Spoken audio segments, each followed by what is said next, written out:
welcome back. Day number 2, getting ourselves started here at the ANZC Locals up in Brisbane. Of course, presented by Defrag and brought to you by the beautiful, beautiful folks over at Zowie. Of course, I'm going to be joined by the best of the best, Church Dog. And playoffs bracket, we're going to be getting ourselves underway with Time Waves Rooster. Rooster have decided to have a little bit of a sleep in today, Churchy, but I'm sure that's not going to affect their performance whatsoever. But this Time Wave side, they were here at one of the first teams here today. And for this BO1, right, it'd be a dream for Time Waves to get into this upper bracket. Yeah, no, I'm honestly excited to see how they go. I mean, I know Time Waves ended up playing 3 games yesterday. Unfortunately, they lost one of them, which is why they had to play out the third one. But, Rooster kind of looking a little bit strong straight off the bat. Obviously, they closed out both of their games yesterday. So, honestly, I always want a good matchup, right? I always don't like seeing, a steamroll. So, I'm really hoping that Time Waves, are feeling their form today. And honestly, we've seen a very good competitive match of Counter-Strike against Rooster. Of course, and as you'll see on the bracket, we've got Mindfreak taking on Underground over on the B stream. That game, from memory, is actually live at the moment, ladies and gentlemen. So I'll see if I can find you a quick score update, as we're going to have our producer Ty Flannery running around like a headless chook. Underground actually leading that BO1 at the moment over on Nuke with a 3-0 scoreline at the current minutes, and it looks as if Wombat is sort of having his way with the Mindfreak boys. DPR leading in terms of frags for Mindfreak, so that's going to be an interesting game over on our B stream if you don't really want to wait for any of the action, because Time Waves Rooster, they're slowly booting into the server, and we should be having this game up first. But for this BO1 here, Churchy, this Rooster Time Waves game, we saw Time Waves yesterday. They were quite impressive. We also saw Rooster, who sort of ended up getting the crap end of the stick in terms of tech issues and tech problems, but they still made their way through that upper bracket. Thoughts on anything, as we'll take a look at the veto while we get your thoughts. Well, I mean, my thoughts is just I always want to see players show up. Unfortunately, it does happen that sometimes players they're not always on their best performance. Sometimes you might see a player with 0 kills. Maybe just before halftime. But I just hope that everyone got a good rest over the night, and everyone's on form, so that way we just see a nice competitive game.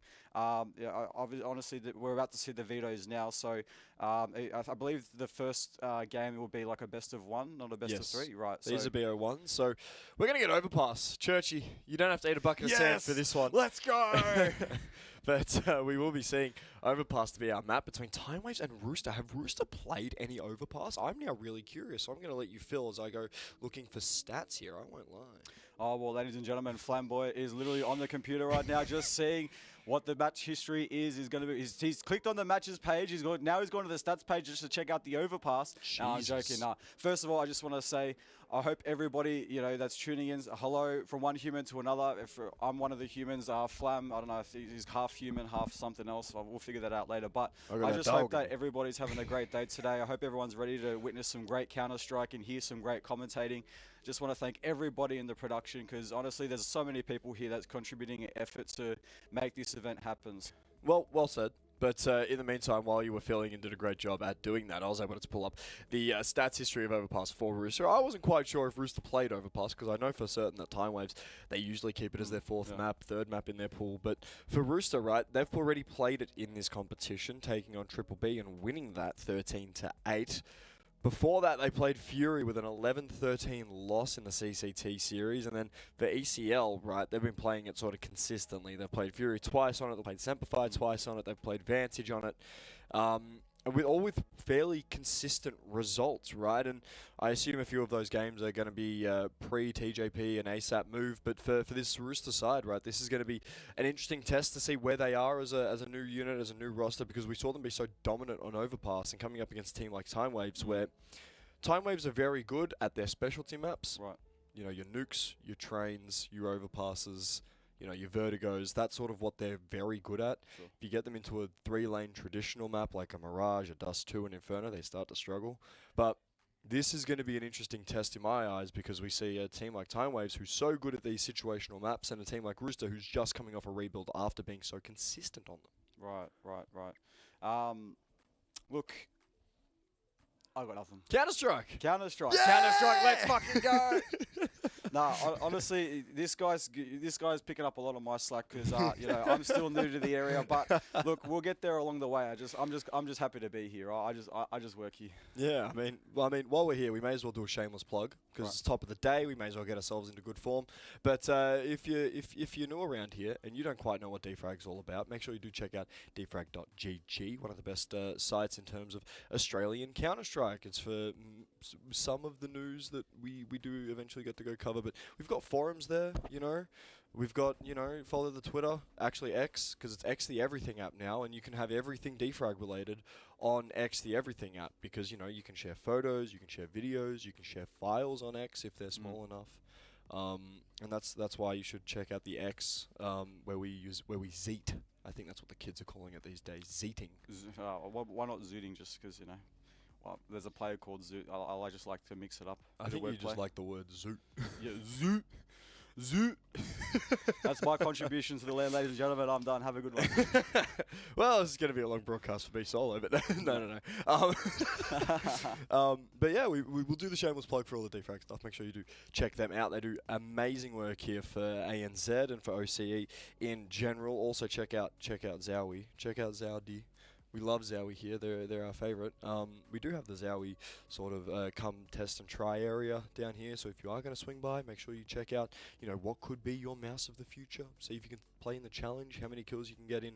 What is it? 100 seconds or something like that? Yeah. How many bots you can kill in 100 seconds? Yeah, something like that. And I did. I'd say fantastic in that. I got a solid 15. I got 0 because I started it and then I realized there was no mouse. All I could do was just press the jump button, so I got a total amount of 0 kills. So that means I'm the best playing commentator here at this event. Yeah, I admit it. Flamboyant's got my number here. See, Kiss Tony, when they dropped me, right? When Kiss Tony dropped me, they didn't know they were losing an emphatic young IGL. But oh well. We'll be taking a look at that Rooster side now. They've finally rocked up. They're finally sitting down. We're going to see... that young man in the middle of your frame right there, Viridian, what a storied career he has had. Of course, former player, led that only one word roster in recent memory. He's been a player for a long, long time. Moved observer, working with some of the best in the world, including Australia's very own MC Champagne. Michael Champagne, that is. He's been a fantastic talent that we've produced. As, for Time Waves, right? That roster has been...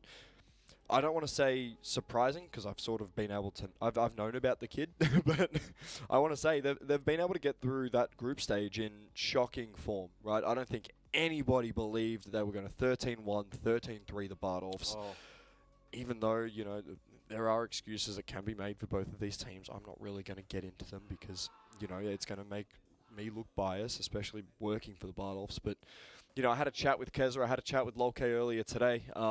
Of course, I'm good friends with them. I used to play CS with them back in the day, and they were quietly excited, right? First ever time they've been to a day 2 of a LAN. First ever time that this Time Wave side has made finals at an ANZC LAN. And they are, you can see the smiles on their faces, right? They are looking fantastic at the moment. Savage still in the background as, he's got his personal photographer there, aka Churchy's missus, and it's gonna be good fun. I was gonna say players to watch, mate, but I know you've got your eyes on one person on that Time Waves roster, but I'm talking about the players this time. Oh, sorry, my bad. Have you got players that you want to highlight at all? What, for Time Waves? For both teams. For both teams. Give me one of each team. How about that? All right, so let's have a look. I know Keza put up some big numbers in one of the games yesterday. I know Camille went pretty big as well. If we're talking about Rooster, look, I was going to say Viridian, but, no, honestly, I think Chelios is always someone to look out for. He's a very strong player. Always consistent with usual. Okay, maybe not always, not 100% of the time, but usually you'll find him being consistent with the rifle. But he's also got the capabilities of picking up a sniper and making that work out for his team. And I've seen him turn games, like literally flip the tides in Rooster's favor just off him picking up a sniper and then picking up these multi-frags, and all of a sudden Rooster, have this, built up some great momentum, and they usually close out the game off the back of that. So, but yeah, there's a lot of really decent players on both sides. Also for Time Waves, definitely Lolke is one of them. Always showing up for the game. I think the thing is that throughout both teams, they both have multiple players who have the capabilities of picking up frags. So sometimes if someone might be slacking a little bit, there's usually at least 1 or 2 players on the roster who can, again, pick up the slack and, get the team through the finish line. So, yeah, both of them are capable of great games. Most definitely. And I mean, I was actually going to bring up my highlighter player as Lolke, just purely for the reason that he has been, arguably the best lurk player in the lurking role that we've seen out of almost anybody in this competition so far, right? How many times have we seen him have multi-kills? How many times have we seen him be able to find trades, especially in a lurking role, being able to find trades where a lot of the times you're independent, you're having to sort of do things on your own, you're having to set up your own utility to be able to find a lot of those openings and a lot of those timings. He has been absolutely fantastic. Of course, a 1.32 T-side lurk rating and then having himself a 1.05 support rifle CT side rating that combines for a 1.18 consistently over the past 3 months, according to HLTV's 3.0 rating. Look, the numbers for Lolke at the moment are saying a major story for Time Waves, and it's that he's finding all of the impact that Time Waves are being able to capitalize off. So, you were right that Lolke has been, one of the better players for this Time Waves side. Statistically, yes, in terms of, traditional statistics like your frags, your deaths, and your headshot percentage and whatever, he isn't necessarily all of that, purely for the fact that he's playing such a reserved and such a passive role.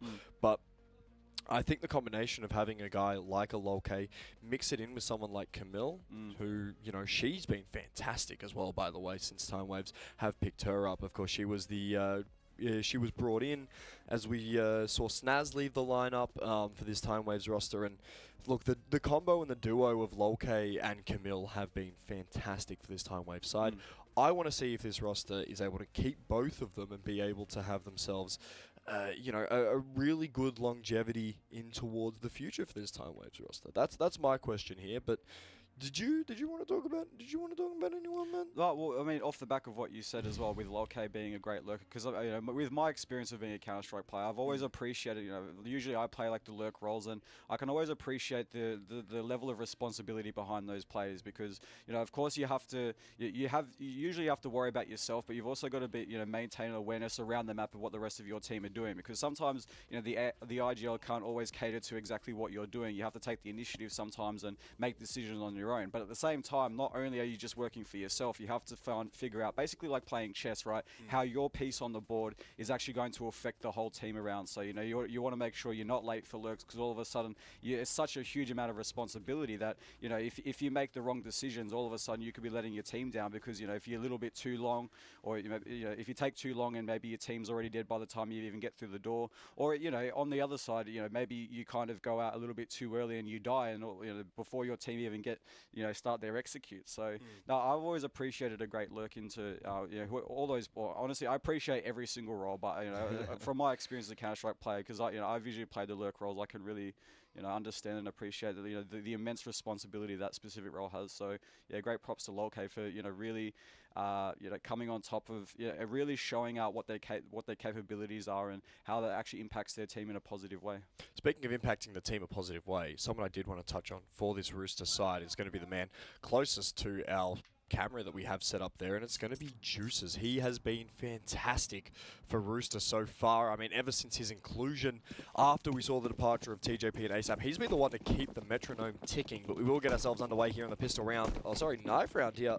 We get a little bit of knife round action here, Churchy. Let's go. This is going to be intense as, boys. Already they're looking hot on the heels, facing each other. It's a Mexican standoff, and already they're going in. Chelios to start the charge, taking down Elephant. But oh my God, it's just 1-for-1 trades. And ladies and gentlemen, the knife round is over. It looks like Rooster have taken it, and we'll get to choose what side they want to start up on Overpass. Now, what side do you think they'd pick? CT, obviously. CT, obviously. hey, well, you know what? Just surprise us. Silly question. Do you know, I've seen teams like, on Inferno, right? Usually you'd be like, oh, they'll pick CT first. And I've seen teams pick T side, and I'll be like, why in the world do they do that? I'll be like, oh, maybe they've got a backup plan, but somehow they just completely lose the T side. Like, oh, well, I guess they made the wrong decision. But yeah, no, obviously Overpass, people would definitely say, CT is the better side, or at least, from my experience watching teams, usually the CT side is the first pick on Overpass. Most definitely, and I mean, more importantly, right, for Rooster there to win that knife round, I do have a question for you. How the hell can you have a Mexican standoff without guns? Look, you could, if you got knives, as long as you're facing the other person and they're all Mexican, that's technically a Mexican face-off. They're facing each other and they're Mexican. All right, go on, go on, go on, hit me with it. I'm not giving you that. I'm not giving you that. Well, I'm taking it all for myself. I have free will. God's given me the right. Can I not be a part of that clip? Cheers. I'd appreciate it, actually. All right, now get him out. Get Flam out. Don't worry, it's all just me now. The church dog show. I don't think anyone in the service Mexican. Come on, man. Just go with it. If you guys don't know, they're all Mexican, all right? That's crazy. I'm not going to get racist, actually. Don't. Never mind. I'm not going to continue on this line of... It's 9:30 in the morning. What do you mean I'm not going to get racist? It's 9:30 in the morning, dude. Wait, so does that mean I can get racist? No! You can't get racist at any time! Oh, what? Okay, yeah, true. There's usually a good time we can get racist. There's usually like a dedicated, allocated time slot for, where you get like absolute freedom to say whatever you want. Doesn't even matter. No one gets offended by anything. Oh my god. This is worse than the 5G bit we were doing yesterday. Oh no. Because it gets in your blood, dude. It gets in your blood. It already is in your blood. It's in everyone's blood. Did you get vaccinated? I did. It's in your blood, mate. I'm sorry, but I got my booster. Well, there you go. That explains Flamboyant's behaviour throughout the last 2 days. So my behaviour. My behaviour. You're the one vaccinated, man. Don't look at me. I've been the problem, apparently. I've been the problem. Nah. Look, I got to give credit where credit is due. Flamboyant is an amazing caster, picking up so much slack. I'm so grateful for his existence on this earth, helping me out. You're trying to butter me up because I'm vaccinated now. Yeah. Hey, well, look, after what a lot of vaccinated people do, they get aggressive really easily. Whoa, hey, Flam, hang on. I was just a joke, man. We're not doing this bit again. I'm nowhere near you. I'm not going to bang the monitor. table this time, I kick out the microphone cable while I'm my at mic. it. Got my mic yesterday banging the table, doing a bit. I'm like, man, what are we doing? But it looks as if we've got audio issues here on that Rooster side. But Meridian is back, and thank God, because we get ourselves a little bit of a pistol round to get started. And for Time Waves, the question is, what do we see Elephant call? He's been such a prolific caller for this Time Waves roster. He's almost had every single decision correct as an IGL in this series so far. Potentially a B split through connector? Question mark? Huh? Split through connector. Yeah, they've got one player outside Monster and obviously 4 players in connector, but it's probably dependent on what information they come across, because they might go through the top of connector. This B player might just be like a late lurk, spot out for information, and usually just to make sure that no one from Riss is getting aggressive through Monster for that early information, because usually if they do try to clear Monster out and they get that early information that there's nobody there and they start wrapping around T-spawn, it's an easy flank onto the A site. But it looks like that was the initial plan, as the rest of Time Waves will be starting a bit of an execute out towards A. Looks like Rissa need to start onto their rotate, because they've still got 3 players toward the B site. We'll see Meridian at least being able to find harbour potential here for more. Elephant will at least get the trade. Chelios has to escape all the way up in through long. Elephant will actually clear him out too. That's going to be a secured plant. Not only that, but the man advantage here for Time Waves is the retake. Now has to come through for Rooster. These pistols, they need to isolate their fights, as ADK versus Lolke is going to be the interesting one here. Through the top of connector, Lolke holding ADK at bay.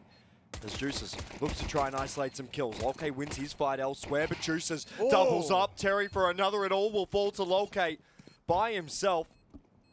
Terry will back away to grab the kit. Lolke, he's going to end up getting hunted here by Juices. So smart. That's going to be a headshot. First down. Lolke, the clutch. It was almost there, but Rooster should have themselves the defusal here as Time Waves. I mean, they end up losing the pistol round, but they've already not only made it expensive, gotten themselves a plant, and not only that, but they're playing with a bit of pace.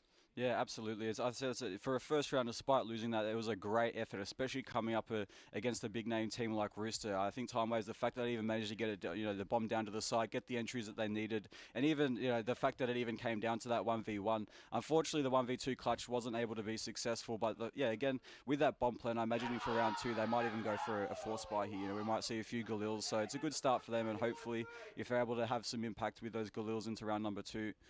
They could be able to at least pick one up on the board and steal this second round from Rooster. Of course, those Galils, especially on Overpass, are so powerful, mainly because of the close range fights, right? They've got a higher fire rate.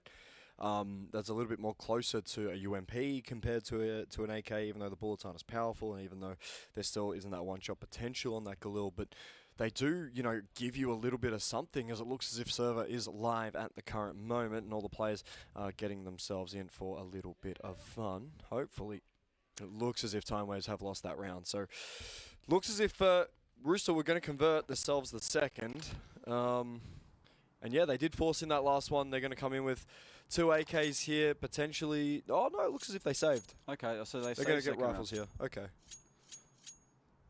Well, that was a solid E for effort that we could have guessed, but either way, if they lose the second round, the fact that they've got a few AKs to work with into round number 3, then considering that Roosters still have an MP9 onto the board, and that Time Waves have all rifles, so they're technically superior in the weaponry, in the weapons department, although their utility is actually not too shabby either, so they should be able to get a bomb plant, but it looks like maybe they've got 2 smokes to work with, which might work out to their detriment, because obviously, you know, they need to create space and take as much map control off Rooster as they can, and you know, the more utility and the more smokes they have to work with, the better it works out with. But again, you know, they've only got 2 to work with, so it's going to be harder for them to take that map control. And then off the back of that, after they get all that map control, they still need a few more smokes to take, you know, a site, you know, to do a proper execute. But again, with 2 smokes, they kind of have to use it very, very sparingly, in which case they're going to be taking duels, taking lines of fights without the smokes, and, you know, opens up the potential that Rooster get easy pickings off them.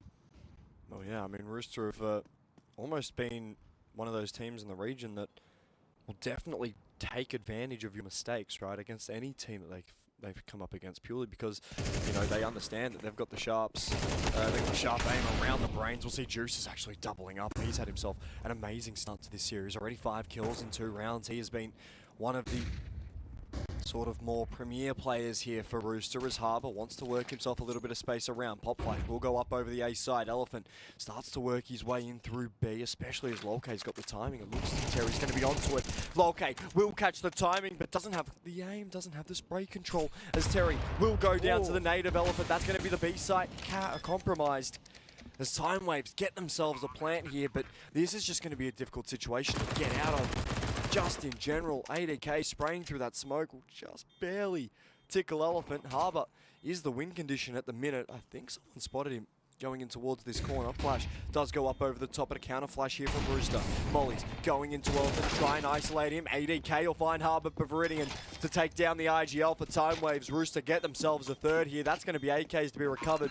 And more importantly for Rooster, 3 guys stay alive. That economy is going to have themselves a fantastic time right now. Yeah, unfortunately, it's definitely not the start that Time Waves want. Of course, going up with a team with Rooster, you need to take every inch that you can be given. Unfortunately, you know, they've basically given Rooster, you know, a few AKs. So again, Rooster can just basically build off that, you know, build their economy. The fact that, you know, they've saved those weapons and don't even need to reinvest into the next round, and they've also got 3 rounds so far. So Time Waves now have a lot of catching up to do, which it seems like they will be trying to do that with 4 Mac 10s and a Deagle, potentially with a fast B play. So good old Suka Blit.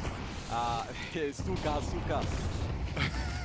If in doubt, rush B, as the old heads will tell you. 8AK, however, dealing with this perfectly. He'll get himself 2. Viridian Terry to get involved as well to just leave the IGL of Elephant with his Deagle by himself, a 1v5. We've seen some miracles from Elephant through his career.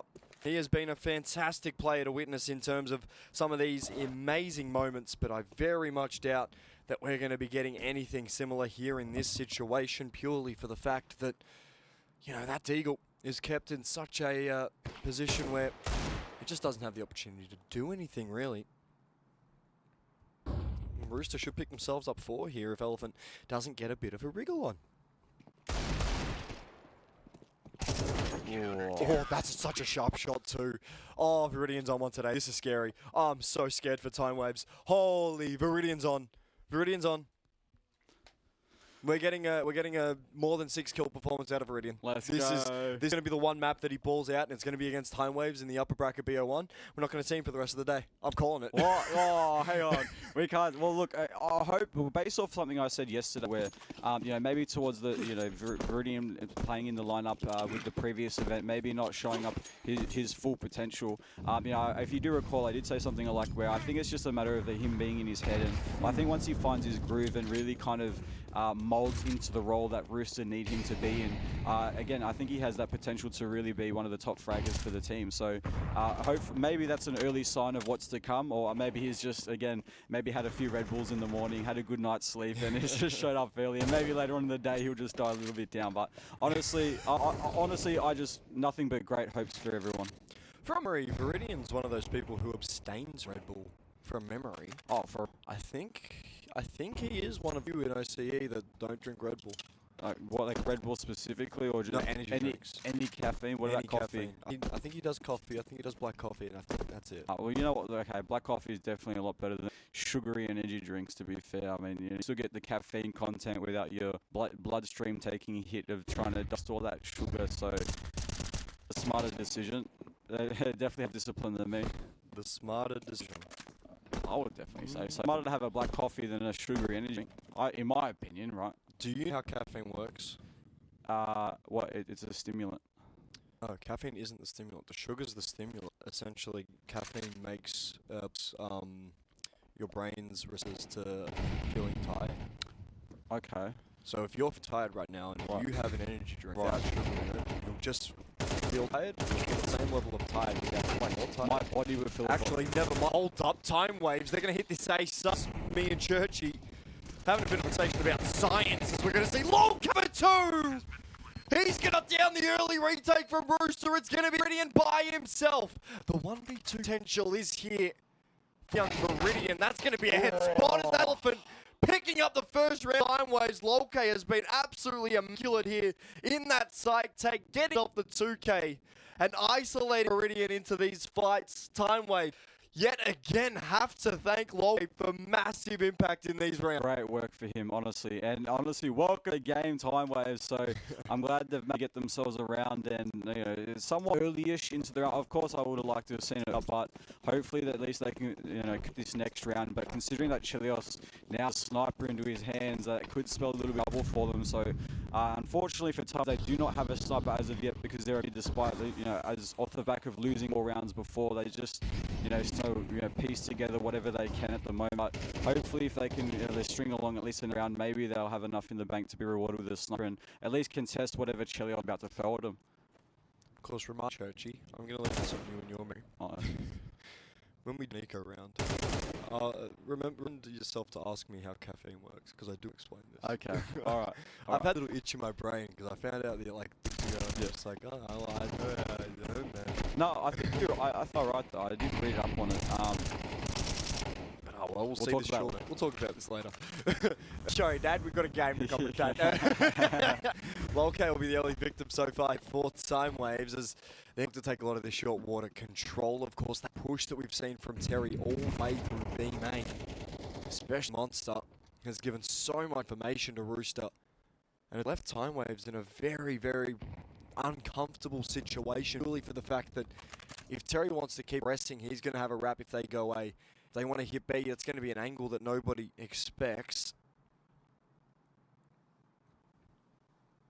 And this is where it can get a little bit more dicey. Terry doesn't find Elephant. He'll have to drop back to the same B side, especially as his position's compromised. The utility starts coming into this B side. 20 seconds now as Time Waves. They've got to make some magic happen. They've got to make something happen, anything happen. Keza try lead in. Camille found through a smoke. Harbour's the Ocean to get a kill, and Rooster are going to absolutely dominate here. Terry with a cheeky piece. Yeah, beautiful work from Terry. I'm glad that he's finding his form as well. How long has Terry been in the Rooster roster so far? Do you know? I want to say it was the end. No, it wasn't the end of only one word, but I will say about a year and a bit now. A bit.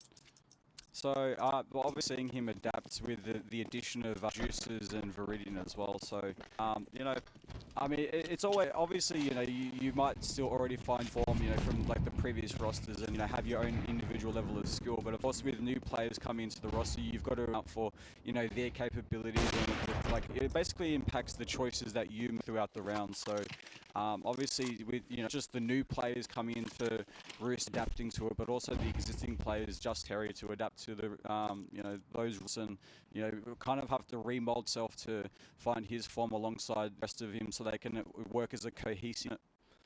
Yeah, I mean, Yeah, you're right. But I also think that Roost early one word had played such similar styles of Counter-Strike that he's just always been able to be just a slide into this team.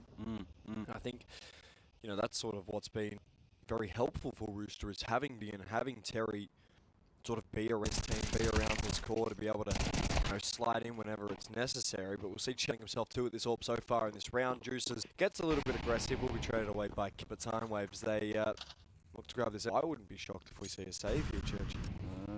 Very, very possible.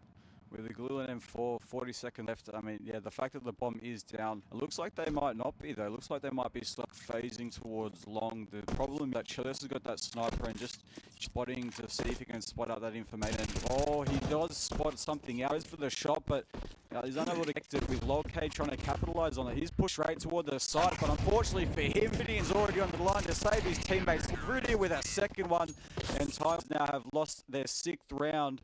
Getting the scoreline 6-1, and unfortunately, they still yet to pick up another. As so far, just assert their dominance over them. Well, yeah, I mean, Rooster have been one of the more dominant teams here in OCE for a long, long time. As you know, we were talking David v Goliath yesterday, especially with who was it? What team was it? We had a David v Goliath line. This is definitely a David. What yesterday? V Goliath storyline. Yeah. Okay. Well, I mean, was it a Mind Freak game or was it a Rooster game? I don't know. I mean, look, maybe the second time waves, but also was it David versus Goliath. Unfortunately, David lost the second game. Very hurtful. Well, I mean, competitive things you said yesterday, that's nuts. So. What do you mean? Okay, we're not going to have this argument. Instead, we should start arguing with Twitch, because Burko Bird's going after me. Do you know anything about Burko Bird? Who? Burko Bird. Who? Burko Bird. I don't know who that is. Yes, row F1. And he made a video doing a review on Kiss Tony map. It was like a third or a second ever map that we had ever done. Made a VOD review that was 40 minutes long, which then I turned into an 1.5 video.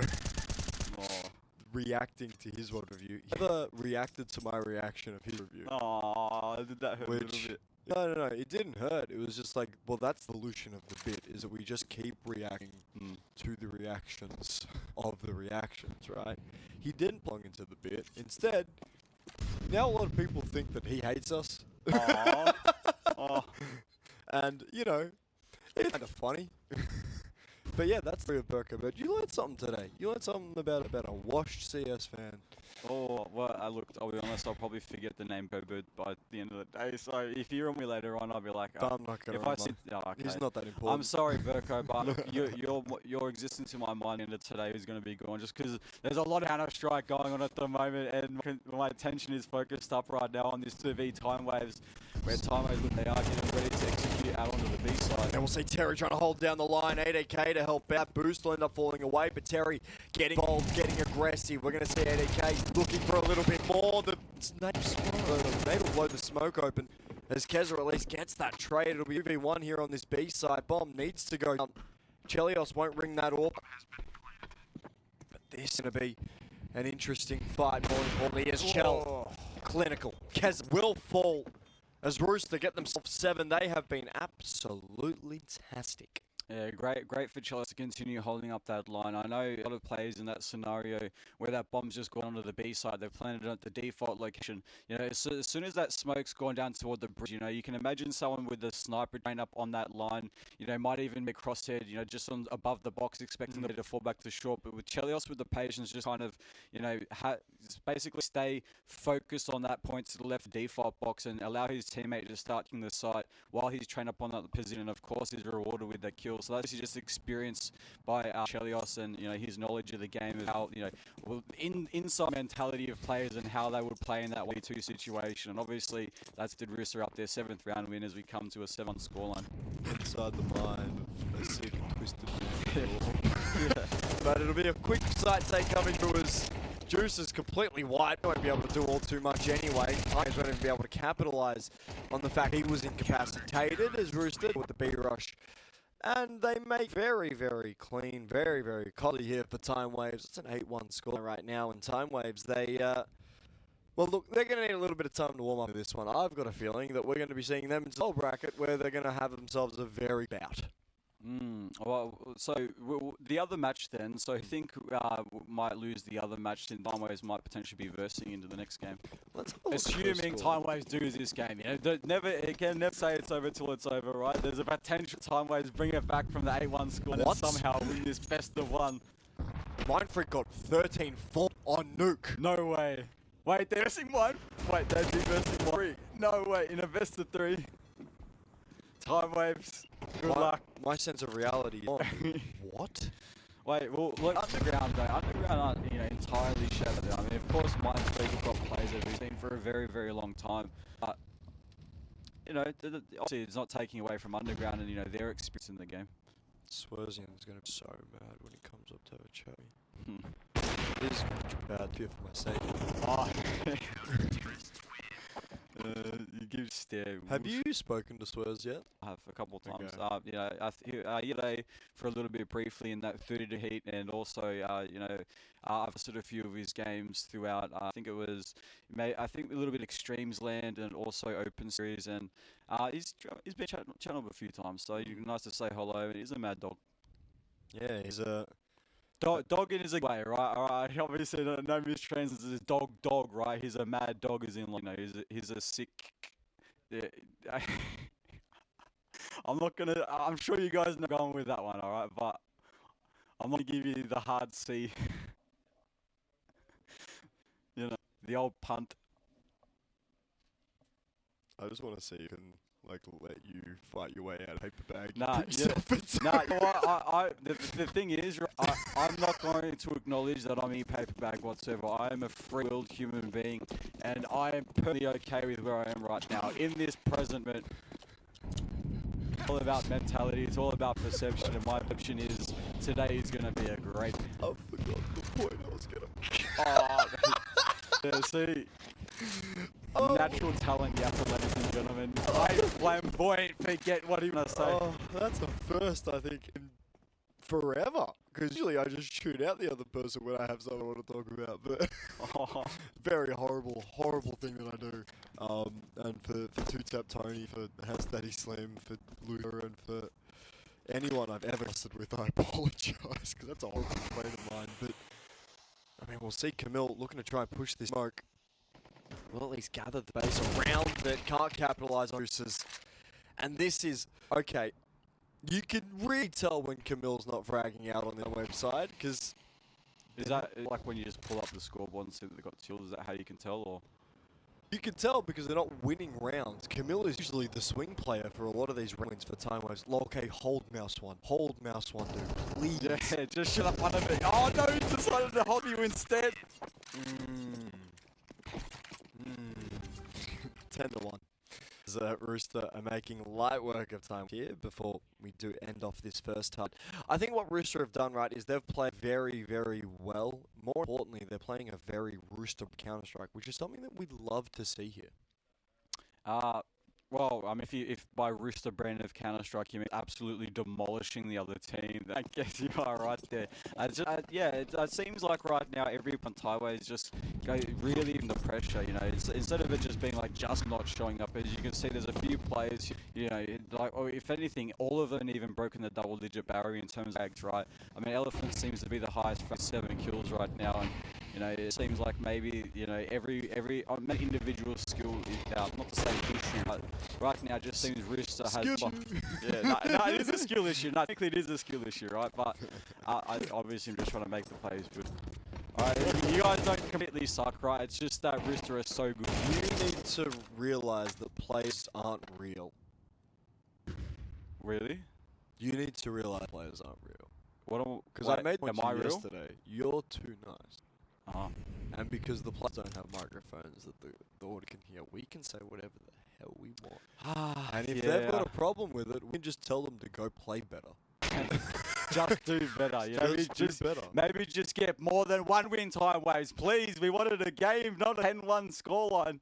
Well, look, the Bardolphs is less embarrassing than this. Are you? This is more embarrassing than the Barter last night. Why? Because it's adults and it was expected that they do bad, or is it just because I mean the What do you mean scoreline? expected? Well, I'm saying. What do you mean expected? Well, you're saying you're the ones. You know, it is less embarrassing. So why is it less embarrassing? This is more embarrassing. Yeah. Why is this more Because embarrassing? we had expectation time waves to do well. That was my point. Well, you said that yesterday was embarrassing for the Bardolphs. Only is for time waves. Because the expectation on the Bardolphs that they were crap. Okay, yeah, you're right. You're right. I understand the train of logic there. Thank you very much for working through with me, Flam. Sometimes it's useful to be a preschool. I need a little bit of correction every now and then. No, not correction, it's reassignment. We'll see time. Have it going. Don't worry, my time will come, mate. Mine will come. And I will not back. We're going to see Rooster at least hitting through. They're going to take a quick in towards this A-side time waves. They've got to get themselves wrapped up. And Elephant trying to get the timing in through long. He's going to get here by Viridian. That's going to be Dooley's given up. Mill looks to just be a traffic cone bending this A-site. Won't have a lot of effect as instead this retake will have to come through. And Rooster with these pistols looking to just keep time waves out of it. Their last opportunity to get back in towards this half, and it looking slowly slipping second by second, tick by tick of that bomb. As kills haven't been found just yet. He's going to go charging in, gets himself one. Those doolies are ringing out, not being able to hit anything. It's the walls around bodies as Lolke has to go down. That's a filthy one-tap from Tiz. And map point here, Churchy. Map point indeed. So it seems that Rooster are just playing, really high level of Counter-Strike. Maybe time waves just aren't, attuned to playing with, Again, Rooster have such experience, playing, like a ESL challenger where time waves are probably, behind them a lot of Defrag Amateurs League and ESCA Open. So it's just the quality of play. The style's probably going to feel very, very different. That's going to add so much more pressure to time waves because they're like, hang on a second, these guys play like the normal players we normally play against. What's going on here? So it's kind of like a new environment. If anything, the fact that they even though they're right now, the fact that they're getting this experience gives them a bit of an idea of where level Counter-Strike, or what it's expected of them and where they should be going for. So, I mean, realistically, this just shows gap between the top 10 OCE and the top 15 in OCE. Because in my mind, I always viewed time waves as number 12 and 11 in OCE. Okay. I've always viewed around that ranking, not quite top 10, but definitely around that moniker. And I've always Rooster as, your 8, your 7, especially with the new roster, right? Especially with their recent performance in CCT, especially with how they've gone, especially with how GZ have recently performed, and seeing them have a step up, especially bringing in Soju as their coach. Rooster just sort of sliding from being that number 3 spot, number 2 spot since Semperfy have come into us. But, my thoughts and feelings on side, I'll talk about that after this hit. We're going to be seeing Elephant team kill, but will get himself anyway. Hang on a second. Waves, they're starting to have themselves a bit of a spear. Elephant will end up falling. It's going to be Lolke Helios. Come on, Lolke. The 1v1. You've time waves to stay alive. Just finishes it off. Going to be absolutely brutal. I think one demolishing of time waves. It's so unfortunate for time waves. Again, just the fact that they've had this LAN experience and have this, despite losing against the fact they've versed Rooster, again, as I said before, right at that point, now they're in the back of their mind of what to expect, what high-level Counter-Strike is expected of them, Just the fact that they've versed maybe teams, again, in ESCA Open, they're used to playing a certain style of Counter, which to them, as you said, they might be considered, top 15 in Australia.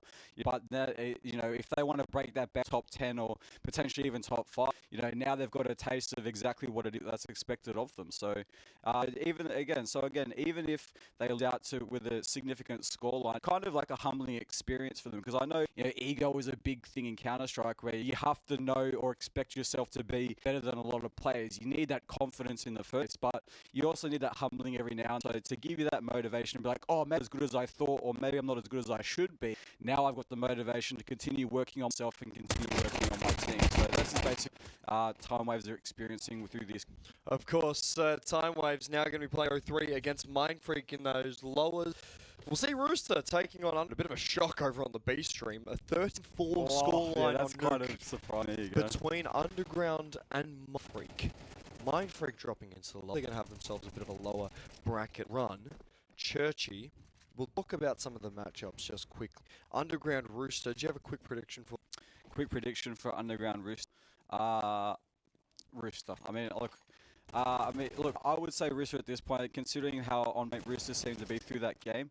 But of course, I always want to expect like a good game of strike. So if Underground can show up in the game, I would definitely prefer that. And if they want to upset my prediction, please feel free to Underground. You know, I like to be even wrong. You know, I definitely want more names at the top level. You know, outside of the semi Rooster kind of.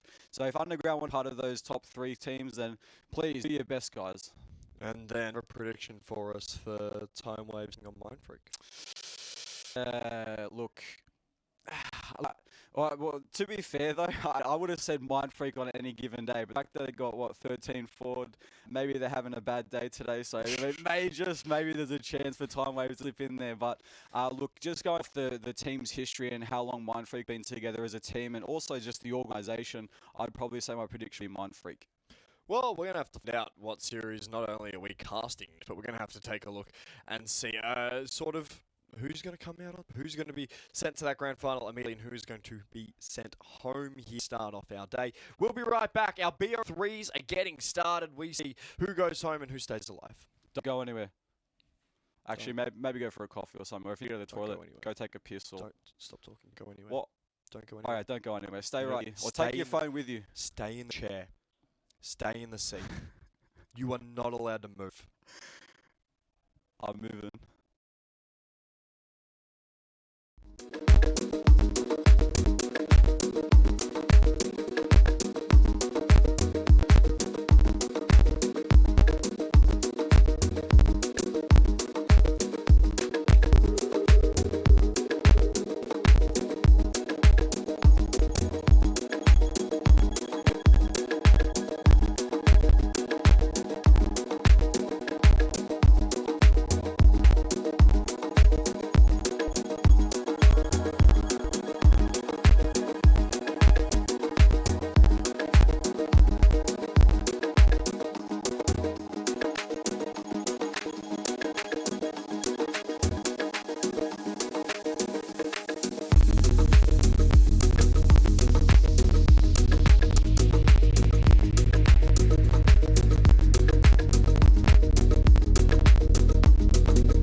play with my mind,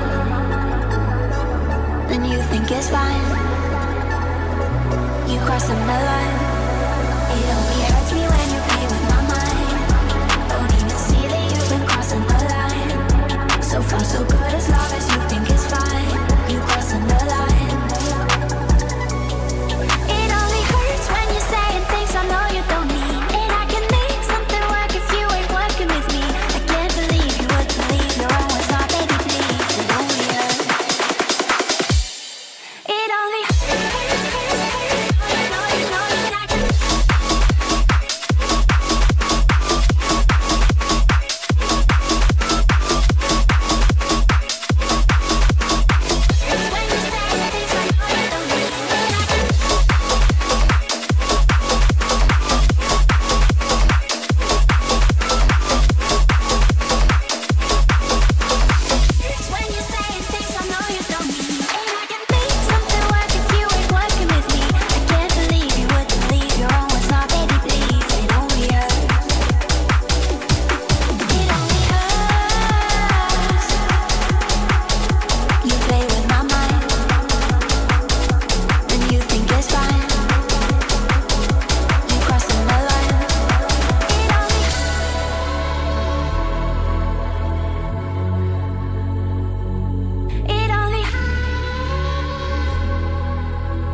only believe your own words, now baby please. It only hurts. It only hurts. You play with my mind, then you think it's fine. You crossing the line. It only hurts me when you play with my mind. Don't even see that you've been crossing the line. So far so good as long as you think it's fine.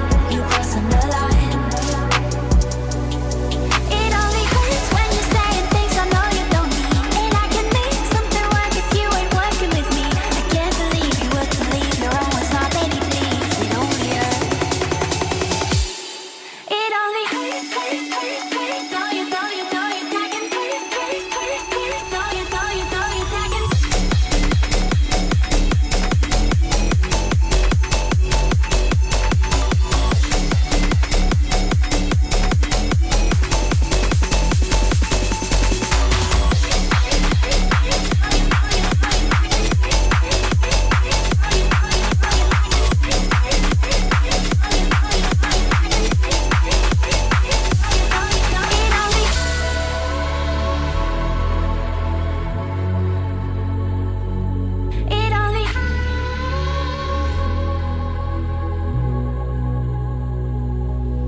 Hello everybody, welcome back. We are here.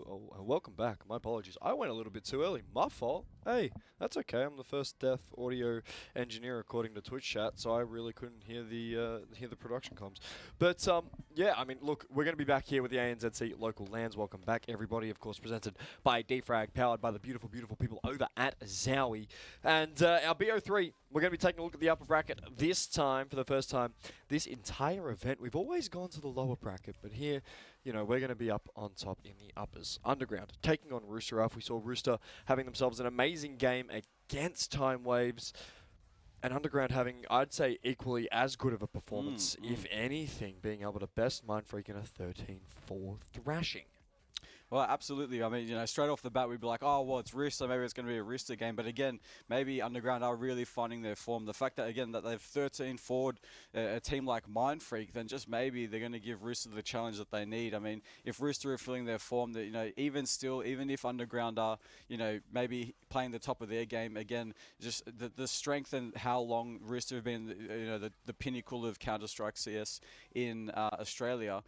You expect it to, but of course, Underground, please give us a good show. Please, if you win a map or win 2 maps, be my guest, all right? Oh yeah, I mean it'd be good to get a 3-map series between you and me. Oh, I'd love a bit of a cheeky 3-mapper. We've only had the 2-0s all throughout this tournament so far. As we'll take a look at the results. Mindfreak Underground, that score should be reversed. That's okay, production. I'm going to blame that on one. Wow, tug. I imagine they just preemptively put that score in before the game, as if like, we'll just do this before, so that way it saves us some time later.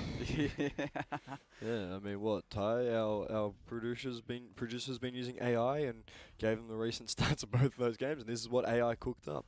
But, yeah, I mean, look, Underground v Rooster in those uppers, winner going straight to the grand finals is going to be an interesting test, right? And the loser is going to be playing the winner of Mindfreak Timeways, which, in my mind, right, Mindfreak should be 2-0ing depending on the veto, but I have to see this veto between both of these teams to really get an idea on what I'm going to be looking at here, Churchy. So we're going to have ourselves the vetoes coming up right about now. And for both of these teams, right, I'm expecting, probably an overpass to come through for Rooster, potentially, having them a little bit of maybe a mirage at some point. But let's take a look at the picks. It'll be Nuke. It'll be Mirage. I got one right. Do we get overpass as our decider? Jesus Christ. I was about to say a bad word. I was about to say a bad word, Churchy. What was the bad word? Can you tell me? No. Why not? Because it's a bad word. Oh. We're going to see Train as our decider. We get Nuke, Mirage, Train as our maps. And for Rooster, right, I think their Nuke is a lot better than people do expect. We often take a look at Rooster and we look at this Rooster side and we say, they're very good at your El Clasicos, your Mirages, your Infernos, your Dust 2s. We don't necessarily get to see their Nuke a lot, but when they are on Nuke, they are very, very dangerous. Well, dangerous indeed. But I think the issue for Underground is that if they're wait, you're referring to Rooster there for Nuke. Yeah. So the issue there is that if their bread and butter is a map like Nuke, and map number 2 is going to be like Mirage. Of course, Mirage is usually considered a very overplayed map. So regardless of what team you are, you expect it to have a lot of preparation for that. But again, that also speaks to the top teams like Rooster. So if their bread and butter is Nuke, and everybody's just a good has a very basic understanding of how to play Mirage, right? Then, look, I just want Underground to be on form, all right? I want them to show us why they're here and what type of potential they've got, up against Rooster. So, look, again, I feel like it's a potential 2-0, but please prove me wrong, boys. Prove me wrong, all right? I'm not God, I'm not Jesus. I don't know the future. So. Well, you do look like Jesus, but... I've been told that before. All right? I love every single one of you. Wait, how can I adopt a Jesus persona? What is Jesus like? You got to be a carpenter, I think. Oh, nah, fuck that. Don't worry. You're already the 28 years old part. Oh, my God. I'm past that point. So you're already as if, like, that's old, but I'm older than that, so... But yeah, we'll get back on the topic here, right? Oh, sorry. Horrible mic ethics. But we'll get back on the topic here, right? For Churchy, I've got a feeling that there's a duo that you want to take a look at on either of these teams. You pick one team, I'll take the other team. Is there a duo for these teams that you want to have a bit of a chat about? A duo? As in they get into the Valorant queue, and one of them plays Sage and says you have to bark for heals, like that type of duo. Okay, so let me go with Rooster, and I'm going to go with Juices and Viridian. Ooh, okay. Who's playing Sage? Who's barking for heals? Look, I think, look, I will say this, and I mean no offense whatsoever, because Sage players, if people would be like, Sage players, they're just picking the easy champion or whatever. I don't know what you refer to those players as, but look, I think Viridian's got great potential to be a support player, right? Of course he's got fragging ability, but we've all seen the whether it's TikTok or Twitter, all those videos where it's smoke lineups or good pop flashes or anything like that. But I think Viridian's got great knowledge and great utility awareness to be able to support his team in the position that they need, get them out into the executes and, just allow them to, kind of just focus on their roles of really just step into the fragging ability that they've got. And I think Viridian, again, it has that Sage potential to be like, all right, guys, I'm going to set you all up. I'm going to support you in the way that you need to. All you need to do is just focus on your game and, we'll get through this together. I'll take care of Underground if you'd like, because I've got a feeling that this underground side is going to have a bit of a doozy. Sorry, I'm going to take a look at my little monitor really quickly here. But here's going to be my duo that we should be looking out for. Okay. Give me Wombat. Wombat. Give me Taylor.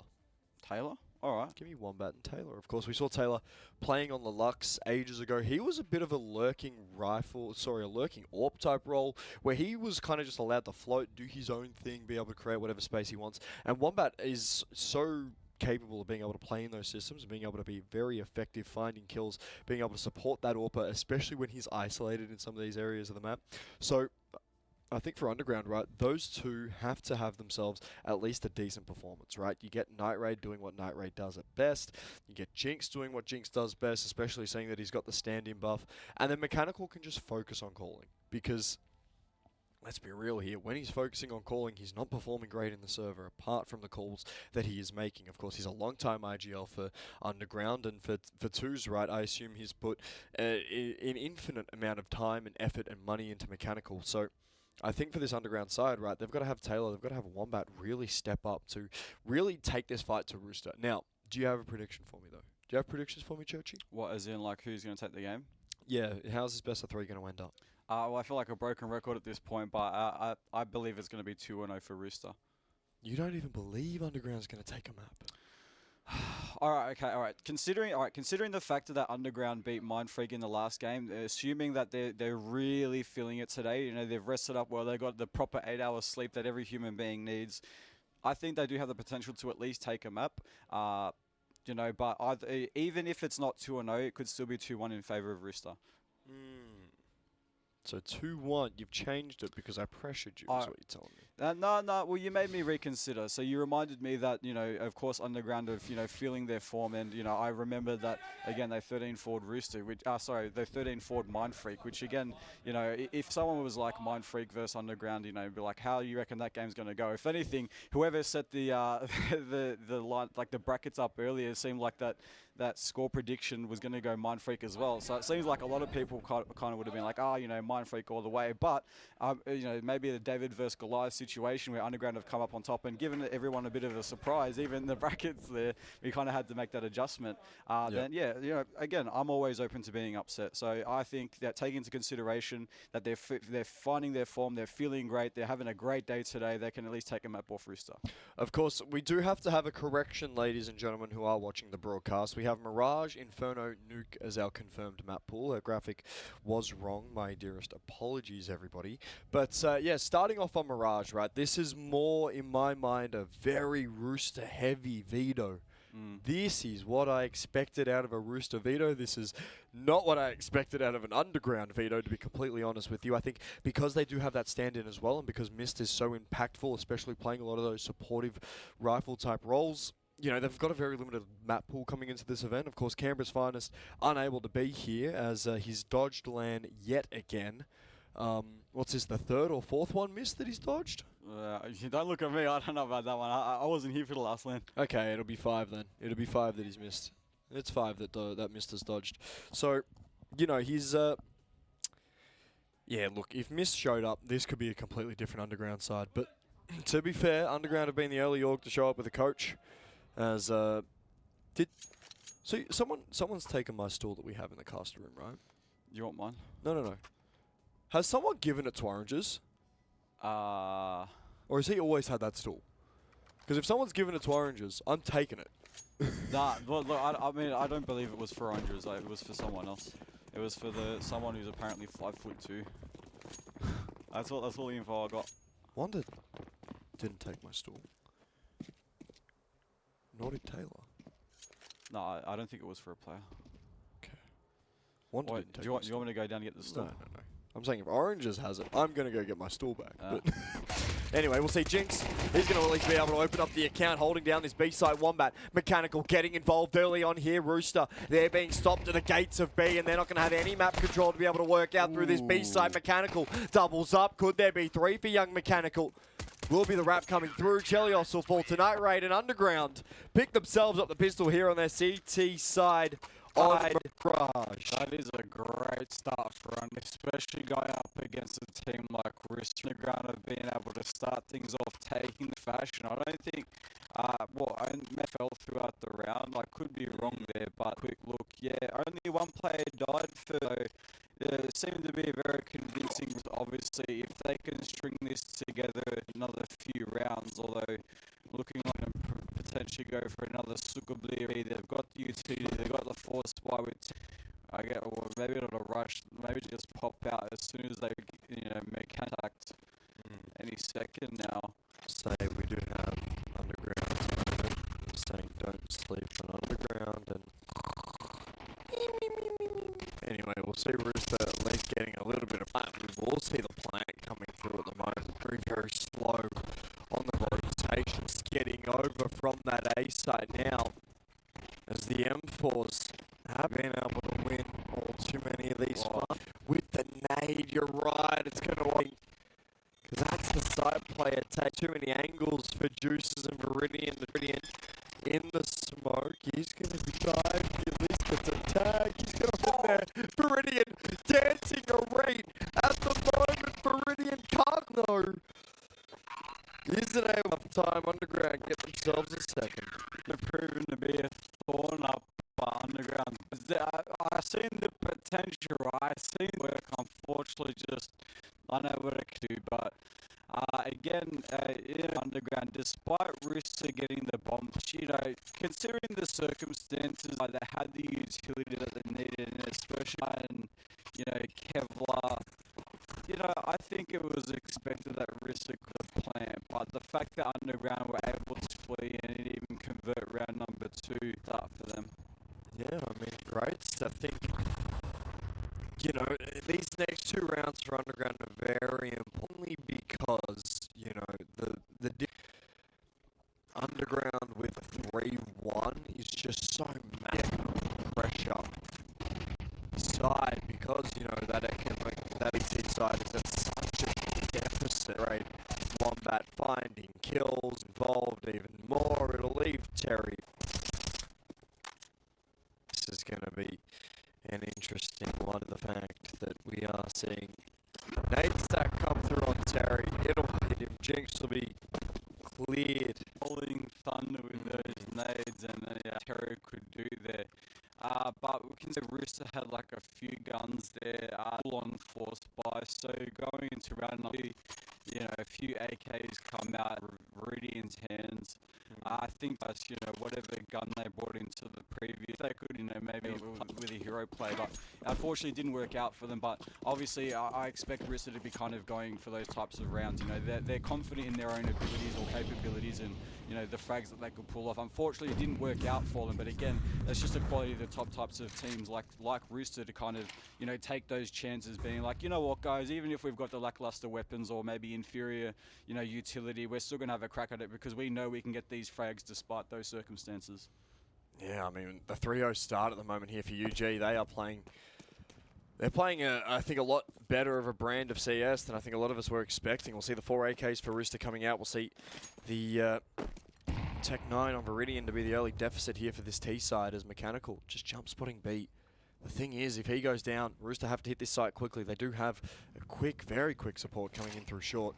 And with Molly's now looking to hit the B side, everybody's attention will turn. Now the short presence starts to come in through Chelios. That short fight is going to be absolutely massive, and Terry not only wins it, but he leaves Mechanical on an island. Mechanical dancing around. Utility will singe him. It'll burn him. His bullets will be flying into his chest. ADK with a bullet to the head is going to be all that's needed to skewer this B site. Rooster get the plant. Taylor Night Raid. They're going to have to look to tuck their tail between their legs and scurry away, saving the AWP for a rainy day as Rooster pick themselves up there first.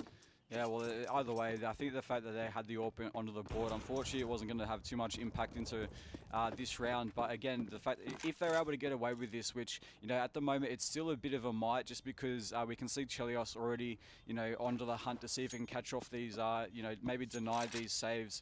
Although maybe he's not going too far. I might just kind of stick around top mid. So yeah, it looks like that Underground will be successful in saving their weapons into the next round. And again, the fact that they're going to be able to bring a sniper there, I'm not entirely sure if Rooster are going to be able to bring a sniper onto the board for that round. So Underground can definitely take advantage of that fact, utilize Night Raid sniper, maybe get him moving around the map, take some initiative, and potentially maybe steal this next one off Rooster. Yeah, I mean, for Underground, right, just being able to get a little bit of momentum back, not losing all of it after that single round, that's going to be the tricky bit, right? That's the bit where I'm sitting here and I'm looking and I'm going, hey, this is what's making these first 6 rounds in this map very important. And that's where I've got a little bit of fear, right? That's where, you know, Underground sort of have this opportunity to start strong and then just fall away. Yeah, no, I agree with you there 100%. Yeah, of course, they've had those first 3 rounds, but, you know, people could be like, oh, well, that's just off the back of the pistol round. But, of course, you know, obviously the true test is can they continue with that momentum. Obviously, you know, if Roosters start finding their form off the back of them winning the last round, then, you know, it's very likely that they can start stringing them together, you know, building up these consecutive wins, and all of a sudden Underground could start falling apart. So this is the true test for Underground on whether or not they're going to have the mental resilience to continue on this win streak. Yeah, we'll have to see what's going to happen here. Night Raid, that's a blunder. We don't see too often from that young man. We'll drop the molly away as Rooster will fall off that B presence after getting the AWP to be taken out. And that's good information for Rooster too. So with that missed AWP shot, Rooster know where that sniper is, and the fact that Night Raid's continuing to hold onto that B line by himself, I mean, at least that allows the rest of UG to kind of start, you know, rotating their resources around the map and maybe amplify their defenses onto the A site, which it looks like where Rooster might be about to execute. Going to see Taylor with that AWP in the back of the side. He misses his first initial blow. He isn't quite able to make it hit. Very, very rare for young Taylor. We'll see Mechanical. He's going to get sprayed through those ninja boxes. Taylor at least going bang for 1. ADK on the quick trade, and Rooster, they've got this A site. Plant will go down. It's going to be planted for a main as Rooster just vacate the site. They don't want a bar of any of it around there. Viridian will be tucked in close. We will see Terry. He's going to be looking to hold his con line, and execution on Jinx. And very, very quickly, Terry to double up. It'll leave Night Raid by himself in this 1v4. Doesn't really want to risk the AWP, so he'll look to save it for a rainy day. Yeah, fingers crossed he can save it though. We've already got Rooster already onto the prowl though. Viridian's already up through short, but Night Raid's made quick work of him. But with that, despite Night Raid getting that kill, Rooster know exactly where he is. But just as that bomb's exploding, the time they're obviously reducing the amount of time available left that they could try to deny this save. But if Night Raid plays it smartly, he certainly has. He's managed to get that kill off Terry just at the end of the round, so he does manage to get that AWP saved into round number 6. Yeah, and I mean for Rooster as well, because of that kill, they don't really have the money to afford to an AWP.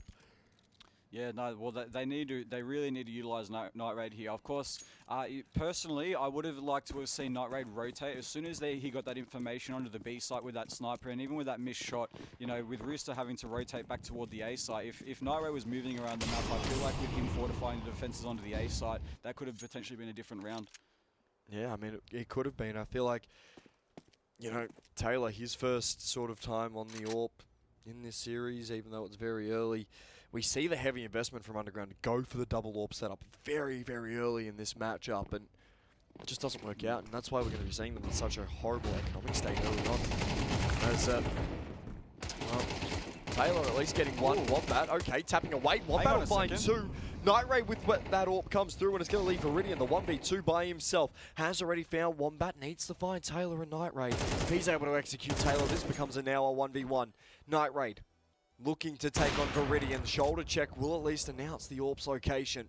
Still a minute to play. Viridian can dance around for a little bit. It looks as if both of them are waiting for a push from the other. Who's going to be the ballsy one who swings first?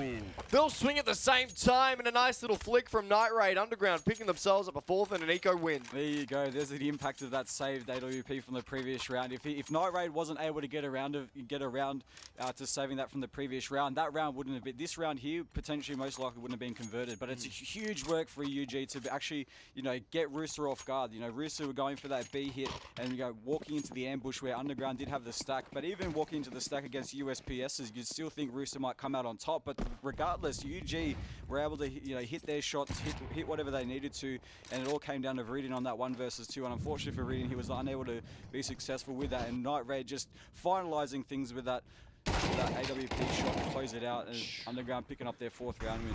I mean, Taylor already finding an opener here in this one. Will find Juices. That's going to be Underground taking the man advantage, all thanks to their recent addition to this lineup. And Taylor's been Such a fantastic player here for Underground. He's been sort of one of those premier talents over his short-lived career. Of course, he's had himself a fantastic start to his CS playing days. Chell will at least be able to find one back here, as now a 4v4. As Rooster could potentially be looking to hit this A site, but look at the positioning that Taylor's in. He's already through T-spawn. He's going to be able to call mid-clear, which means we might even see Underground over-rotate towards that B side, but Taylor's hearing these footsteps. That's the timing on Cho. It's the first. Is the second going to be there? Yes, it is. Now we'll see the A hit start to come through. Night Raid will be mollied away from his line, of course, after missing the first shot. ADK wants to go hunting for the orb. He wants to go hunting for the fights, and Underground scrambling to try and get something here on towards this A side. The CT presence is going to be there, but Viridian does get the bomb down at a very minimum. Rooster, they're looking to hold on to anything they can. Flashes going through. Night Raid will turn away from it. Does hear the flash at the bare minimum. A re-smoke will keep Night Raid clouded in grey, as Viridian will go 1-for-1. ADK has a fair bit to work through, but holding in through jungle. They'll have a rough idea where he is as ADK. Your time to shine, young fella. Drop should have been heard. Bomb will be tapped. ADK will drop a molly over towards that bomb, but with the smoke up, Underground are going to pick themselves up fifth on the defuse. This is awesome. This is so far an awesome game coming from Underground. This is definitely not the way I was expecting it to be, going. So again, as I said before, and I genuinely did mean it when I did say it, right? I'm happy to be proven wrong, especially when it's teams showing up like Underground against Rooster. Because overall, it's like not that I'm riding any team being like, oh, they're just the best. They're going to win every game, right? Where at the end of the day, everyone's still human. And also, in saying that, right?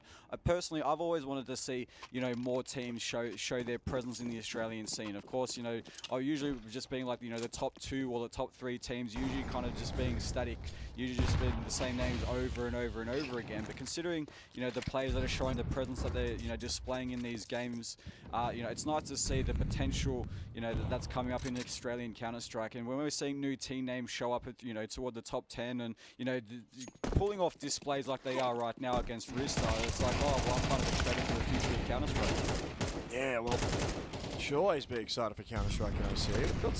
We got some dogs, man. We got some dogs. We'll see Taylor. He's going to be one of those aforementioned dogs. He's going to get himself a nice little 2-piece here, holding down this A site. He's been fantastic to start this game off. 7 kills for him. Of course, Wombat 7 as well. We'll see Jinx 7 as well. Night Raid to lead the pack with 8. And at the current moment, it's just going to be Terry by himself having that opportunity. Wombat will find the final kill. That's Underground with 6, ladies and gentlemen. And I mean, after this performance from Rooster, Church Dog just had to walk away. He's like, this is too good. I need to, have a bit of a break. I need to have a bit of a rest. And we're going to welcome Church Dog back. Church Dog. Hello, ladies and gentlemen. How was your piss? No, look, if it was actually a piss, it would have been great. Usually they feel awesome. But no, I was seeing if we could maybe get the jitteriness of whatever's going on in the chat, maybe help the chat out. But if we could suss out whatever's going on there, I just thought maybe give a few words. They've already been informed. It was a great piss, They've already been informed. You just pissed on the production table? Is that what you just said? Well, yeah, after what's going on right now, they kind of deserve it. They deserve it. No. I'm sorry. Okay, I'm joking. okay. I'm going to teach you a quick rule. All right, youngster, you got to listen here, Jit. All right, go on. There are 2 people you don't mess with. The people that put you on camera, aka the production guys, and you don't mess with the tournament guys, because you are talent. You are below them. They know I'm not serious, right? They know it's all in good jest and banter, right? If they take it seriously, it's a reflection on them and their own insecurities, all right? Just be nice. Just be nice to them. Right, because at the end of the day, they can make us look good. They can also make us look like crap. That's why we have to be nice to Ty. We have to be nice to producer Ty. We have to be nice to Alex, the replays guy. We've got to be especially nice to Taffy and Hambo on the observes. All right. So note to self, don't piss on the production table. Don't do it again. All right, I won't do it. It's not like someone comes over to your house and pisses on your PC because your encoder's broken in your PC. You know what I mean? So what you're saying is I need to leave again and go wipe it down. Yeah, I go go clean it up because Ty's not getting paid enough to clean that up. He's not getting paid enough to clean that up. Wait, we don't call him Tyke. What are we calling him then? Well, I don't know. I said it yesterday, but apparently it was a bad thing. you know that little tiger with that bouncing tiger on a Weenie the Pooh. Weenie the Pooh. Yeah, no. On Weenie the Pooh. His name's Tigger. Weenie. Weenie the Pooh. You don't know Winnie the Pooh?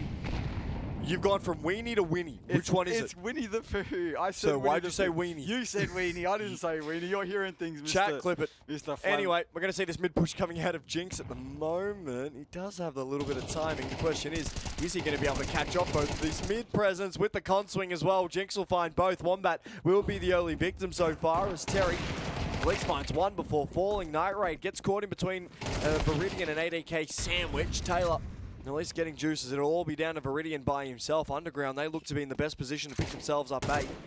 As Rooster just haven't gotten themselves going. Right? They just haven't gotten themselves going. They just haven't been able to find any momentum in this one here, Churchy. Well, I mean, yeah, honestly, I'm kind of okay with that. You know, personally, I am. Of course, you don't want to. You usually want to see the top teams in Australia be consistent, but you know, maybe you could speak to maybe the recent roster changes as to why we're seeing what we're seeing right now. Well, maybe just Underground are just for today just so much better. Who knows? But again, of course, they've showed up to the server, which of course I'm always welcoming. So the fact that I'm seeing a 7-2, all I'm doing at the moment is praying that Underground continue on with this and potentially even close out map number 1. Well, I mean, you can say it's a roster change thing, right? But in my mind, we're just seeing Mirage. Underground play more cohesively as a team. You know what I mean? Their rotations are perfectly timed. They're not overly aggressive. They're not too delayed. Sure. Their rotations are good. They're coming into these sites sort of when they're necessary and when they're needed. Rooster, yes, they've had roster changes, right? I'd be an idiot not to mention the roster changes because you bring in Juices, you bring in Viridian, you bring in ADK, you still have Chelios calling, who's calling with 2 people, who's calling without sort of 2 of the guys who have made his career as an IGL, right, as a player. Not saying that he's not great as an individual, but it was very, very hard to talk about Chelios alone and not mention ASAP or TJP for a very, very long time. And, oh, Taylor's just been incredible too. Taylor has been so impactful to open up these rounds for Underground, right? Rooster needs to shut Taylor down.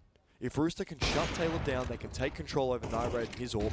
All of a sudden, they have themselves the world at their fingertips. But this round is currently being decided by 2 people. What names are the 2 people, Churchy? Taylor and Night Raid. Wombat's getting involved as well, but Taylor gets himself a 3-piece. Holy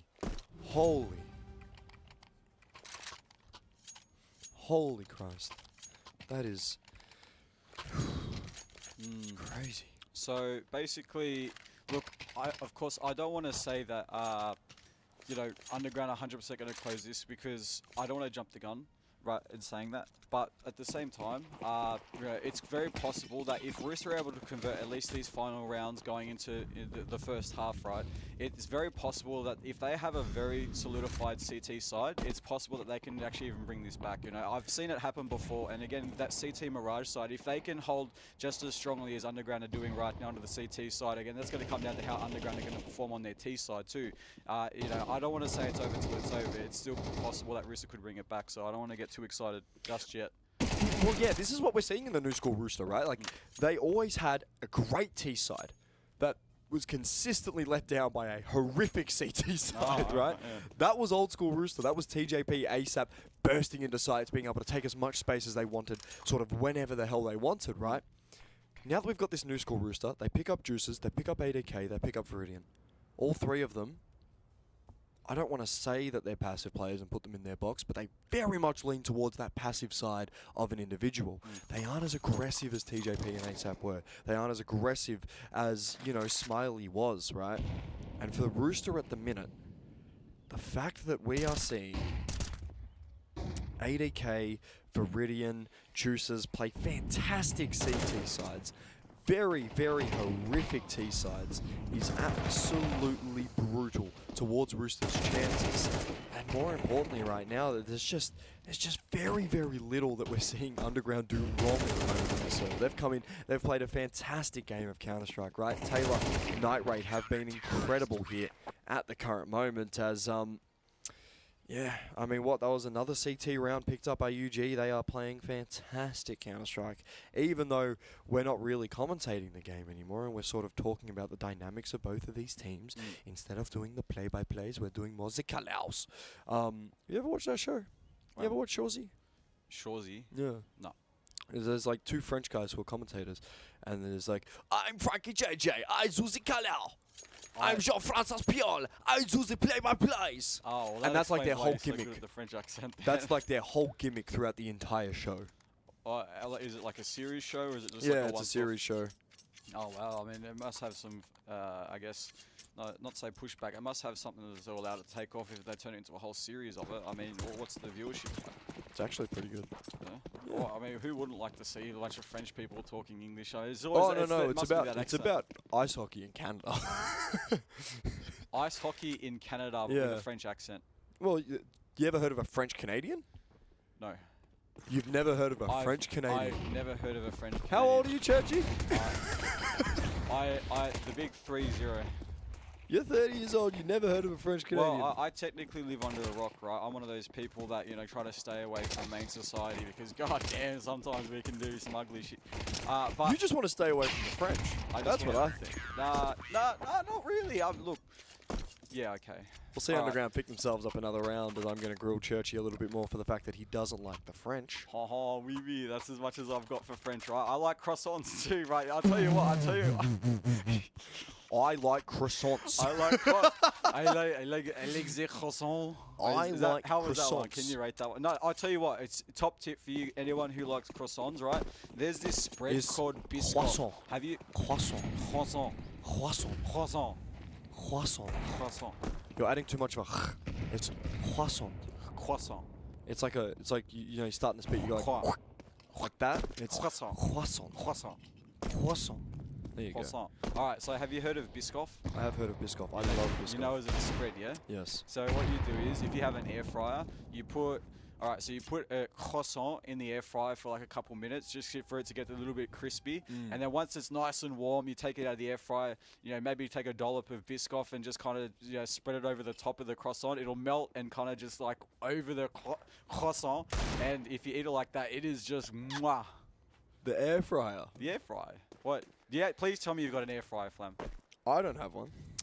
Yeah, now you're showing your age, all right? Now you're showing it. As soon as I got an air fryer, everything I was making was done by air fryer.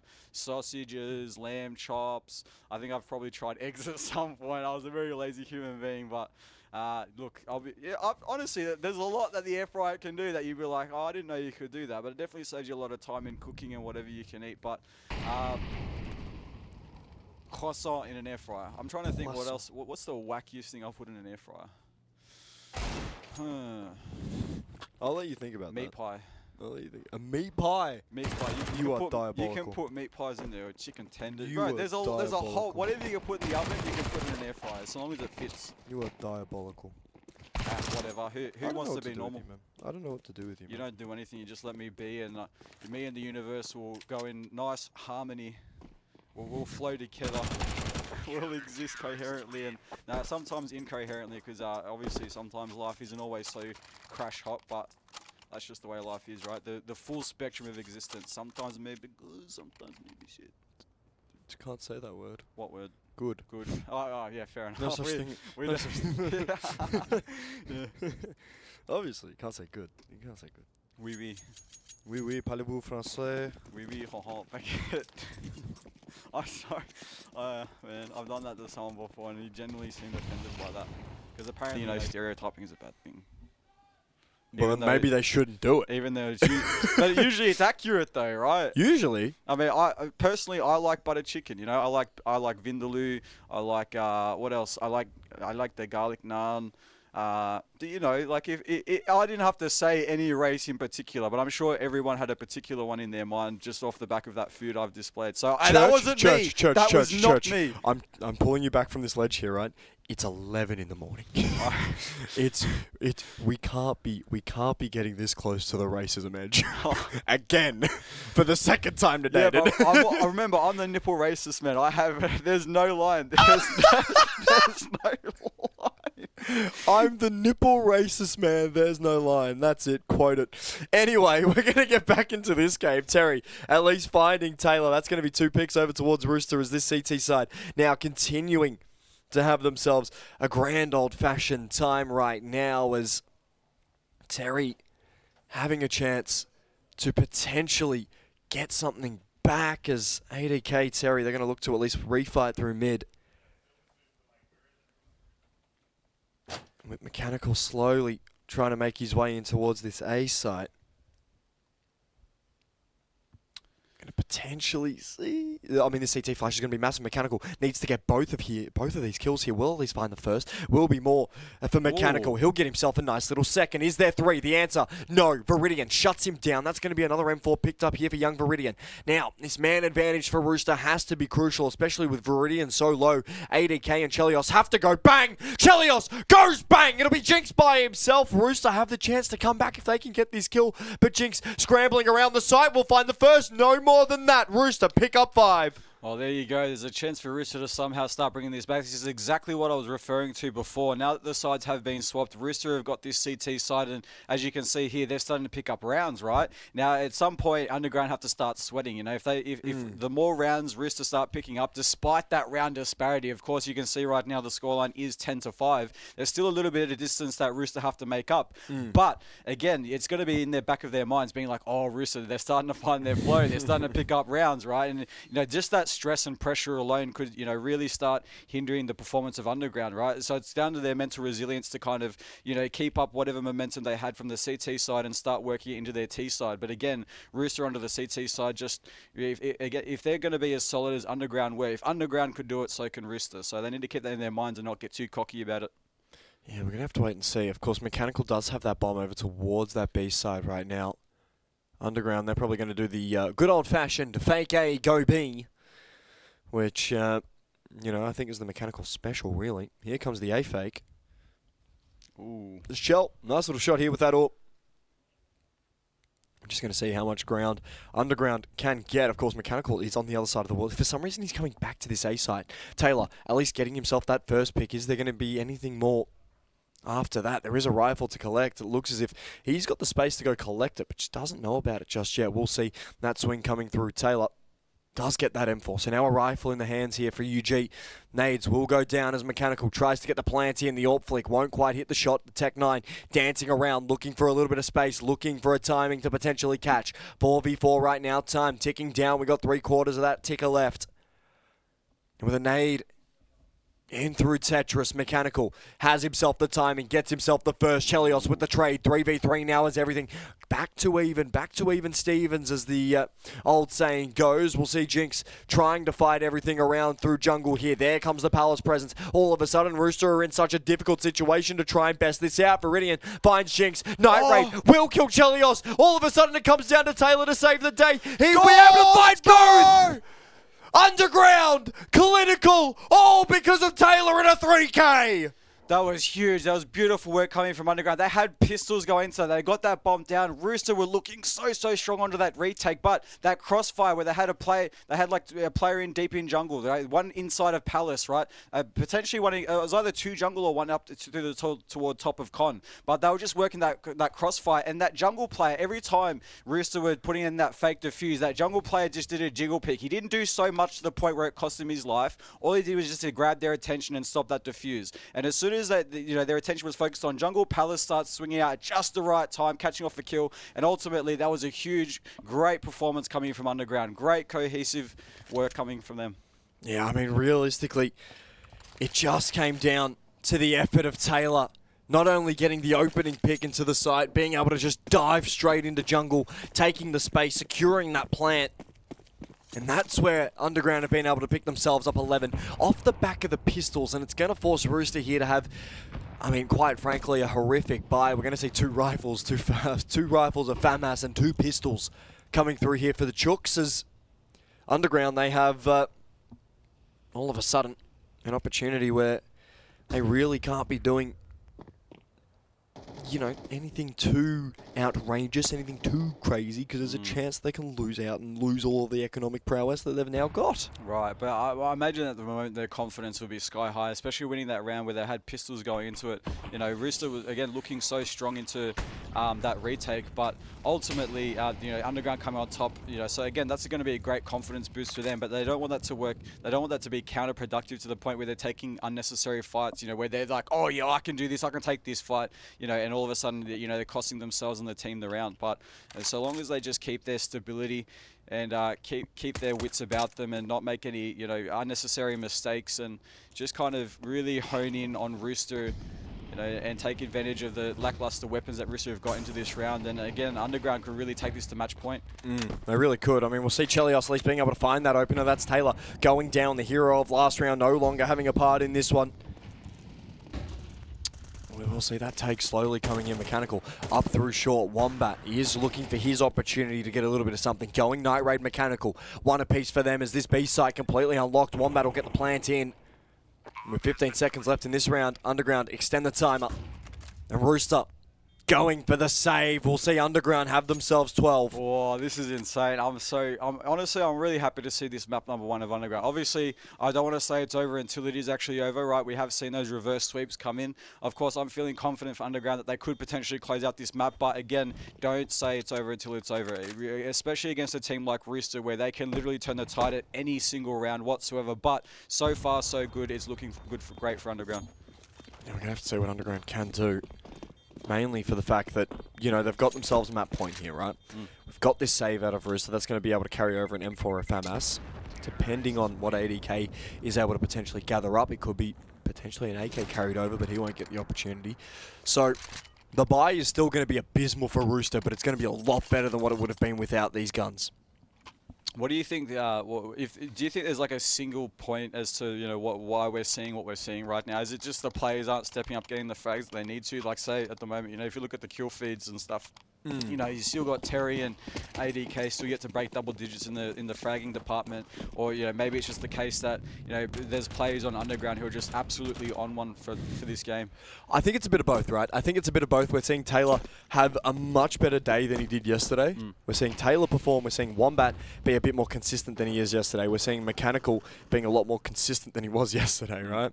Of course, he rolled into the studio this morning, and he was actually quite ready, quite prepared. He was talking about how much sleep he actually got, which was crazy. He told me he just didn't leave the chair, but a nice little opener here from Jinx. I think as well for Rooster, right? They've been, unfortunately, the victims of the CT economy in the second half. Okay. They haven't been able to get anything going, and because of the first half that we saw from Underground, and because of the aggression we saw from Underground, perfection was demanded for Rooster, and that's where they've fallen apart, right? But more importantly, with Jinx being able to find Terry, we will see the man advantage swinging back into Underground's favour. And this is going to be a very, very brutal performance here out of Rooster, because it just hasn't looked like them at all. It hasn't looked like Rooster. It hasn't been looking like Rooster for the past 3 or 4 months. And, after dropping map number 1, Rooster are a team that can fight back from this, but it's going to be very, very difficult, especially with the way that Underground, are playing. But the side take now coming in. Site take. All right, so this potentially might be the last round of this map number 1. If Underground are able to secure up this bomb plant, which they should be able to, they're just making sure, clearing out every nook and cranny for the time being. And now that bomb is getting put down to the floor. And looks like Viridian's backing off. I mean, surely they have to go for this. There's literally no choice, right? They have to. The scoreline is 12-5, so it looks like maybe they're just trying to do whatever they can to clear out all the other angles, clear out mid, make sure no nasty surprises coming from there as Viridian. Let's see if he can get this short control, but with a missed shot, there's an opportunity for Viridian. Looks like he's going to be storming up towards short while the rest of backup arrives from outside of market. But Jinx already onto the line. It's going to be the last few players falling for Rooster. Ladies and gentlemen, Underground have closed out the first map against Rooster with a beautiful performance, showing up exactly when they need to. And we just hope that they can bring this into Inferno for the next map. Well, we're going to have to hope they can as well. We're going to head ourselves over to a quick break. We'll see you guys over on Inferno as Underground are going to be able to take the opening map in this one.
Ladies and gentlemen, Inferno here, map number 2 in this series. Underground potential to have a bit of an upset and put Rooster on fraud watch at the current moment. We're going to be seeing exactly what can be underway here in the pistol round. It looks as if we're going to be getting full sets of armor with a single flash, single smoke over towards that Rooster side, and it looks as if no util here for Underground just yet. Just armor upgrades, potentially the double dually set up from memory. Yeah, it looks as if we're going to get that. But yeah, I mean, coming into this second map in this second game of the series, Rooster having to potentially take their own map pick to stay alive here. Yeah, they definitely do need to at this point, right? There was, as we've seen from the previous map, a bit of an upset for Rooster as Underground were able to convert the first map, right? But also, if you do recall, I did say earlier, right?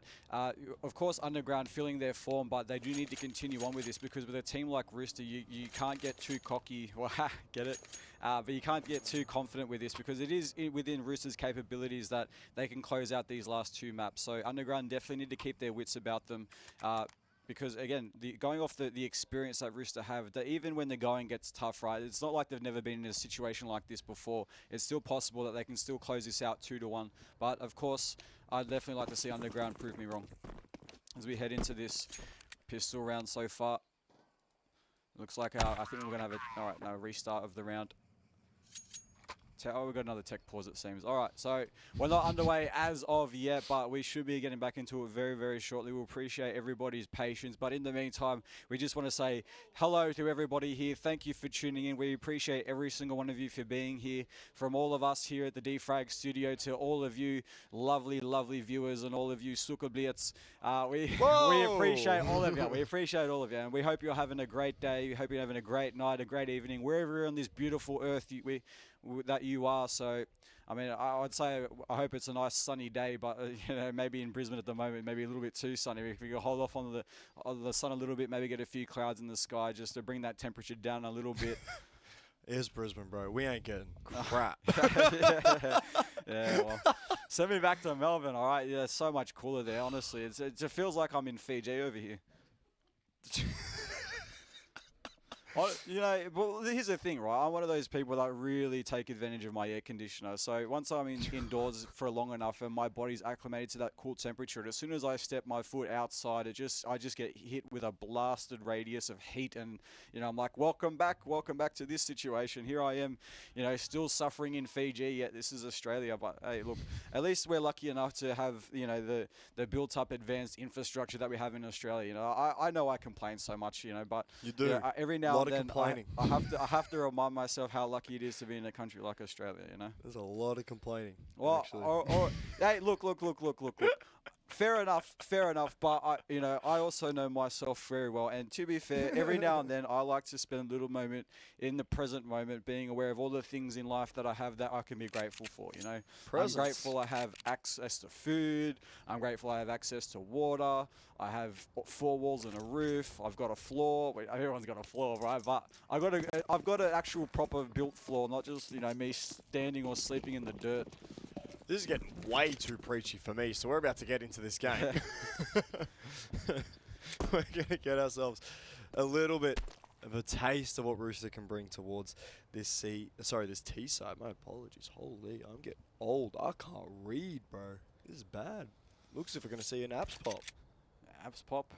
Or, I mean, read the map better. I don't know. Look, it might just be a split toward the A. I mean, right now, Rooster kind of taking a little bit slowly towards second mid. They might have an A split with a couple of members coming out towards apps, and yeah, it looks like they will be busting out. ADK going to be leading the charge, but it's actually going to be Juice as he cops up the first 2 kills, and there it is. ADK chimes in with his second one. We're going to see Wombat taken out by Chelios here on that late lurk, and it'll be all down to Taylor. Of course, such an impactful end of that first map for him. He was absolutely fantastic, as we'll see Rooster being able to take the pistol round quite convincingly. And once they got rid of that dig presence and that dig stack, it felt as if Rooster were just so in control of that T-side pistol. Yeah, well, yeah, obviously they looked very confident going into what that A site. I mean, despite Underground, having a lot of their resources just ready for it, unfortunately, they just weren't able to get what needed to be done. Obviously, the Underground UG were able to do it last map, but again, Rooster, as I mentioned before, a team not to be trifled with. You definitely do not want to underestimate them or their capabilities. So just because you got map number 1, it's not over until the fat lady's sung or the pig flies, or I don't know what else is unlikely. It's a horrible way to talk about Wanda. Yeah, fair enough. Or until you find a day where Wanda's actually happy in his life. That's a crazy call. I'm just saying, he's a nice guy, right? But I love how there's fear in your voice after saying that.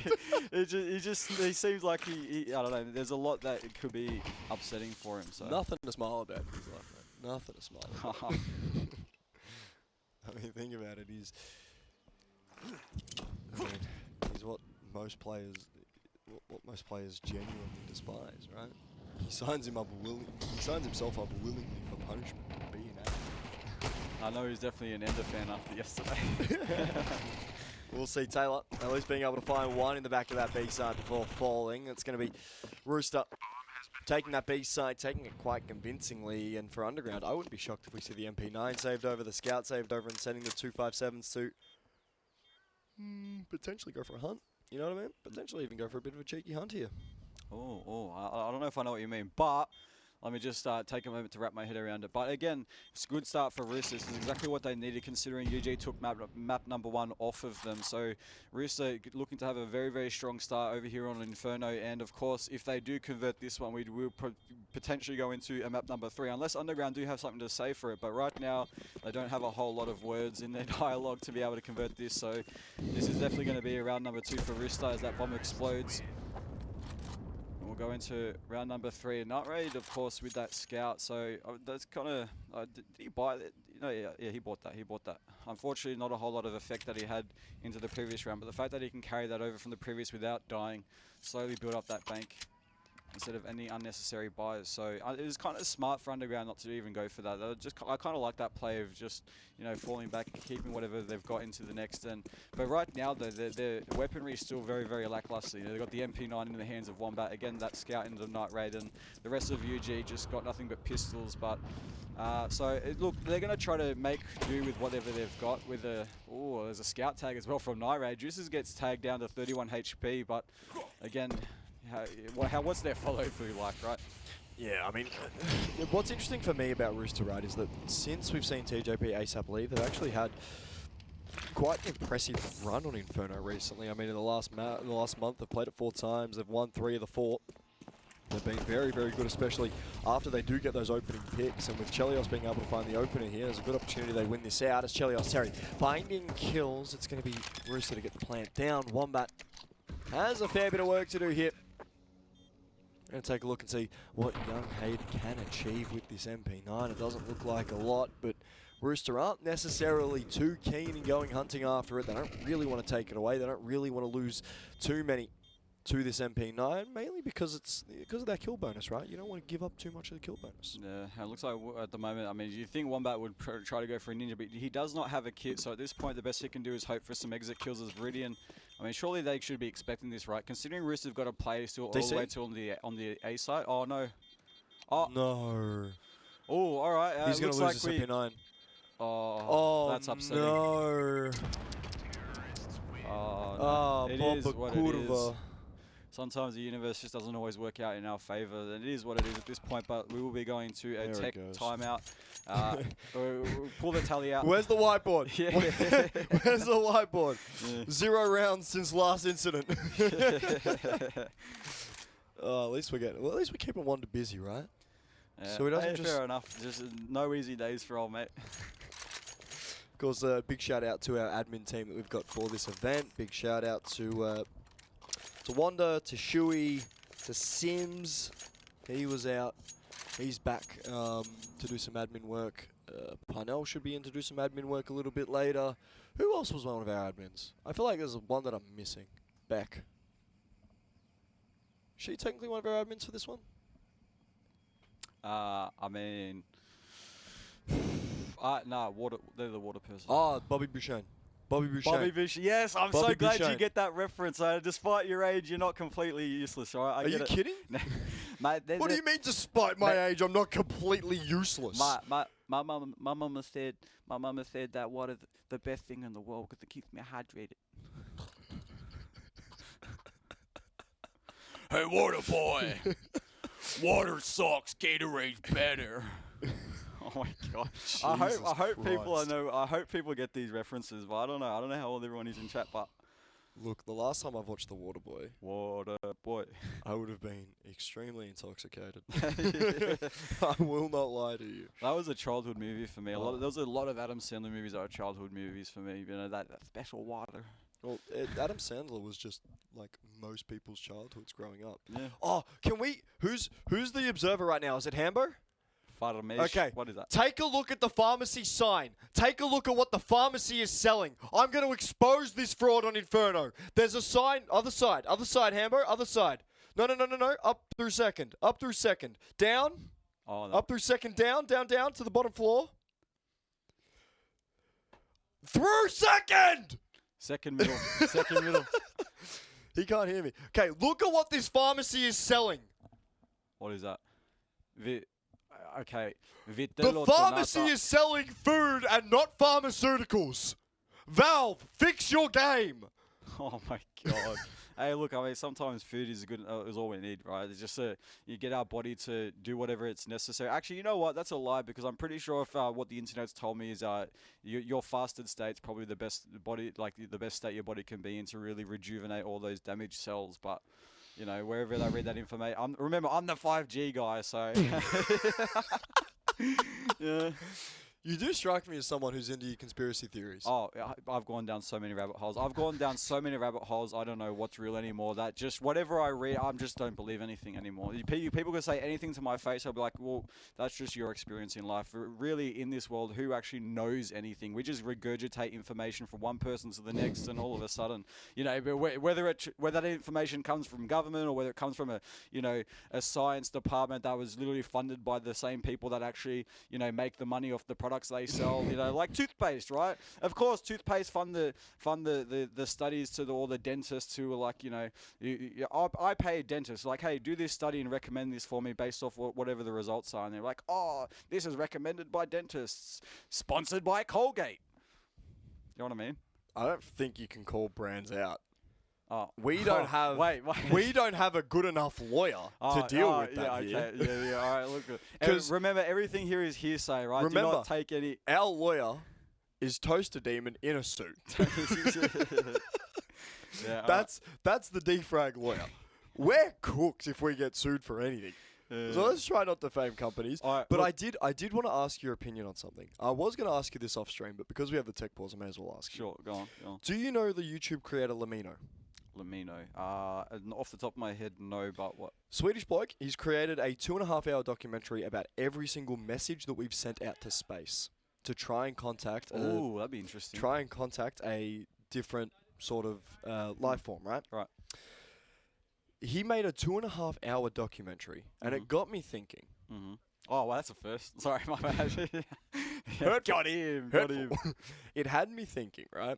Because in this video, they were talking about if we send messages out to space and they're interpreted as hostile, we're cooked. Oh, yeah, absolutely. But So it's a two-parter. One, do you think that there's life outside of Earth? And then two, do you think that other planets would be seeing us as hostile? well, One word answers, please. Yes. And Yes. yes and yes. Okay. Yes, yeah, okay, yes, and potentially yes, right? But also consider it from our perspective, right? If for whatever reason we're the ones who receive a signal from somewhere out of space, how do you think we're going to interpret it, right? If anything, the first thing we'd probably want to do is try to understand it, right? Maybe we want to interpret it as hostile, but, you know, we'd be like, oh, you know, what's this? Are we going to try to decode this and, you know, try to interpret it in our own unique way? Be like, oh, what is this? You know, they might just do the same thing. Capicum. Croissant. He's like croissant. Croissant. Oh, we're back live. Oh, sick. Okay, I thought that tech pause was going to be a lot longer. But looks as if we're back in. We'll see Night Raid posted up with that orb, looking for a little bit of a line of fire, but Rooster not quite giving him that fight just yet, but up through second. Night Raid will capitalize on ADK. Ooh. Nice early kill. A good start for this round for UG, but they need to follow through with this for sure, But there's a possibility though, as Mechanical also gets that kill off the Terry, but there is another player ready for the trade, and I imagine a pop flash any second might come in. Oh, but with that smoke, that's going to definitely put a stint in things for the time being. Definitely will. Definitely. I mean, still the B hit, like they can quite easily push that smoke. Underground haven't left. They're not really wanting to fight for car. Yeah, well, that's the thing, right? The fact that they've got 2 picks for the time being, they don't really need to be aggressing for more information and then opening up the possibility that Risk they get those early entries, right? All they need to do now is sit back towards site, play the time, run that timer down, because the lower the timer gets, you know, the more pressure is added onto Rooster to have to start pushing the site and get that bomb down. The more pressure, the more potential they make mistakes. So again, they don't want to be giving up any unnecessary free kills, and with another smoke just coming in toward none, this might delay things, but Rooster are going to maybe force the issue here. Oh, yeah, we're going to have to see sort of what Rooster are going to do. They've only got to find Taylor and Mechanical here in this B side. As we will see Taylor finding himself the first. Mechanical's going to swing off the contact from Taylor. Get himself one more. It's all going to be down to Chelios by himself. The 1v5, almost impossible, and Mechanical makes it so. Beautiful work, great work coming from Underground. I'd say great utility usage as well. I mean, of course it works to their favor that they get the first 2 kills in the round regardless, but playing smartly instead of just, you know, feeling that hunger for the more kills and just searching for it. You know, again, they're playing smartly, playing more passively, allowing Rooster to come to them. And once Rooster do start coming to them, they've still got enough utility to be able to pop a smoke through, you know, the lane to kind of deny that push. But even there was another smoke toward the back of site, you know, towards New Box, you know, and that's going to cause a bit of a ruckus. So if Rooster, for whatever reason, managed to get to the site, they had to work around that smoke, you know, just to make sure there was no one hiding in there. And that would also delay a lot more time and allow the rest of Underground to rotate back toward the B side. Well, yeah, Night Raid at least opening up the account here. We'll find Chelios with that orb. He's been very impactful once the big greens come out, as Mechanical does at least find Terry. A point-blank shot with that orb won't necessarily hit its mark. Juices does at least find Jinx elsewhere and through that map, and we will see a quick rotation coming through from Taylor to hold down this A site. Mechanical will be isolated here on B. He's going to look for this car retake solo. This is so dangerous. The jump spot's going to come out. Mechanical, you've got to run, my good friend. You've got to escape. You've got to hide. You've got to do everything you can to stay alive and wait for Taylor to get there. Taylor barely gets in through CT. I imagine it's going to be smoked off by Rooster. Mechanical only alive by the skin of his teeth right now. Holy, it could have been an absolute mistake here from Mechanical. It's so lucky that he managed to survive there. Rooster was really trying to do whatever they can just to tag him down. He was tagged down to 17 HP. All they needed was one more bullet. But they will be continuing on toward the B site right now. And looks like they are going to be continuing on. ADK with those first 2 kills onto the site. Mechanical has fallen, and they will be getting that bomb down to the floor. And it's going to be up to Wombat and Night Raid to try to retake this. But will they be going for it, considering Night Raid does have that AWP? Now we're going to be seeing Wombat, Night Raid. They've got a fair bit of work to do at the moment. Bomb is slowly ticking. Juices, ADK both low, leaving Viridian as the win condition. As Rooster, they're going to be stacked up heavy. That flash will go out. They've got a rough idea now where exactly everybody is, but just as the final decision time came through for Underground, it looks as if we're going to see the save. Night Raid playing for the exits will be rewarded with the pick on Viridian, but Underground not interested. Rooster, they'll pick themselves up a 4th. Right, so look, it was again good stuff for Underground. It looked like they were tracking to potentially convert one more round, but unfortunately Rooster did get the better of them. And again, look, at the moment so far, especially onto the T side on Inferno, Rooster are looking quite strong. I thought maybe Underground, I mean, at this point, Underground should be converting more rounds, especially onto the CT side. But again, just that player strength coming in from Rooster really showing that bit of a dominant performance, that despite, you know, those dire circumstances where it looks like maybe, just maybe, UG might be able to pull one out of there. But, you know, Rooster come out on top, and, you know, that's why we see this 4-1 scoreline at the moment. But as we head into round number 6, it is going to be a double AWP setup right now. Night Raid, of course, with his trusty AWP, but Taylor's also picked one up, and if they play this to perfection, they definitely can catch out a few Rooster members nice and early into the round. Oh, most definitely. And I think more importantly, right, is that Rooster have a winning record on their T side of Inferno. Did you know that? A winning record? As in, they win more than 50% of their rounds in Plasma. Okay, so Currently sitting at 58.2, which is kind of crazy. so how do you think how many rounds do you think they're going to convert? We're going to have to wait and find out, realistically. But it looks as if now we're seeing Terry. He'll be able to find that opening kill over towards Mechanical. And more importantly, for Rooster, they get themselves another plant. But a 4v5 retake, of course, tags all over the board. ADK, Terry, they're going to be the two that are surviving with the most points of HP. For Rooster right now, I mean, that flash is going to leave them a little bit panicked, a little bit spooked. Taylor's going to save the AWP. The double AWP setup here, not as effective for Underground as they would like it to be. Right, yeah, it definitely, especially with such a huge investment. So that's about, what, like, look, don't get me wrong, because I'm not the best at math, but what, it's like 4.75 plus 4.75, you know, it's about 9,000 plus something dollars. Yeah, obviously 9,000-ish. I don't get into the dollar tier right now. 9,500. But it's a good, obviously in this situation, it's a good idea that they do save these weapons because obviously with that huge investment, they don't just want to be out giving them away willy-nilly. You know, even giving one for free over to Rooster, because considering Rooster don't even have an AWP on the board, and they've already converted 5 rounds so far. Underground really need to make use of these weapons and not just, you know, go down to them for, you know, not have this big investment for absolutely nothing whatsoever. So, but of course, in saying that, they can't just be saving every round either. At some point, they are going to have to start, you know, dedicating themselves to converting a round. They can't just let Rooster get away with it just because they made that huge investment. Well, I mean, yeah, couldn't agree more, right? But we'll take a look at sort of Underground's past on Inferno. They've played 2 maps in the past month, one against Vantage, one against Ground Zero. They've gone 1 for 1 on Inferno so far. And here's the bit where I'm a little bit scared for Underground, right? A T side round win percentage of 41.7%. Do you have a rough idea what that means? That means that once they go to the T side, Rooster are most likely going to close this out, because at the end of this half, Rooster are going to be ahead. For every 4 rounds they play on their T side, they win 2 of them. Sorry, they win, yeah, almost 2 of them. Quick math. Quick math. That's not correct math, but it's quick. Yeah, true. Don't worry, my quick math ain't any better, don't worry. I'll actually, it's actually technically for every 10 they win 4, which means if you half that, for every 5 they win 2, technically. But look, whatever math you is said's gone off into the abyss in my head, so. that's right. Speaking of the Abyss, Underground are going to be saving into it. As the AWP of Night Raid, Jinx and his M4 not looking to have a bar of this one, as Chelios will at least recover the AWP of Taylor. Did at least get himself a pick with it, so it's not like it was completely useless. But here's my gripe with Underground, okay? I genuinely have a bit of a love for the Underground boys. Okay. I want to make this clear. For all of the players, I've got a great love for them. Sure. But Now, understand how I said players and not coach. Anyway. oh, Woosa! There's another one that I give me.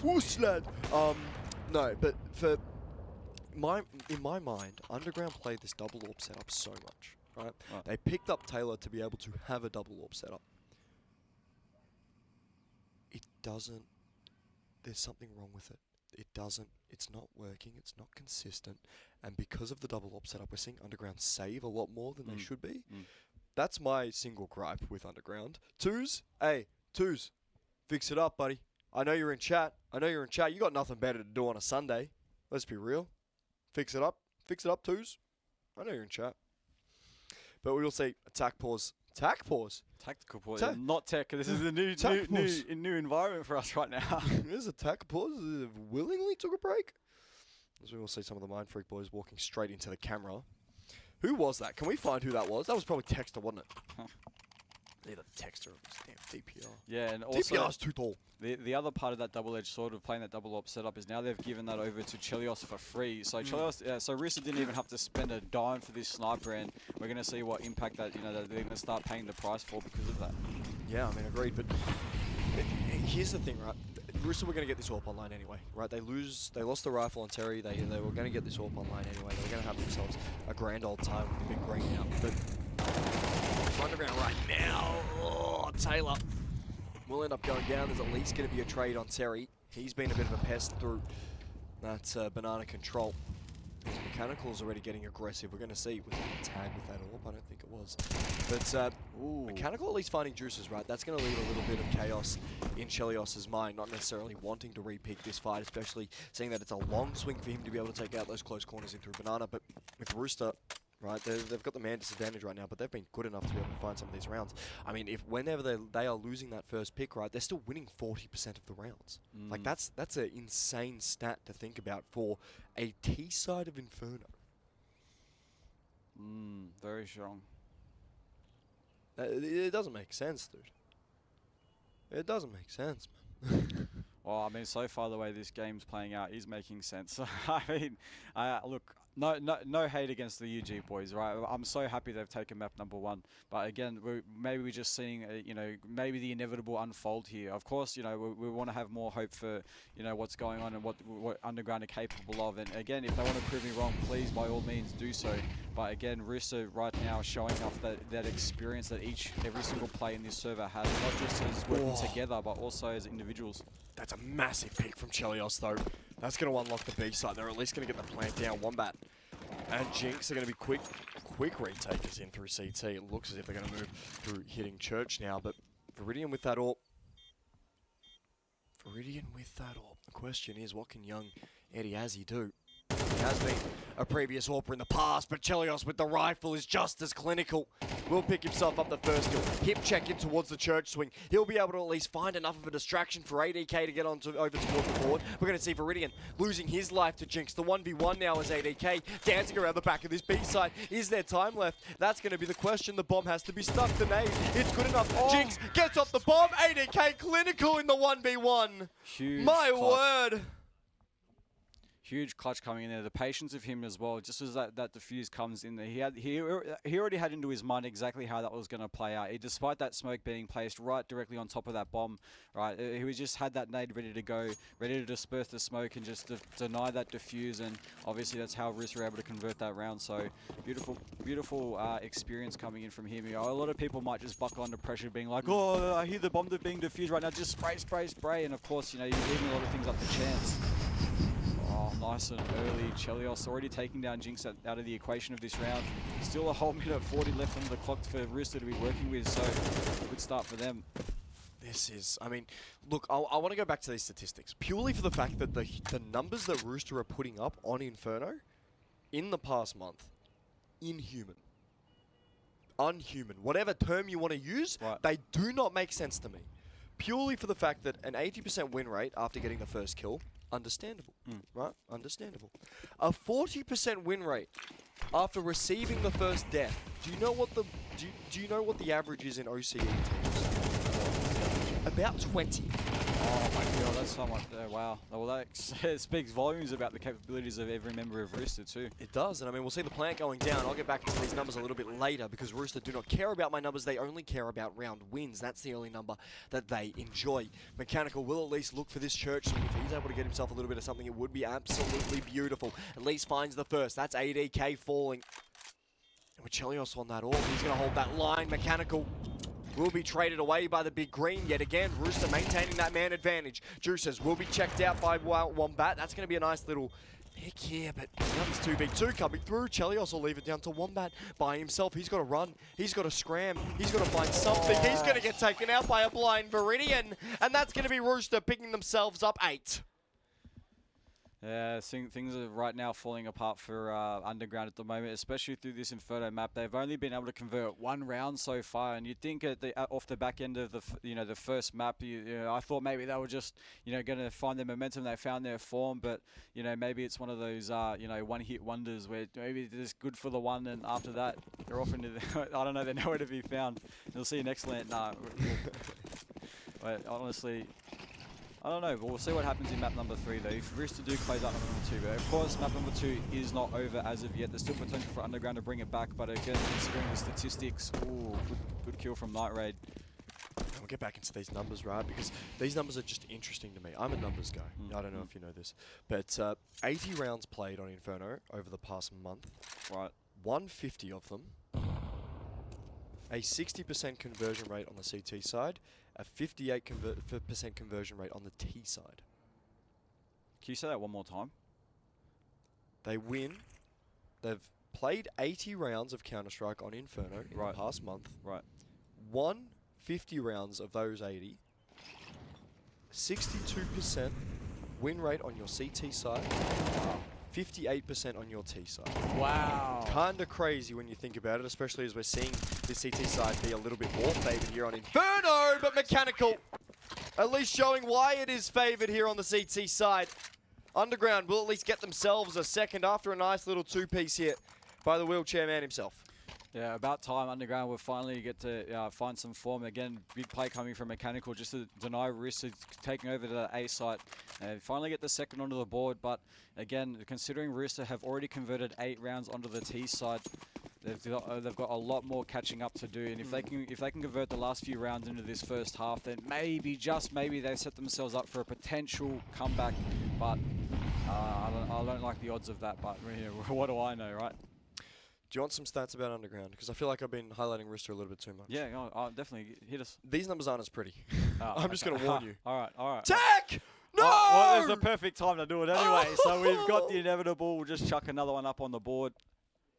Another tech pause, dude. I thought we were done with these. I thought we hit our daily quota of tech pauses for an Daily OCE quota. LAN. There's a target. Anyway, let's get into these numbers, right? 50% CT round win percentage. Okay. They have not achieved that in this game. Definitely not. Definitely not. A 41% T side win percentage for Underground. It's still better than the OCE average, which is about 36. Right. But the CT side is lacking because it's usually about 60.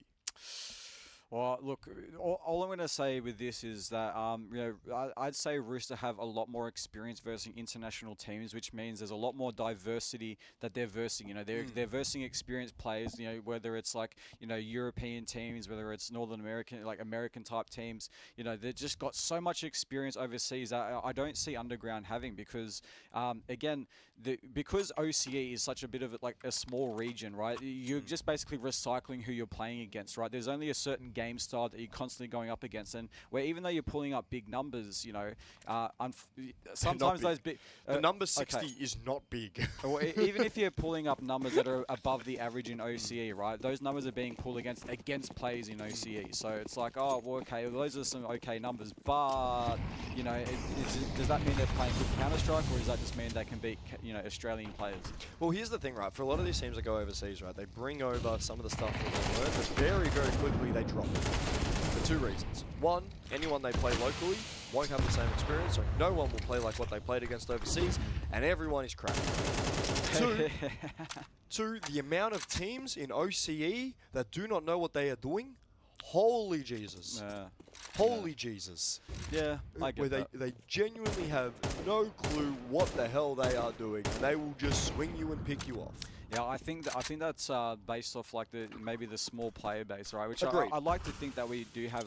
I like to think that we're growing for sure, but just because again that we basically the old rule of CS is that to get better you have to verse better players. But when you're already better than the majority of the player base that you're already versing, there's not a whole lot of wiggle room for you to kind of learn new things. So again, you're just recycling old content that you've already played with. At which point you're not really getting better. You just learn how to beat Australian teams. Yeah. And as we see this side take coming through, Mechanical want that one apiece for them. First time we've seen Rooster get really aggressive towards this A site this half, and Mechanical will be on a very, very quick wrap. Bomb will go down anyway. Mollies will go out, flashes as well. Mechanical will be spotted. He's not going to be having too much fun, completely blinded, but Rooster still have that man advantage. Smokes will go out there. Going to see that blue truck play up of Mechanical come through. Night Ray with that orb, however, needs to find 2. First fight will come through. Night Raid doesn't know that Chelios is here. A nice, perfect bait and switch as Chelios will finish it off. We'll get some fist bumps here for Rooster. A thumbs up for their impromptu coach who stole my chair before. Yeah, honestly, beautiful play from Chelios. Just to wait for his teammate to take the fight, and as soon as that AWP shot comes in, he's just happy to poke his head up like a badger. I don't know if anyone will get that. Badger. Whack-a-mole. Whack-a-moles, yeah. I was about to call whack-a-donut. I'm like, that doesn't sound right. Whack-a-donut. I'll whack-a-donut. Well, I hope it's a Krispy Kreme and not any other donut. But we are going to be seeing flashes down through bottom mid, and Wombat's going to be able to capitalize. Gets himself 2. Terry eventually shuts him down. But I mean, the damage done early by Wombat. A beautiful two-piece here to try and set up Underground to pick themselves up a third. Yeah, it's definitely a great opportunity for them to, yeah, as you say, get their third. But again, they need to follow through with this just because they've got that one-man advantage at the moment. Because Wombat did fall, doesn't mean they can, kind of just give up and be like, oh yeah, we got this round in the bag. Of course, Viridian, ADK, and Terry, definitely players not to be underestimated. And as it looks like a few of them might be pushing towards the B side. Mechanical with the famous spray down. He's already taken down two of them. Terry and Viridian have fallen. It's all come down to ADK, but oh my god! ADK sprayed two of them through the smoke. He's opened up the B bomb site. See, this is 1v2. ADK, fair bit of work to do. We've seen what this young man can do in the past, but he can't replicate it. A 9-3 scoreline at the half. This is an absolute beatdown here on Inferno by Rooster. They have played so well. Yeah, absolutely. But I will say to Underground's credit, I mean, look, with how the start of the half was going, the fact that they've managed to convert at least the 3 overall, I mean, overall, it's definitely not a good thing. But considering how much of a stomping Rooster were taking home to them, Underground getting 3 here, it's definitely showing that they're not going down without a fight for sure. So we'll see what happens when the sides do get swapped. But of course, considering I guess the statistics, I think Rooster had the better numbers on CT side. Yeah, I think that you rolled through them before, yeah.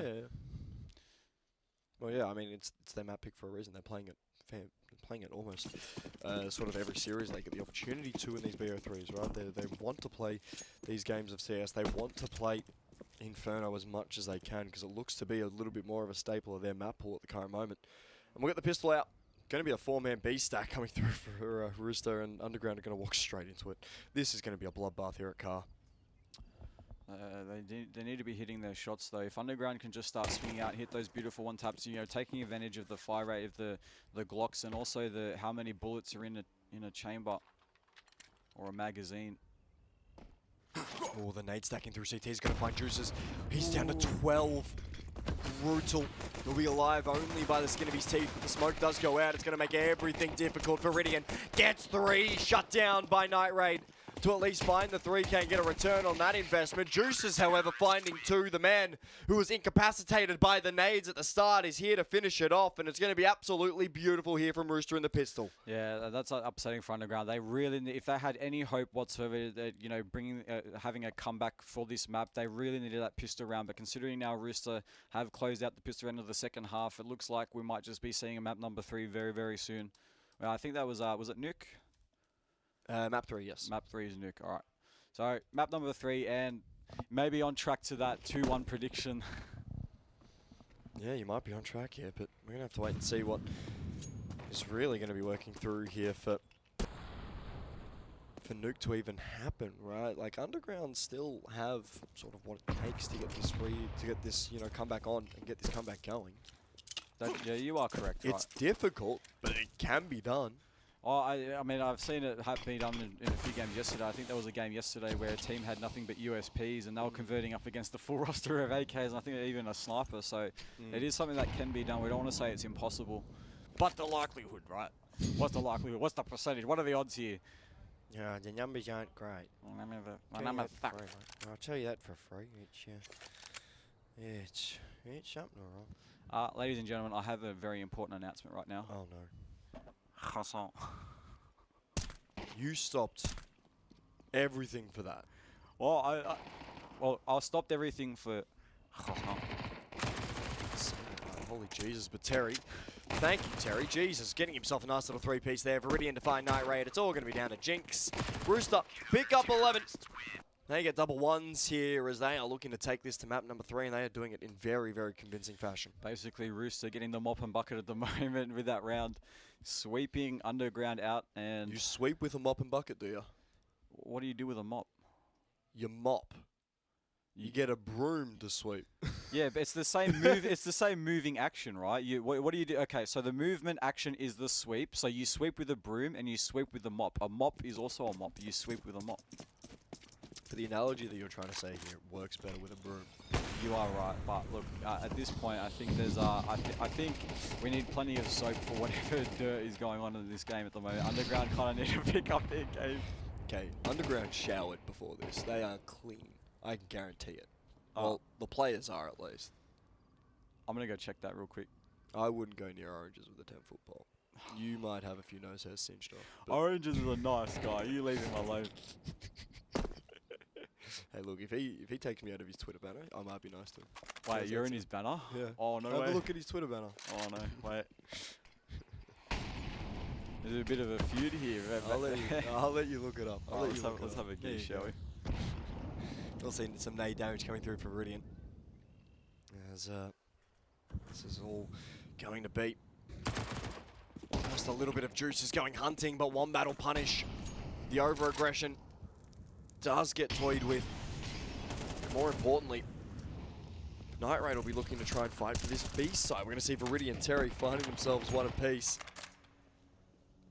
And now the man advantage has swung back to Rooster as they've taken the side. Bomb will go down. Terry pushes the smoke anyway. The flash is perfect. The Terry spray, even better, will get two. A little sloppy, but it doesn't matter because he gets himself a third. Rooster pick themselves up 12. Map point, match point, potential to go to map number 3 here unless Underground do something very, very drastic. They absolutely do. I mean, if you were to make a choice, what type of drastic action would you be taking? You know, would you be like, oh, let's just all push here and hope for the best, or you know, exactly what type of decision do you make in this scenario if you're Underground? You know, do you just kind of like, look, at this point, let's just kind of reserve our energy and take it to map number 3, or are we going to continue fighting for this no matter what until it's over, until the admins have been like, all right, guys, break time. Yeah, well, the know what you admins do. just go out of their way to cause a tech pause. Yeah. Hear that, guys? Every single tech pause has been caused by a single admin today. And if you want to, DM at TaffyAU on X, the Everything app. He's the lead admin for this tournament. Any worries about admins causing the tech pauses, you DM him about it. And then if you want free tickets to I am Canberra that we're going to be getting next year, DM Taffy. I am Canberra. Yeah. Where the hell are they doing that in Canberra? I Missed didn't know ball Canberra had the missions. resources for that. I don't even think they're doing an IM next year. I haven't even taken a look at the IM. I'm just making shit up. I am Canberra. Oh my I am god, I've been Canberra. to Canberra for once for a LAN, and that was like almost like a deserted town. No way I could see people going there. Yeah, well, we're seeing Viridian. He's taking Wombat out back to Canberra, leaving him deserted as the early death so far here in the server. 55 seconds to play Underground. They still want to work this B site. They've left Jinx over towards A to try and cause a little bit of havoc, a little bit of chaos, but with Viridian boosted up in through rose bushes. Having Terry in that side. Mechanical will hard clear him. Terry at least gets the trade back. Terry has a little bit of room to work in and around this smoke. He'll at least get himself a bit of room, but how about that from Night Raid? Read it perfectly. Terry will be taken down. 3v3 here on the retake. This could be the game here at the moment, especially with how Rooster have been playing with ADK, finding Taylor. Man advantage now belonging to the Chooks, but the flash is perfect. It'll cause Juices at least a little bit of a headache. We'll see Night Raid tucked in towards Barbecue, and Jinx, he's come up all the way through mid to potentially hold this crossfire. Night Raid taken down. It's all to Jinx by himself. 1v3 to keep Underground alive. He's going to be completely white. Rooster have the site. Another flash will go out. Jinx completely white again. The defusel's going to be stuck. Jinx finds one. Can't get two. Rooster get themselves map number 2. We are heading to Nuke. Oh, kind of excited to see what happens on the Nuke again. It's another chance for Underground to really cause an upset for against Rooster. If they can do a repeat of whatever they did into map number 1, that Nuke is the opportunity to do so. But in saying that as well, I think you said the statistics before. The statistics of Rooster playing onto the Nuke. It's one of their bread and butter maps. Yeah, I'll have to go re-look at those numbers during the break. But yeah, well, I mean, we're going to go get those statistics. Why not, Churchy? Let's have ourselves a bit of a quick break. We'll be right back. Map number 3 in this series. Our first series in this competition so far to go 3 maps. We're going the distance as Underground and Rooster looking to book their place in the grand final. Who's going to make it? You're going to have to wait to find out.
Welcome back, ladies and gentlemen. The first series of this competition to go 3 maps. We go the distance and we get to finish up on the beautiful, beautiful sort of, what is it, concrete of Cedar Creek nuclear facility?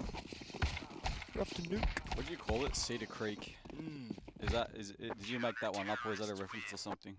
Look at the, who's Tafia Observer? Look at the name on the building of nuke. Okay. Does he know where to find that though? Yeah, he will. If he knows ball, he'll know where to look. Alright, we'll figure it out. But, I mean, maybe they call it Chernobyl. Well, I don't know if it's Russia though. I don't know where it's supposed to be. Have you ever seen that? Have you ever seen that series Chernobyl though?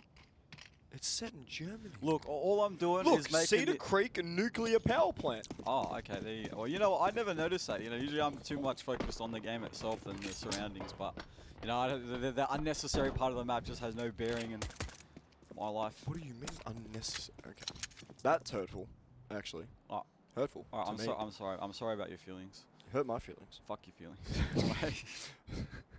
See, now I can follow it through. There you go. There you go. You're finally learning how to be mean. You'll at least see. Chelios finding that opening pick. Wombat no longer having a say in this pistol round as Chell goes bang again. We'll find Night Raid. It looks as if Chell just finding himself 3. Holy Jesus, Chell. You can't do this. These underground boys have families. As he's gotten himself 3. Is it going to be 4? Yes, it is. Chelios has gotten himself 4. The ace in the pistol round could be there, but Jinx is going to be isolated, taken out by Terry, Rooster. All thanks to their IGL have themselves the pistol round. It's definitely not the start underground we're wanting, right? Especially with Rooster starting things up on the CT side of Nuke. You know, a lot of people, again, just to reiterate for anyone who does not know, Nuke is a heavily favoured CT-sided map, and considering the Rooster are starting the first half off with this, and that they have converted the pistol round, underground have definitely got their work cut out for them. They really need to, you know, pull their thumb out of wherever it's hiding right now, and you know, start converting these rounds. And obviously, they will be trying to do that. If they've gone with the Force Buy, the full set of Tech 9s coming out, they've got a bit of utility to see if they can try to convert with at least a bomb plant or hopefully a win. But if they're trying to face Rooster head on straight away, this will be the round they've got to try to turn the tides. I mean, yeah, it would be the round that they've got to try and turn the tides, but the question is, right, like, for underground, like, what do they have going for them in this, right? Like, they've got themselves the pistol upgrades. They're not going to have a buy in the next round. They're going to be 0-4 unless something drastic happens. ADK, there's at least spot out a shoulder. That's going to be ramp taken away by underground. They're going to look to try and hit this B site now. The question is, ADK, he's going to be able to get himself in towards safety. The question is, how much are underground going to go chasing here? Because Viridian's already through single door. Bomb's already going to get planted down. Mini Astralis technically is Wombat. Finds himself 1. Chell, at least there for the trade. And a 4v4 retake situation here. Rooster, they're looking quite good. Well, yeah, they've got the 3 M4, the 4 M4s, but these post-plant positions from underground, you know, if they hold on for dear life, it's quite possible they could cause a bit of an upset in this round number 2. But as Rooster already coming out onto the site, looks like Terry, Viridian, Chelios get 1 each, and Mechanical's going to be the last man standing to do whatever he can to try to deny the bomb defuse. But already Terry onto his line at Megaton, and Rooster now securing their 2nd round into Nuke. And look, at least a bit of saving grace for underground with that Force Buy with those Tech 9s. They did get the bomb down, but with this, though, of course they lost the round. They will most likely will not be forcing. You know, we won't see any rifles come out from them into this round unless they want to go for. At least someone wants to go for a hero play, but I really doubt that, especially from a team from underground. I usually see that. You usually see that from teams like Rooster or something, but. Yeah, look, at the moment they're going to try to do whatever they can to save their bank, so it's quite likely that Rooster are going to convert this round number 3. Again, it's not impossible for Underground to come out on top, but, you know, unless a few 1-digs could come into play. I mean, Wombat already out toward outside, just seeing if anyone from Rooster gets too aggressive, but right now Rooster happy just to sit back behind that wall of smokes and allow Underground a bit of free range to do whatever they want. Well, yeah, I mean, the thing is, right, for Underground, coming in with these Deagles, I'm shocked they didn't keep themselves at about that 2200 mark. That's, like, that just helps you build up that economy, especially if you don't convert that rifle round. It's just a little bit of an extra safety net. But if they're feeling confident right now here on Nuke, then there's not a lot you can sort of take away from that. And more importantly, for UG at the moment, they have been sort of farming Nuke here at this event. They've been fairly good at it, as you know, Rooster have been doing the same over the past month or so. Well, that was the I believe with Underground, that was the map they 13 forward Mind Freak just earlier on in that best of 1. So I mean, obviously it's not like they're incapable of doing anything on Nuke, but I mean, as they're walking out through the smoke right into the crosshairs of Viridian, picking himself a quick double. Oh, Taylor just sitting there. Viridian might just be able to get himself another one if Taylor's not careful enough. Oh, he's still alive. Somehow. Smoke will fade though. Oh, Taylor. Okay. Okay, Taylor. That's going to be 2 kills with that Deagle. All of a sudden, it's just going to be damage. He's aiming for ADK. Will eventually put him down, but a nice little spark there from young Jay. He's going to have himself a incredible push through here to be able to find 2 kills, at least causing a little bit more expense for that Rooster CT side, just to try and keep the economy in check. A 3rd would have been lovely. A 3rd would have been amazing. But you're happy with two. You're happy with two, and I think for a lot of these underground boys, they're happy to just get these rifles out, especially that AWP on night, right? Absolutely. So this will probably be the first true test that we're going to see for this map. I mean, outside of the pistol round, which obviously went to the way of Rooster, we're focusing on the present moment now. And as you said, Night Raid got this AWP. We've seen what he can do, what he's capable of, and so long as he just does what he does best. Although with Chelios already out towards T-Red, a very aggressive angle if Underground are not expecting this. I mean, they might be. They're playing it, just doing whatever they can to avoid that angle. And they've got Wombat creeping up from their sidelines. He's taken Chelios already out of the equation. The sniper is gone. Oh, that's going to be Night Raid finding ADK too. That's the secret, and Outer's presence completely dismantled here by UG. They have done a fantastic job. The question is, does Rooster have already dropped Viridian in through secret? That was going to be my question. It's good to see that Viridian has given me an answer. Of course, Taylor waiting for the push, waiting for the aggression. Viridian, I'd imagine the same thing. As Juices, well, he's just going to be able to find himself where two players are. Taylor will find Viridian in through secret. It's just going to be Terry by himself, and Night Raid just absolutely stomping him out in this round so far. Underground, they get themselves their first round here of this map. Welcome to the game, Underground. Absolutely, that was, as I said before, that was the round they were going to be truly tested, and they have shown up. They've definitely proven what they're worth, but they, of course, they've got a few more. They're, again, T-side on Nuke. They do have to really knuckle down and lock in at this point, but it's a good sign that at least they've started off, converting around as we head into round number 5. But with Rooster, their economy, again, they're feeling their confidence, right? They've got their AWP in the hands of Chelios, who, as I've said time and time again, he's definitely turned the tides in their favor when Rooster needed him to. And the rest of Rooster have also force spot with an M4, a couple SMGs. So Underground, again, can't be too slack. They can't be too lenient, expecting it to be a full eco. Otherwise, the last thing they want to be doing is getting too complacent and then allowing Rooster to come out on top. So there's a definite possibility Underground can convert their second round here. But again, they just need to lock in. Yeah, lock in. It's a nice sort of way to put it. I couldn't agree with you more right now. But we will see ADK. He's pushed aggressive in through Trophy. It's going to allow Chelios to be able to float all around the map wherever he sees fit. ADK getting aggressive. The lobby crunch comes in. It's going to be effective for Rooster. They'll find Jinx. Question is, do they go for that extra smoke in through the top of lobby? They will. Taylor at least finding Terry. Getting that trade for Wombat. Still the man advantage belonging to Rooster. That's going to be an AK recovered here for Juices. As ADK continues his little world tour. As we've seen him be everywhere across this map, from ramp to trophy to ramp to, lockers, to potentially even fighting Howders here. In just a second, he's actually going to be fighting Heaven, okay, with an MP9. This makes sense. We'll eventually see that smoke going down here through Annex as Underground will take secret control. They've got to deal with Chelios and the AWP. No easy feat by any means of the imagination. Chelios holding through double doors. He won't necessarily get the contact that he's looking for. Does at least get a little bit of support of ADK already down here. He's running around like a headless chook right now. And he's getting rewarded for it because he's been able to find fights. He's been able to find kills.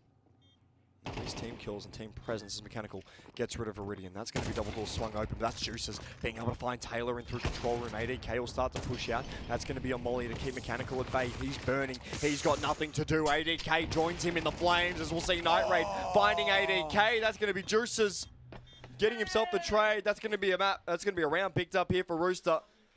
They are getting loud. They are feeling good about themselves right now. And for those Rooster boys right here, absolutely fantastic counter-strike out of them. That was so unfortunate for Night Raid. There was the possibility he could have closed that out with a 1 versus 2 clutch. Unfortunately, I don't know if you've seen that there, but after he got that first kill, he was trying to move to his left, but he was getting blocked by that object to his left, and he's getting stuck there. And I imagine he's just panicking as he's like, "Why am I not moving left? I'm stuck." While the teammate from Rooster chimes in and goes for that trade kill. He's literally, I think he whiffed a few bullets too, so there was definitely an opportunity for Night Raid to have enough time to wait for that that sniper bolt action to kind of reload itself and take that second shot, but unfortunately that object just basically denying him that.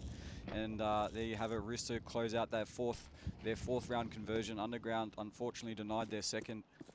Well, this is where it can get dicey for Underground, right? Like this round, we see them buying into the rifles. We see them buying into full belts of util. We see them drop this map here. We see them drop this round. My apologies. We're all of a sudden looking at a 7-1 start here at Nuke. Oh, I mean, yeah, correct. If they lose this round, so this is another very, very important round for Underground. It is, unfortunately, and Underground. What are they going to end up doing about it? We're going to see Taylor yet again getting involved. That's going to be an opening pick over towards ADK. The Cavalry will start to try and at least fight for a little bit of this ramp control. Viridian's already down here. Of course, joined by Juices. As mollies will go out, it's going to be Viridian. Taken away from double door as Mechanical. Plants Astralis with those doors naded open. We're seeing Rooster waiting for this fight to come through. It looks as if we could be seeing a save out of Rooster. This will be a save. This is a bold call from Rooster right now. Do you know, Wombat got to be careful though, because with that save, they'll be coming up towards Secret. I don't know if Wombat's going to be expecting that, and he's going to go down for free. Easy pickings for Viridian, and obviously recover that AK. But with that though, I give credit to Underground there with their utility usage, right? Because obviously Viridian had that read. He had that preemptive drop down toward double door, but that molly coming in through control room window and flushing him out, so that way they can get that bomb down, you know, nice and comfortably without expecting anyone pushing out into the open and denying the plant. So I think it was off the back of that molly, that very, very deep molly flushing out that specifically that double door position where Viridian exactly was, and that has allowed Underground to get themselves their second round. So as I said before, very, very important round that Underground need, and they have converted with this. So I think we're going to have an interesting match on our hands here. Looks as if we're getting a bit of trash talk coming out of from Underground. Which, you know, I don't know. Like a bit of controversy. You don't really want to be doing that when you're 4-2 down on your T side of Nuke.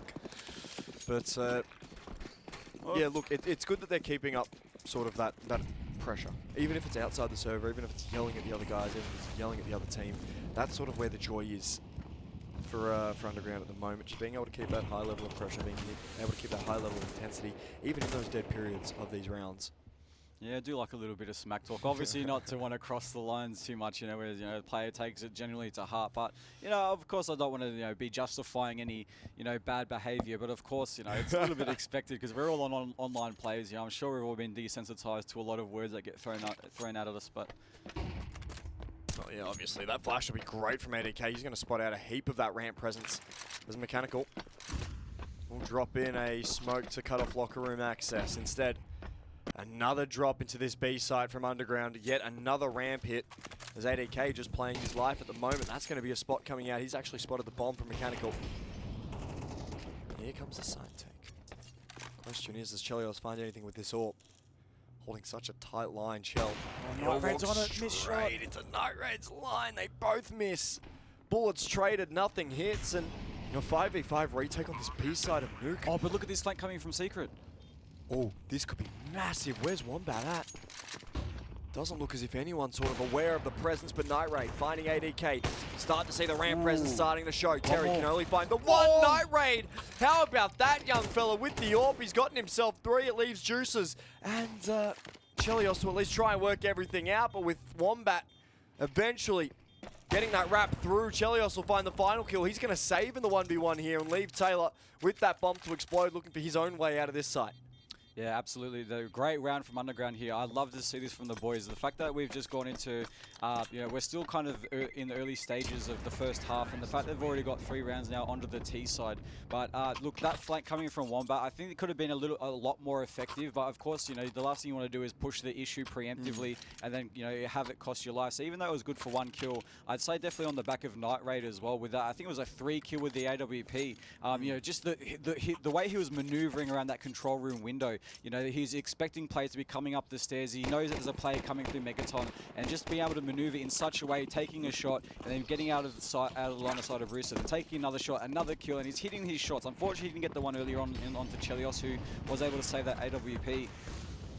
Although Chelios with a missed shot, so far not as effective. Terry's going to be able to get himself a nice little kill with the 5-7. At least Wombat to find Viridian in the meanwhile. Terry has himself now a cheeky little rifle. ADK is going to look to see if he could best jinx, and his AK, that's going to be a Kalashnikov picked up. ADK wants the swing, no, won't necessarily do too much after, and instead dropping down towards that B site. But Underground, they are looking worse for wear here, especially with Wombat tagged down quite low. They've given over 2 rifles. Chelios still has that AWP that hasn't rang out yet. And for Rooster, probably best case scenario, they've got the man advantage, they're living life, having fun, they're taking away guns and not really letting Underground have themselves a lot of space to work with. But yet again, Wombat in through this secret lurk. He's going to need to be very, very important, especially as ramp room is finally going to be taken here by Underground. Yeah, this is. I think this is still quite possible for Underground. Again, Taylor's time and time again showing up his entry frag ability, and considering he's still alive into the cards at the moment, it's still, of course, 3 versus 4, so they're at a man disadvantage. But again, with Wombat finding that lurk kill, taking down Chelios, this is an opportunity for Underground to finally turn this round back into toward their favor. With 20 seconds left, though, they're just getting that bomb down to the floor. But Juice is already coming from single door. He's opened it up. They know exactly where he is, but Night Ray doing exactly what he needs to do. And Terry, the last man standing for Rooster on a 1 versus 3, looking like he's going to allow Underground to pick up their 4th round win, an even 4-all scoreline, and save this AK into the next.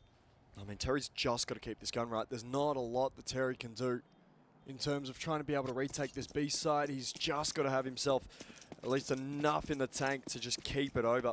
Because we're going to be seeing the buy coming through for Rooster next round anyway.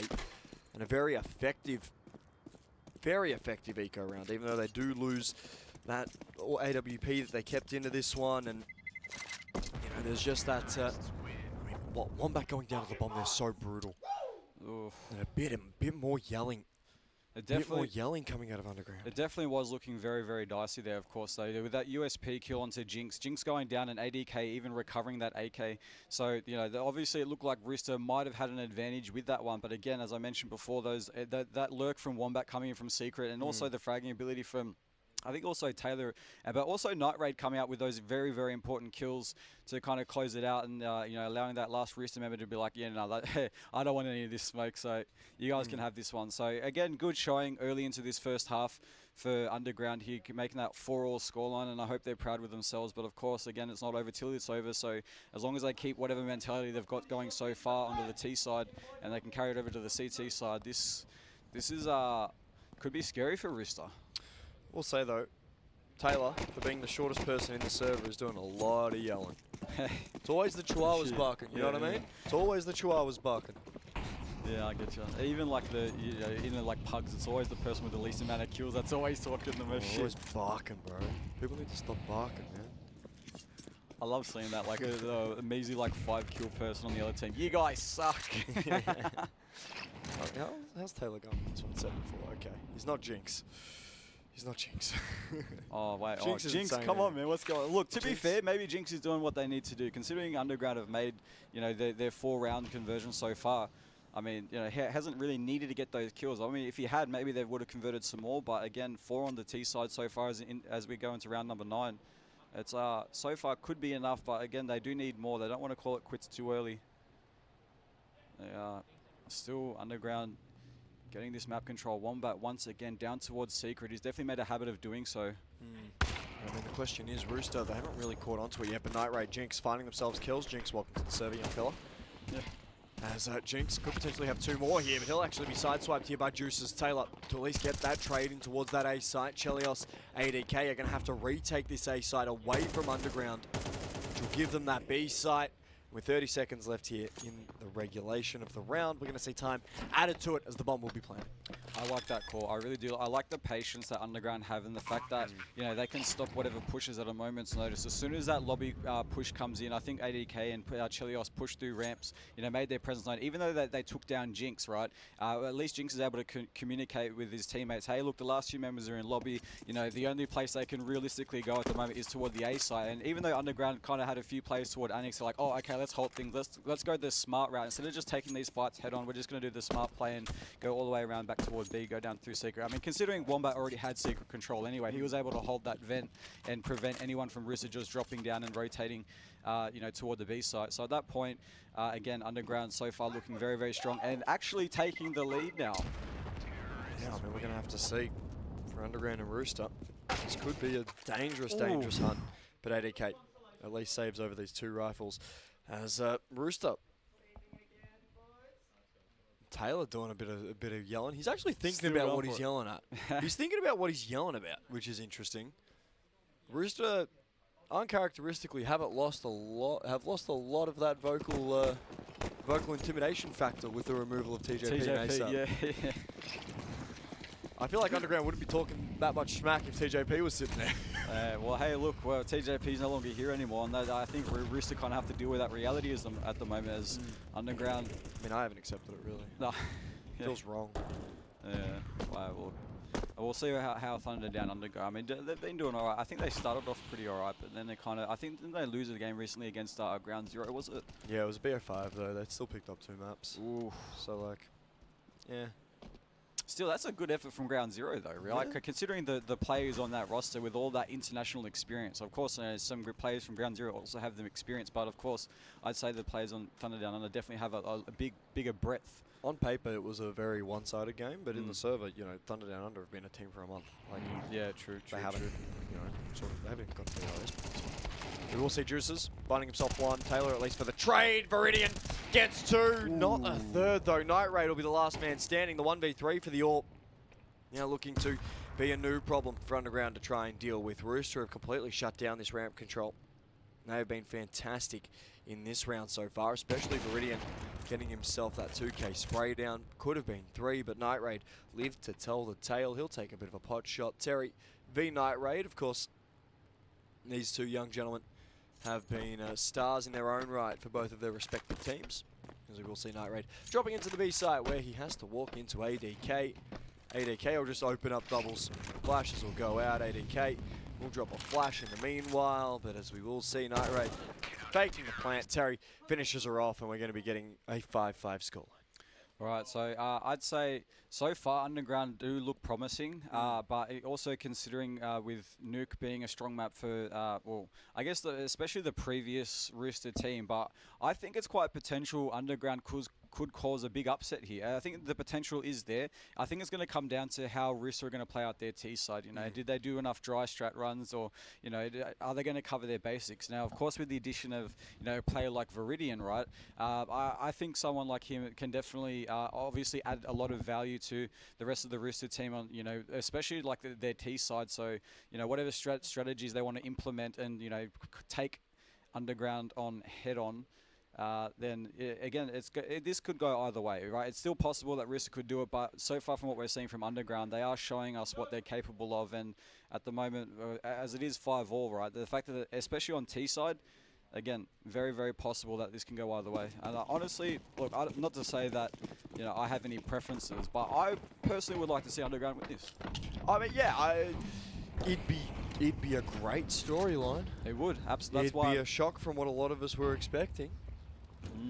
A lot of people have been... shake up the OCE scene, I reckon. I don't think it. No? Yeah. I think, we still haven't given this new Rooster enough time to sort of develop, really. They haven't really spent too much time as a team together. But, that's where the fun is, right? That's where... Well, can Underground take advantage of that, right? Well, yeah, that's the question, right? The question is, can Underground find the advantage in the lack of preparation that Rooster sort of have? As we will see, Chelt is finding himself that open up. Could potentially be a little bit more to follow that, as he's going to be dropped down in towards Secrets, but outside control taken by UG. As Terry gets himself another, this is going to be absolutely brutal here, especially as Night Raid goes hunting. He'll get himself that kill with the AWP. He'll look to take a little bit more room down through Secret. The molly will go through if Chellard hold the line. Would have had himself an easy frag, but Viridian finding Jinx. It's going to leave Mechanical and Night Raid on 2 separate areas of the map. Mechanical at least sneaking in through ramp. We'll find ADK. That should at least be a confirmed plan, unless Chelios has something to say about it. Night Raid's AWP looks to challenge. The AWPs going head to head at the moment. That's going to be 2 ram misses from either of these gentlemen. As Chell just stays alive, a rifle here to support. Plan. I mean, a plan is for double door. We're seeing a stack up in through Con and double door at the minute. The question is, do they know that Juices is in this site? That's got to be the big question, especially as Viridian found by Night Raid. That's going to be 2 kills, found quite easily. Juices in the 1v1. He's got to go out and best Night Raid. The swing comes. Juices, clinical. That's going to be 6 for Rooster. Oh, that's so upsetting if you're Underground there. Like, that was so close. Unfortunately, it didn't matter in the end because Juice is pulling off that 1v2 clutch in the end, and great work from him. But unfortunately, kind of had the advantage to begin with. Of course, with that fake, well, initially it looked like he might have been sticking that, but Night Raid only had a few hit points of damage left. All he needed was one more bullet to go toward Night Raid, and Night Raid, of course, with the AWP, you think, oh yeah, he can just do a quick jiggle peek, but of course, he's kind of wondering whether or not, the defuse that he's heard, is it a fake? Is he sticking it? At some point, especially with so much pressure on the line, he's like, oh, I've got to check this. He's got to swing at some point, and again, easy pickings for Juices. So there you have it. Rooster back in the lead, 6-5 as we go into the last round of the first half. Yeah, it'll just be the force bite here through Underground, as we'll see Terry finding himself the opener. Can't quite get himself the second. Mechanical, at least for the trade, that's going to be an upgrade to the M4, but with numbers dwindling here for Underground slowly, we'll see Mechanical, Jinx, Night Raid looking to try and work this one out against the 4 of Rooster. That's going to be at least a gun barrel spotted. Night Raid, wild spray. The pistol will tap away. Viridian can't quite find the kill. Still a minute to play. Mechanical. He's going to have the wrap through heaven. The question is, are we going to be seeing anything really out of Mechanical in this position at the moment? I mean, he does have the best ADK, who is now dropped into this site. This could be absolutely massive for Mechanical, because now there's not going to be an early warning system. Producers is going to find the kill anyway. Beautiful stuff from him, and he's returning towards Counter-Strike. ADK gets himself another. It all falls to Night Raid, who's had himself a very impressive map so far. But it feels as if Rooster knows he's hanging around this smoke. Juices a beautiful bullet into the head of young Night Raid, and Rooster a 5-7 scoreline at the current moment. They are going to be having themselves a grand old time. So definitely Rooster picking up wherever they were slacking into the first half, closing it out 7-5. Of course, Underground, I'd say, I think they really had at least a good start. At least converting 5 rounds onto the T side. But it's again going to come down to what their capabilities are of holding off the CT side, and again also how much preparation that Rooster have done. To maybe come in with some good strategies to, I guess, execute sites or work up some entries. But either way, this could still go either way. Again, 7-5 scoreline with Rooster ahead, but it's kind of expected on Nuke. Yeah, I mean, it it's really does a come down to the blowout. pistol. It is better than a blowout, but it does come down to this pistol round and the conversion after it, right? This is going to be the 2 most important rounds in this game, purely because it's going to dictate the amount of pace that we're going to see Rooster playing with. It's going to dictate the amount of aggression we're going to see Underground playing with. And it looks as if we're just going to get a burst straight on towards that A side, and it's going to be Night Raid. Wombat finding kills. Mechanical gets involved as well. Taylor to find another. That's going to be a very, very loud Underground side, and it looks as if there's going to be a lot more yelling. And the first thing that I've noticed is, from this new Rooster, we're not getting any bite back at all whatsoever from them. And you can even see on the screen, it's like from one side compared to the next, one side's got smiles on their faces, another side because it's not looking so happy with the performance at the moment. As you said before, we could literally hear the scream at the end of that round, them being noisy with it, and I love to hear that energy. So right now, Underground kind of feeling that confidence, and I'm hoping that actually pays off for them. Obviously, with keeping their wits about them, of course, not getting too cocky, but of course, against the Rooster, it's the last team you want to get cocky against there. Yeah, I mean, they do have a reputation in the scene to uphold at the end of the day. The question is, do they uphold it? We'll see the Tech 9s. I mean, they have been dangerous for Rooster in the past, but in such a crucial round like this one, even though it will only go to 7-7 and there's still going to be more Counter-Strike left to play. It'll be the gun round after. Yeah, I mean, we're not going to really see it. We'll see Night Raid at least finding the open. Mechanical does get the trade as the A-kit does start to come through. Viridian can only find the one, but Wombat Night Raid will leave Viridian by himself. It's going to be another round here for UG. They are getting louder with every single round they win here, Churchy. Yeah, I can hear it. We're literally got concrete in between us and them, but I can still hear it. It's almost like the ground shaking. But yeah, honestly, it's great stuff for them. I can just imagine how excited they are. Of course, going up against a juggernaut name like Rooster. Of course, despite the recent changes, it's just like the name Rooster itself, I'm sure, strikes fear into many men's hearts that play OCE Counter-Strike. Like, oh my God, Rooster, But I spoke to a couple boys just before, and I asked them. I was like, do you feel confident? Like, do you believe you can win this? And they're like, yep, absolutely. So if they said no, it'd be a dumb answer. Well, yeah, exactly. That's exactly it, right? But yeah, you are right about that. So who's going to say no in that situation? But obviously they gave the right answer, and whether they were just giving an answer because they thought it was the right answer, or maybe they gave it an actual true to themselves answer. Well, I guess we'll find out. Well, yeah, I mean, we get like we.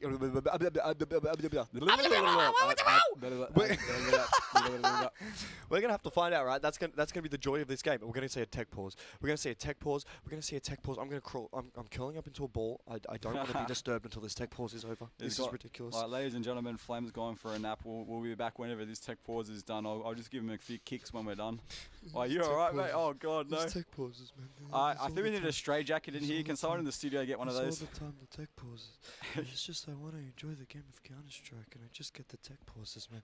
It's just a tech pause every single time. It's just a tech pause every single time, man. I just want to watch Counter-Strike. I don't want to be here anymore, man. The tech pause is just so dangerous and deadly. I think we need some the antidote game's presence back, or thank something. God. Holy. I don't feel safe in this room anymore. Can someone come in and just give me their presence, please? I don't know. What do you mean you don't feel safe? I What do you mean you don't feel safe? don't know. Are you on your antipsychotic medication right now? What do you mean you don't feel safe?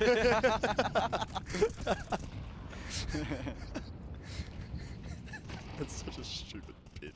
You go to the tech pause, go to the fetal position. I was actually in the fetal position, just rolling. Can confirm he was.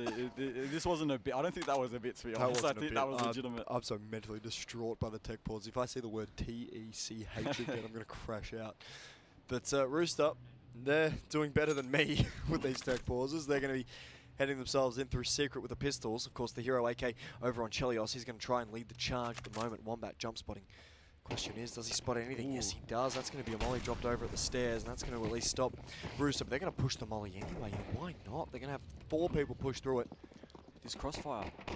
It's so brutal. It's so devastating, especially with Wombat being able to hit himself the spray transfers. Jinx to find another 2, and it all will fall to Chelios.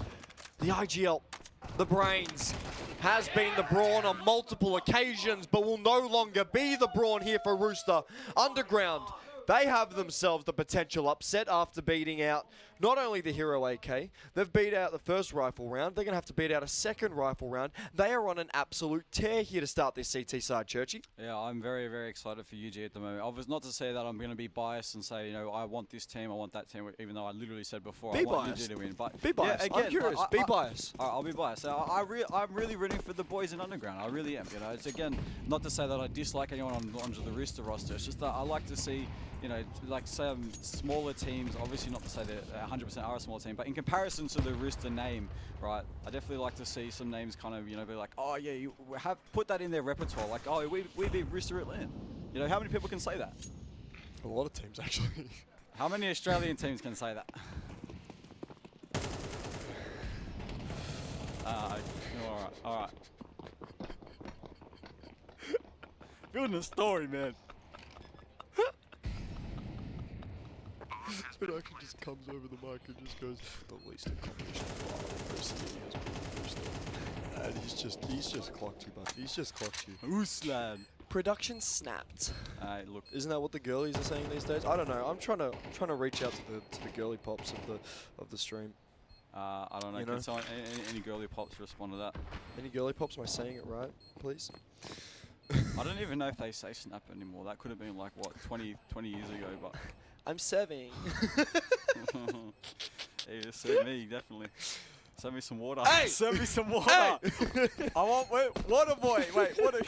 Oh, what do you mean? What do you mean, water boy? Just say Bobby Boucher. Oh yeah, my bad. But my name is Bobby Boucher. Bobby Boucher.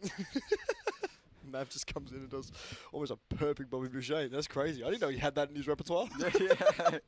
Another fan of Adam Sandler. Hey, water boy, check this out. Don't spit on the carpet. Oh wait, sorry, I'm my bad. Don't spit on the carpet. Let me clean that up real quick. My bad. I actually picked up the napkin too. Don't spit on the carpet. God damn it. Oh well, there's a bit of phlegm in that one. That's gross. That is disgusting. Why is it yellow? Well, yellow bit a tinge of green. It's green, Bo! Oh, my days. Let's get back to the Counter-Strike. We get away from that disgusting man. We're going to see Night Raid with the nade, finding himself a kill. Mechanical to join in the fun as well. It's a party for everybody here throughout as Rooster just not having the time of their life. They're just getting farmed at this event. And No, sorry, in this event that we're having at Outers here on Nuke. Of course, Cedar Creek Christmas party does go kind of hard, I won't lie. But with this 8-8 scoreline now, Chelios is going to be left in the 1v4. Fair bit of work for him to do here. And this is going to be interesting. Well, I mean, as much as I'd like to say, definitely a 9th round conversion. Well, you know what? There it is. I don't even need to say any more than that. It is a 9th round conversion for Underground, who do now take the lead onto Nuke. And definitely solidifying themselves a great position to be able to close out this map. But again, of course, it's not over until it is over. So, again, players that are currently on the Rooster lineup, not to be trifled with, not to be underestimated. Just because you're on the lead doesn't mean you can get complacent. Doesn't mean you can be like, oh, you know, let's give them space to work with, right? Doesn't mean you can just take unnecessary fires because you're feeling the frags and, you know, maybe letting your team down with that confidence. Well, yeah, I mean, more importantly, right, is that we're seeing, you know, Rooster just not have any energy. It's so weird to see Rooster not have any energy. I think you can see it on the camera too. It's, you can just tell they're just deadpan. They're dead inside, right? Either they're tired, either they've had a big night and they're just exhausted, or, you know, they're just kind of done with this game. They kind of don't want to play it anymore. Something has to go their way, right? They've got to have something to pop off, whether it be an individual effort from a Chelios or an individual effort from a Terry. Something has to work in their favour, and for Rooster, we're just not seeing it, and we're seeing all of the momentum going Underground's way. It's just been a very brutal scene for Rooster. Well, this round's going to be an opportunity for Rooster to try to do whatever they can to get back into it, but already early kills coming out with that aggression play from Night Raid through ramps, but it's going to prompt the rest of Rooster to start pushing out toward the A side. ADK actually finds himself a double kill, but it is still 2 versus 4 with Rooster on top, and ADK now the last man standing to do whatever he can to try to convert this round, but with Night Raid already onto the line. Oh, that's a rare miss shot from Night Raid. But again, ADK with 25 HP, I don't know how much more he's going to have to say, and he's not saying a whole lot more, pulling out his knife at just the worst time. And the Underground boys are screaming right now, as you can see. Look at the cameras, look at those face cams, big smiles over there on the left, and a lot of frowns over there on the right.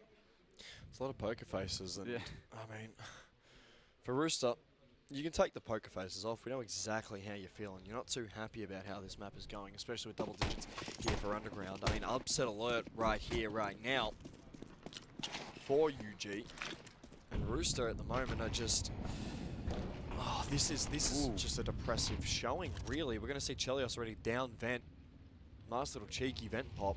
Very quick with that too, and I don't know if anyone from Underground would be expecting that. I don't think anyone's noticed it. I don't think anyone heard it. Night Raid got to be careful, he's getting pushed through ramps here.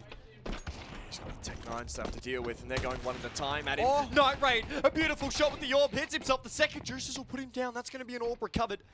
A Galil recovered as well for ADK, as Chelios found Mechanical earlier in the round. Will be getting himself an M4 in the mix, and Rooster all of a sudden have the man advantage, have a little bit of firepower, have a bomb plant. They've just put a timer here on Underground here for this retake. It's going to be Wombat, it's going to be Taylor, 2 players who have played absolutely incredible CS outside of Night Raid here for this Underground side. We'll see Smokes going in through that's control room. Those flashes finally look to send out the UG boys. They're going to try and take this side in. The Smokes have absolutely kept Rooster at bay at the current moment. But we'll see them push it anyway. Taylor will find one. That's going to be about it. Rooster get themselves another round, and now those smiles start to return.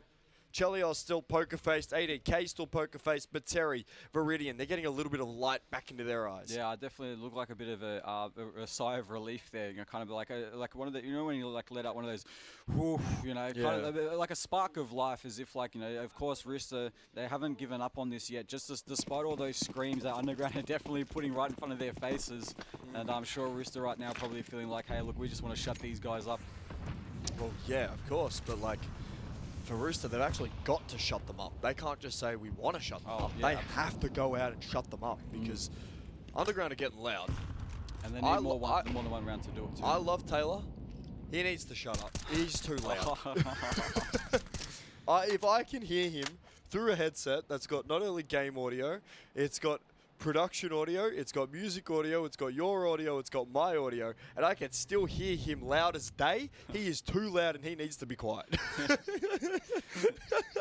Yeah, I can imagine the boys in the other game probably giving stern looks over there, like, what's going on over there? Can you guys, I'm trying to concentrate.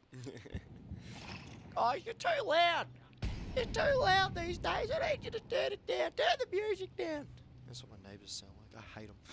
But I'm sure your neighbours listen to good music whether they like it or not. no, they don't really listen to good music. Like, okay, you'll get that one day. I'll explain it to you later. Okay. Am I just too young for this? No, it's not an age thing.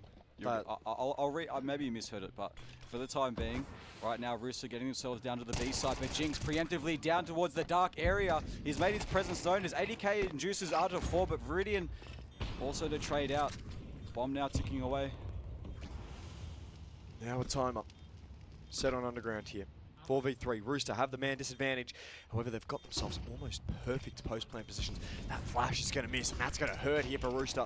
Because now Wombat starts his descension in towards the side. Viridian, clean little one-tap, finds himself one. Terry to get another. Is there a second for Terry? This could be here. A double-digit scoreline for Rooster. Terry's got 2. Does he steal the orb from Night Raid? It's got to be saved over. Terry, clinical. We finally start to see Rooster getting loud. ADK's having a bit of a yell back. How about that, fellas? They're fighting back. They absolutely are, and I like to see this. You know, it's like, hey guys, you guys aren't the only ones in the server right now. Just because you've won these rounds and taken the lead, I think they've brought it back to an even 10-all right now. But Yes. just because you're in the lead for a bit, again, doesn't mean we've been taken out of the equation. We are still here. We are still ready to take you on. Let's bring it. Bring it on. I won't say the. Yeah, bring it on, mother. Can't say that last bit. Can't say that last bit. But, Mother trucker. oh! He said it. He said the bit. He said the word. You can't say. He said the word. I mean, we're going to be seeing this 10-10 scoreline, and with Wombat in through Vents, Jinx, Night Raid waiting for a little bit of something in, down through Secret. They've stacked Secret so heavily. Rooster, they just take a bit of 30 seconds or so to just walk through that A site. They'll have themselves a nice little setup here. Mechanical. Okay, a nice little bait and switch by Mechanical. The usual for Mechanical. He loves a bit of a cheeky bait. We'll see Util start to come in through this ramp room area of the map. Wombat has DC'd. That's going to be a match medic. Oh, the tech pauses are back. Oh, the tech pauses are back. Someone please The help me. tech Please, pauses this are is back, not man. nice. The tech pauses are back. I don't know. Are we ever going to be the same? Are we ever going to be the same, Michael? The tech pauses are back, and it's such a crucial round because it's so important. It's map 3, man. It's one.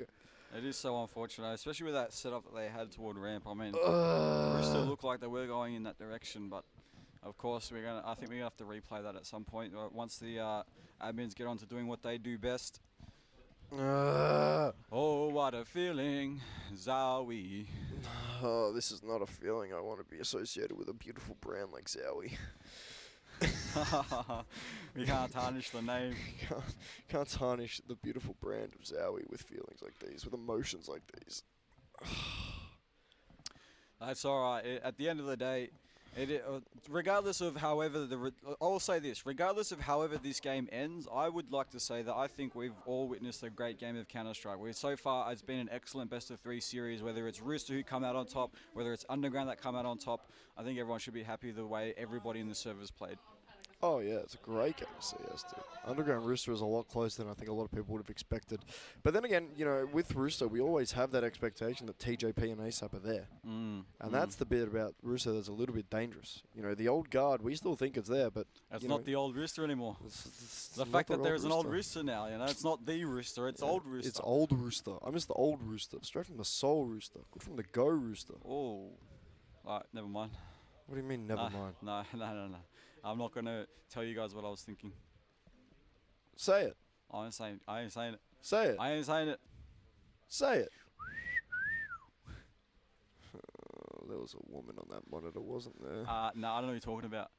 There was a woman on the Viridian's on the monitor. I can see Viridian. Hey, have a go at it. You know what it is? I don't see Viridian wearing his arm sleeve. I think that's what it is. He's Is wearing he? it. Oh, it's the right hand, is it? All right, so look, we're going to have a couple minutes here while we get the match medic to fix things up for the time being. But once again, and I've said it before, and I'll say it time and time again, I just want to say hello to everyone here from one human being, or we'll make it 2 human beings, or 1.5 human beings over in the studio. Half is generous. 1.5 human beings. We hope everyone is having an awesome day or having an awesome night wherever Give me 2.5 you are on the earth. 2.5 men. 2.5 men. Men, It's men, you, me, and Zowie. And I'm the half. Because Zowie's a beautiful company that should be represented by Zowie Man. Uh-huh. Zowie, what are your thoughts? Yeah, great idea. See, Zowie Man thinks it's a good idea. Zowie's a G. Okay, what was wrong with me saying Zowie is Zoe? What was wrong with that? Okay, Because that's tomato, not the tomato. name. It's not the name. It is the name. It's just pronounced differently. No. You know, like So when here's a little tip. I'm Oh. going to give you a bit of a tip, and any of those aspiring commentators up there. Okay, I've been told to bit give of you Zowie some ASMR. ASMR of Zowie.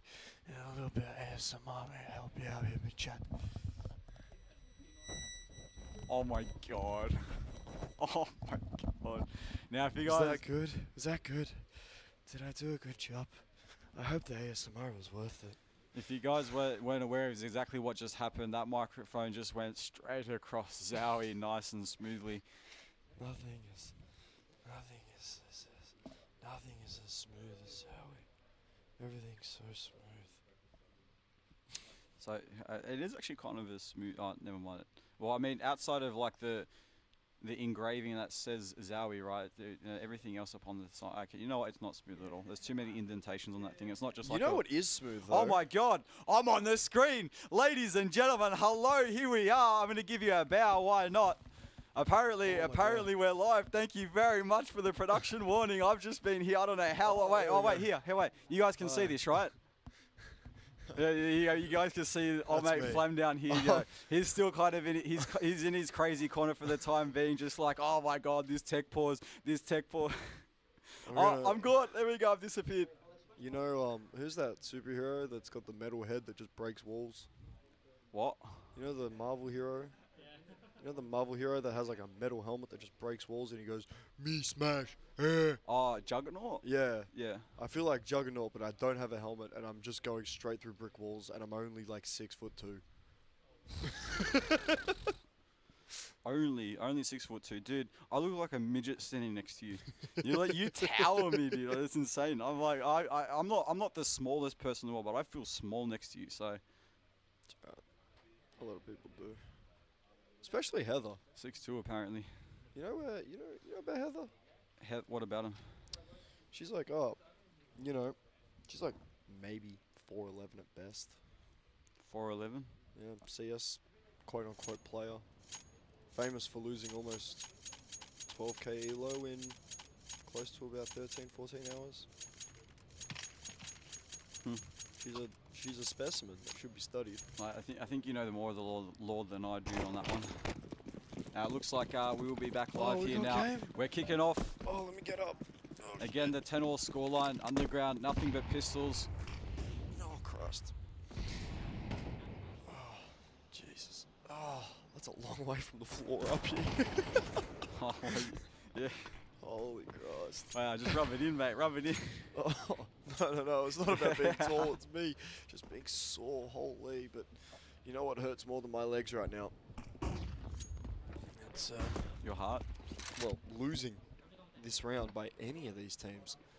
So we're going to see Underground change up their pistol strat. And looks as if they're going to stack this B site yet again. Rooster still progging it out. They're going to look to see what they can find between them. And this is going to be a fairly interesting fight when it does come through, especially now that we should be seeing some util being thrown out by Juices. Very, very slow round from Rooster. Just taking it very, very slowly. I mean, maybe they're obviously they're probably assuming that Underground have got the full eco, and the last thing they want to do is just be kind of running in without much of a care into a potential ambush. And this wraparound from Taylor though, the timing, the awareness. ADK didn't see him. He's just put at 80k. Taylor, this could be your round, son. This could be your life's work. No. But 80k ruins him. Gets a second. Chelios to find another with that orb. Make it 2. Why not? And Jinx left isolated. Rooster should be picking up 11 unless something of catastrophic nature occurs here in this server. As Rooster leaving it to ADK v Jinx. ADK should best him here. The nade will go off as ADK still looking just fine and finish this round off as Underground I mean, they had themselves the lead back as soon as we got into this second half, but they're going to lose it here. Rooster will be 2 away from being able to put this one to bed. Oh, jinx. We're going to be able to go get that ninja. I thought, you know, we'll have an interesting sort of situation there, but apparently not. Yeah, definitely. This is definitely a moment where I imagine Underground will be starting to sweat. You know, I'm sure they've got going through their heads. Oh, we're making all that noise before, but imagine if we don't close it out. I mean, that's what I'm thinking. But Whose shapes are those? wait, we've got shapes. Where? Who's got shapes? It's What? pizza and barbecue. Whose shapes are those? Wait, is there a green one next to it as well? I Yeah. think they got chicken there too. Oof. There's a You know purple what? one, there's Is a it just me, or is the quality of shapes just gone down from what they used to be? Oh, yeah. I swear they used to be so much better. They Well, looked the they part. they had the new flavor thing come out, and then it was crap. Yeah. And then I kind of. You're gonna call me weird for this. All right, go on. I kind of. You're weird. Sorry, guys. Tell me what you're weird for. Hey, look, I kind of hung out with a weird jit. I won't lie. You- Sometimes the weird kids at school are kind of chill, and that was the new flavor of shapes. I mean, I was the weird kid at school, so I don't know. I feel like I was just there, you know. You got pinned in the Twitch chat. Hi, Aw. Church Talk. That's so cute. Thank you, Defrag Television. I'm relevant. No, sorry. It's crazy. No one says hi to me. But that's alright. Wow. People just tell me to just like Wait, yeah, leave. here we go. Oh, that's not gonna look good at all. That's not gonna look great at all. Wait, That's just, someone said that's hi, my fam. There you account. go. Someone said that's it. my account. Oh, you said hi to yourself? Jeez, Yeah. you've gone low, mate. Yeah. Alright. You know what it's like to feel relevant? I don't. We'll see though. Rooster getting the plant. Underground will go for the save on the rifles here as Rooster get themselves map point. Underground, they're saving to potentially have their last dance here in OT. Chelios will end up falling, but it doesn't really matter here for Rooster. They'll get themselves 12, and this is going to be this will be interesting. I was too busy being on the ground. 4-man save. I mean, of course, as Rooster have now brought this to match point. Oh, Jinx, just lucky to get away with that. But yeah, so we head into match point, game point. Remember, ladies and gentlemen, this was a best of 3 series. As we've seen, Underground take down the first map. Rooster took down the second map. And here we are, potentially on what may be the last round of this entire slogfest. I don't know how long this has taken so far, but Slogfest. it's been a slogfest. This is a regular BO3, bro. It's a we slogfest. ain't even had no overtimes. All the tech pauses with overtimes. Look, there's action happening. Oh, action happening. Let me commentate the game. We're going to see Terry really starting to fire in. That's going to be nades and mollies sent up towards heaven. Taylor will have to drop, though. Looks as if it's one of God's angels falling away from heaven because Rooster's commanded it with the utility. We're going to see smokes up there going through another prog smoke in towards this annex area of the map. There is a small gap for Terry to play with, and he's going to play around it. He's going to get rewarded with one. The trade's going to be there. Wombat finds himself a kill. Now this 2v4 situation Underground. They are fighting for their life. Juices is not letting go. It's going to be Wombat by himself. Will end up falling. Rooster, they're going to pick up 13. 80k, he's giving it to him with the verbal. A beautiful, beautiful series that's capped off with a Rooster win. There you guys have it. It was awesome work coming in from Rooster again. When the going gets tough, they did not give up, despite all the noise that Underground were making. You know, and Underground were making a lot of noise. All right, let me be clear about that. Of course, I can imagine it's understandable. So you know, especially when they were taking the lead, winning the rounds that they needed to win. But of course, there was a bit of a moment where Rooster were looking very demotivated. But of course, with all that breadth of experience that each of those players have, right, they just did not give up. And I'm sure these boys have been in the very same situation time and time again. And there you have it, all their previous experiences showing up, and ultimately they close out their best of 3. Oh, well, 100%. I mean, look, this series overall, right, was an incredible series. You know, who would have expected to see Underground pushing Rooster?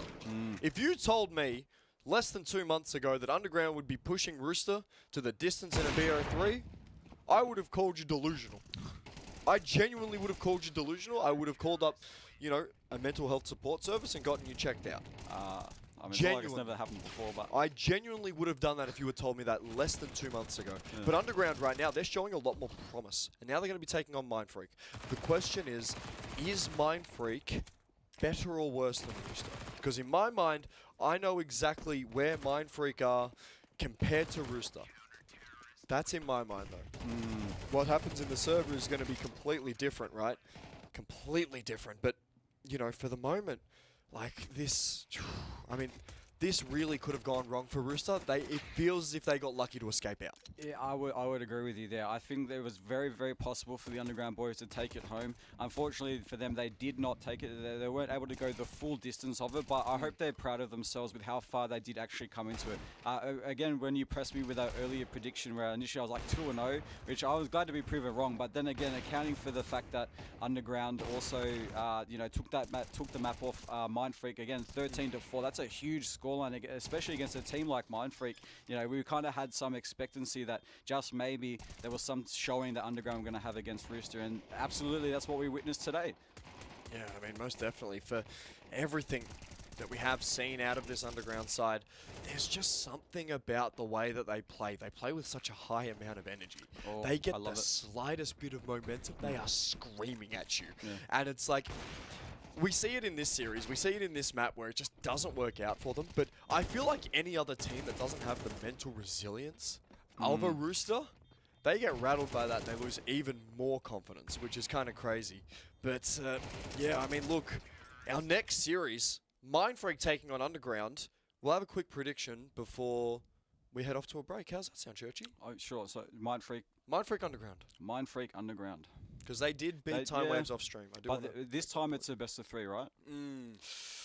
I think Mind Freak are going to be looking for revenge. But again, here's the thing, right? Again, I feel like after this loss against Rooster, it's quite possible that right now the mental resilience for Underground is going to be tested, right? Because I imagine in this situation they're going to be feeling very, very demotivated. Now, of course, on the plus side that they do have going for them, though, again, they did take that map off Mind Freak earlier into the day, so they still kind of have ruminating in the back of their head. Oh, actually, we beat these guys before, we can do it again, right? But again, heavy losses, considering the fact that that was a very emotional game against Rooster that they had, right? Their energies were high, and it's always a bad feeling to have such great energy and great confidence usually end in a loss. Usually it's a big down feeling, and unfortunately that might just carry over into the next game. Hopefully it doesn't. Do you have a prediction for me? Yeah, so we'll get to that one. Mind Freak 2-1. Mind Freak 2-1. No, let me change that. I have faith in the boys. Underground 2-1. Delusional. Mind Freak 2-0. Give me that. We're going to go to a break. We'll see you guys with Back to Mind the Freak taking sideboard. on Underground. Take care. We'll see you guys very, very shortly.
Love you gotta do.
course, presented by Defrag and powered by our beautiful, beautiful friends at Zowie. Of course, I'm going to be joined by the best of the best Church Dog. Our next BO3 is going to be the BO3 that decides who is playing Rooster in the grand final. Of course, Mindfreak did best time waves to get into this game as we saw Underground falling to Rooster in the previous series. Of course, Churchy, these two teams have had themselves incredible runs so far. What are our thoughts? Well, my current thought, exactly, you are right. They had incredible runs, awesome games to see.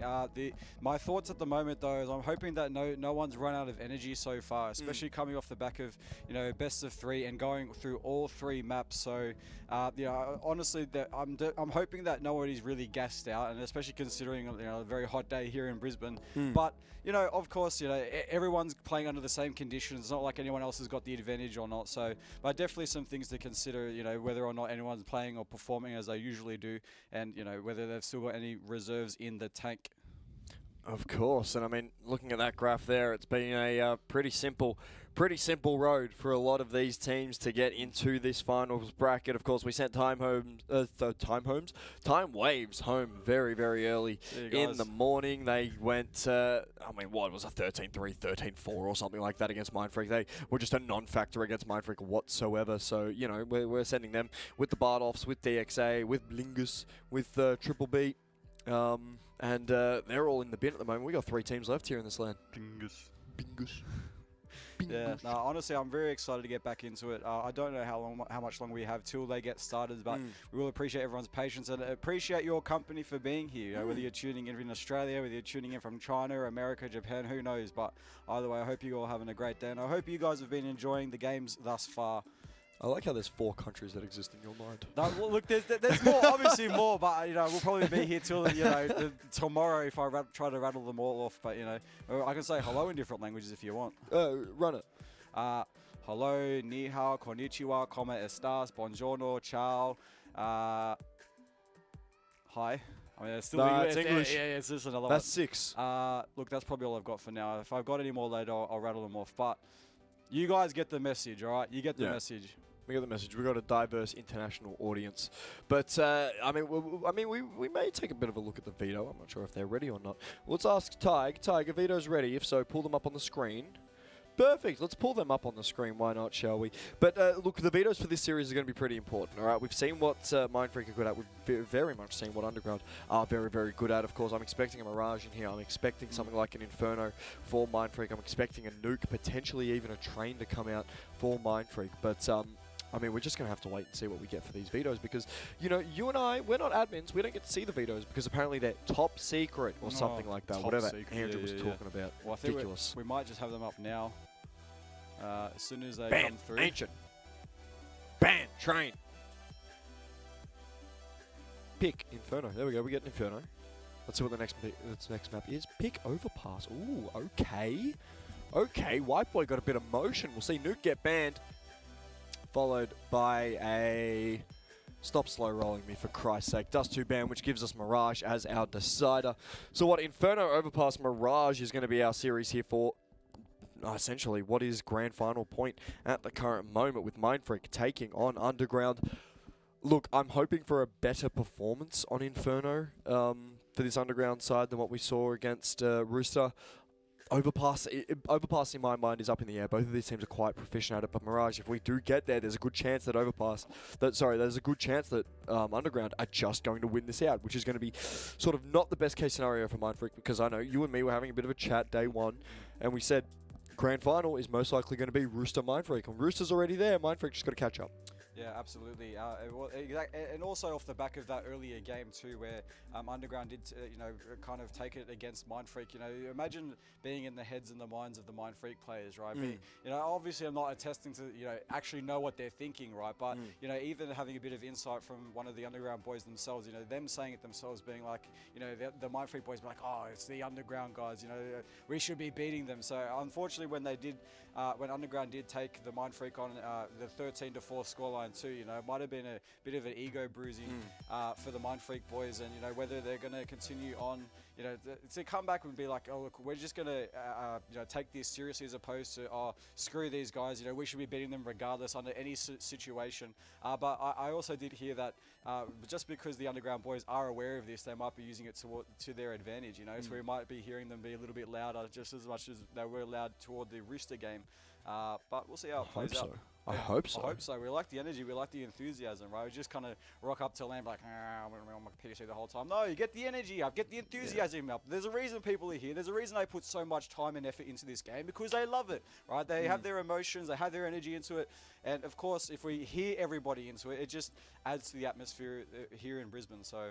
Well, yeah. I mean, obviously, there's going to be a lot of, emotion and a lot of passion. But I'm going to ask you a very, very simple question here. Give me a highlighter player for each team. For Mindfreak and UG. UG, let's see.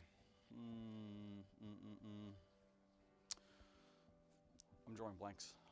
Okay, so let's say Mindfreak.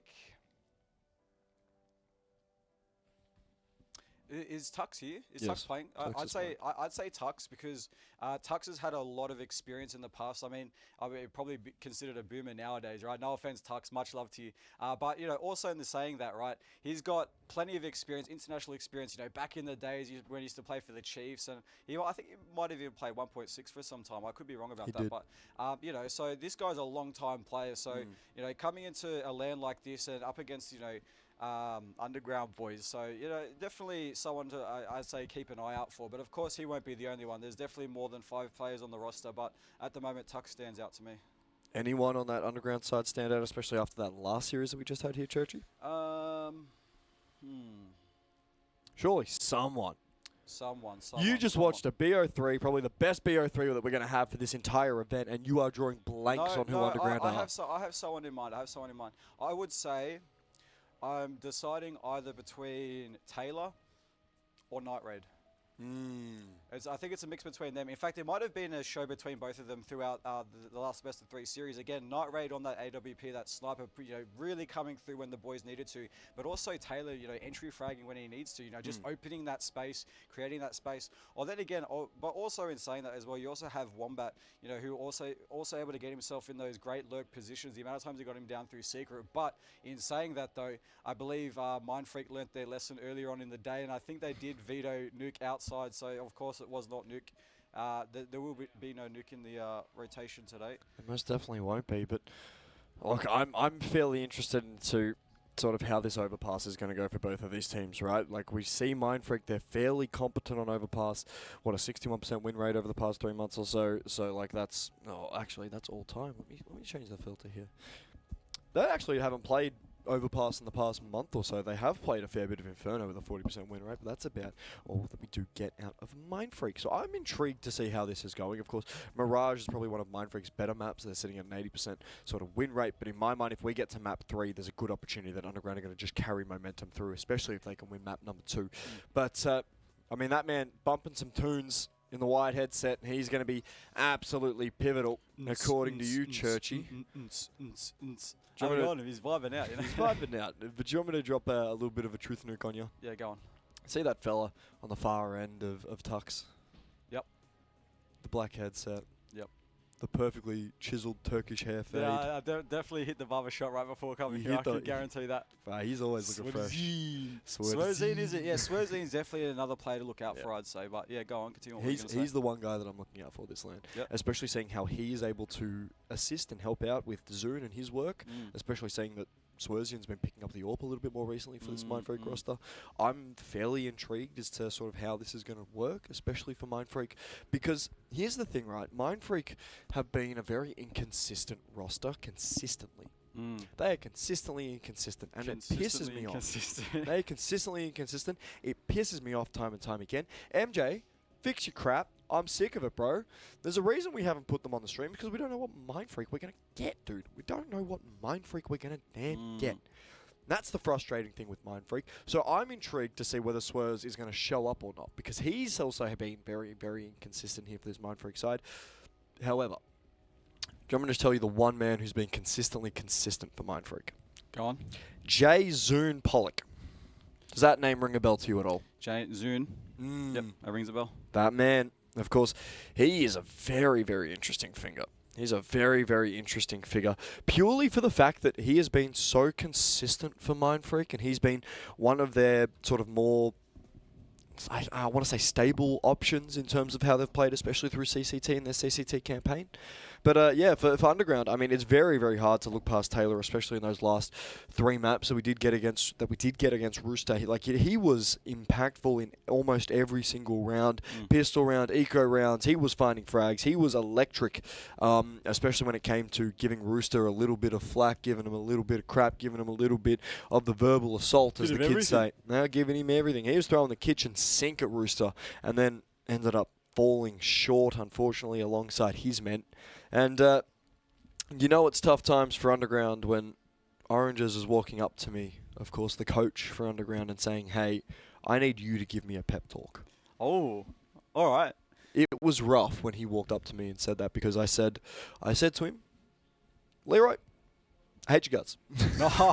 But you are a better coach than people think you are. This is a LAN opportunity for you to prove them wrong. And he said, I appreciate you, man. And I went, this is the only time I'm going to be nice to you. And he said, perfect. From now on, you can bully me on any broadcast. So I hate that bloke. I hate him. I want him dead. I don't want him anywhere near me. No. Fuck that guy. No. But yeah, I mean, look, for Underground right now, it felt as if there was going to be just this little, it was just one round short. Just one round for Underground, and they would have been in the damn grand final. But unfortunately, they've got to play this game here against Mindfreak. And look, well, if they've done it before, they can definitely do it again. They've definitely shown us what they're capable of. So it's just a matter of being consistent. And as you said before, if Mindfreak are consistently inconsistent, then you know, maybe it's a coin toss on whether or not they show up today. You know, again, going off with the potential bad motivation or bad mentality that, you know, Underground have already taken a map off them earlier into the day, then. Well, again, that just could just sit ruminating amongst their minds. Well, otherwise, it could also work out to their advantage. You know, maybe they're just like, you know what, we're going to come back with force. We're going to come back. We're not going to let them do this again, right? We've got our pride on the line. We've got this LAN on the line, and we definitely want to verse Rooster in the final. So, well, yeah, you'd hope that's the mentality, case, right? Yeah. But you know, I think it's going to be very, very interesting to see sort of what happens in this, game, because this game is essentially 2 teams just outside the top 5 fighting for a top 5 spot. This is what it is in my mind, and this is what it's always going to be in my mind. Unfortunately, no matter how good Mindfreak get, no matter how good Underground get, it's going to be number 6 and 7 in Australia going at it to try and take on number 5. Dun, dun, dun. I'm definitely excited to get things underway just until we do, but I don't know, what do we do until then? You want to have a dance party? I mean, you've got some tunes going on. What's your favourite song? My favourite song. Yeah, you have a favourite? Well, if you were to dance, like if a certain song comes, like if you're listening to the radio, if you ever listen to the radio, I don't know if anyone does, I don't listen to the radio. If a certain song, if you are listening to the radio and a certain song comes on, what type of song is it that's going to, you know, get your leg moving or maybe start bopping to the beat? I'm going to have to find it. I'm going to have to find the song. Bump up the jam, bump it up. Looks like we might have a time for that, depending on how much time it's going to take you to think, because it looks like Underground Mindfreak is up at the moment. Bit of Roy Purdy, walk it out. That's probably one of my favourites at the moment. You got a purty mouth. That's crazy. Purdy. That's crazy. You got a purty mouth. That's crazy. I'm good, thank you. I'm good. But we're going to get ourselves underway here in Inferno. We saw how good Underground could at least challenge on Inferno before, and they're going to look to do it yet again. Wombat will at least find himself that one, make it 2. The Doolies, they're doing some great work so far. Wombat, complete shutdown here. There's Underground rearing off the back of the Doolies 3K. It's absolutely fantastic, but Texter looking to change things. This could be a massive, massive round coming through for Mindfreak, especially if they're able to work out this 2v2. Night Raid will push through with those Doolies, gets himself a bit of a heavy tag, Tux finds himself 1. Mindfreak are going to win it out of absolutely nowhere. What a comeback. They are getting loud, and Texter is absolutely giving it to Underground. Already after the first round, you can hear the boys. I already love the energy going into this. I'm hoping we're gearing up for a great, exciting game. As long as the Underground boys don't let that get to their mentality, you know, as long as they can, you know, fight back and be like, yeah, I'd like to hear. I imagine if once they get around, we're going to hear it. The ground's literally going to shake. That's just because Leroy's walking. That's it. Boy, yeah, nah, fair enough.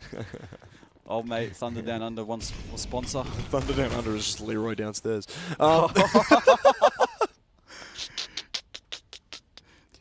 Oos, lad, oos. Oh, Twos is going to absolutely give it to Good me. left, right, Holy. good night. It's not even a left-right, it's just a left. Let's be real here. But for Mindfreak right now, there is a good opportunity. They're going to walk into a fairly empty underground beast site.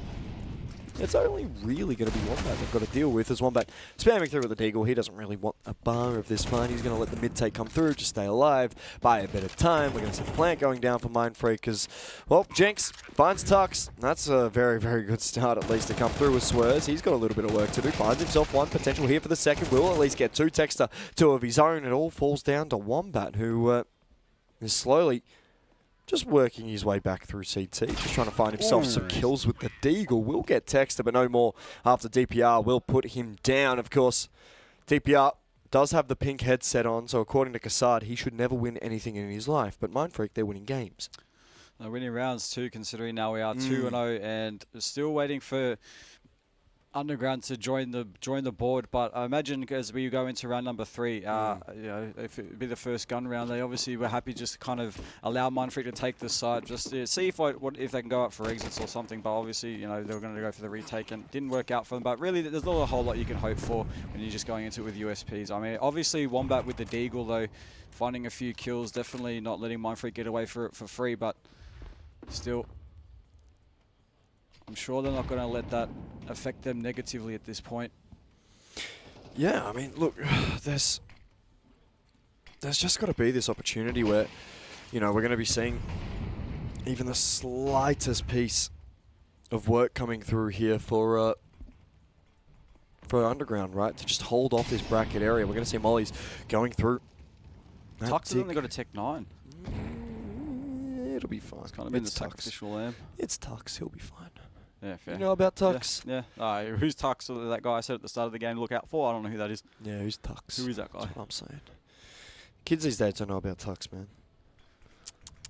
The kids these days don't know about Tux, and it annoys me. I won't lie. New world of CS at this point, but look, Bro, that is just I'm the old, circle man. of life. I'm old in CS according to some, apparently. But we'll see Night Raid finding himself one. Jinx will at least get involved as well, but Texter, DPR finding kills. Jinx at least gets himself a second. That's going to be a smoke to at least try to give himself a little bit of cover. It'll be Texter and Tux. Have to do a fair bit of work. Jinx, clinical, gets himself 3. Make it 4, Jinx! Completely shuts the door on Mindfreak as Underground get there first, and they're being loud about it. Wow, that's a definitely huge play coming in from Jinx there. Big 4K from him, just holding up to the pit. He even got naded down to, I think it was like 14 HP. A huge chunk of damage coming in, but with that smoke that he plopped down to play that pit, played it to perfection. And, you know, even with that, despite that 14 HP, still getting the remaining 2 kills. So awesome work coming in from him. And I did hear the boys kind of yelling downstairs off that. So hopefully off the back of this, they can continue maybe stringing on a few more rounds together. Yeah, you'd hope so, right? You'd hope that there's just going to be a nice string of rounds here for Underground, especially on the CT side, especially after losing those first 2. Yeah, correct. Absolutely. With Inferno, a lot of, again, you know, I say it time and time again, it seems like there's a lot of maps that people would argue is a CT slotted map, but Inferno definitely does favour the CT side, or it depends who you ask, but it is very common that, you know, if you get to pick the side, teams usually do pick the CT side. That's for good reason. Oh, yeah. It's always easier to defend than attack, as Swerves goes down for nothing. Tex is the only person to find a kill, but Night Raid's got 2. Tux has himself a little bit of a wrap. Does have to be at least a little bit wary here of CT spawn. Will get himself, he gets his bell rung a little bit here, I won't lie. Texter gets found by Wombat. Mindfreak are not looking good. It'll be most likely a second for Underground unless there's a miracle. Mechanical doesn't believe in miracles. It'll just leave Jai Zune Pollock by himself. And of course, this young man has been fantastic for Mindfreak almost entirely for their CCT campaign. He's just not being able to get it done on LAN though. Well, again, as you were saying before, consistently inconsistent. So, you know, whether we see that unfold throughout this game, hopefully not. I always want to see a great game of CS. I want to see all players showing up and, you know, really we just see the full potential of everyone. But unfortunately, it doesn't always work out the best. Sometimes, you know, you only see a few players popping off throughout the rounds. But, you know, it's very rare to see like a nice, even fragging scoreline across the board throughout an entire roster. But it does happen. It's definitely possible. And at the moment, we're just going to wait out because we've got a tactical pause going on. Don't know who that was called by. Who was that called by? Looks like it might be a Underground tech. Underground tech.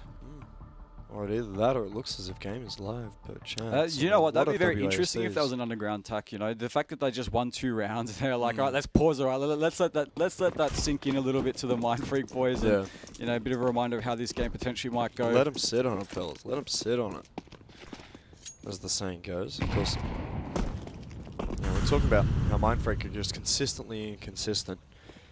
I'm looking at a single player on this side right now. I'm going to throw out their last 3 games. And I want Twitch chat to guess who I'm talking about. Alright, this is all HLTV 3.0, but it's a 1.96, a 0.83, and a 0.98 as part of their last few games. Have a guess who it is? Twitch chat, it's on you. We're going to see you in 2 minutes, see if you get it right. And if you do, I'll see if I can get you VIP in the chat, why not? I have no power, these guys are all idiots. Oh, I think they can hear that. No, they can't hear it, they're all idiots. So we can say anything we want. It's Twitch chat, as long as you whisper, they can't understand it. Oh, fair enough. That's why all the streamers yell these days. Oh. They're like, chat, chat, chat, instead of like just talking like normal people. Because chat never responds to whispers, right, chat? That's what I'm Hey, saying. chat, prove me. Don't prove me wrong. Everyone, nobody uses Twitch whispers, but it's okay. We're going to see flashes coming out from Mechanical. There's Underground looking to potentially hold these Glocks at bay as Mind Freak are just charging in. Mechanical, a 3k spray down. Taylor to find Texter. It all falls to DPR by himself. And, oh, Mind Freak. Mind Freak. Holy. We'll get found. That final kill by Night Raid and Taylor's in Texter's head. Yeah. It's round 5, guys. It's round 5. Like, he's already pissing him off. This is great. I love it. I love it. I think Texter usually, you know, would also be another player to be looking out for. I'm pretty sure he's also an old boy 1.6 player. He's been around the scene. I'm pretty sure that dude used to play IPGN back when, you know, MIR. Okay, wait. Here's one that really shows your age. Have you ever heard of the software program called Merc? MIRC? Yes. Oh, you have heard of it? Yes. Oh, so you know all about slapping people with a large trout? Yes. Okay, fair enough. All right, I'm surprised. There you go. But yeah, all right, what about IPGN? Have you heard about that one? No, I didn't use IPG. Yeah, all right. So that was like the old pug system that the 1.6 players used to use, or ancient players, I guess, at this point. You know, back when people were using Ventrilo as the voice comm software, you know, instead of the Before the Skype call. But yeah, before Skype, before TeamSpeak, yeah, Ventrilo was the one. But yeah, honestly, IPGN very old, and I remember some of these players that we see at this LAN. Obviously, they're still got Counter-Strike in their veins, which is why we're seeing them at LANs like this, still participating at a high level. The age of 38. 38. That's how old Texter is. I'm just kidding. I think he's like 30. I think he's like 29 or something. You didn't have to correct that. I would have believed you just said kept it at 38. Sure, he's 29. Let me check that real quick. It'd be really funny if I just started lying about his age. No, he's 24. What? Texter's 24. What? I feel like that bloke's been around for 10 years, minimum. Bro, I swear. What? Okay, maybe I'm wrong, but I'm pretty sure I'm right. This guy's been playing. How young was he when he was playing CS? I'm going to have to go for He's his been around HLTV. for a while. I'm going to go on a bit of an investigative journalist look. Do you want to... Yeah, well, while he's doing that, as we can see, looks like Mind Freak have taken the reins over to the B site. They are just getting that bomb put down to the floor. Underground, kind of happy to give him that space and then just prepare for a whopping retake any second. A pop flash comes in, but Texter's ready to turn just in the nick of time and unable to secure the kill. Taylor is going to go down to the likes of Zune. And Texter gets a kill. Wombat, though, very, very quick for the trade. Gets himself the double. It's all falling down to Tux, who also falls in DPR. Last alive on a 1 versus 3. While he's got players coming in left, right, and center. And eventually, Night Raid will close him out. And Underground pick themselves up another round win. Oh, we're just going to let those players be loud, and You why can just not? hear them. You can still hear them. Of course, this is going to be an absolute whopping game, I feel. It's going to be back and forth. There's energy from both sides. Every time they get a round win, they're screaming across the tables. They're stamping their feet. Why not? Let them get loud. So the first ever recorded game for Texter was in 2016. Wow. Which team was it? Was that the Grindy Bankers or Skyfly? But Skyfly's an old name. I remember versing them back in my time. Really like Zerkov and stuff. Who else was there? Let's see if we can go to the game.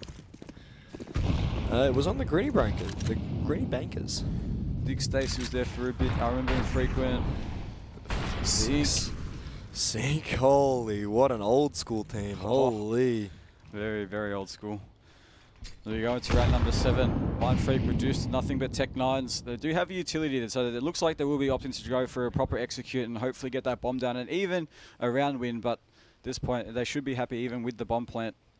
Right now those underground kind of already here. They've got 3 players already stacked up onto site, 1 deep into jungle with only the solo player holding toward the B side, but Mind Freak looking like A is going to be the hit, walking right into an ambush. Yeah, we'll see. Taylor, he's got to do a fair bit of work in through pit, finds himself the first, make it 2, why not? Taylor, is there 3? The answer's no, the nade will swing in, but Jinx helps out, he's going to find 2 of his own.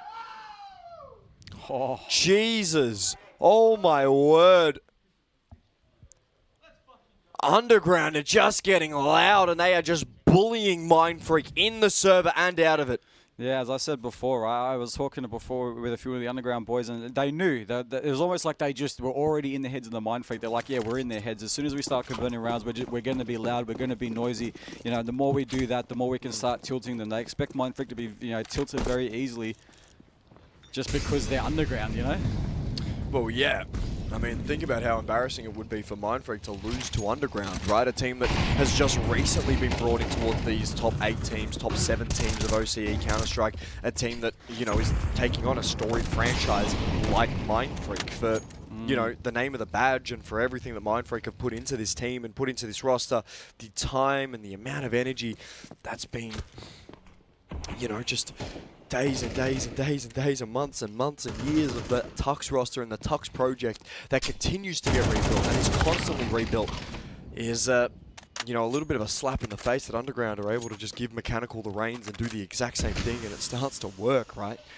But this might be one of the new sort of OCE rivalries that we do start to see, Mind Freak v Underground, which I'm quite excited for because, you know, both of these teams have been deserving, and especially after the script years that Underground did have. Unfortunately, only 110 past from this point, and so far Mechanical's not letting Jesus anybody Christ. pass except DPR. He drops 2 before DPR trades him out, and DPR now the last man standing as a result, and the 1 versus 3, looking like he might just continue on this pathway toward the A site. Already 2 members waiting for him, just begging for him to come into their line and get that free kill.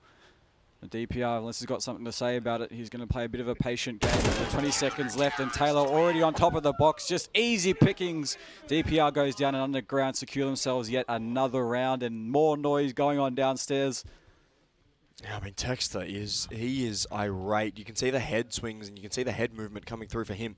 He is not having fun in this server at the moment. It looks as if he's got a fair bit of frustration that he's unloading onto Tux. He just wants to get something out of the way. Well, as long as he's not pulling out any SSDs from the computer, he'll be right. Jesus Christ. If Texter causes a tech pause, I'm going to crash out. I'm going to crash out. If he causes a tech pause, can we get the admins to, like, get them before people know? Yeah, see you guys. Oh, listen, Mechanical finding Texter. Good way to open up, and that's just going to add some frustrations even more for Mind Freak. But DPR, at least fighting back, gets himself 1, wants to push through this smoke anyway. Flash is going out. Wombat holding the line. He's completely white. Yes, Tux will get the kill, but the damage has already been done. And Mind Freak have already been slowed through the smoke. We'll find Taylor. That's not only a massive kill, but all of a sudden Mind Freak have the site control. They're going to be able to get that plant down, depending on whenever Tux wants to plant it. Looks as if it's going to be at least tapped to try and draw out Night Raid and Jinx. Jinx slowly creeping in through CT. He doesn't do it under the cover of the smoke. Instead, Jinx will just look to try and isolate some of these fights. Night Raid with that AWP. He's slowly creeping. When does Night Raid's time come? I think he's just heard Zune there. He has. Swerz will find Jinx, but the AWP of Night Raid still looking to be very dangerous. Flash will go out. Swerz will swing. Has the AK in his hands, in his fingertips. Night Raid will be spotted. Tux is going to finish him off. And Mind Freak, not even a peep out of them. They are quietly confident they want to get this done their way. Yeah, it looks like maybe they've kind of hit that mode where it's like, you know what, boys, screw the mind games. We're just going to lock into this game, focus on the game. Don't worry about what the other team's doing, and just play it to, you know, play the Counter-Strike that we know, right? We've already got the experience, and obviously with other, you know, players onto the squad like, you know, DPR, you've also got like the likes of Zune as well, you know. So they're comfortable to be like, look, whether we've got old players, whether we've got newer players or players that come in from overseas, is, you know, we know we've got the firing power. We're confident in our capabilities, and even if we lose a map, right, it doesn't matter. It doesn't mean we absolutely suck at CS, right? It just means that maybe it just wasn't our game. So all we've got to do is put our heads down and get into it. Oh, yeah, get into it, most indeed. It's all business from here. It is all business. Like, this is the business end of the competition. This is what we, you know, are all here for. This is what all the fans are here for, I can imagine. Slow systemic round coming from Mindfreak, trying to create space for themselves, trying to get that top middle control. Smoke did go down toward jungle, which, you know, has prompted Mechanical to play a little bit more passive, going back toward library. In fact, it looks like Underground kind of giving full bracket control at the moment, while they've got 2 players sitting aggressive into apps. Yeah, I mean, look, they've got that apartment presence, right? And it's just going to be forcing Mindfreak into taking brackets control, because they're not going to be able to take apartments. And now that he's seen that top mid peak, we're going to see Jinx hear the footsteps. DPR has already dropped a weight. There's not going to be a lot of pressure left on this A side. The B hit is coming in at the moment. Well, there's already 2 players from Underground kind of ready for this, and with backup on the way, Taylor is here. Tex is going to be trying to lead in the charge for that entry frag. The flashes are coming from the heavens. They will be coming for the hits. It's going to be Zune opening things up. Mechanical has fallen. Still yet to come up with another frag. Zune finds himself a second one. Now Mindfreak do have this sight. Just as Tux is going to drop Night Raid, Swerzine gets a sniper kill as well. It's all falling down to Wombat, who just behind the smoke at CT spawn, looking like he's going to try to get away with this sniper. But already, it looks like we've got Swerzine onto the hunt. He's still back going towards second mid, and depending how far Wombat wants to go into saving this sniper, I mean, right now, I imagine Mindfreak will be onto the hunt here. They do not want to let him get away with this, right? Especially with all the noise that Underground have been making. It's going to be so good for the morale if they're able to deny Wombat this save. And again, Swerzine's already got himself aggressive toward the second mid apartments, and Mindfreak again just hunting. They're on the prowl. They're just sniffing him out. They can smell him any second now. As soon as Wombat's position's been gifted up, and there it is. Tux has found him out. The sniper has been denied, saved into the next round, and Mindfreak now fighting back again with that professionalism, that experience showing itself. Yeah, that is a beautiful round out of Mindfreak there. I mean, it just felt like every single pick that they wanted fell into their lap. It really felt as if there wasn't anything that really was able to fight up against that B take, because it was just so quick. They got into the side quick. They found their picks quick. They really didn't allow Underground the opportunity to work their way back into that series, back into that round. And more importantly, Night Raid opening up the account with the AWP this time. He's going to be stuck into the wall, but it doesn't really matter. He's tucked away. He's hidden. Will allow Swerzine will allow Swerzine to at least get himself a little bit of space. Smokes into the top of bracket. Confidence on the man. I mean, he's a confident boy. You've got to be confident if you're that handsome. So, it's certainly valid. Looks like Jinx just got himself out of the apartments right as Zune was kind of Poking around. Yeah, poking around, a bit like a mouse just looking for some cheese. I can smell it. There's something here. He's not that, he's not that short. He's not that short. All right. He's not that short. All right, he's not that short. That's crazy. All right, rat. That. Okay. A little. Usually they're bigger than mice, aren't they? They are. A little bit. They're also friendlier than mice. I actually didn't know that. I didn't know the psychology of mice and rats, but there you have it. They're also rats. I had pet meat. I think you call them Mises when they're younger, like mice. But Yeah, baby mice. unfortunately, the cat that we had, I think she scared them to death. That's fairly cruel. You know what else is kind of cruel? Night Raid.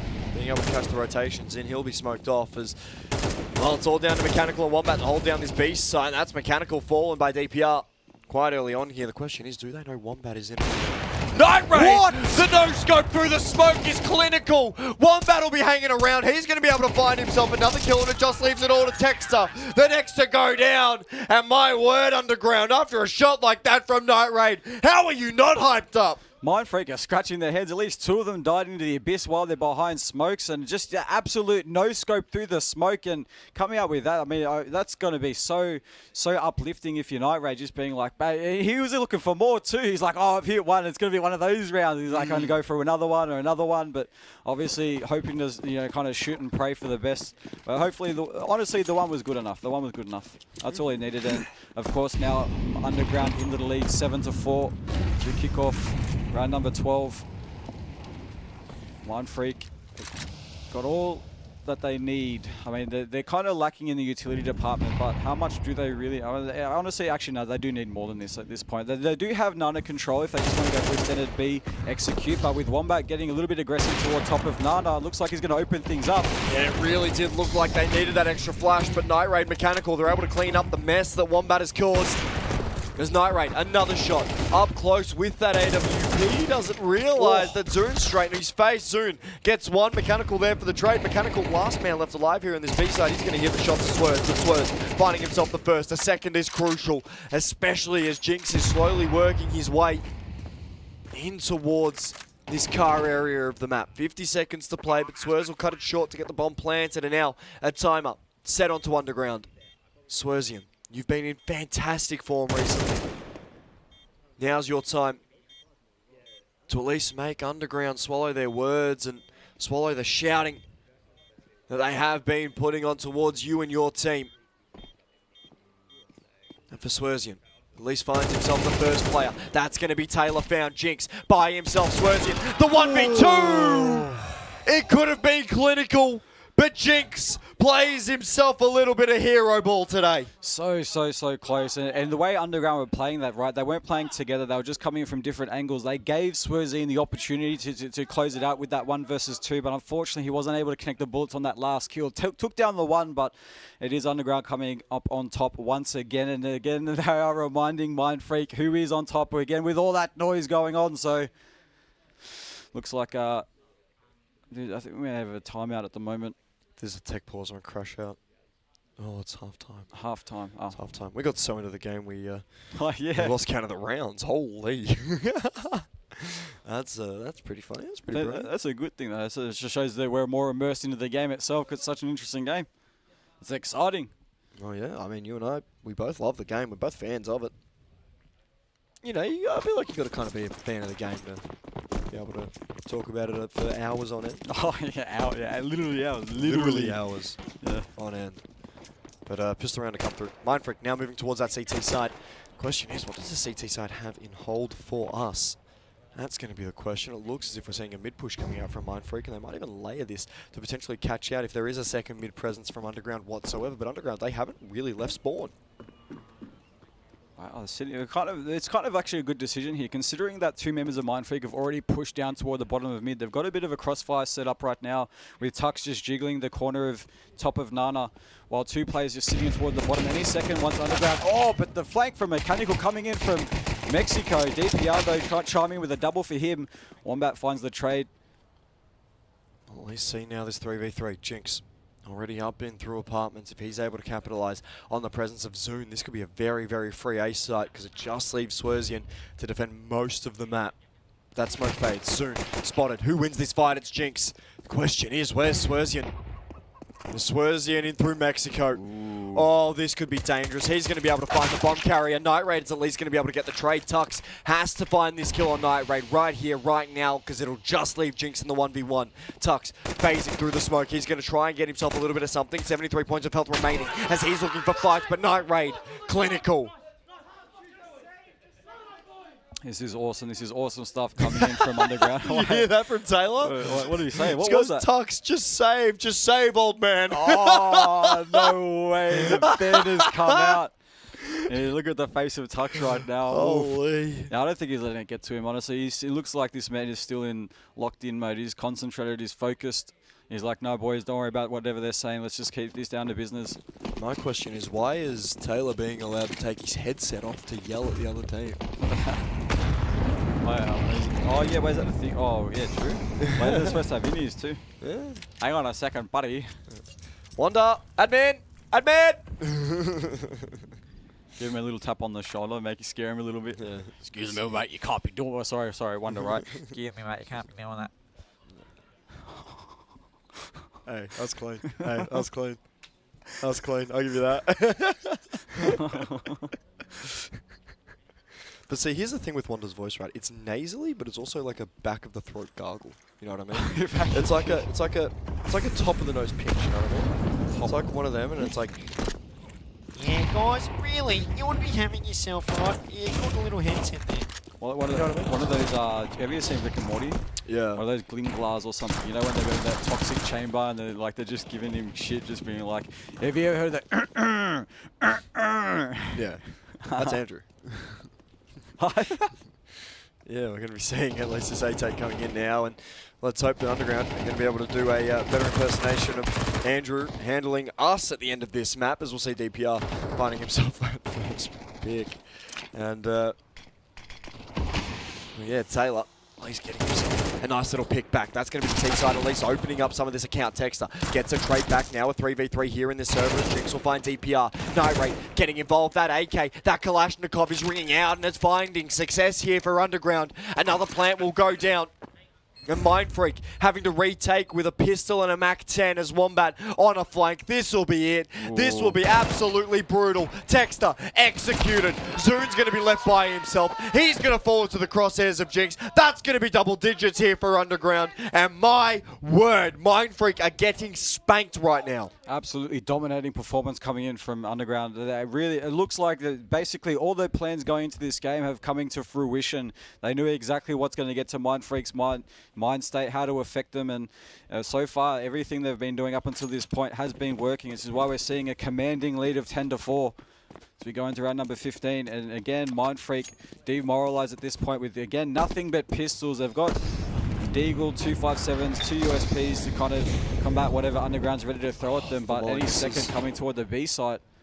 The Molly and Car misses. That was going to give them all of the early intel that they would have needed here to stop the speed take as Texter, he'll just swing to get it. The nade stack's going to be clinical. Texter no longer having a say here with his pistol whatsoever. As we'll see Taylor double up, Bazoon DPR looking to re-swing the fight. Tux is going to be left by himself over on B, of course, joined by Swerzian. As Underground will look to just hit that A site right now. Swerzian won't be able to hear any of this, as we'll see Underground. They should get themselves a cheeky little plant. Mindfreak, they'll be giving themselves up 11. And Underground are just playing so well. They're playing with a hot hand right now.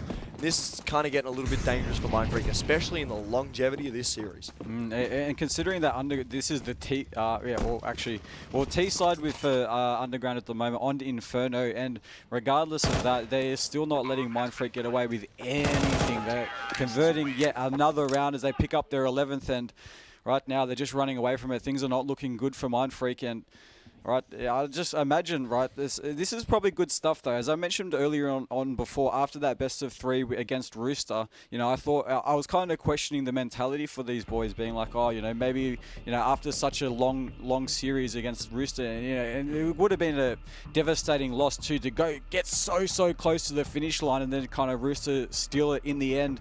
You know, a lot of hope that was just snatched away from them. You know, you kind of like, oh, man, you know, so it affects the emotions, right, especially when as passionate as these boys are, you know, but it's really nice to see that they haven't really let it affect them in the long term. They're able to kind of recoup themselves, and as you can see, we're seeing a dominant performance coming from them against Mindfreak. Yeah, my scary thought about this is that this is Mindfreak's map pick. That's the scary bit. That's the bit I'm not too happy about. Yeah. You know the other bit that I'm very scared about? What's that? Underground will get 55 VRS points for this. 55 VRS points. 55 VRS points for this. They're going to be cheering. They're going to be cheering. They're going to be going to bed with big smiles on their faces if they do close it out. I think they're going to go to bed with third legs, to be honest with you, mate. But yeah. I mean, Underground, what a dominant start here against Mindfreak. 11-4, they have been fantastic, especially, you know, considering the fact that this is possibly the first time all of the Underground boys have been firing on the same cylinders.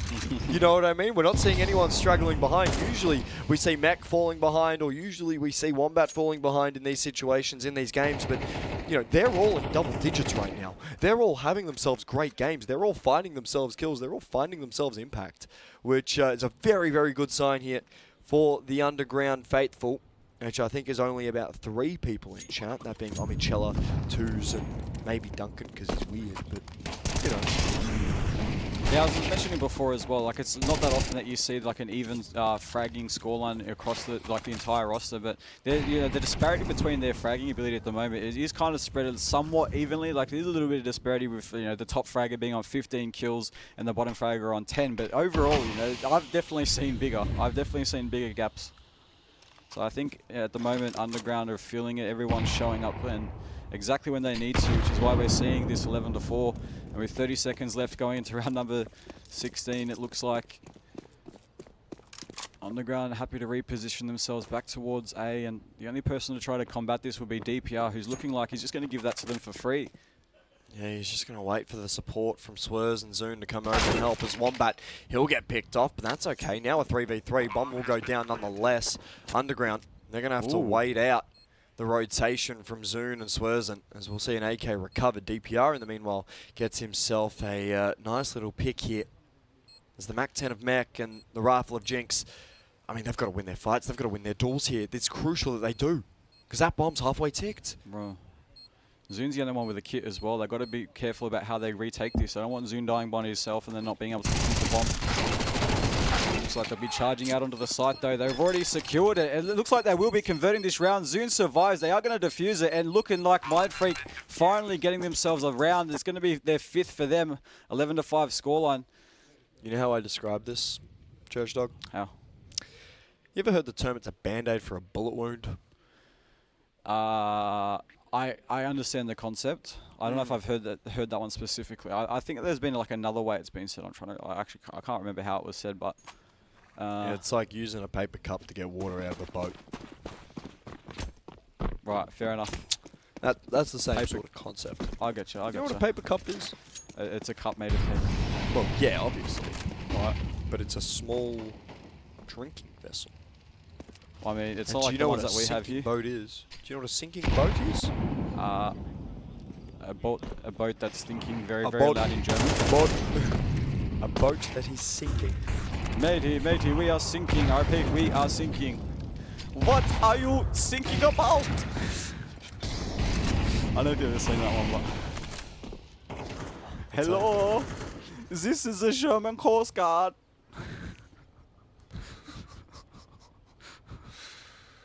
You guys have to see. If you haven't seen it, Google it. German Coast Guard skit.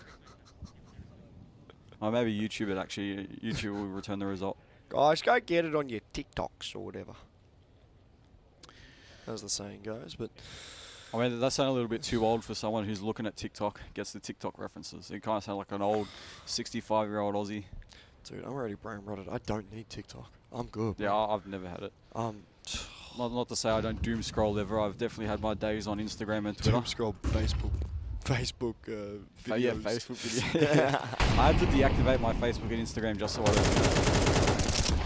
Well, Swers, you know what he's doing? He's finding kills. Mechanical DPR at least finding another back. That's going to be Jinx fighting for a little bit of something. We'll see Night Raid picking himself up a kill on Zoon.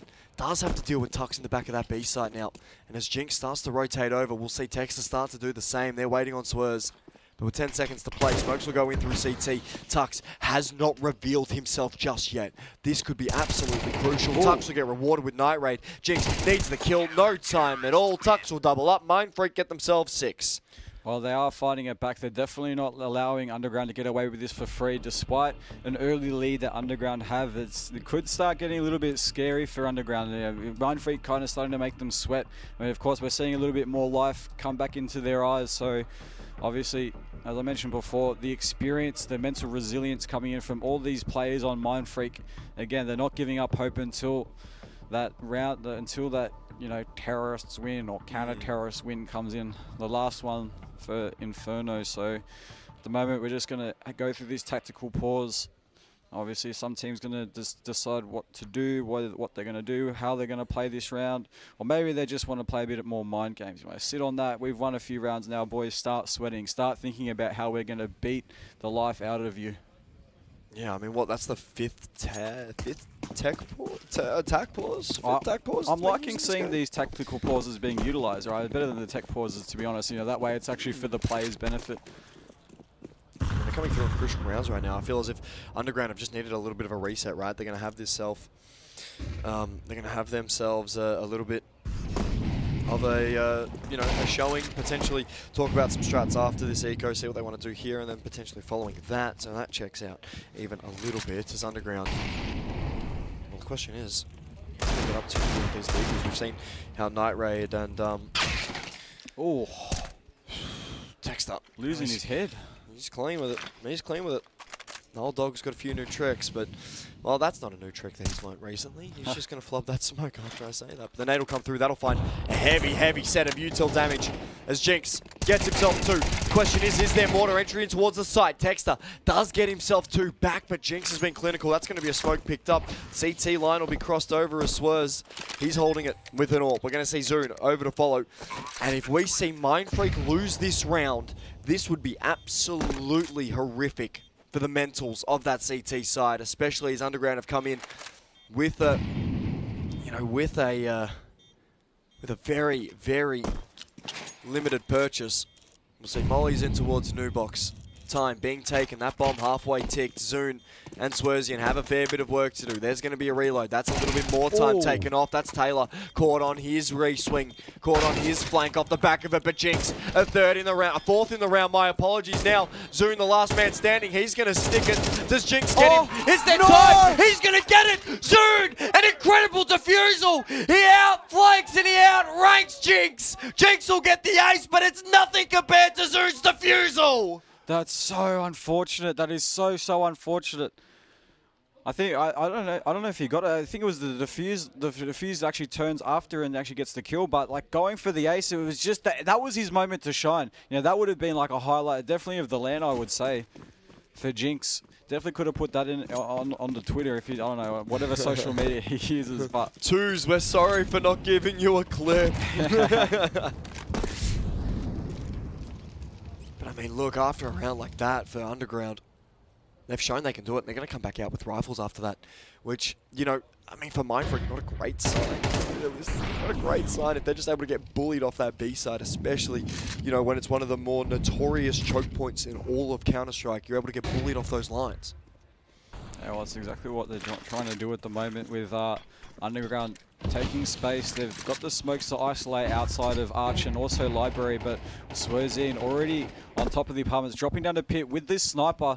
Any second when the pop flashes come through, he hits a shot that he certainly needs to, hitting a double, but there's more on the way. He's getting a 3rd, going for the 4th. There's one more left. He's looking for Night Raid. One more player. Swerzian wants it. He's hot on his heels. And ladies and gentlemen, Swerzian for the ace, picking it up for Mindfreak, and I'm sure that is absolutely picking themselves up. They're so motivated right now. They're making noise. And I'm sure Underground at the moment licking their wounds. Jesus, holy. Huge round from Swerzian, doing exactly what he's set there for a reason. He's there for a reason. He's doing what he's supposed to do with that sniper, and he gets all 5 of them. I mean, they're just swinging one at a time. The pop flash too. There was supposed to be a flash that went over and it didn't get him. Oh no, that's not a great sign for Underground. They're slowly losing the momentum here.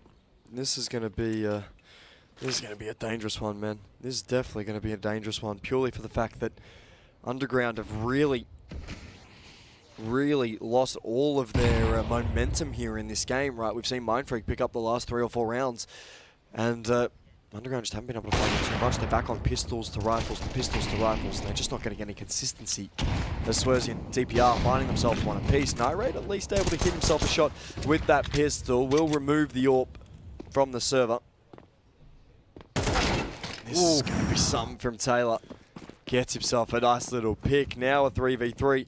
And I can't believe I'm saying this, but it genuinely does feel as if when Underground are on these pistols, there's nothing that Mindfreak can do. Well, exactly, and it's Taylor as well. We've seen him time and time again, especially when he needs to create space for his team. He's definitely been the man to do so, getting those entry frags and definitely giving whatever Underground needs to kind of convert these wins. But with this CT control garnered, Tuck's already expecting this flank coming in. He's already on the line, but a few missed bullets, not being able to convert the kill. They're going to go hunting after him too. Mechanical just looking to chase him down. There's Tux. He's able to at least get himself a second. He's dealing with all of the bracketing that Underground are trying to do at the moment. He'll end up just keeping his life, right? And with Taylor having that bomb, he's just chilling in the back of the side. I mean, look, if he's able to get a plan, he'd be more than happy with that. He'll tap the bomb, so they draw a few people in. Taylor gets one. Is there a second here for young Taylor?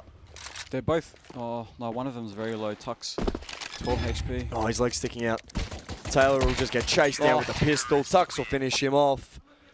Underground doesn't even get the plants, and Mindfreak are all about their business, all about their money at the moment. They let their emotions get to them early in this game, but they're starting to settle it here in the server, and they are doing a fantastic job of being able to find everything back here that they could ever wish for. That Underground side, they have lost all of the momentum. They need something. They need a spark. They just need something to get themselves, you know, that little piece of energy to just get over the line, because it feels as if they've emotionally drained themselves out just yelling at Mindfreak way too early in this game. Well, they certainly have the talent to be able to do that, right? Again, Taylor with those entry frags, all they need to do is have him consistently doing exactly what he does best. But again, Mindfreak starting to solidify themselves onto the CT side, not giving Underground any more space to work with. I do not want to let them bring it to match point, and right now Mindfreak have brought it back with 11-9 scoreline. Looked as if we saw that early B stat coming through for Mindfreak, but Zune potentially rotating away. It looks as if he wants to hang around a little bit more, especially as we do see Underground taking this round a little bit slower. This is what we needed to see out of Underground. They've been playing at such a harsh pace, at such a fast pace. But Molly going down, and with the flashes going up over the top, we will see Tux will get himself in towards sandbags. The question is, does he recognize this Night Raid? At least finds Tex, so that's Mechanical finding Tux. That B-side completely open except for one man, and that man is Zune. The question is, can he find anything at all here in the back of the site? Almost trying to recreate Tux's round from a few rounds ago, but Zune will end up getting washed out. That's going to be Underground picking themselves up a bomb plan. It looks as if we might even get a save out of Mindfreak, because Swerve's TPR, they don't really have the money around them on that Mindfreak side. So if they go for the save, Underground pick themselves up 12, and a beautiful round out of Underground, because they just slow the pace down, right? We saw the conditioning, expecting something quick, expecting something fast, and Underground just say, stop.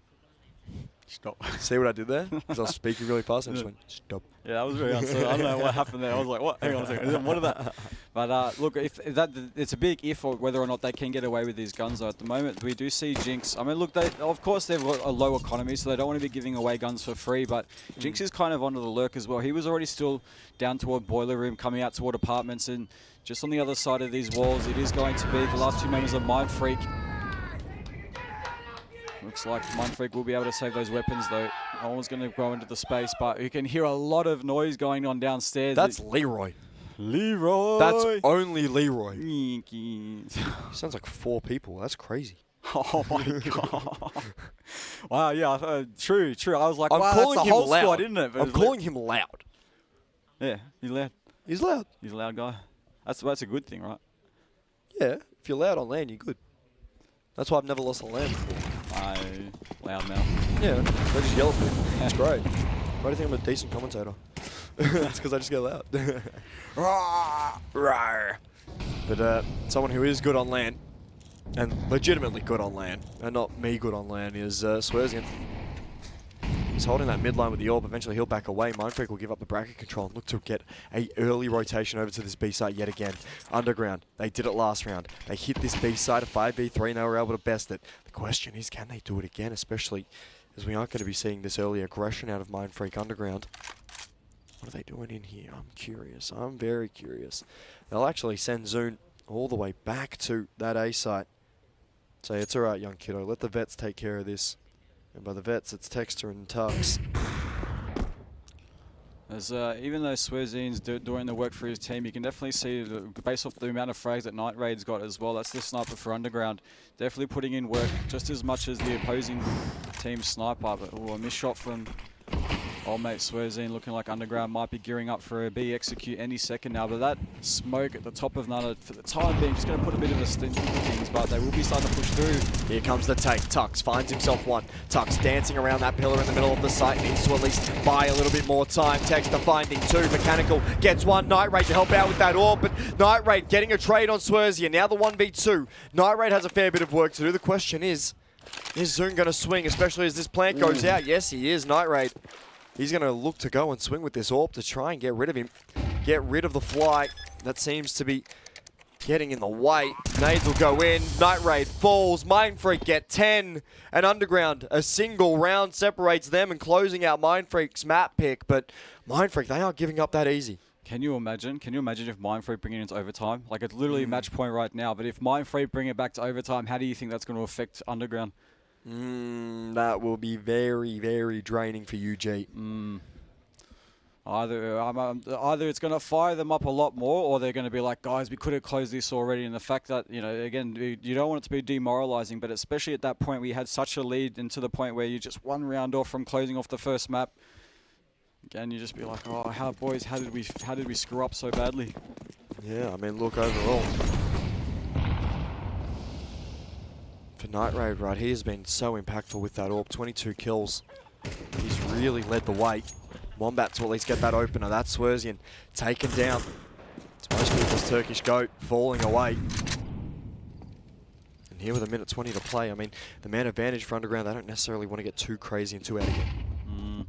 And so the one-man disadvantage is definitely for Mindfreak. They're going to try to fall off as Tux right now going to be the only person holding onto the B side, but Underground actually might be the play though, because Underground looking like they are going to start slowly rotating off from Banana. They're going to keep one player lurking. That is, of course, yours truly, Mr. Wombat here. We definitely see what he can do in these positions, but as the rest of his team starts making their way toward the A site, it's going to be a double setup toward brackets, and any second might be walking into an ambush. Oh, that's an ambush and a half. Night Raid finding himself one. Make it too soon. In the middle of the smoke, just can't do anything at all. DPR's going to be traded away, and it's all going to fall to Tux. The 1v4. All of a sudden, Mindfreak looking down and out as Night Raid has put the final nails into this coffin. And Underground have come from underdogs to potentially put Mindfreak into a blender here on their own map pick of Inferno. It'll all be down to Tux here. Bomb ticking down, a 1v4, a necessity for Mindfreak to stay alive. But Wombat holding off his brackets approach. He's going to have to go through Moto. Will at least tap away at the front. Is there anything more that he can find? Shots going off. Shots are going to ring, and Underground are going to steal away Mindfreak's map pick of Inferno. Oh my god, what an absolute thriller of a first map. Ladies and gentlemen, huge players coming in from both teams. Big performances. Players stepping up exactly when they needed to. Ultimately, it is going to be Underground who do come out on top, and I'm sure these boys are going to be feeling absolutely on fire, so motivated for the next map. I'm sure, I definitely can't wait to see it, because I imagine after all that excitement, Mindfreak are going to come back with a vengeance, I think, in map number 2. I'm really feeling it. Oh, I guess we're going to have to wait for map number 2. Then we'll take you off to some of the replays as we do break down this map. And look, overall, Churchy, this was an absolute humdinger of a map. I mean, how many times have we seen Night Raid have themselves some insane sort of frags? How many times have we seen no scopes coming out of nowhere, kills through the smoke with that AWP? It really did just look like it was Night Raid's world, especially later into this piece. But Underground, they have that hot start. Mindfreak start to come back, and Underground finally just put them away. It was definitely a beautiful, honestly, it was a great game of Counter-Strike. It definitely got me out of my chair, definitely got you out of the chair. So, and I'm sure it got everybody else that was playing out of their chairs. Every time they went around, they're screaming through their microphone, they're screaming across the tables. And yeah, honestly, I just like to see those big rounds coming in. It almost looked like it was a battle of the AWPs, the snipers, right? Night Raid going absolutely ham. I'm pretty sure he was leading his team in frags. You also got Swerzian, even picking up that ace exactly when Mindfreak needed to. If anything, it was almost going to spark that absolute comeback, maybe potentially bring it into overtime, but unfortunately, they just couldn't go the distance. Well, I mean, speaking of the distance, we're going to have ourselves a little bit of a quick break. We'll be right back here as we'll be here. Map number 2 coming up very, very shortly. Underground, they're going to take the lead in the series over Mindfreak.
Welcome back, ladies and gentlemen. Overpass here, as we are going to be seeing Underground onto their map pick after stealing away Mindfreak's pick of Inferno last map and pistol rounds underway.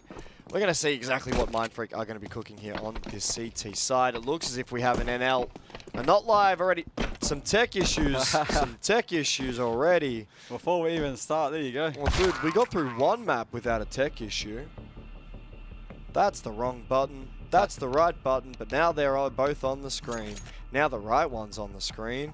We're going to see Mech standing up now.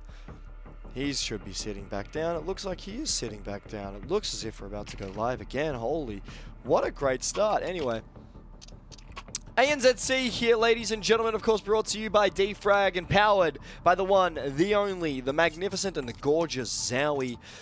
We have ourselves this map number 2 as all of a sudden Underground having a bit of a shock here on Inferno, able to take away the pick of Mindfreak and potentially looking to build upon that. Of course, I'm joined here by the best of the best, Mr. Churchdog. How are you, mate? Oh, I'm absolutely awesome. We witnessed a thrilling game just before, and I'm hoping that it's going to carry on over into map number 2. Already to get things started. Nightwave the high drive, finding up an entry. Swerzian though, quick for the trade, and Taylor also getting his one. So right now it's going to be Mindfreak onto the back foot. One man disadvantage as Underground looking to continue on this win streak. Yeah, we're going to have to see exactly what Mindfreak are cooking up here at the moment. Of course, man down. You'd hope that DPR would be able to find something, of course, being in such a precarious position. He hasn't moved. He's got the discipline. Ooh, this is actually good positioning. He might just catch them off guard if he plays this around. He's heard the smoke's being thrown out, so if he times it just right and gets around behind them, he's going to be tapping away for some of them. But a few missed shots, that will actually signals to Underground that they are going to get flanked. And with that information, Underground to be wary of every single angle now. Bomb will go down. Underground at least do get the plan. Mindfreak, well, they're about to go all the way around the world. All of a sudden, this becomes a very intense issue, an intense topic that Mindfreak have to push at the moment. And with time ticking. Oh, we got pizza delivery, which is kind of sick. We'll see soon. At least finding himself one pick. Potential here for more. Mechanical Wombat needs to at least get himself into this site before trying to get this bomb stuck. As, oh no, Zoon will find another DPR to find the third, and Mindfreak gonna get themselves that pistol round, and this is going to be absolutely beautiful out of Mindfreak here. I'm very happy to see that Mindfreak pick up the pistol round. Unfortunately, I could see them looking very, very deflated after that map number 1, and rightly so, considering how close it was and considering who it was that they lost to. Underground, the underdogs coming straight up, and right now, Mindfreak is going to be good for the morale just to take down that pistol round and be like, look, guys, just because we lost that map doesn't mean we're incapable of being contenders here. So definitely we are going to take it all the way home. Picking up that first round is definitely the start that they want, the start that they need. And with Underground with nothing but pistols, Mindfreak could be set here to take down a second round. Unless Underground start playing some aimbots with these Glocks, but a Deagle's probably the Deagle's in the hands of Taylor and Wombat, probably looking like the only hope that Underground have into this round. If they can just pop up a few nice little 1-leagues, catch Mindfreak off guard, but for the time being, they're just happy to take slow control. They're going up toward long. If they continue on toward this path and go towards A site, the Mindfreak kind of got 3 players trained up here. Gonna have to wait and see exactly what the Rock is cooking here at the minute. I'm smelling it. What are you smelling? He's smelling something. What are you smelling? I don't know, we'll find out Hey, whatever what are you- Mindfreak pulls out here. What are you sniffing, boy? What are you sniffing? I didn't think we'd get this degrading in the cast this early. Oh, But, I mean, look, we'll see Swerzian at least being able to find that opener. DPR can only get the one before taken out by Taylor. His Deagle has been electric today. Wombat at least able to get one back. That's going to be a trade there. Taylor end up falling. That's 2 kills here out of Underground, but Mindfreak picking themselves up a second. And at the moment, this overpass is absolutely fantastic in terms of a start here for Mindfreak. But Underground, they're coming in with full rifles for this next round, and this is going to be very, very, very dangerous. Yeah, this is the test for Mindfreak again. As we do see the sniper again into the hands of Night Raid, the man for Underground, who literally, I think you 20 bombed at some point, probably even hit over that mark into the previous map. So we do know what this man is capable of doing with this gun, really doing causing a lot of ruckus, and the fact that Mindfreak do not have a sniper in the hands of Swerzine. Swerzine's only got the M4 for the time being, unless they can try to snag that away out of Night Raid's hands. With Underground, again, playing slowly. Oh, hang on, with a double set up toward A long though. Texter's up close and personal. Just playing for that sound information. Underground, not willing to give it to them as of yet. Just kind of trying to do whatever they can to spot out Mindfreak. Oh, with a bad molly though. It actually kind of worked out in their favor though. It looks like DPR is going to have to play a little bit more of a passive line with that, with Texter getting a little bit more aggressive. Oh, this flank might actually be timed to perfection any second now. Texter, what can you do, son? Finds himself the first. Any more than that? No. Taylor will be the only victim of Texter. And his flank, if there's any more that could come through, it would most likely be Wombat finding the kill, but with Texter falling away, there isn't going to be a lot left to say in this one. 40 seconds left. Time ticking. Underground need to get into this site. They need to get into the site right now. The only person here to really stop them is going to be Zoon as Tux gets smoked off. Flashes is great. Zoon falls. Mechanical gets himself a nice little open. A DPR gets himself at least one back. Mindfreak really looking to put to Underground to the fire, literally, as Jinx will walk into some, but Swerzian, Clinical, gets himself a nice little three-piece there. That's Mindfreak picking themselves up a third. Absolutely, and I hope that Mindfreak start building on that momentum. Honestly, as I already mentioned before, you know, looking deflated. I kind of felt a little bit bad for them. I was like, oh, I try to uplift their spirits, but I feel like the more I did that, the more upset they might have got. So I was like, I'll just leave you guys some breathing room. But either way, look, with the first 3 rounds being picked up by Mindfreak, hopefully we're going to start seeing some more life coming back into their eyes. Now it looks like, I mean, with the way you can see on your screen right now, they do look locked in, they do look focused, and hopefully coming into round number 4. Again, Swerzi now finally has that sniper in his hands. Rest of Underground, nothing but pistols. Just going for the 5-man stack rush toward A long. Might just slow the pace once they hit toward Bathroom, but Swerzine again with that sniper. Probably going to go for the jump spot any second now. He's spotted out a few of them. At all. At least takes down Jinx. We'll see Swerz at least getting himself one back. Texter with that nade. Clinical as Swerz just keeps finding kills. Wombat eventually is going to be able to put him down, but Texter getting himself that double up, of course. Had the nade kill earlier. Will recover the orb for Swerz, and Mindfreak picking themselves up 4. Absolutely clinical here as they're dealing with everything that Underground is throwing at them. The only thing we haven't seen from Underground is a proper just B rush. Just rush B. Get it out there. Get in the site. Get a plan. Have yourself a bit of fun. But the rifles should be coming out for this T-side.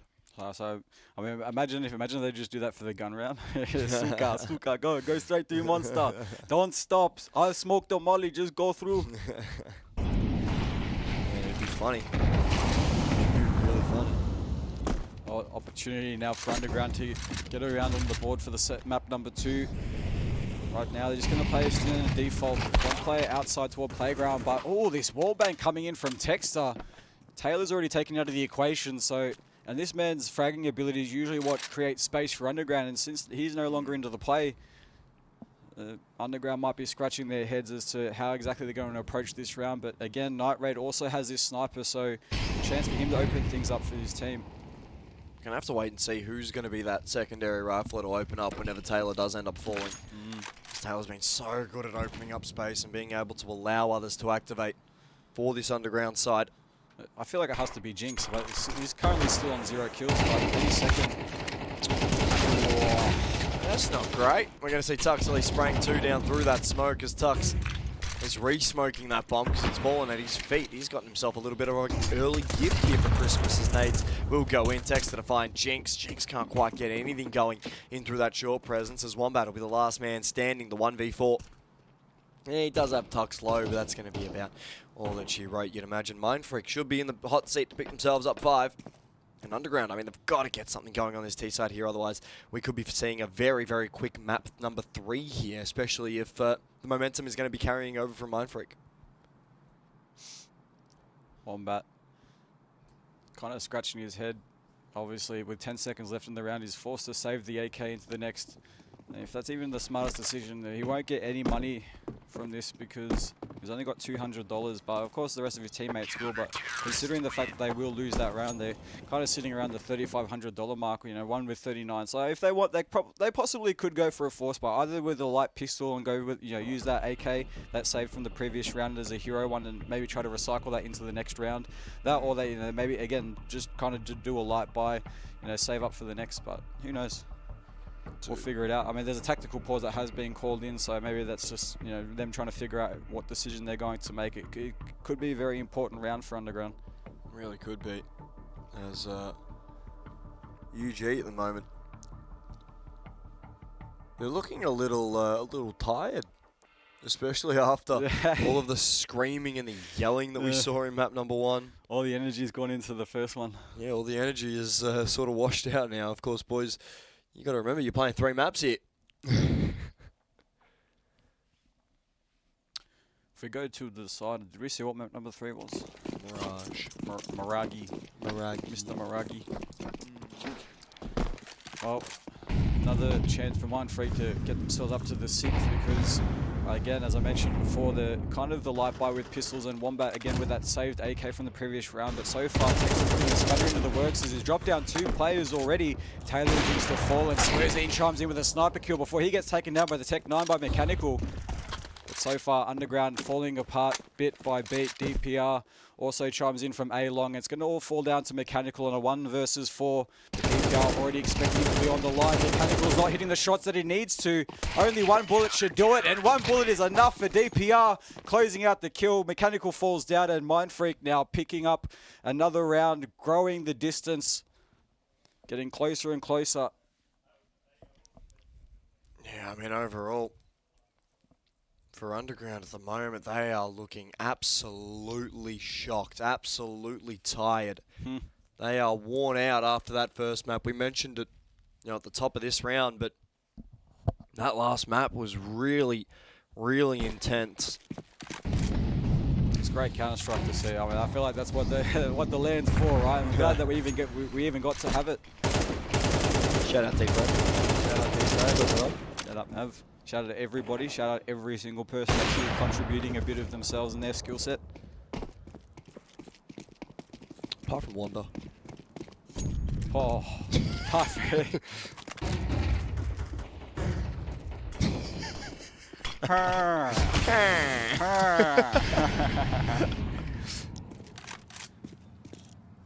He knows we love him the most, though. That's why we bully him, because he gets all of the love. And so we've got to keep him in his place, otherwise we can't, you know, operate with him having an ego. That's the biggest problem, right? Everyone thinks that the big issues here with these LANs are, you know, the tech pauses. It's Andrew's ego. It's arguably worse. Oh, well, I mean, look, considering his experience, right? I mean, honestly, I think his knowledge far exceeds mine in certain aspects of, I guess, whatever he does, but Him being a nerd. Yeah, I thought I was a nerd. He understands Linux. I didn't even know that thing was real until Friday. We're going to see Swerzian at least finding himself that opening pick with that AWP. As Underground, 2-man disadvantage. They're going to go as a pack of Swerzian clinical with the AWP. DPR to play 2. Mindfreak have 7. This is a beatdown early here. Holy, where has this been for Mindfreak? This kind of feels like maybe a bit of a tennis strategy, you know. Usually, I don't know. I always guessed it. If you ever watch like games of tennis play out, usually you'll see, like, you know, the strong players. They'll have a really, you know, good set, and as soon as they close up the first set, it's almost like seeming like the next set that they play is very, very lackluster. It's almost as if like they're allowing the other person just to kind of get the next one, but you know, it's almost like they're reserving their energy to take the, you know, the following set. No, I mean, obviously, I don't know if that's really Underground's tactic here, being like, oh, look, we're just going to take this one nice and easy, get our energy back, and allow Mindfreak to exert everything else that they might have left into the tank. But maybe Underground are giving it everything they got, and Mindfreak just coming out on top, coming back with a vengeance. But as Underground swinging out through Monster here, they're just going to be charging straight toward the B site. We are going to be seeing Mindfreak trying to work a little bit of something out. Finally, they get a bomb plant in. Taylor gets involved. Wombat to find himself another kill. Texter will at least get 2 more, as he's going to be fighting in towards Heaven. Nades will go in towards that default plant spot, but a 2v3. More importantly, Mindfreak have all of the rifles. These pistols, And these upgraded pistol Tech 9s just haven't really been able to do all too much. Smokes do go down in towards the middle of the site. Jinx now looking to swing. Of course, Night Raid's waiting for his opportunity and his time. That bomb is going to be planted. We're going to see that bomb stuck. Swerzian ends up falling now with that kit going down. Underground get themselves their first round here. And there we go. Taylor starts screaming again. It's good to see that Underground is back. Welcome back, ladies and gentlemen. Welcome back, Underground. Please rise from the grave that you have been so far in this game. Finally showing some presence on the overpass. It's glad they could join us. Better late than never. Oh, that was actually really good. I couldn't try. Yeah, I couldn't do that. What do you mean you don't want to eat your veggies? Oh, yeah, look, it depends on the... Actually, no, something is alright. I was going to say... Yeah. You're going to sit down and you're going to have Christmas dinner with the family, okay? I don't want you taking this up to your room. It sounds like you're speaking from experience here. Where have you heard this one before? You don't watch TV, dude? Yeah, I do. Yeah, TV's great, man. But usually, Japanese animes don't sound like that. Nande-o! That's gotta be racist. Senpai. No. There ain't no way. No, senpai. No. There What's the ain't other no one? way. Oni-chan? No. There ain't no way. What, just because I watch anime? What's wrong with anime? Plenty, dude. Plenty? Go outside. What? Oh, like you've never watched TV in your life, buddy. Yeah, I watch TV. Yeah, well, it is TV. It's the same thing. It's just a different content. Obviously, anime is not the only thing I watch, though. I do like sci-fi as well. You know, it's things like Interstellar. I like those movies with plot twists too. If you things like Shutter Island, that's an awesome one. Shutter Island's a great movie. I'll give you that. Wah wah wah. That might be the only thing you and I agree on. That Shutter Island's a great movie. But we'll see. That 3v3 now. Coming in, 30 seconds left for Underground to make something happen. DPR punishes Mechanical. That's bomb dropped. DPR still dancing around the back of the site. Zune has a fair bit of work to do with Zune. DPR holding B down. Mind Freak. They are absolutely tearing Underground a new one in this one. And there is absolutely nothing that UG are able to do. Well, they certainly did give it a hot crack, though. I mean, they were able to get that one up on the board and a little spark of life, but it looks like Mind Freak very happy to snuff that out as soon as possible. Do not want any reiterations, no deja vus from the previous map, and if they finish this out with a commanding style, then if or when we go to map number 3, maybe Mind Freak will see some life in their lives again. Okay, just because this map's being a bit of a beatdown, I'm going to see if I can be conflict resolution flam right now. Conflict resolution flam? Yeah. So Oh, we got this one exists? We got Craxon and we got Kendrick Lamar lover XOXO, who have been arguing in the Twitch chat for about 3 hours now. I'm going to resolve both of your problems. Right? I'm going to resolve both of your problems right now. Kendrick Lamar lover was growling and he was becoming very upset, so I know I have to intervene in this moment. So gentlemen, I'm going to need you to agree on a player that you will enjoy, and I'm going to need you to support that player instead of the players that you are arguing over, which is Swerzian and Taylor. Pick a player, pick a caster if you want, pick a player, pick a caster, pick an admin. Just have a bit of fun, right? We're going to see Zune Texter finding themselves kills, Zune to double up, and it'll all be down to Night Raid here. With 40 seconds to play, Underground are absolutely caught out of this one. And with an 8-1 scoreline, Mind Freak will look to make it 9 as Night Raid's AWP hasn't necessarily gotten going in this one. It really hasn't. Oh, come on, mate. Those little T-Rex arms. I can't get it up there. There we go. Finally gets it. There we go.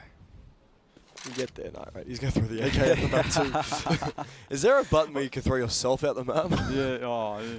Oh. On Vertigo, I know there was.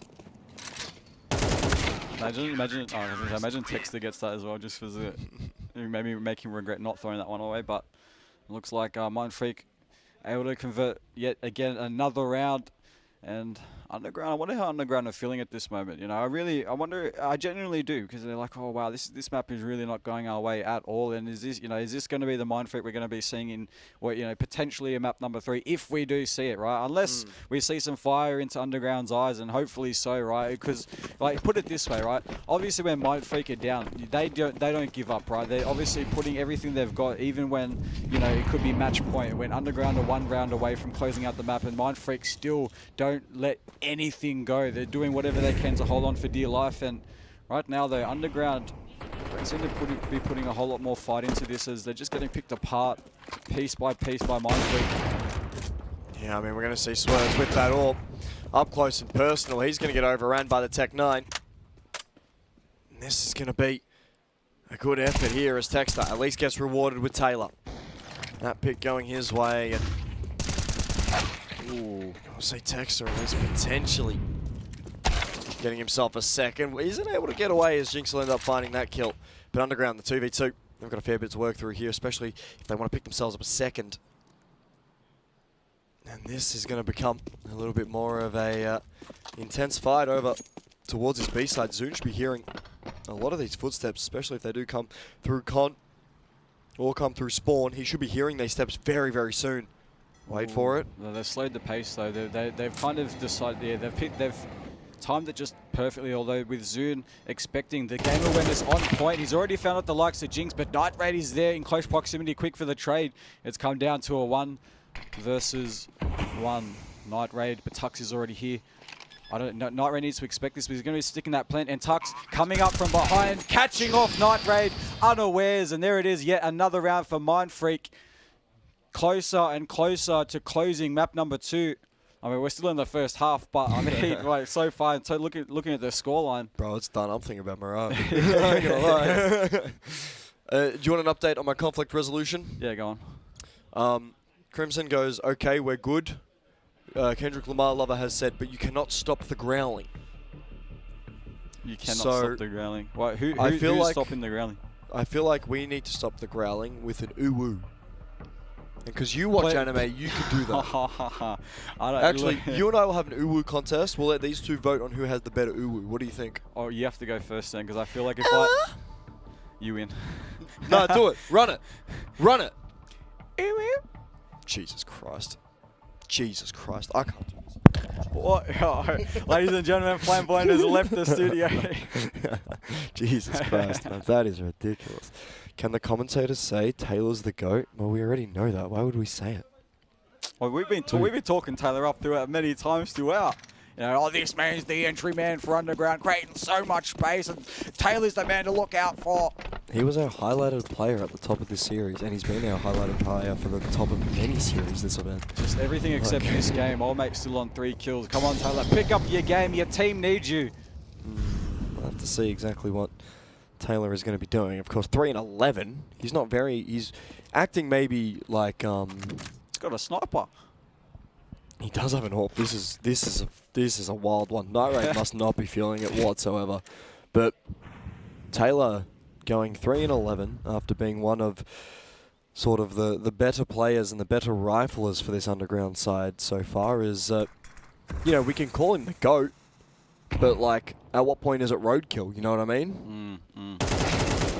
We'll see Wombat at least being able to find that first pick on Texter DPR, at least getting that trade back. That's Underground losing control of Fountain very, very early in this round. The B-hit will have to come through. That's a great nade. Mechanical is just getting gutter stopped right now, especially by the utility usage that we are seeing out of Mindfreak. Tux is just hiding in a smoke. We'll see that bomb get planted. Tux tries to make his way up in towards this site. There's going to be a little bit of something. Jinx finds himself the first pick. Tux will end up falling, especially as he was trying to play for a little bit of trigger discipline. There could be a little bit of something coming through at the moment here for Mindfreak. Swerzian drops down into the side. It's a silent drop as well as DPR finds himself a pick onto Night Raid. DPR looking to potentially catch Jinx off guard as smokes, flashes are doing everything. Mechanical's going to get caught off guard. Taylor gets one. Zoon, another one back. It's all down to Jinx. Has the timing on Zoon. Bomb is ticking. Kit in play. Zoon desperate for the kill. He'll get it. Does he have time for the defusal? It's going to be real tight. Zoon doesn't have it! Oh my God! A 10-2 scoreline. That was played to perfection too. He had the line of sight. He's seen that the diffuser faked the diffuse, and he did not pull the trigger. He waited just enough time before he decided to drop him down to the floor. And even though he dies at the end, the timer too little, too late for Zoon to get the diffuse. As Underground picked themselves up their second round win. About time. That's so brutal, bro. That's so brutal. It looks like our conflict resolution worked here, Michael. Because they're saying, fire these casters, I'm sick of them. What the hell? Dude, we did it. We're like the perfect HR. You know what? You Fair and enough. me You got to can be create a HR. common enemy. You and me, common enemy. And then you have something funny name, mate. And then It sounds like you're just trying to say MJ Carr.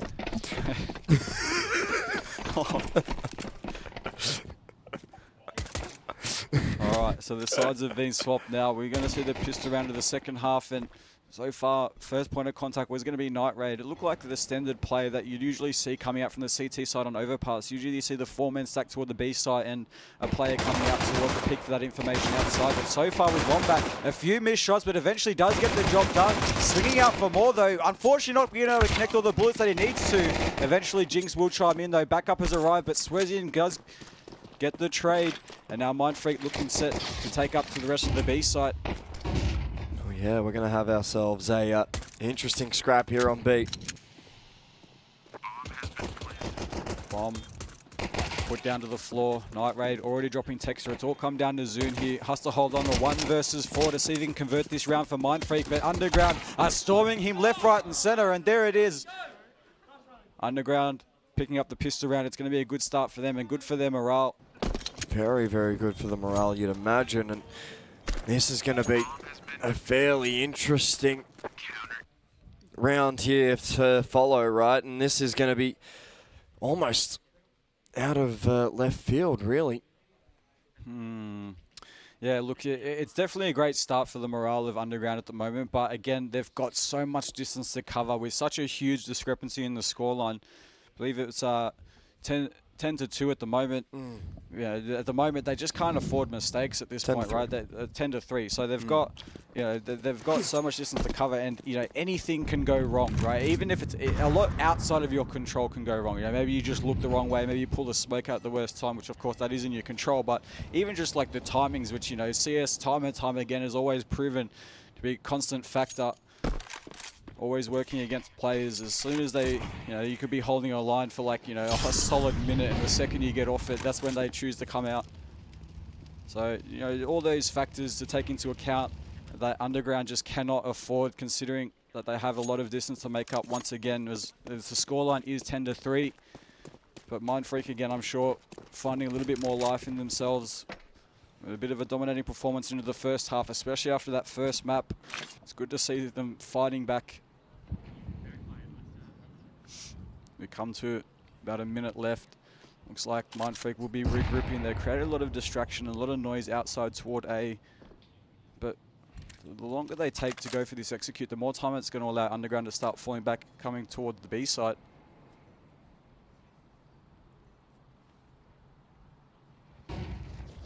Utah flames out in front of Jinx. Will get blinded away. Texter finds himself that opener with that Tech 9.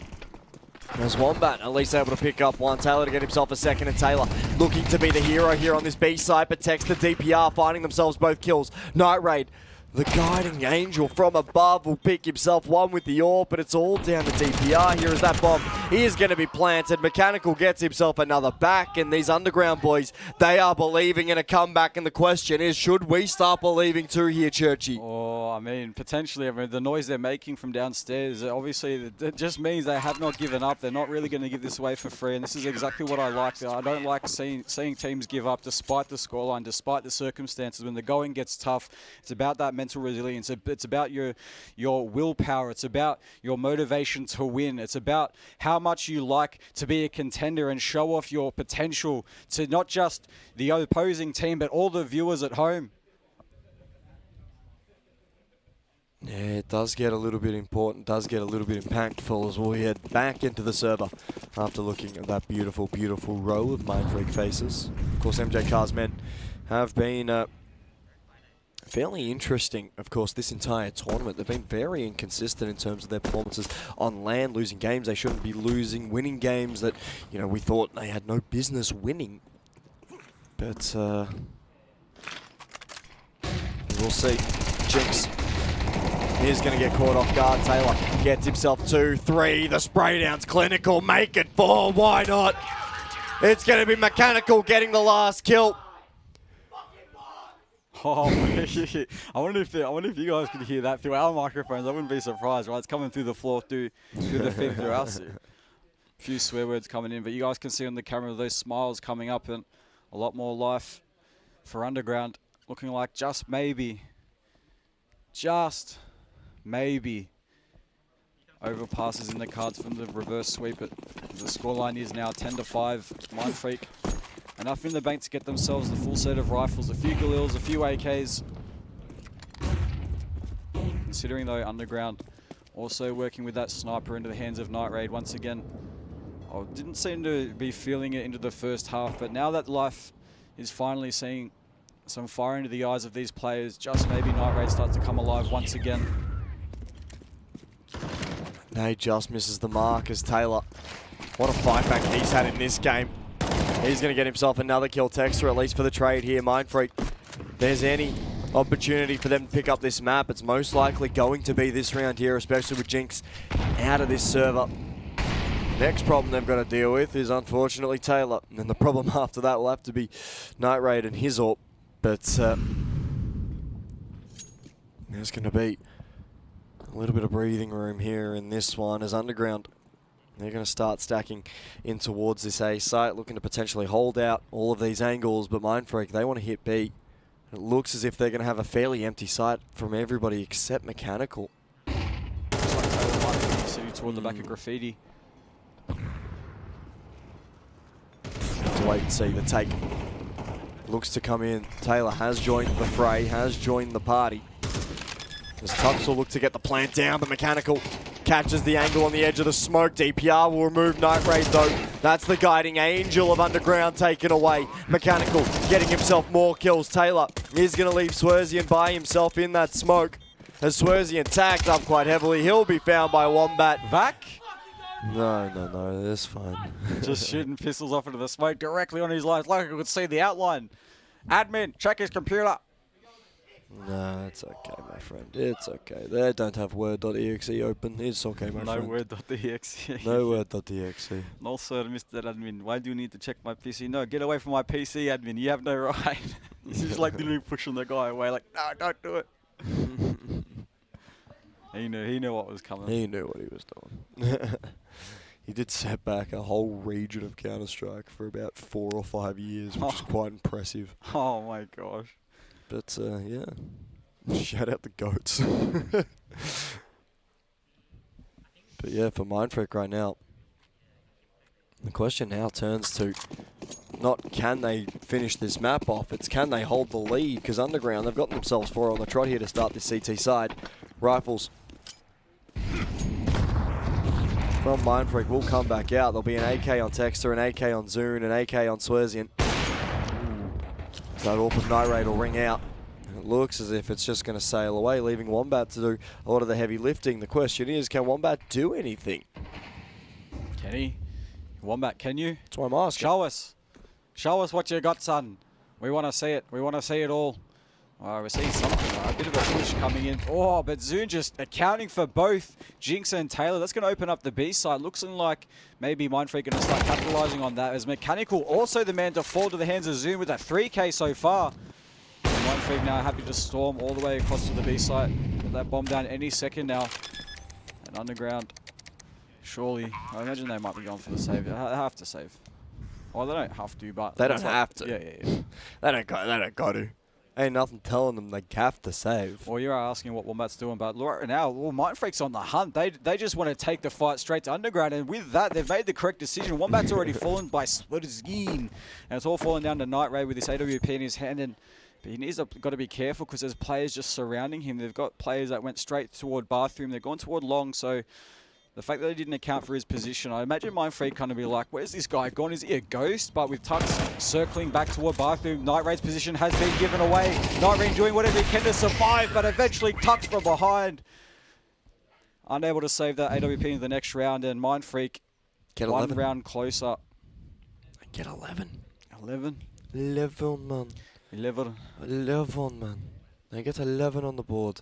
Croissant.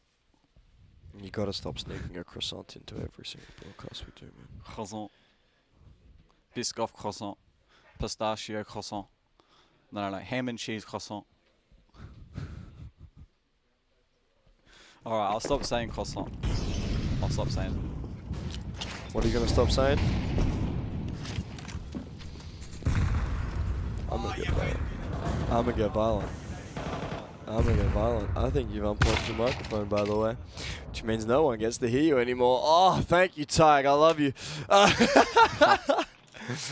Actually, talk real quick. Hello? Okay, there you go. You're back. God dang it. We'll see. Double AWP setup coming through for Underground. Taylor, Night Raid, they're going to be trusted with the big greens. There's pistols to accompany it. Wombat with that M4.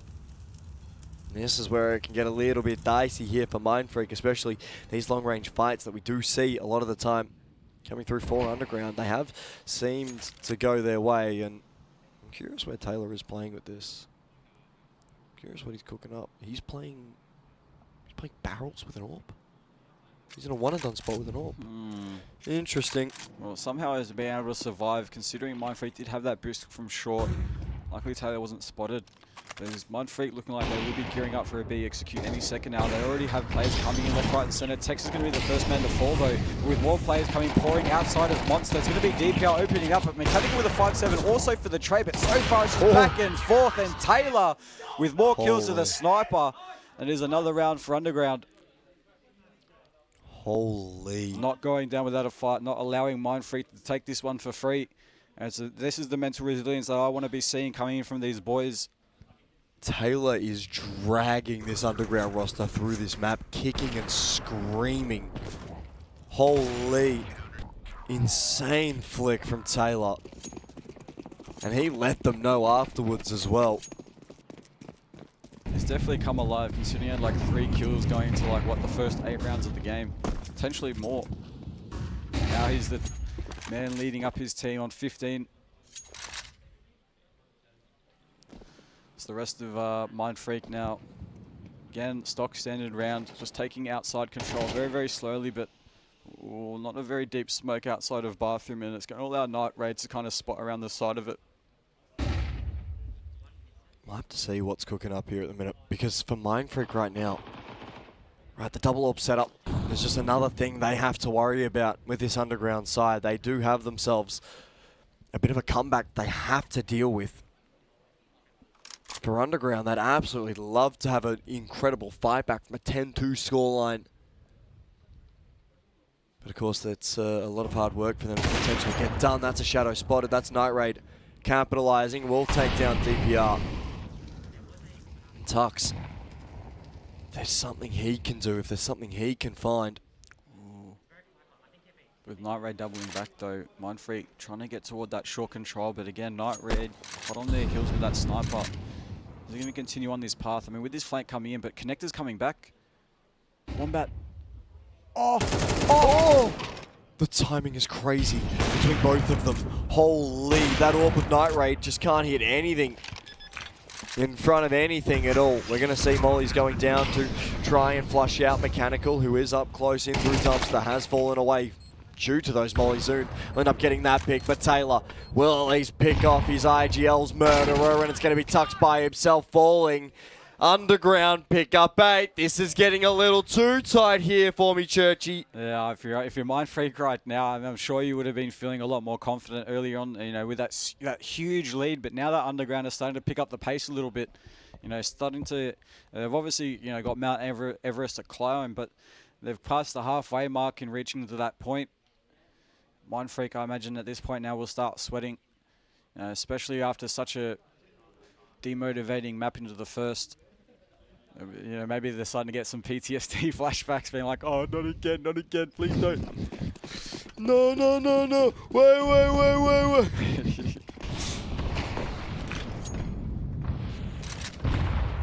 Now, again, we're going to see a proper gun round coming out. Mindfreak do not have an AWP to be contesting this double sniper setup. Once again with Night Raid and Taylor. So far, they just got to take these lines carefully. Any line they go onto, they have to accommodate it with a pop flash. There's only so many flashes they can bring into a round. Right now, not everybody on their team has what they need, and that's going to allow Swerzine to go down to the hands of Night Raid. Again, that sniper which is putting in so much work. that though. Looks like Mindfreak will be gearing up with a lot of presence coming toward B any second now. Zoom already up short. You're going to see Taylor having to respond. Mechanical getting two. Alongside his Orpa. Underground. They have themselves an absolutely immaculate opportunity here. What could be the upset of the tournament, Churchy? Oh, could you imagine? Honestly, I don't know what to think. I would like to think the mindset of the Mindfreak players, can hold. But what do you think this could? All right, if in a universe, which could potentially be this one, Underground bring it back and close out this series 2-0. Do you think this could affect Mindfreak in the long run? No. No? You think No. they'll live past it? I think they'll probably go back and crack a little bit harder. Okay. That's what I think. But Night Ray Wombat finding kills. Zune, Swerzian. 2 apiece for both of those young gentlemen on each side and their respective teams as Mechanical already up in towards this A site. Mindfreak have gone quick and they're going to get rewarded for it as Swerzian does at least get a plant in. DPR will be sent in to hunt Taylor. It's going to be a 3v3 scrap here on this A side. Mindfreak, they've said, oh, I've had enough, right? Let's just get it over and done with. So we will see Mechanical finding that first. Question is, who's going to be next on his list as Sucks finds himself a kill. Taylor with the trade. It's all going to be down to Swerzian, the Turkish Terminator. Is there anything that he can do for Mindfreak? There's got to be a little bit of something you can only imagine. Oh. Underground. They're doing it. They're going to retake the site. That's 10 picked up. They're doing it. All thanks to Taylor. Taylor has had back-to-back-to-back multi-kill rounds that has sparked this comeback, followed by a 4K holding down B, followed by a 2K holding down A from Toxic with an AWP, followed by a 3K. There is nothing for this Underground side except what Taylor is bringing, and he is inspiring the rest of the team to keep going. Keep going, they must. Right now the scoreline is 11-10. But if you remember what the scoreline was not even 10 or 20 minutes ago, it looked like it was going to be Mindfreak or from here. But considering now it's only 1 round down, the fact that Underground have brought it back, and the fact that so far it's still even 4 versus 4. Oh, here we go. Zune though. Taking down old mate Mechanical, and with a 1-man advantage, a chance for Mindfreak to create a little bit more distance as Underground have just closed the gap so much. Any second notice might though. Zune already onto the line, waiting for Night Raid. Night Raid's going to go down. I mean, text up. Already not really having a spot. He's probably the more impactful rifler here for Mindfreak on this T side, but Taylor, he's still alive. He is still a problem. And he's going to be the last man left, especially with Jinx falling. Found by Swerzian. Taylor. 1v4. 1v4. If he does it, it'd be the most incredible thing I think I would have ever witnessed. Taylor's got 2. The AK's going to get recovered. This is Taylor's world, and we're just victims to his absolute mortal plans. Taylor, your chance to become infamous with an OCE Counter-Strike. This map has been incredible! Oh my word! Whoa. Oh my word, the trade's there! Taylor! Oh my god, Taylor! Oh, so close. He put in so much work. The hope was there. He just, off the back of all those rounds that he was putting in for his teammates, I was like, just maybe he could pull this off. And he would put in the distance, taking down 3 players, just 1 more to account for. Unfortunately, could not go all the way. That's just an incredible effort nonetheless, though. Mindfreak now 1 more round away from closing out this map number 2. This is definitely going to be what they need going into, well, it's the only thing they need. They can't afford to lose Underground. If Underground take this, it's game over, but at least to keep their mind states intact. Minute 20. Very slow round at the moment. I imagine the pressure that everyone in the server is feeling right now. Great pop flash as well. Allows Zune to get the entry. Night Raid has fallen. And so far, Mindfreak's backup is on the way. Looks like they will be taking up this B site.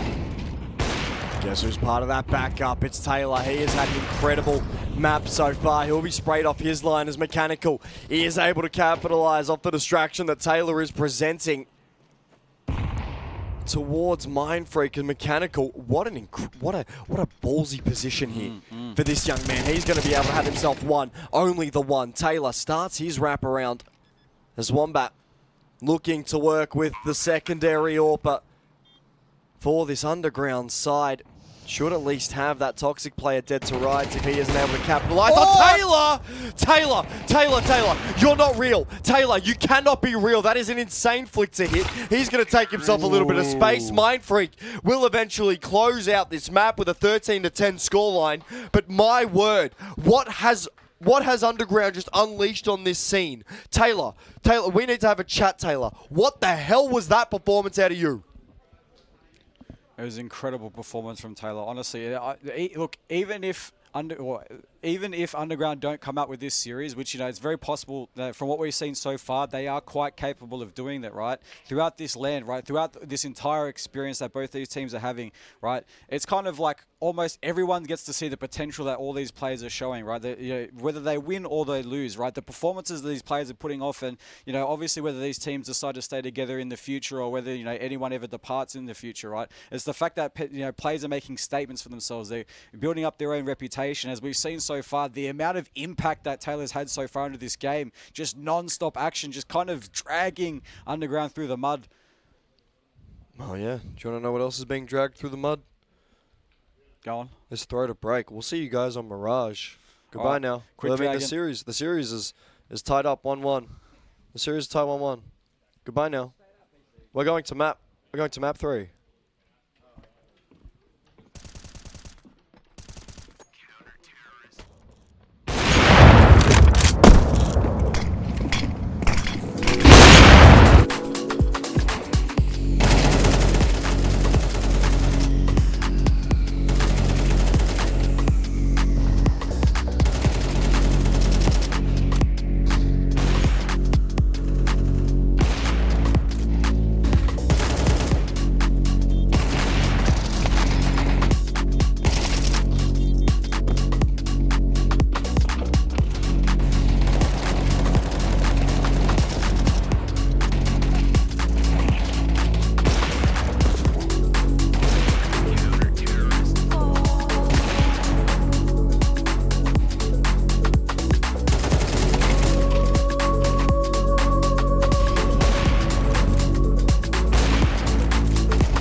Do you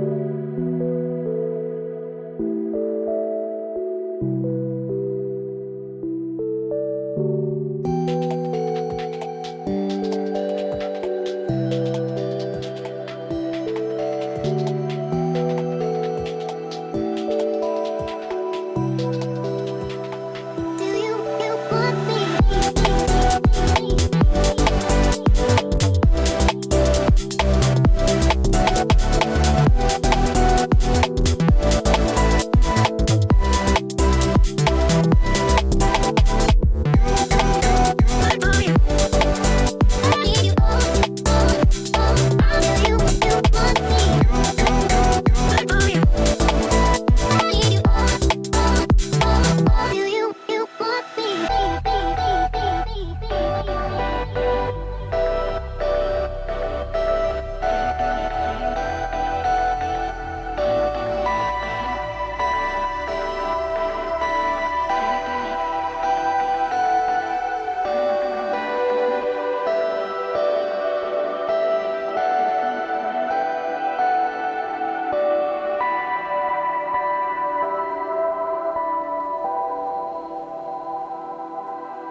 Hello, ladies and gentlemen, and welcome back to the ANZC LAN, of course, presented by DFrag, brought to you by the beautiful, beautiful people over at Zowie, as we'll get the knife round started here for map 3. And Church Dog, how are you, mate?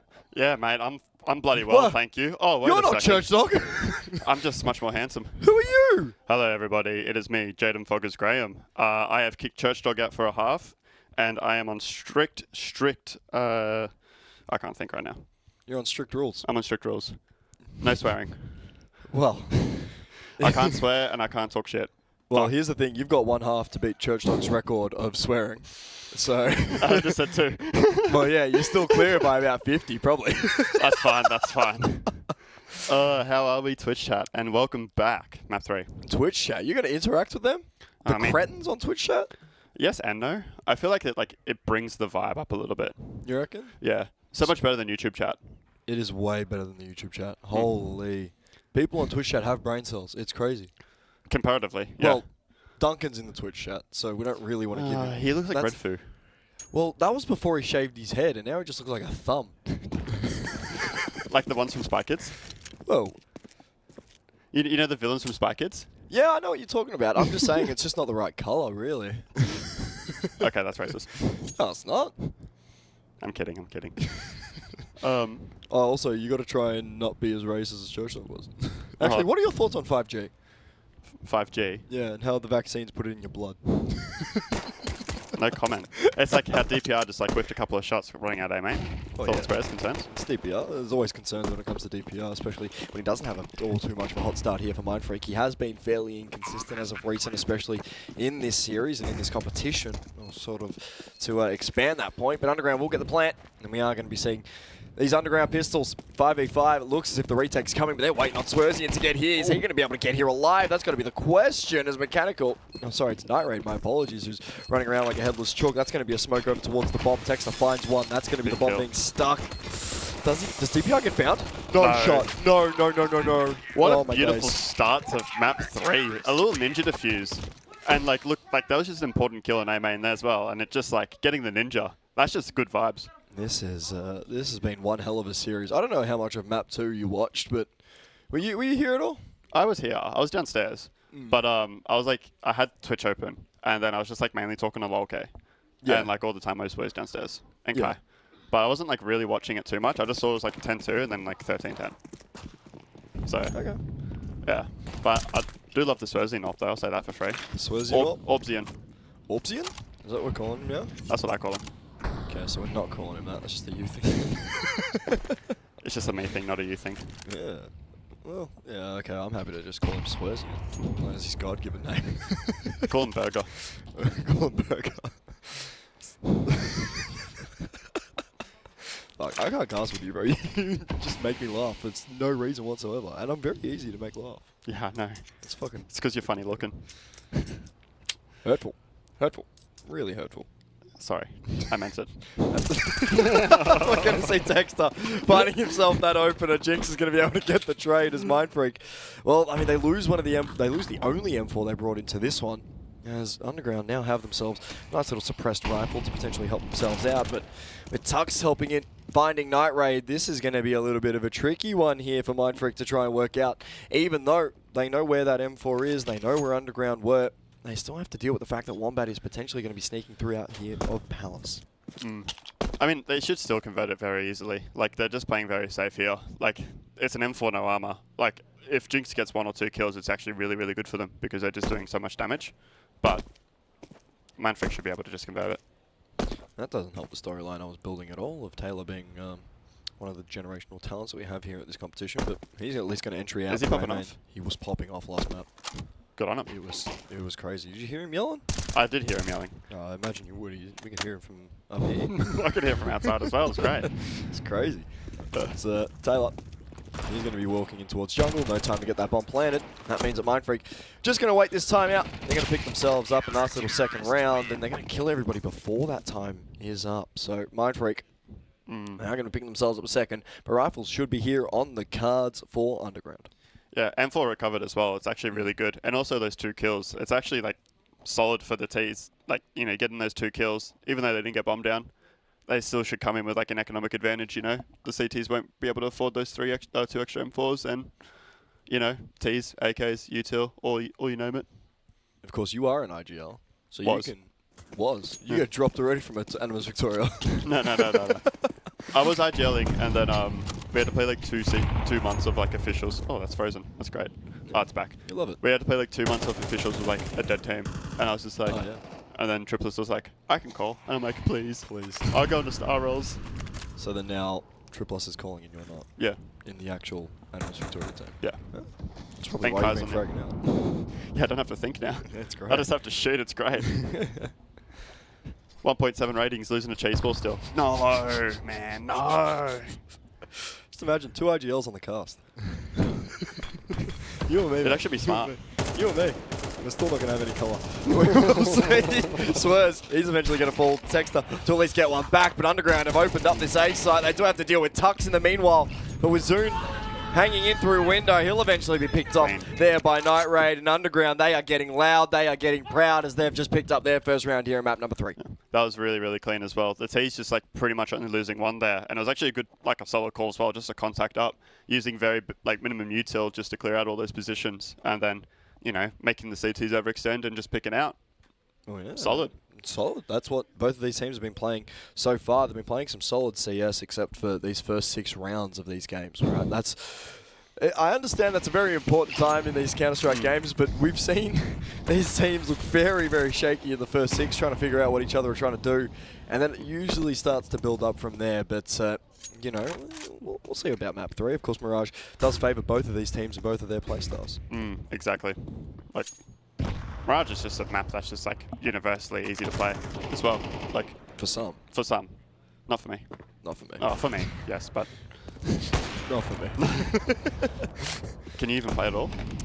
Play Counter-Strike. Yeah. I was IGLing one of the best defrag amateur league teams. Yeah, how many amateur wins did you get? It's not about the wins, it's about the enjoyment you have, mate. You should know that about the game. You play the game for the love of it, not for the competition, not for the wins, not for the accolades. It's not about the size of the wins. It's about how you get them. Yeah, true. I ask you to judge me by my losses, not my wins, because I've had so few. Only 14. Okay, Socrates. I only had 14 losses, which means I'm a top 5 IGL in OC at the moment. Okay, people. Technically 13, because Mitzi called for one of those games. But Textar gets involved. He's ended up going to lose his life as Mechanical finds himself another pick. Speaking about a fragging IGL, he was impactful in that last map as Jinx will find Swerz. Swerz just caught out in that tiny gap of the smoke. That A site now belongs to Underground, but the double up in through A main could be a bit of a nasty surprise for Underground if they go inquisiting. But Mindfreak don't want to borrow it. They'll save these rifles. Smart. Save this rifle. I felt like the CTs there, double A main, they could have also done a little bit more damage. Like, if Swerzin didn't push that, obviously there was a gap in the smoke. If Swerzin got one, fell back in the smoke, then the other 2 could have activated. But, you know, like, he misses his kill. Smart call to save here. But also, he could have taken a little bit of damage, got the kill on the plane and ran away. You know? It works. It works. That's what the current game is. It's all about chipping away at the econ as much as you can, especially with the CT little kill reward, whatever you call it. The kill reward bonus on top of the kill reward bonus. Kill rewardception. Yeah. You get a double kill reward bonus now. DPR's going to get himself a nice little Kalashnikov. That'll work out here for Mindfreak as they'll pick themselves. They'll pick for Underground. Underground. Shut up, Tig. I'm not done with you. But we're going to see Underground. Be a good boy and shut up. be a good boy, Mr. Production Man. Go back to your cage. Underground will at least pick themselves up a second here. Mindfreak, they do give up one of those AKs they picked up, and realistically here for Underground, there is a good opportunity that they can potentially build off that, especially with Mindfreak not having the best sort of money situation. And look at the T's money as well. Like, only 1,000 on Wombat, but the rest, like, they can probably buy for like the next 2-3 rounds as well. Like, even if, say for example, like they win this round cleanly, they should be in a really good position for the rest of the half. But, you know, watch DPR just like get all 3 here. Watch this. He's going to peek up. Watch Night Raid just flick him in 20 seconds. Either or's going to happen. We don't know yet. Just because he's old doesn't mean he has a slow reaction time. Who, Night Raid or DPR? Night Raid. I was talking about the event of the flick happening in 20 seconds. Ah. Not saying that he would take him 20 seconds to I thought flick. you were saying he will take 20 seconds to flick. Because that's like me or reaction times. You said it, not me. Well, yeah, I'm going to be honest about it. What am I going to lie to the people? See Jinx, Night Raid finding themselves 3 between the two of them. Oh, we'll just be text to the last man standing. We'll at least get mechanical. That's a bit of IGL and IGL violence, and we don't condone that here as 2 IGLs on the broadcast. And we'll see Night Raid being able to find that final pick with that AWP. Underground, they're looking very, very good. And they'll pick themselves up a third. Mindfreak at least doing a little bit of damage around those rifles with the pistols that they did bring in. Exactly. And it's all about the econ. Like, getting those 2 kills. They can probably get an AWP out for Swazian. I always forget that Tux is an AWPing now. It feels like a fever dream, Tux AWPing. You said it, not me. It is a bit of a fever dream. You wake up and you're like, oh, what is it? The sleep paralysis demon in the corner of my room. It's just a big green. It's tucked with an orb, just standing there. And look at Zone. He was standing there and got nothing done. Well, yeah, he's a sleep paralysis demon. They don't do a lot. They just sort of stand there. 5v4 as well now. They know the AWP, like it was a pack towards mid. They sort of have to refight for this sort of control now. Look at that. 3 people towards con, 1 up short. What we call a little Monty mid. Little retake into mid for the CTs. Are you giving away the AB strap book? Nah, it's just a code word. Just a code word, oh. You wouldn't understand it. No, I don't even know what a strap book is. I won't lie. What's a strap book?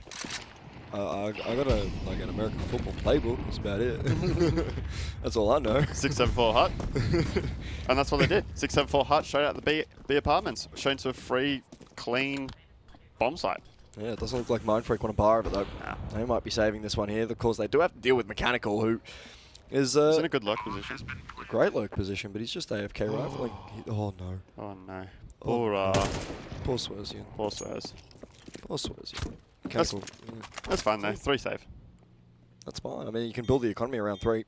It's very difficult to build it around 2. Almost impossible around 1, and detrimental for none, as the saying goes. Is that actually a saying? Yeah, Loki taught me that. Okay. Yeah. He's a man of many talents. He is. See that boy with his fingers. Whoa. Pause. Pause. Foggers would have got 3 there exactly, Joshin.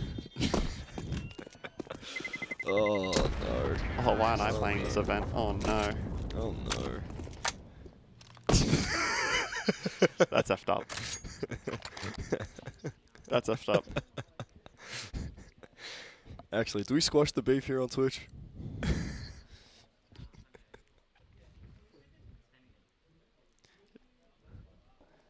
Josh, I back your tweet.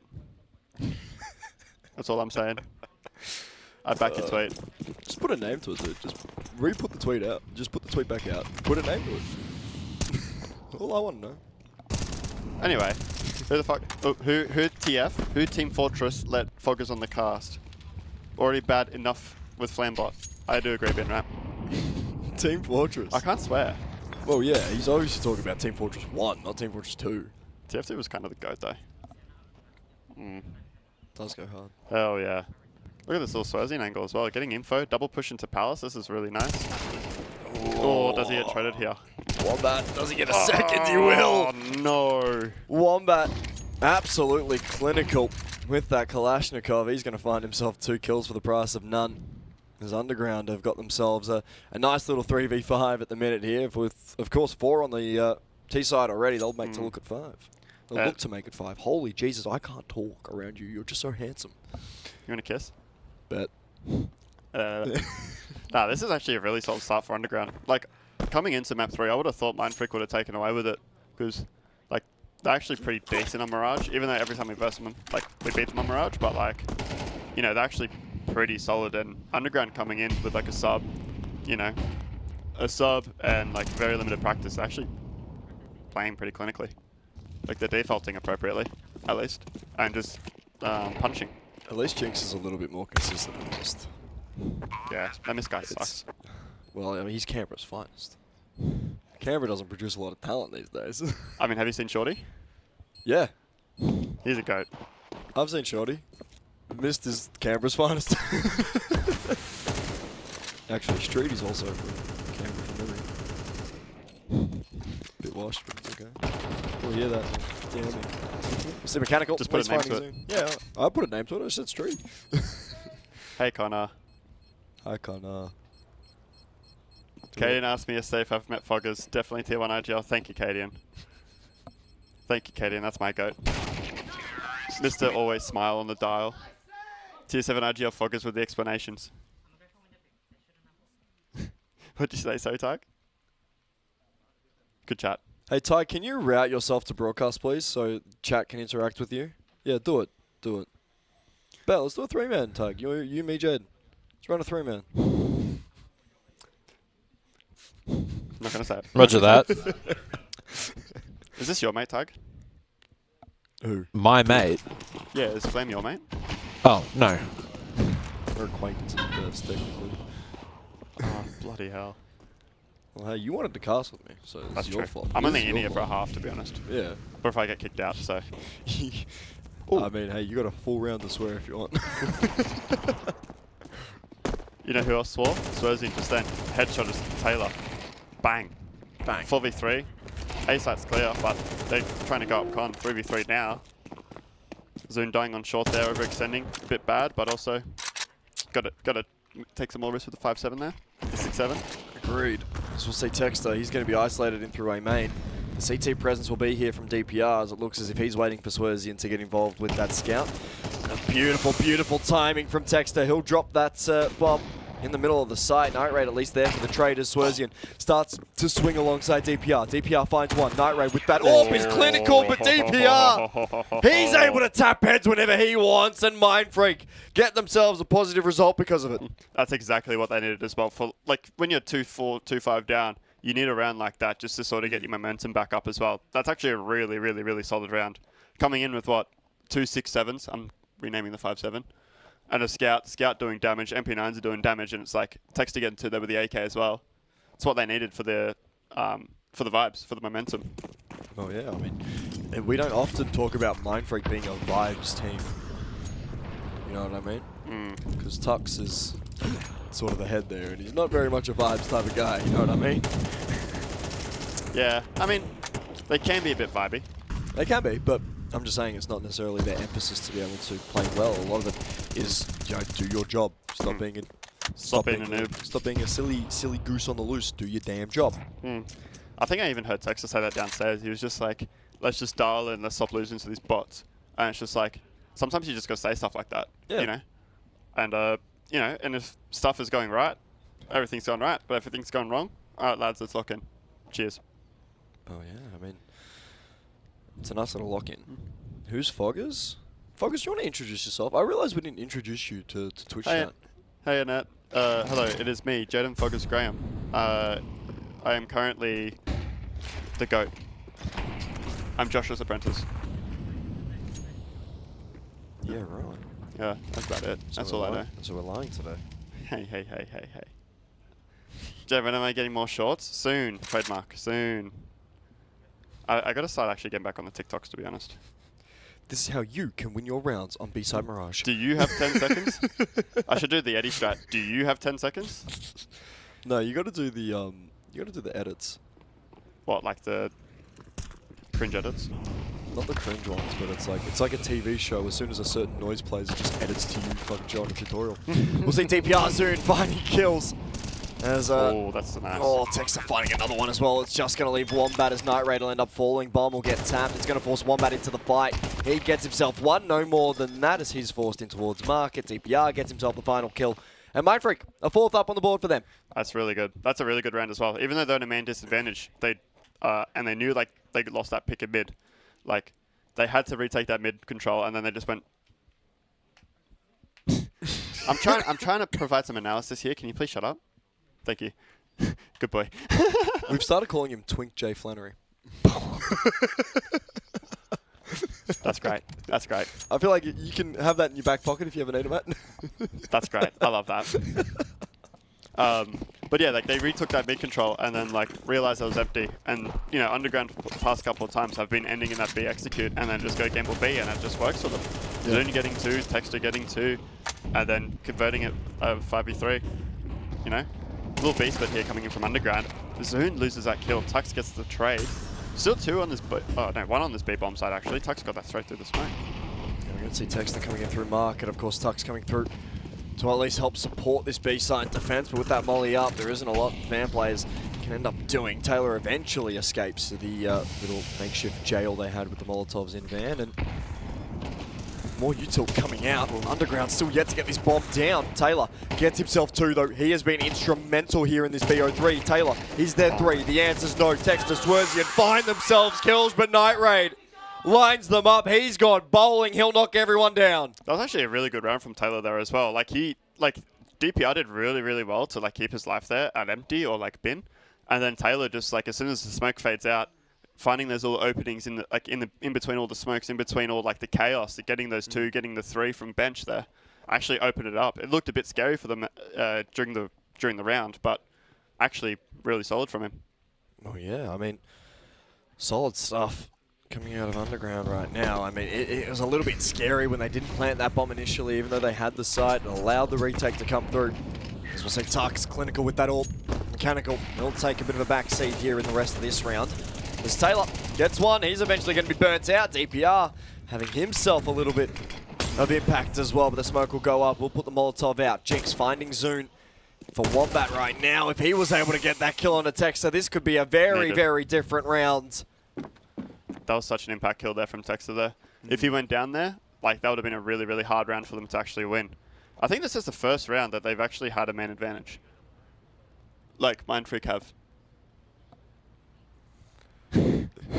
Bloody hell, member. Yeah, but I think this is like the first round that Mindfreak have actually had a man advantage coming like from the get-go, and if they convert this, Caster's Curse here, like it's actually really solid. It would put them up for like pretty much a 6-6 half, but it's not over yet. Jinx 28 health in a dream. That is true. Of course, the fact that you acknowledge the Cursed Cast means the Cursed Cast doesn't happen. You know that, right? Cursed Cast. Cast a curse. Fuck, Jesus Christ. I can't speak, bro. I've been speaking for... Shut up, Ty! Shut up! I agree. You're just talking, bro. He just doesn't talk. He just keeps talking. Pour He just yourself a keeps glass talking. of stupid and do something dumb, I dare ya. Please don't. We'll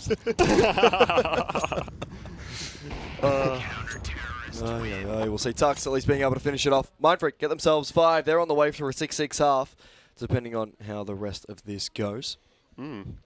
Hopefully. I think the tease money from memory is actually pretty bad here, so they could actually even it out, and it would provide them, you know, a really decent like momentum going into the T half. Well, yeah. Well, yeah. Oh, T-side has a full buy? Thank you very much. But how full is it? It's actually pretty full. Oh, yeah, they have money. They got bands, bro. They got better money than the CTs. Hey, thanks. Thanks. I have a really good memory. I like this little play that Night Raid is doing. You've just got to remember that no one else can hear Ty except us. It's just the schizophrenia. Well, yeah, obviously. Can you? We asked you to change it ages ago, Ty, but did you? All right, put your voice on. Let's go. Speaking of change, a little bit of change of fate there. Another man advantage for Mindfreak. It's actually getting another in con there as well. 5v3. They know at least 1 or 2 other people are in mid as well, so they don't have to really fight anything.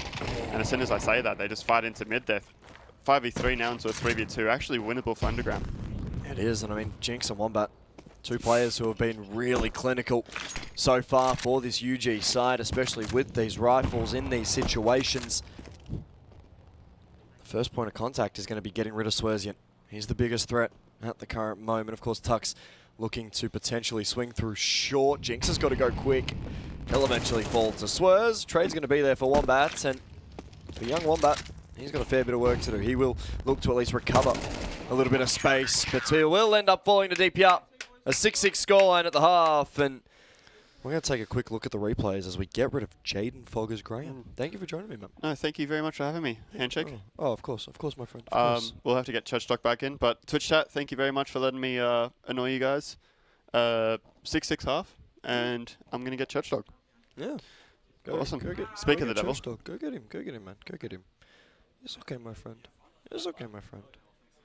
It's okay, my friend. Oh my god, big head. I gotta shorten these headphones a little bit. You do have a big head. Let's go. Alright, Lee, get out. Let's go. Go away. Jaden, don't come back.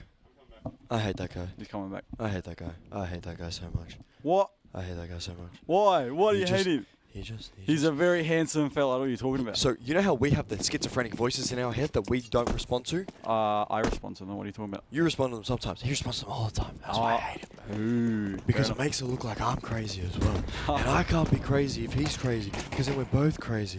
It's crazy, really, when you think about it. We'll see Wombat, Night Raid finding themselves one apiece, and with DPR Swerves at least bringing one back. It'll be a 3v3 situation. The pistol round, of course, so crucial with the 6-6 scoreline here in this second half. It's going to be a little bit of something showing as Swerzian gets himself a nice little opener here. He's going to take out the main man at Taylor.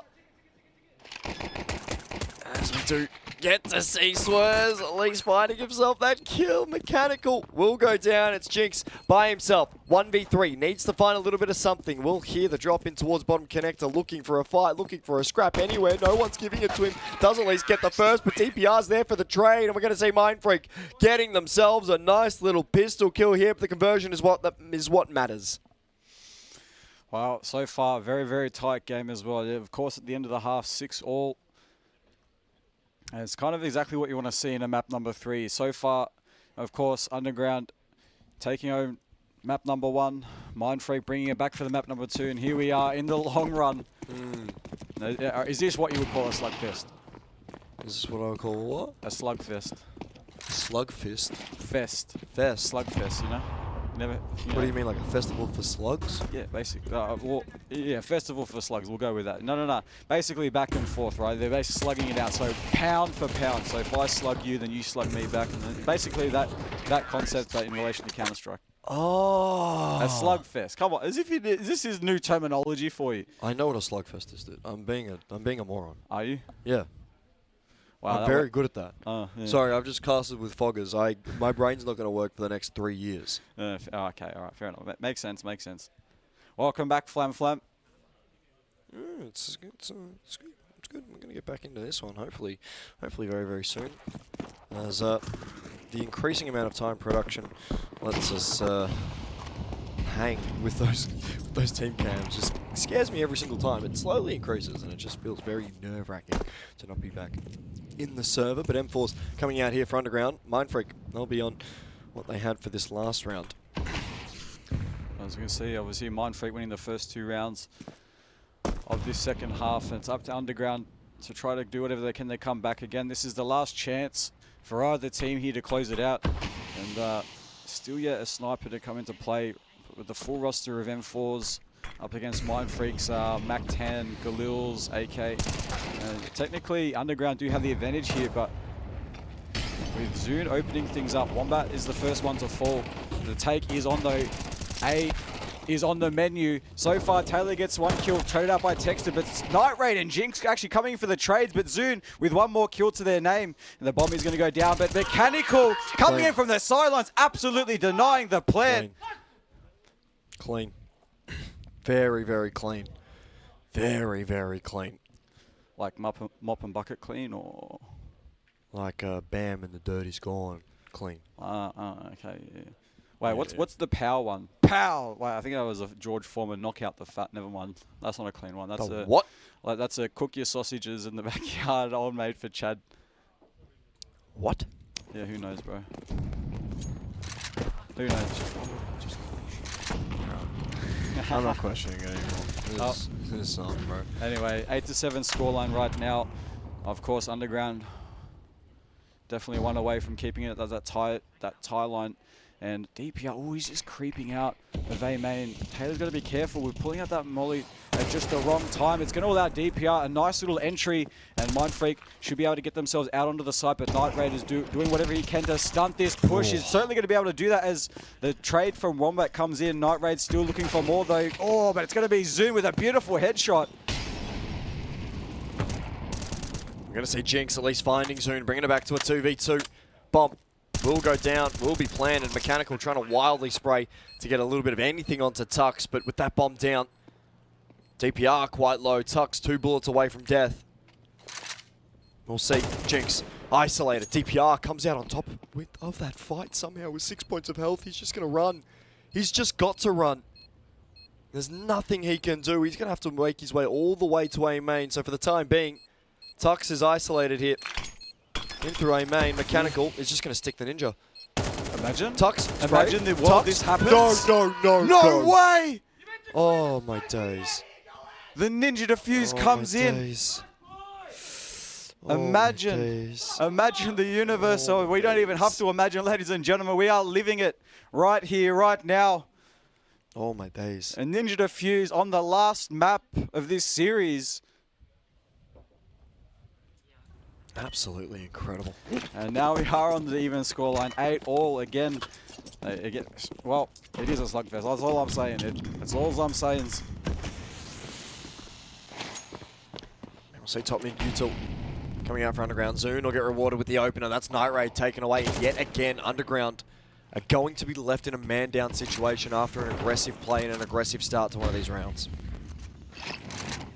So far, a bit of lackluster weapons for Underground here, despite winning that previous round. But of course, Mindfreak also do not have the full roster of AKs. They've got a few Galils, whether or not that works out to their detriment. Or at least one Galil so far. But as DPR pushing up towards short, Jinx is already onto the line. Could he get himself a second one? Tex is going to get that molly to flush him out, but Jinx has just got one more escape route, certainly out through the window as Texa securing up that control. And it allows Jinx to actually get himself another kill, catching out the mid player.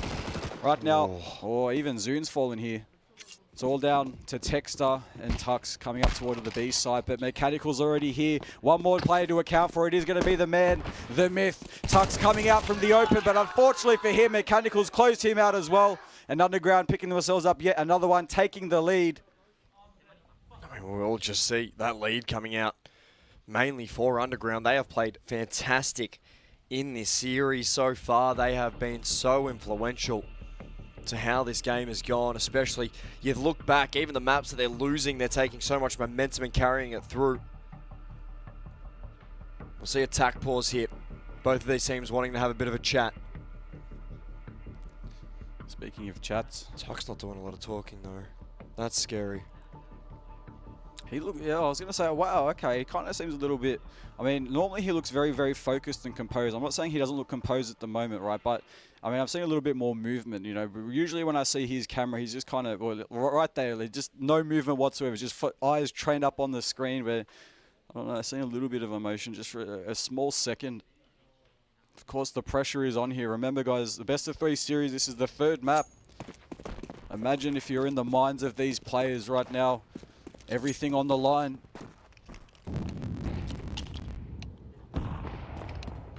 Coming into round number 18. And Mindfreak going to be a little bit demoralized at the moment. Oh, all right. Oh, we're not live. All right, looks like Tech Tux. pause. Yay. How many for this one? Is this the first one? I think this is the first one this map. Number 1. All right, all right. First one this map. Yay. Ooh, fair enough, fair enough. Headset issue apparently is what we're hearing for UG. That's good fun. Love that. It's a mechanical headset issue apparently. Well, the fact that honestly, it's a good thing that we're in an environment where we can have these technical timeouts. Obviously, imagine if everyone's at home everyone's at home and say your headset, whatever issues going on, you can't fix it. Whereas we have the ability to actually kind of time out, and whether or not you're able to fix it or not, we do have a lot of talented, skillful nerds here on call, ready to come in for service, fix up whatever needs to be fixed, and get this show back on the road. Oh yeah, I mean, it's credit to a lot of the staff that are working here, dealing with these tech issues night and day. Big props to everybody, everyone here participating a little bit of themselves, a little bit of their experience, their skill set. There's a contribution of every single person. We all make up the whole, the small pieces we are, like ants. You know that? You ever see that ant movie? One ant can't do anything, but once they all get together. Yeah, to be honest, I can't remember the full-on quote. Yeah, There's a few people here that remind me of ants. Oh, surely I'm not one of them. No, mainly Tig, because I feel like I could crush him with like a shoe. Like a Wait, what? Like a shoe? I could crush him with a shoe. Oh, with a shoe. Yeah. Yeah, when you say that, you guys are kind of like almost the same size, are you? No, he's small. He's a small little guy. Yeah, oh, hang on a second, the smoke's coming. Tig, you're lucky I'm live right now and you're not. So right now, looks like we are now back to being live. Again, Mindfreak, nothing but pistols. There is the Deagles into the hands of Zoon and Swazine. Texter, of course, with the Tech 9 to see if they can maybe pop up a few one-taps So far, no action as of yet. Looking like Mindfreak securing up middle control, while the rest of Underground just happy to sit back very, very patiently, just wait for the fight to come to them. They don't really need to get aggressive and look for that information. Just play out the time. The more time that goes by, the more pressure into the minds of Mindfreak. Ooh, bit of a contest happening toward middle. No deaths as of yet. Wombat take down a little bit as well, but Texter also take down to 27 HP, so far Underground an advantage in terms of hit point damage, but Mindfreak now looking like they're going to start charging up toward the A site. See the A site taken now. Wombat will be the first person here for contact. He'll find one, but at least traded out here by Zune. That's Eagle. Popping off, firing and hitting its mark. More importantly, Taylor gets involved, finds DPR. These pistols are really looking to struggle against the rifles at the moment as Taylor gets himself a second in the round. Swerzian at least gets himself a nice little shot there with that deagle, and it looks as if he's going to be the last man left. And who else but Taylor? As Underground get themselves 10, they get themselves into double digits, and they are 3 rounds away from being able to take this series out. Closer and closer to the finishing line. As we get closer, the more pressure gets applied to both teams. Underground just becoming inches away from victory as Mindfreak do not want to let them get any more closer. They have to start sweeping up themselves.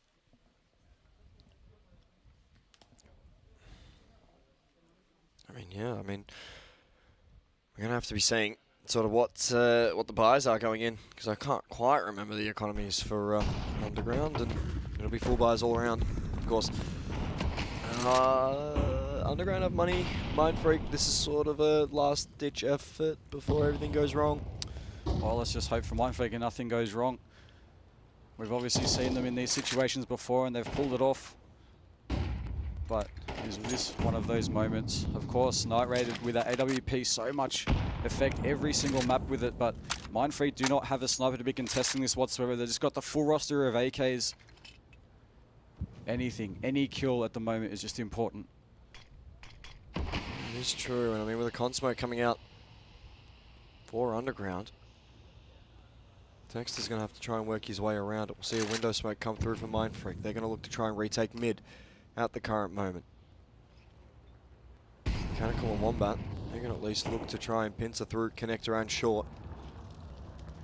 More importantly, as we do see smokes landing. Oh no, the timing.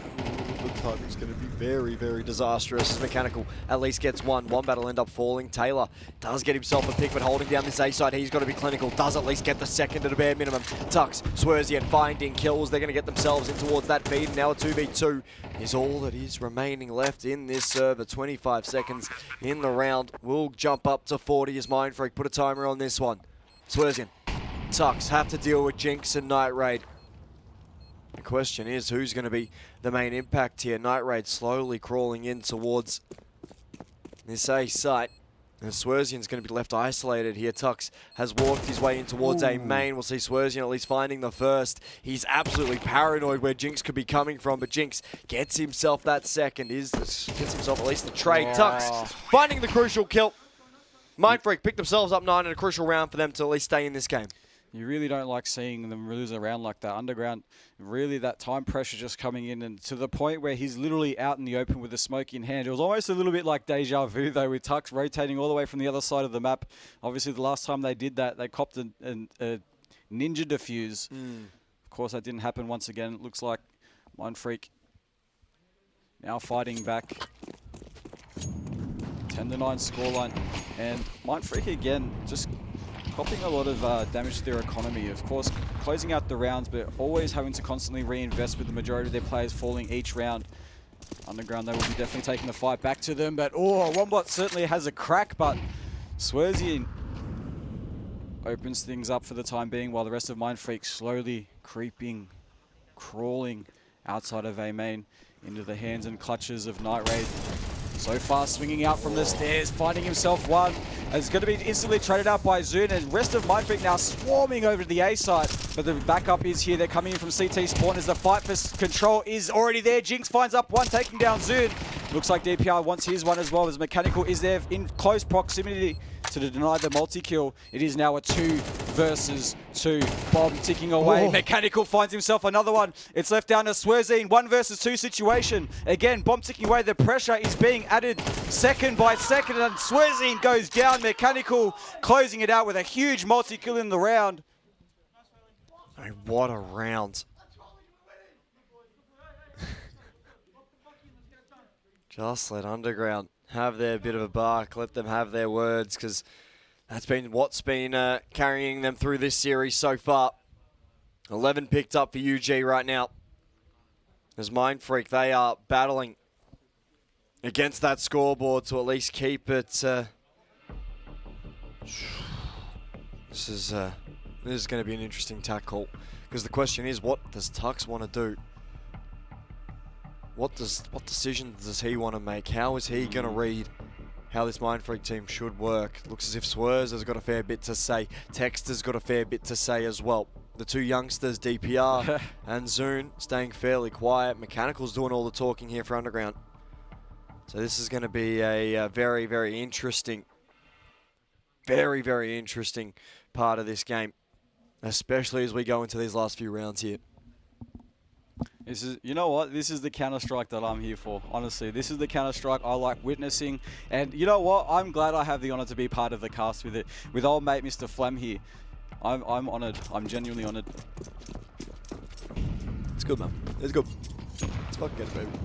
Let's go have ourselves the last few good rounds before we give the grand final over to Coach Parnell and Mav. I know one of them would enjoy it. I know the other one wouldn't. We're about to go have ourselves a pretty crucial round at the moment right now.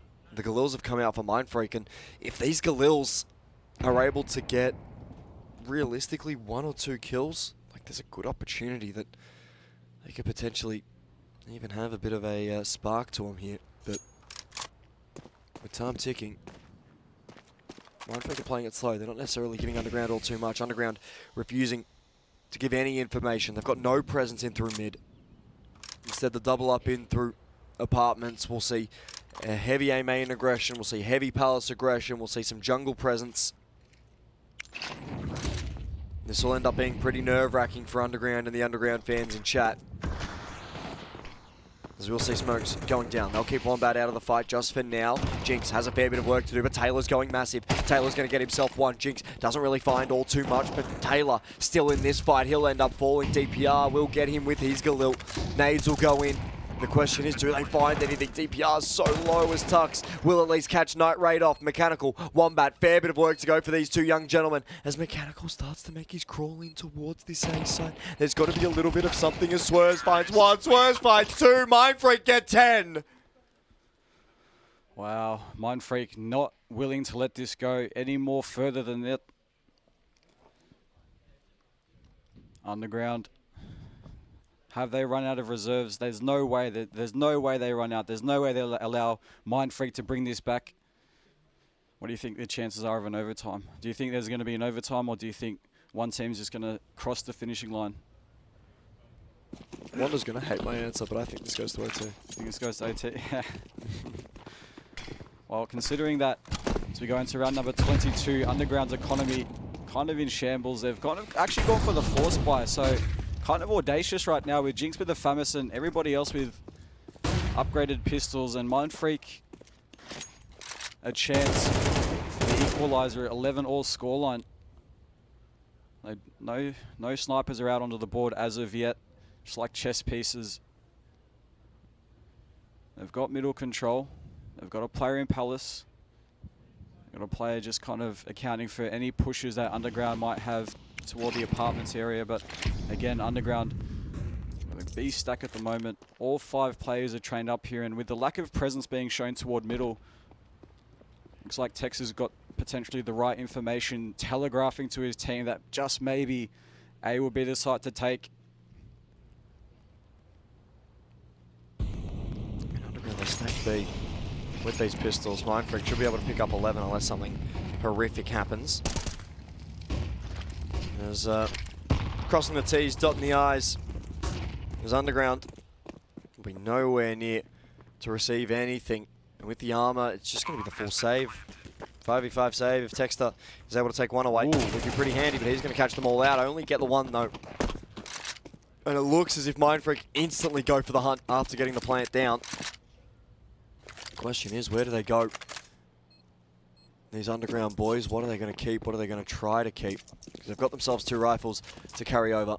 Surely they don't want to be losing their weapons, though. Look at their economy. Oh, okay. Look, at least DPR's still got 2,400. Texas about 1,300.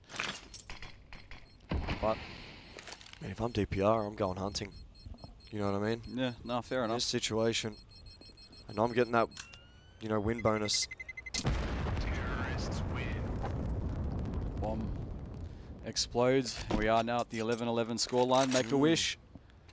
Yeah, and I mean, My angels are speaking to me. what are they saying? What are they saying? I don't know. It's not a language I understand. I It's just in German. I hear voices in my head. Dude, that was the Undertaker's entrance song in the WWE. What's that? That was the Undertaker's entrance song in the WWE. Shut the... No. No. Don't you dare. Don't you dare. Dude, it's so fun to rage, babe. It's so Yeah, fun. I I called it. love I called it. There's no way you're catching me up with that one. Yeah, I thought I had you with that one too. Almost. I'm like, there's no way. There's no way he said that. No way he's serious. You have that cheeky grin on your face, so I can tell.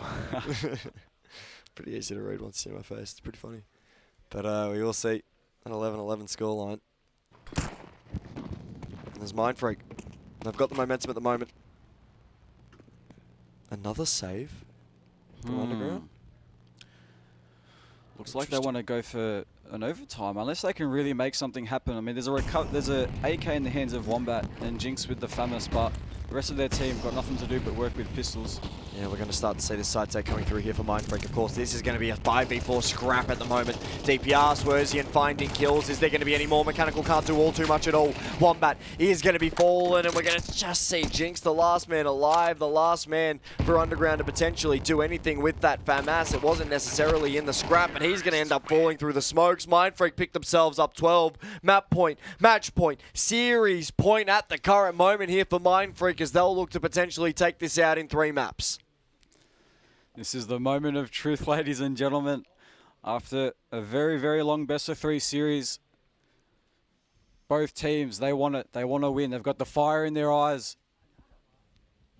Looks as if Swerzian has called this last round and this final round to see how this goes. As attack pause will get called for the final round of regulation here. Definitely the time to call it. Everything on the line off this round. If Mindfreak win one more round, it's game over. They close out this series. Underground going home. If Underground win, we go into overtime and potentially whatever goes on from there, there's more opportunity for them to actually close out the best of 3 and finish up what they couldn't in map number 2. This will be a massive round for both of these teams, both of these orgs, both of the communities that surround them. Imagine doing all this map 3 going down to the wide just to verse Viridian on LAN.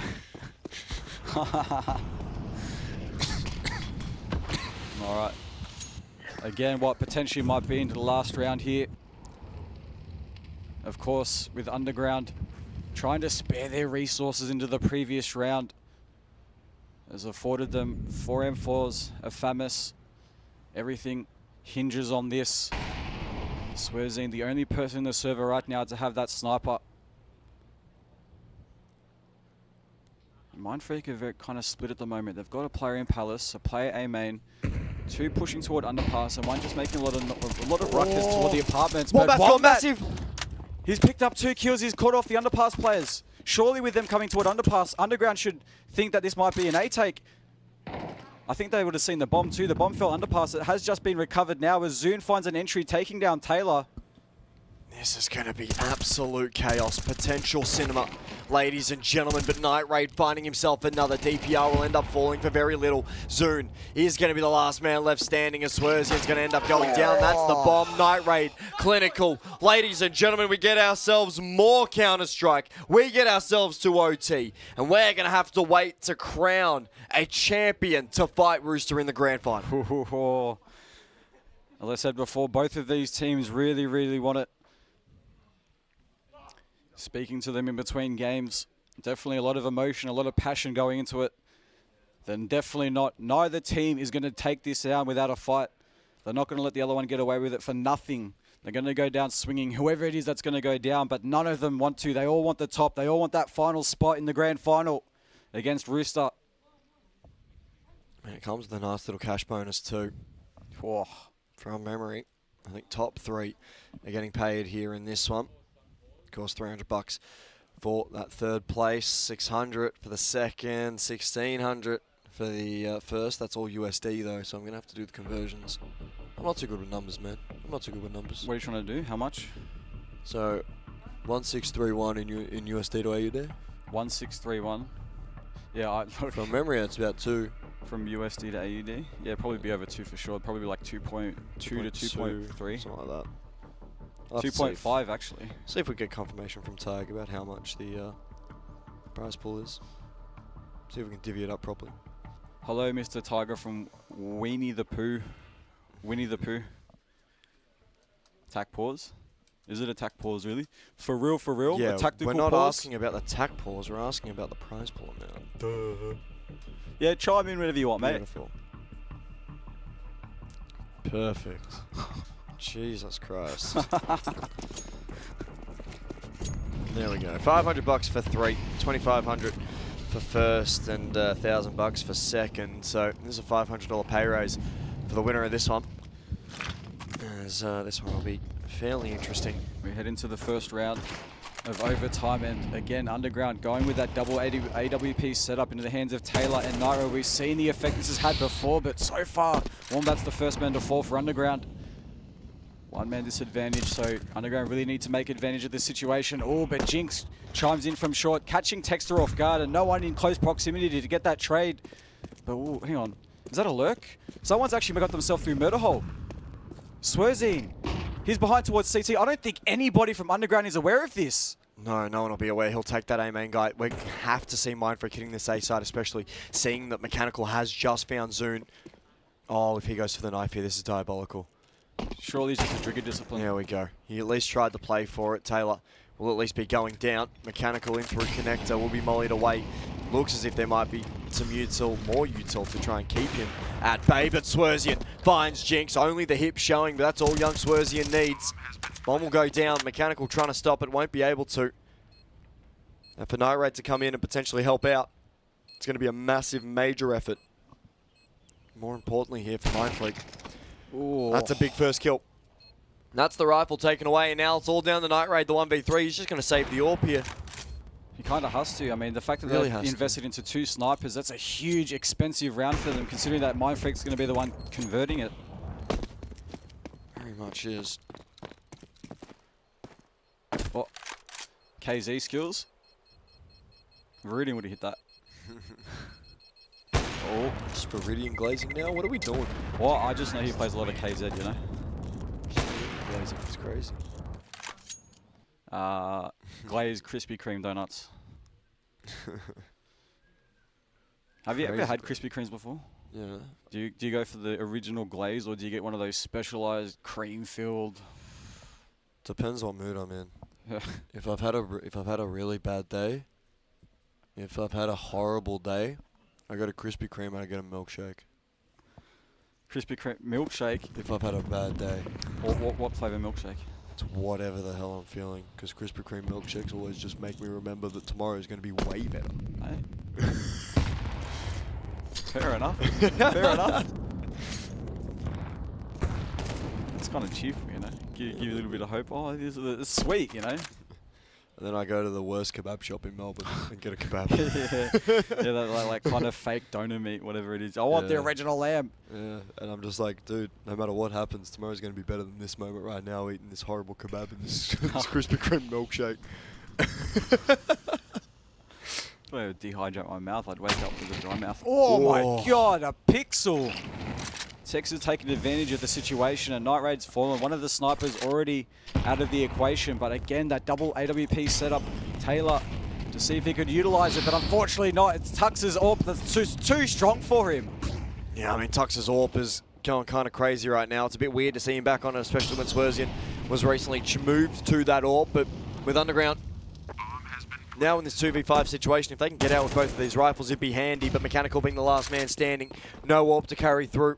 And because they've lost 2 in a row now, their money isn't going to be all that great to be able to get full belts of utility for this next round. And God forbid they try to get an AWP through as Tux will rip Mechanical's head clean off in a 14-12 scoreline. If Mindfreak are able to make this a clean sweep, I think we've got ourselves a champion to try and rival Rooster. Absolutely. Well, either way, whoever wins out this game is going to be a worthy opponent for Rooster in the grand final. But who's that going to be? Mindfreak, 2 more rounds? No, more than that. About 2 rounds. Yeah, 2 rounds. First 16. Okay, 2 rounds. So with this though, with that heavy investment from Underground as well, the last few rounds with the sniper. Oh, hang on, this might work out for Night Raid. Oh, but the missed shot, that's crucial. They should be able to fall back to a more passive spot. The fact that they've got that information, there's players lurking toward Palace. They might be expecting an A execute, but another missed shot from Night Raid. He's certainly feeling the pressure right now. Mindfreak trying to create some space, potentially for an A execute any second now. Utah from Mindfreak just teasing the opportunity of the A hit. Of course, it will be split between main and through Palace. Underground are going to have a fair bit of work to do, especially with no mid presence, but Swerzian, clinical, will find Night Raid. That's the AWP that everybody on Underground has spent so much time and money to be able to get out, take it away. It's going to be the first casualty. Taylor at least being able to get one back. Swerzian will end up falling. 54 seconds to try and get that bomb down. There's Taylor. He's been such a pest all this series. It looks as if he's going to be the last one to fall on the A site. We'll start to see the rotations coming through for Underground. Jinx, Mechanical, really having to try and work something out here in this one. At least we'll see DPR falling. It just makes it a 1v3 here for Jinx. Bomb going down. Mindfreak have themselves an opportunity with an aid to really try and catch out a bit of effort over towards Tux and that AWP. Stuck behind a smoke, it'll eventually clear, and Jinx, now's your time to show out for your boys. But Tux, clinical with that AWP, will make it so that Mindfreak need a single round on this CT side to get their place into the grand final. Sides are going to get swapped after this now. And at this point, Underground, they cannot afford a single mistake, nothing. They have to fully focus, fully lock in 110%. It's all this. It's all or nothing from here, boys. This is what you've been fighting for. You're going to let it go like this? You're just going to let it off into the abyss, let Mindfreak take it home into the grand final? Get Well, the presence back in the server. It's still a nice little, payday for Underground, right? All they needed to do was get into day 2 and beat Time Waves, and they got themselves a nice little paycheck. But I don't think they're interested about the money. they're not interested about 3rd place. They'll definitely be interested about that grand final bout, but there is a 3rd place prize for a reason, you know. No, fair enough. Well, I mean, either team deserves it either way, but again, we've seen the passion, we've seen the energy, we've seen the enthusiasm throughout the entirety of this best-of-3 series, all coming down to what potentially might be the last round, unless Underground want to stay alive. If they want it, they just want it hard enough. Jinx So will far. find soon. That's going to be the A hit now coming through here for Mindfreak. Texter at least getting one back. He's going to be forced away by the Molotov. The double presence in through CT between DPR and Tux is going to have to play a crucial role here. Swerzian with his AWP is also probably going to make an appearance, but DPR goes chasing, gets himself one. Tux also helping out, but Night Raid with his AWP is being able to capitalize. Man advantage now belonging just to Mindfreak. A single kill separates Mindfreak in the grand final appearance. Wombat by himself, tagged down to 23 points of health. Wombat, it's your time. The bomb's tapped. Wombat's got to make a play. He won't be able to do anything. Mindfreak are going to be welcomed into the grand final with open arms. They're going to be taking on Rooster as that bomb is defused. And unfortunately, Underground are going to be sent home. Very Look, if you're underground, I'm sure it would just be very hard hit to the emotions right now. Again, that passion, that emotion that they've shown throughout. But again, despite losing that best of 3 series, if I were them, I would be proud of myself. Of course, of course you want to take it all the way. Of course you want to be in the grand final against Rooster. But unfortunately, there can only be one slot that can take that place. And Mindfreak are the team to have done it. I guess there's always another LAN. There's always another LAN. There's always going to be another LAN for Underground, but I mean, what a performance they've had so far, especially that map 2. I think that's going to leave a lot of people having a good impression of this Underground side that I think a lot of people didn't really expect, didn't really want, didn't really know from that Underground side, right? That 10-2 scoreline that transferred all the way into a 13-10, mainly off the back of Taylor and Mechanical being able to find a lot of damage and a lot of impact alongside of each other.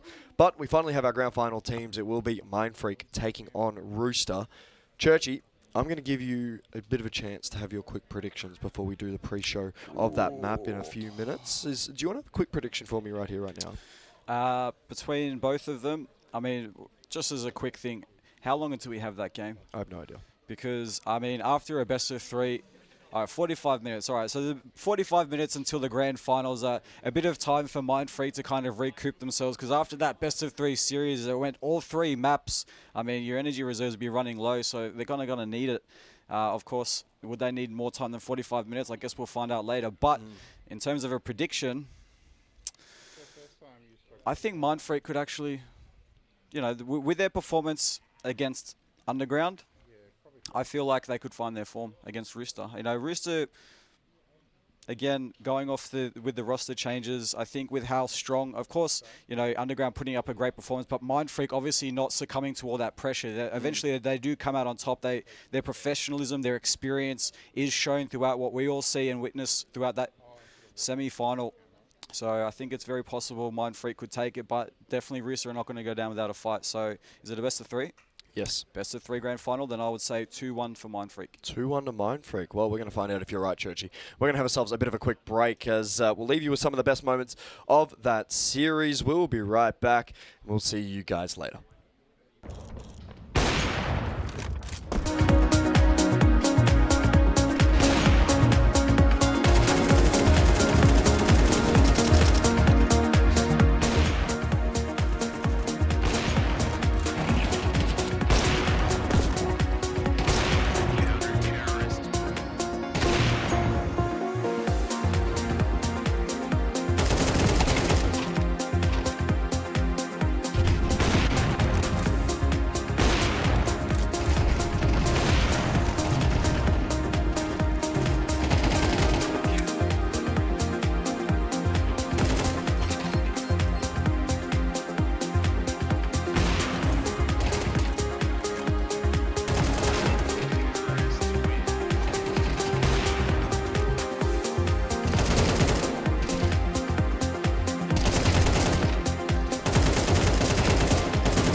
Even if there is no end to the pursuit of perfection, never cease striving for perfection.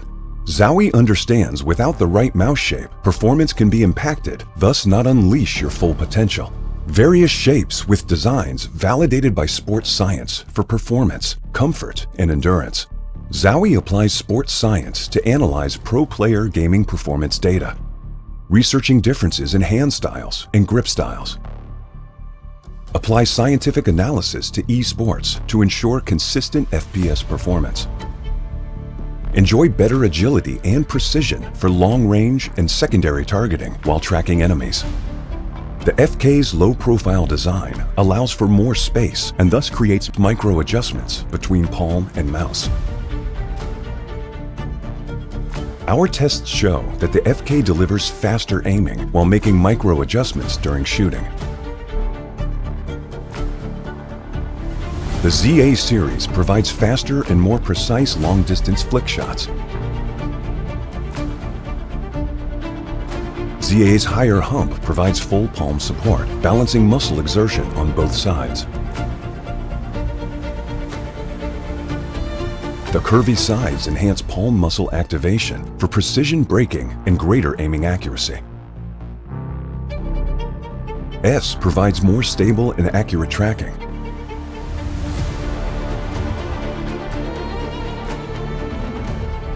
The shorter design of S enables more flexibility during vertical movements.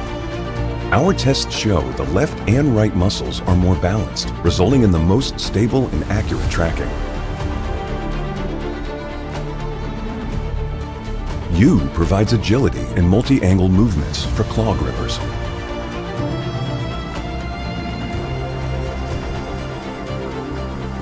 The left side curve reduces the thumb placement angle for faster index finger clicking. The right side curve allows easy ring finger placement to balance hand exertion and provide better stability. The EC series is designed for fast horizontal movements over longer distances. EC's rounded and smooth curve design ensures no distracting pressure on the palm, which reduces muscle fatigue during extended use. Gamers can rely on DW mice and their 4K report rate enhanced receiver, even in the most extreme wireless interference environment, such as a tournament. Zowie provides gaming equipment tailored to individual needs, offering options to suit various styles of play and grips for consistent performance.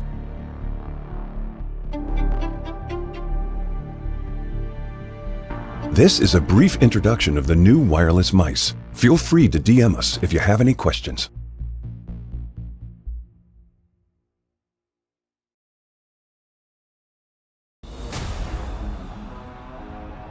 DIAC technology reduces ghosting in fast game scenes, minimizes screen shaking and rapid firing, and tracks speedy enemies better. This exclusive technology controls backlight and eliminates after images of moving objects, making images appear stable to the naked eye. Though there's similar motion blur reduction technologies, DIAC stands out with its distinct panel hardware and firmware design, offering clearer visuals and enhancing controllability in-game. Furthermore, built in the monitor panel, DIAC functions independently and doesn't require any sync with PCs, thus not consuming any computing power to affect your gameplay performance. Additionally, Zowie adopts the fast, responsive TN panel, resulting in the best-in-class motion clarity compared to other monitors. Today, Zowie advances DIAC technology with its latest improvement featuring dual backlight design, the DIAC 2, which largely optimizes clarity for precision aiming and rapid firing in FPS gameplay. Please DM us if you have any questions. Fueled by the same passion as esports athletes, Zowie continuously develops tailored products, empowering gamers to bring their best out.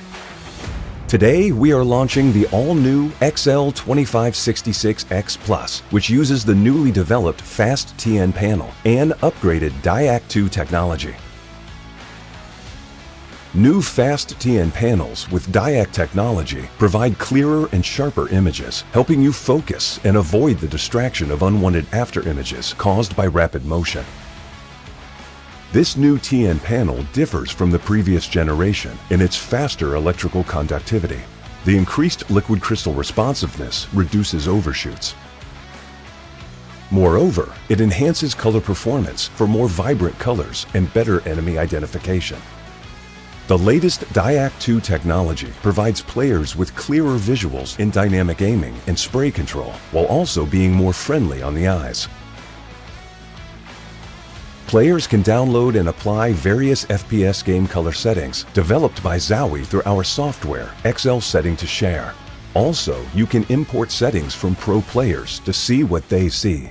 Furthermore, you can utilize the new Auto Game Mode feature, which automatically applies different color settings based on a player's usage scenarios.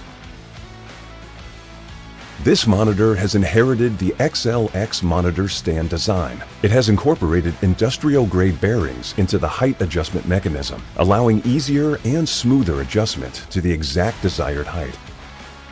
The new monitor series continue to evolve, refining details to ensure players can perform their best consistently in games.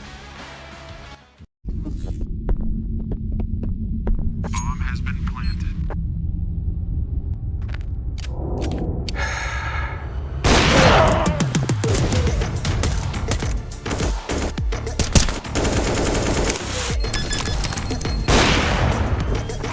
He's still going! Oh, Olaf just about gets it!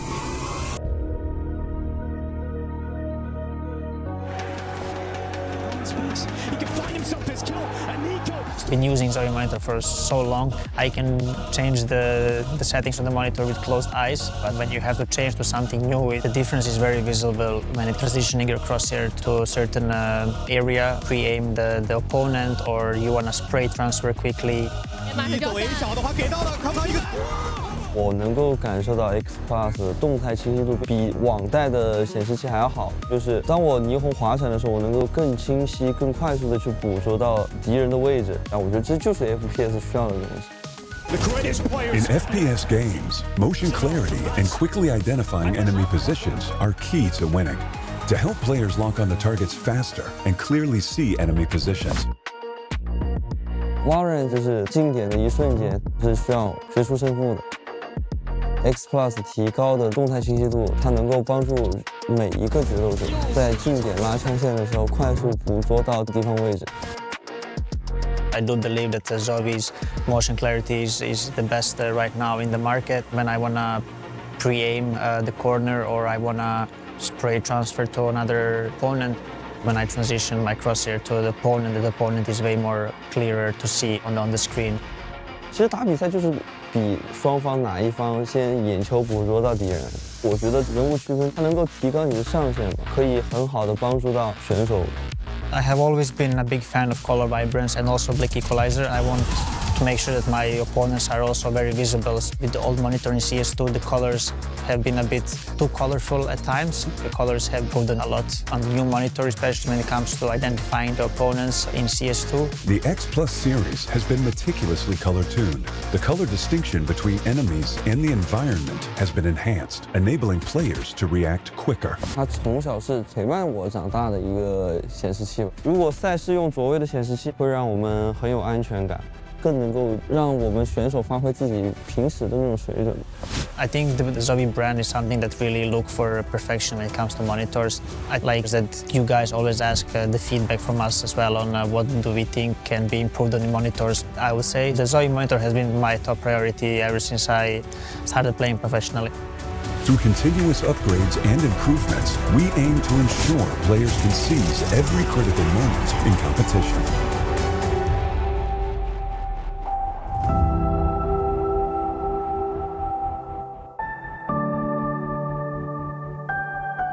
Feel free to DM us if you have any questions.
Yeah, here with the ANZC Locals LAN up in Brisbane, of course, brought to you by Defrag and most importantly powered by our good friends, pardon me, over at Zowie. I've had one too many beers between the break as we're going to take a look at that finals bracket and see exactly where we are. And how we got here, perchance. How did we get here, Churchy? How did we get here? By plane. Wait. Oh, you mean here, the grand final. Yeah, mate. We got here Good effort with from a you, buddy. beautiful best-of-3 series between Mindfreak and Underground. Ultimately, it was going to be Mindfreak coming out on top. Absolute thriller of a series. Again, great Counter-Strike coming in from both teams. But ultimately, again, Mindfreak just proving their breadth of experience just a little bit too much for Underground. Most definitely, and I think more importantly, we're going to have ourselves a very good very good final series. Whoops, as you know, I think more importantly, right, there's something that we do have to take a bit of a look at because there's one major important task that we have to prepare ourselves for, which is this grand final here, Churchy. And you know, there's a single thing in my mind that I'm thinking about right now in terms of how we want to be able to have this final series start, and I think it's with a good little trip to sort of where this final series is going to go, because it's completely out of this world and it's really going to be a good test for both of these teams and both of their patience. You know what I mean? Well, I mean, look, I know what it means, how hot it is going to be on Mars, but... What? You never seen a costume change? Dude, I'm hot just looking at you right now in Queensland. mean? Oh, God. Is that... I mean, what's wrong with it? This What's guy's wrong actually with a Martian. We were talking about this before. This guy's not full human. No, If I'm not human, then how can I say we're looking at the vetoes? Dude, how can I do that if I'm not human? As if like aliens can't speak English, right? We've been through this. You've been here the whole time speaking English. Dude, they obviously can't speak English, dude. They obviously can't speak English. They speak... Exactly, they speak... We will see Train Inferno will be picked into this series as our decider for this one is going to be very, very interesting. From memory, it was a cheeky little, I want to say, Dust 2 from memory. Never mind, it's Nuke. Never mind, I'm horrible at remembering. I'm really bad at remembering stuff, dude. I'll be honest, you're better than me. Trust me. You're horrible at remembering things. You want a bit of consolation? That game where Taylor was going ham round after round, it's like you had it down to a T. Every bit of impact that he had, he's like, oh, this round was a 1 versus 3. This round he got 4 kills, and the one after that, it was a huge clutch. And we're like, you remembers all that? I'm still out in the open, like, oh my gosh, Taylor's just going huge. I can see all these frags he's got. Well, yeah, obviously. But why would I not remember the GOAT's impact? Well, realistically, though, this just speaks... It's a testament to your experience as a caster. You've been doing it a lot longer than I have, and, you know, you can hear it. Everyone can hear it. The audience can hear it. You're calling it casting, and it's very cute. But I do want to focus on this matchup, right? I do want to focus on this game between Mindfreak and Rooster. Of course, we did have Rooster earlier today, besting Underground before Mindfreak were able to knock them off a perch in that BO3. And this is something that we should potentially see, you know, with a little bit of time, with a little bit of effort, with a little bit of care. Rooster should be having themselves a good old-fashioned time here on Train, especially as they are starting over on that CT side.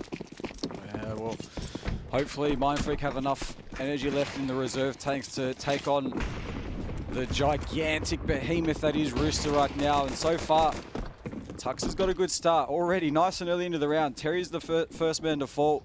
We've got another player up toward the top of ramp though, and also one coming in from the flank from Pop Dog, and Swerzine finds himself a second entry right now. Mindfreak so far with a 2-man advantage. And that bomb has gone down to the B side. DPR, Swerzine, 5 kills for each, and DPR closes out the last kills as Juices is the man to fall. First round going in favor of Mindfreak. It's a great start to this. Yeah, it definitely is. I mean, that pistol round can never start any better for Mindfreak, especially coming in as the underdogs, especially coming in as the lower bracket finalists, and more importantly, playing, you know, a brand of Counter-Strike that we haven't seen for a very, very long time out of this Mindfreak side. They're playing very fast, they're playing very aggressive, they're playing, you know, almost this new-gen style of amateur CS that we do have in OCE, where, you know, there's just this continuous pressure that never gets let off, and that's where, you know, we're seeing a lot of these newer sides and these newer teams like your Bardolphs, like your Time Waves, really start to make their presence known and their presence shine. And more importantly, there's going to be a really big effort and a really big change in terms of how this is all going to go.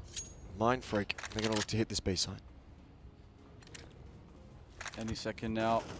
They're gearing up. Smokes. Pins being pulled. Roost have got 2 players to be combating this, but any second. Oh my god, Tux has found out the first entry. 80k with a 5-7 though. Quick for the trade. Close proximity as Texter trades him out as well, but so far that bomb getting put down to the floor. And it's on to Roost to retake this, but considering they've got nothing but pistols. It'll be a difficult one. You know, it'll be a very difficult one. Yeah, think? Yeah, might be. Look, I'm no genius. I'm no genie.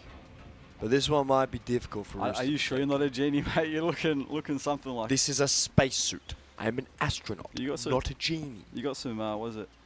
You got satellite project and you got space program. All right, space. How many zippers you got in that genie. thing? I got like they're next to useless, bro. These things are useless. I don't know why I was given this. I was just told wear it during the grand final. It would be funny, and I heard one laugh from the production. I heard a single laugh. So I know it was worth it because the one bloke who told me to wear it is laughing his ass off in there while I'm stuck in this thing. Yeah, like, fair enough. I mean, look, as long as you're satisfied with him getting his laugh, right? As long as you're comfortable casting in that very I always want to make my friend laugh. Space. You know what I mean? No, I always want to make my friend laugh. I respect it. You know, want to uplift their spirits. Of course. Now, kicking off round number 3. Jesus. Oh my gosh. Sorry, we just had takeoff. I think downstairs heard that one. Rooster got distracted for a second. We had takeoff in my nasal cavity. My bad, chap. But we will be seeing Tux at least being able to find that opener here. Going through long pop with that SMG. He's at least a little bit of room and a little bit of space. Get it? In this A side. Oh yeah, so we did there. Space here, looking for space. You ran a space here. I'm gonna make so many space puns. Nice you're gonna hate me by the end of this. But if like I don't already hate you now. Hurtful, very hurtful. That's really hurtful. It's alright. We'll get there together. You want to go to a marriage counselor or something or what? I thought we were on a launch pad ready to take off, you and me, but oh my apparently God, not. Here it is. Apparently not. Now it starts. Now it begins. Apparently not. But that's alright. You know. Well, speaking of beginning, we just end up like the Apollo 13. So. That was fake. Tux, able to find himself that open. It's crazy. We're gonna see Tux being able to find that opener. That's going to be another bomb plan here for Mindfreak, and the pistols aren't going to be able to do all too much here as the bomb has gone down. And more importantly, for Rooster, I'm just looking to see if they can find a few exits here, as the SMGs maybe can go hunting, especially if Tux is able to find himself another. That'd be pretty handy. If Tex is able to find one, that'd be even more handy. And he will. There goes Chelios, as Tux is just trying to farm up a little bit of kills. Farm up a little bit of kill bonus and a nice little round from Mindfreak. They'll get themselves 3. Well, so far, just systemic stuff. Viridian with a 5-7 if he can close out the kill on Tux. Tux does go down, at least denying that weapon for next, but we'll be able to get the an AK at least. So, Terry, the last man alive for Rooster. Oh. Blingus. Blingus. I'm scared to prop out the croissant now. We just have vocal tics for this broadcast. Like, we just have vocal tics. Someone says blingus, the other person goes blingus, and then we see, you know, croissant, and then there's a croissant. Croissant. Oh shit! Oh. Can't get me started now. You've had your one for this map. I've had You've my snuck fill. it in. I've snuck it in. You snuck it in. All right. No more. This is grand final. We gotta lock in. Lock in time, guys. We gotta lock in, gang. Chat, we need to lock in. You can't be, you know, stuck in outer space, mate. You gotta lock in. We're down on Earth, bud. I'll tell you what I'm grateful for. I'm glad I'm not stuck in a spacesuit. What's wrong with a spacesuit? The fact that it's Queensland and 30 something degrees. Actually, no, it's probably cooled down a little bit. What's wrong with a spacesuit? Bro, what's wrong with a hot to you? spacesuit? Yeah, nah, probably not. You'll be right. I'm ugly as hell. So I don't know why you think I'm hot. I'm projecting from my experience because I look at you and I imagine myself wearing that spacesuit, you know. And I feel hot. See, that might be a problem. You're making me hot.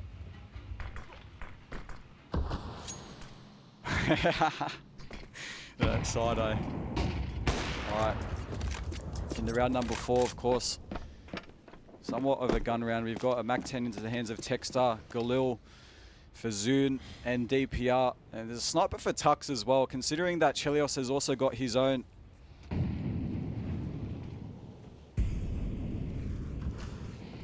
Looks like Mindfreak gearing up for a B execute. You're going to see Texan charging in with that SMG. He's going to find himself blind, but Chelios is able to hit the collat. He's going to be the last man standing here. He takes 2 for the price of 1, makes it 3 for the price of 2. Is there going to be any more? The answer's no, because Texter gets that final kill. He'll recover the AWP, and Mindfreak are off to an insatiable start here over on Train. They are playing fantastic Counter-Strike, and they are just blowing Rooster away at the moment. Yeah, well, this is definitely, you know, kind of not what I was expecting. Again, I thought that maybe Mindfreak would have been a little bit more reserved, a little bit more complacent, but the fact that they've come straight out of the gate, all guns are blazing, and so far with 4-0 against Rooster, then, hey, look, hopefully Rooster show up into the server very, very shortly, but... I mean, I'd hope so. Hopefully, I was saying, hopefully, that's right, I was saying. But a few MP9s and already 2 players have gone down. Mindfreak looking to deny them their dreams, and with Texter burning alive inside his own Molotov. It is now a 3 versus 3 situation as Juices does find up an MP9 kill, recovers himself the AK. With Zune, a lurk outside of Ivy, finds up the likes of Chelios, getting himself a second one. Juices is the fall. It's all come down to ADK now on a 1 versus 3, but he's only got an MP9 to work with up against 2 AKs. And the sniper that is the man, Tux. Here's the thing, Tux is sort of trapped here to get that bomb down, which is the tricky bit, because ADK's just spotted a leg. He doesn't have any idea that Tux is sort of left in through Ivy, and there's no way for him to get across in towards A safely, as he will start to run all the way back to T-Con. That's going to be a nade blowing that smoke open. ADK wildly spraying with the MP9. Is there anything available for him? The answer, it's a maybe at the moment, but ADK finds the headshot of DPR. Could be a yes in a bit. Does get the dink, but no more than that. Mindfreak get themselves a 5th up on the board. Well, so far, huge start for Mindfreak.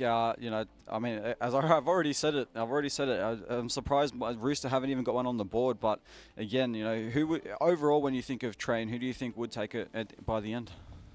I don't know, man. I feel like both of these teams are sort of equally decent at Train. Do you think this was the grand final you would have expected? This was the grand final I expected, yes. All right. Was this the grand final you expected? It was the one I was thinking about, yes. I mean, there was a glimmer of hope there for Underground, unfortunately, as you know, unfortunate for the boys who just couldn't take it all the way in that epic best-of-3 series. But so far, of course, Mindfreak doing what they do best, which is why they're known as one of the top organizations throughout the OCE scene. I think it also helps that we haven't necessarily seen Rooster play Train as of recent. Yeah. But you know, I'm more than intrigued to see sort of what Rooster is planning at the moment, because we usually see them ban Train. We haven't really seen them play too much of it. Last time they played was actually against Mindfreak in CCT, where they lost, which is an interesting concept to at least be thinking about. You know what I mean? I'm picking up what you're putting down. Almost feels like it was light years away. Oh, yesterday feels like it was light years away. Get it? Because I'm in a spacesuit. Ah, yes, another space pun. Yeah. Staying true to your word, man. Appreciate it. I always try. Man of your word.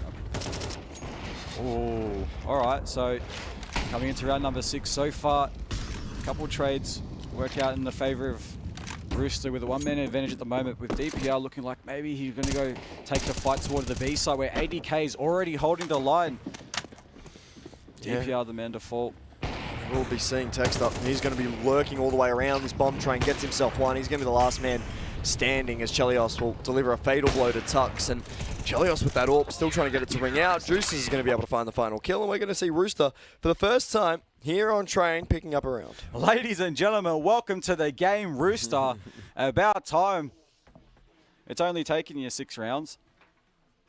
Better late than never, mate. Better late than never. Nah, fair enough, fair enough. And to be fair, though, of course, through the games that we've also, you know, witnessed throughout, you know, this LAN as well, despite those big lead discrepancies we've seen throughout, it's definitely been a thing where teams ultimately go on the comeback and even go for the reverse sweep. So just because you have a big lead doesn't mean you can pack up and go home. No excuse to be complacent. Oh, speaking of complacent, looks like ADK gets caught off guard while his back is turned. So far, Mind Freak now potentially gearing up. Calls up a lot of rockets toward the B, and they've already got 2 players out towards the site. Despite that, the bomb's still yet to make its presence known, but Juice is aware of this. Unfortunately, it's not enough though. Zune already out through the oil train, drops him down, and the bomb now getting planted down to the site, and Rooster, last 3 members alive, looking like they're preemptively going to go for the save. Bring that AWP and the 2 M4s into the next round. We're going to have to see what Chelios, Terry and Viridian are going to do, especially as it does look as if Mindfreak are going to go hunting. We'll see Texter look to try and chase down these rifles, potentially put them in their place. As Rooster, they're saving off. They're going to give Mindfreak a 6th.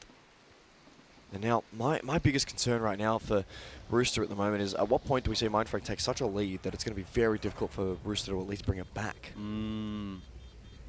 Well, look, to be honest, at some point, if you'd asked me a few days ago, you know, I probably would have given you an answer of a scoreline, but considering what Rooster are capable of, considering what the roster of Rooster are capable of, I think even if it was a 12-1 scoreline, I wouldn't call it over. You reckon? Yep. That's a pretty ballsy decision there. Yeah, no, I'll stand on it. I'll stand on it. And even if I'm wrong, you know, at the end of the day, it's not always about me being right. I'm happy to say whatever I think. But again, that's just a testament to the level of strength, the level of firepower that Rooster have to offer. So far, yet to be shown in the survey at the moment. But I do have full confidence in the boys that despite whatever Mindfreak are willing to throw at them, they do have what it takes to persevere. Oh, I couldn't agree more. But here's where it's going to be a little bit more interesting, right, is the fact that, you know, we have seen Mindfreak with such a stable lead, especially on the T side of train, which is very, very difficult to do. Because, you know, you have those quick rotation times through Z, you have those, you know, you need to fight in towards a number of choke points to be able to take a side. So we are going to be seeing ADK. He's going to get caught with a smoke out. Zune, perfect timing to go out for that swing. He's going to get himself that plant down. Mindfreak almost doing everything in their power to go and pick themselves up 7. But Rooster, they're going to go for this retake at the moment. This is going to be a crucial fight purely because we're going to see if Mindfreak is going to be able to not only get themselves a 7th, but if they do, there's going to be a good chance they take away a lot of the money and a lot of the guns that we've seen Rooster bring in and, you know, potentially get an 8th off the back of that. And yeah, once again, deja vu. Rooster running away with their tail between their legs. Terry and Juices just giving Mindfreak the 7th. I mean, considering the circumstances, 2 versus 4 to retake the B bomb site, really not a whole lot more they can do. And they can hope, they can pray, but so far if they can get away with these guns, Mindfreak, they're definitely onto the prowl. But with that molly from Juices looking like, you reckon they're going to run to the molly? Nah, surely not. Surely not. Right at the end, no, well, they're certainly going to have a crack at it. Oh my God, it works out. I mean, nice little piece there. We'll see Mindfreak getting themselves 7 up on the board. You know what I would think as well? Well, one thing to consider is despite what a slogfest the Mindfreak versus Underground was, I think that even though, you know, Mindfreak kind of looked deflated, especially after that first map, I think that constant fluctuation of their emotions, right, especially that the fact that they actually won that best of 3 series, kind of maybe actually lit up a brighter flame in their eyes, in their passion of CS. The fact that they were able to close out a game that they were so wanting to win so clearly, and the fact that they were able to get over that first hurdle, and the next one being Rooster, obviously now they're aware of what their capabilities are. The fact that they're able to overcome the one that was Underground. Oh, yeah, a little bit of a fun fact for you, Churchy, is that... Fun fact?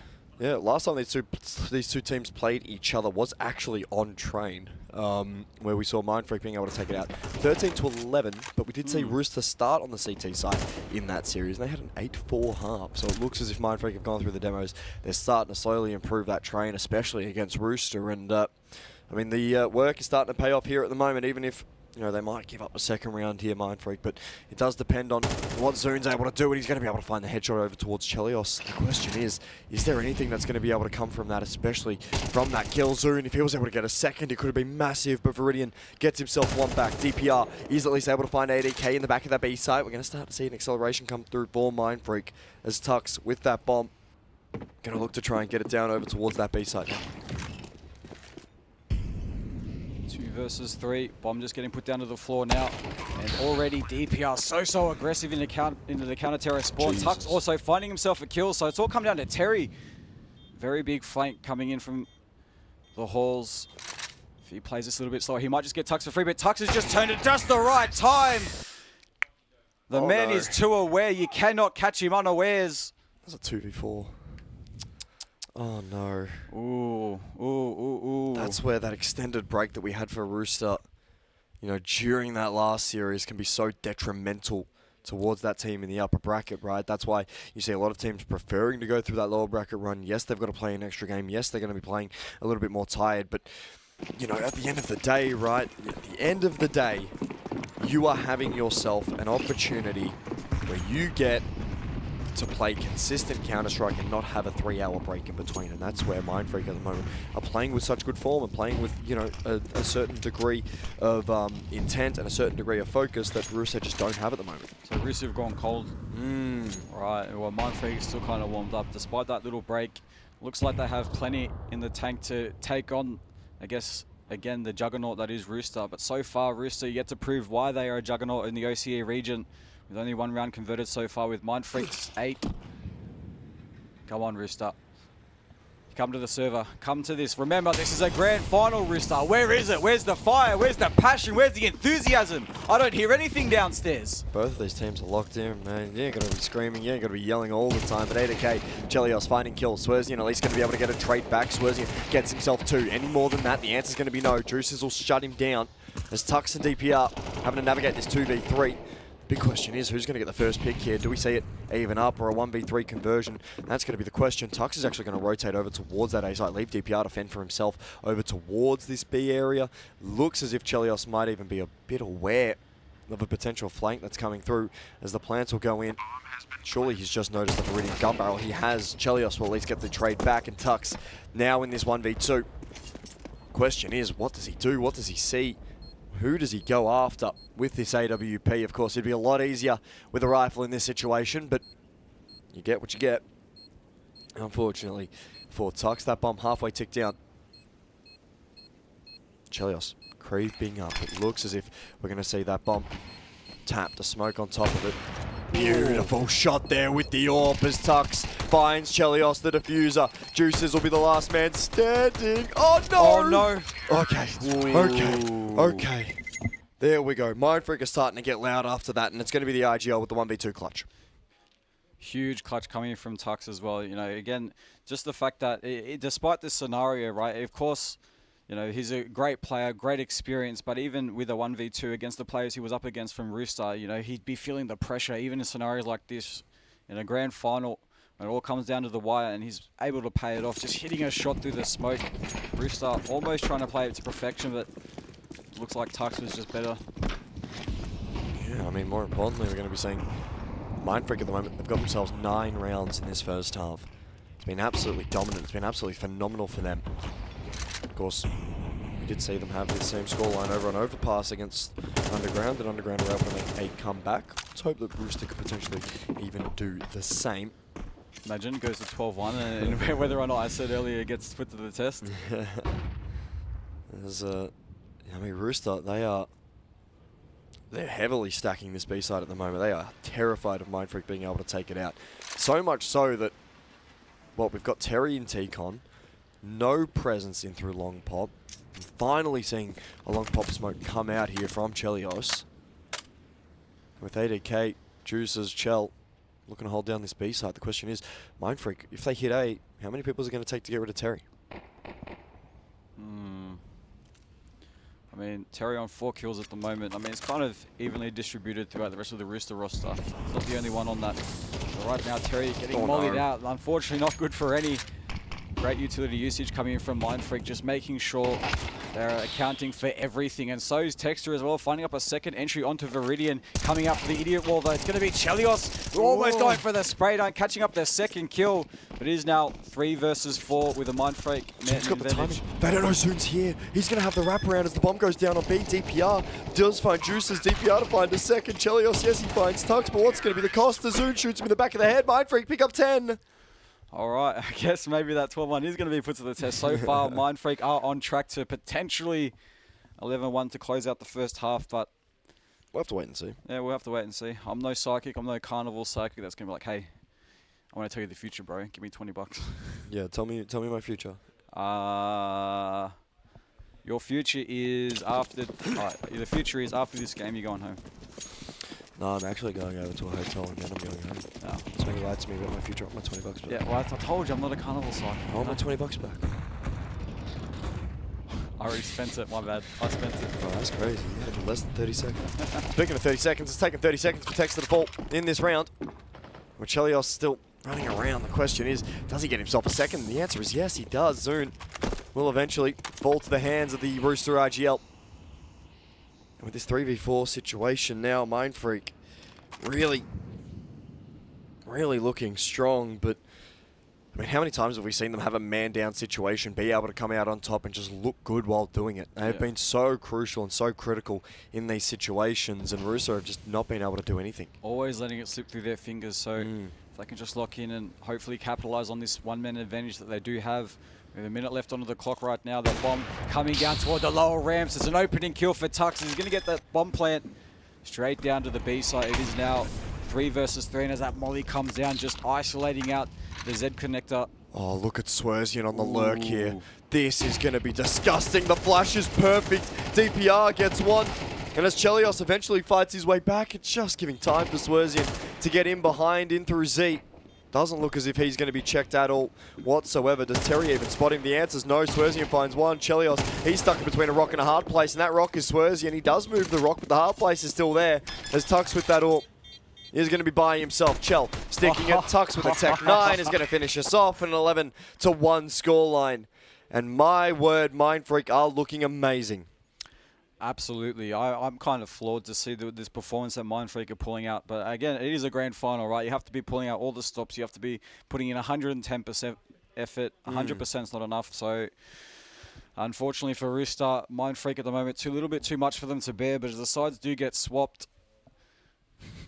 I don't know. It's going to be interesting, man. It's going to be very fun to see. This pistol round becomes very, very important for Rooster all of a sudden. And more importantly, we got the sleeve. We got the nose tape.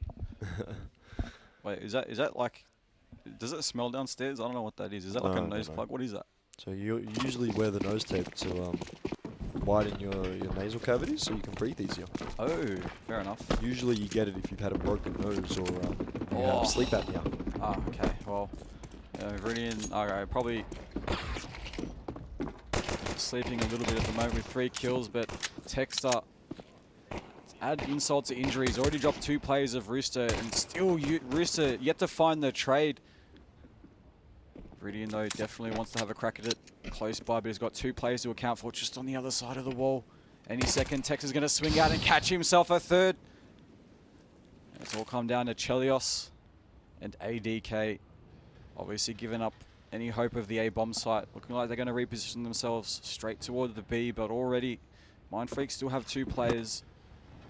See DPR finding ADK. Chelios will be the last man standing. Does at least get the first, but DPR, a single bullet to the head is all that is going to be needed for that young man, as he's going to be able to find himself a nice little kill there. As we've got map point here very, very quickly with a 12-1 scoreline, Churchy. Oh, okay. All right. Here it is, boys. And girls and ladies and gentlemen and they, thems and everyone else. Look, I could be wrong.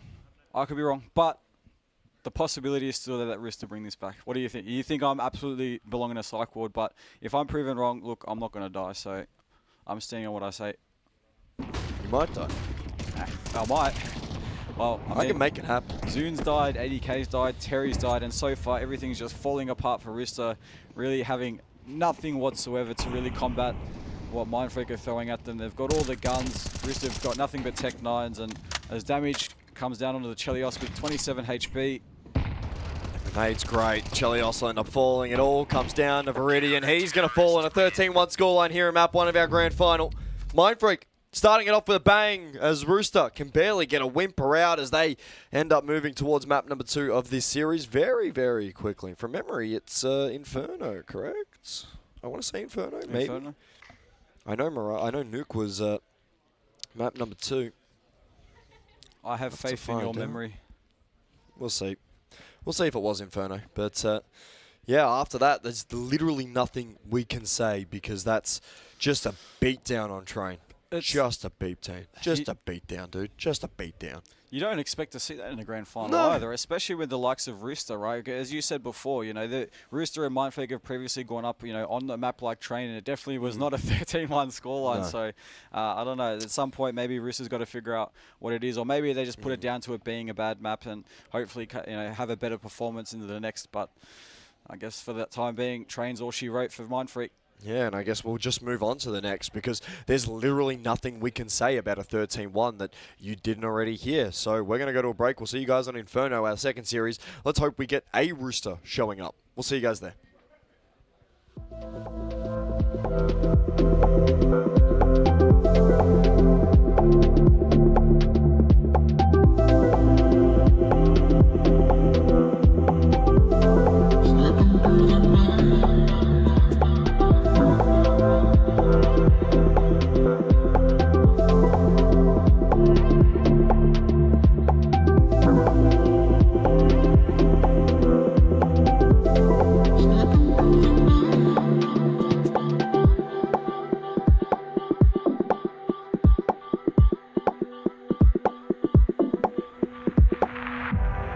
Slipping through the night,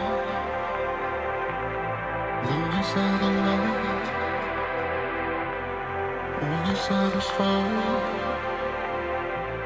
Slipping through the night, slipping through the night, only sight of light, only satisfied. Slipping through the night.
Listen to me speak, but just say what you want.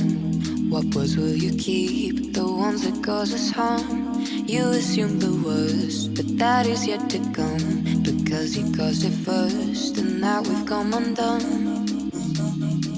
Caught up in trying to find a problem. Why do we lose our minds, sending us before we try? Fed up, we're trying to fix our problems. Why do we lose our minds, sending us before we try?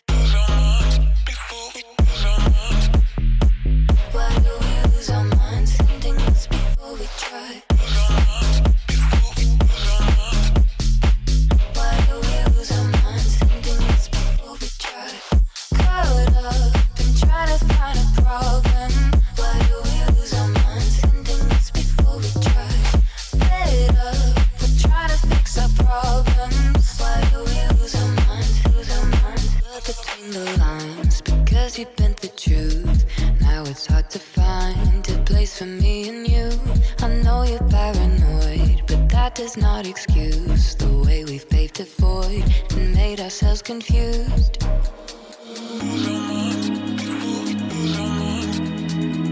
Why do we lose our minds, sending us before we try? Why do we lose our minds, sending us before we try?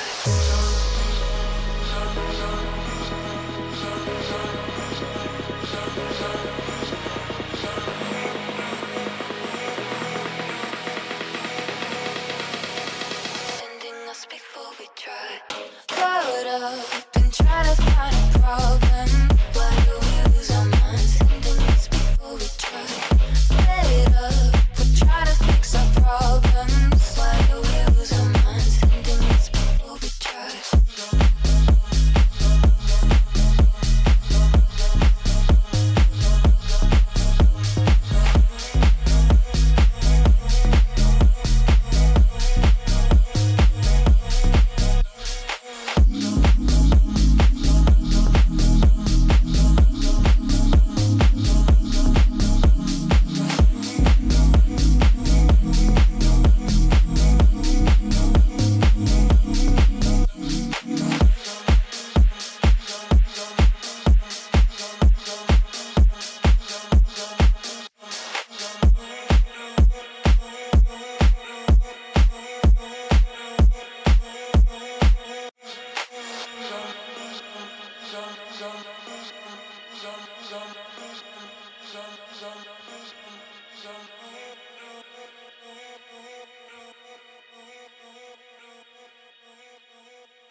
If it's empty again, I don't wanna feel your cold, cold hands.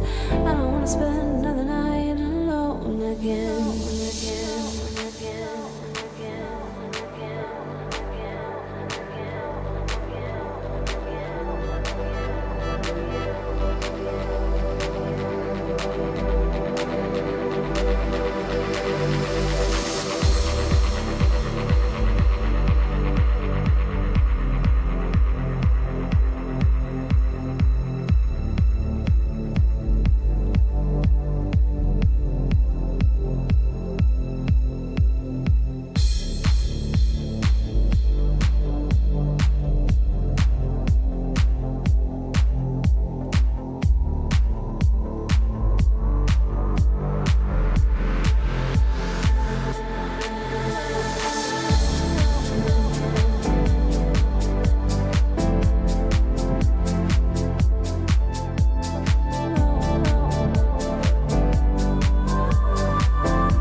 Hello everybody and welcome back to the ANZC LAN Grand Finals as we see Rooster still taking on Mindfreak. Mindfreak absolutely dumpstering Rooster on train with a 13-1 scoreline. Of course, we are here presented by Defrag. And a beautiful, beautiful shout out to our lovely, lovely friends over at Zowie as we're going to get ourselves underway here in the pistol. Yeah, I'm certainly hoping that Rooster have a better showing than they did in the first one. You said dumpster, and I thought, oh, could it have been any kind of words? But considering that was probably the most accurate of words to have used, I'm not going to correct you there. But would you rather me say like curb stomped? I mean, that would be accurate too. Probably more accurate, if anything, than like, a dumpster. Like gutter shitted? I don't know about that one. I was E for effort, but good I try. was just trying something there, you know what I mean? As like, some land, some don't. It is what it is at the end of the day. But it's like Rooster's shots. Nice, nice. Well, hopefully they hit more of them shots throughout this game on Inferno, because they have a lot to answer for. Speaking of answering, DPR's definitely answered for two of them. Juices and Terry fall off the trade. So far, back and forth, 2 for 2. Rooster getting themselves out onto the A site. Should be able to get a bomb plant as well, while Mindfreak still onto the rotation. Slowly but surely, the retake will be coming in any second now, but these post-plant positions just getting secured up by Rooster. ADK, the first point of contact. Take a look and see what ADK can do here from Pit. If there's anything that would be lovely, It would definitely be an ADK 2K from this position, but smoked off. It's just going to leave Viridian isolated in towards the site. Tux at least getting one back for Chelios, as now this 2v2 sees Zune, Tux, both of them quite low, but both of them will fall. ADK finding one, Viridian the other.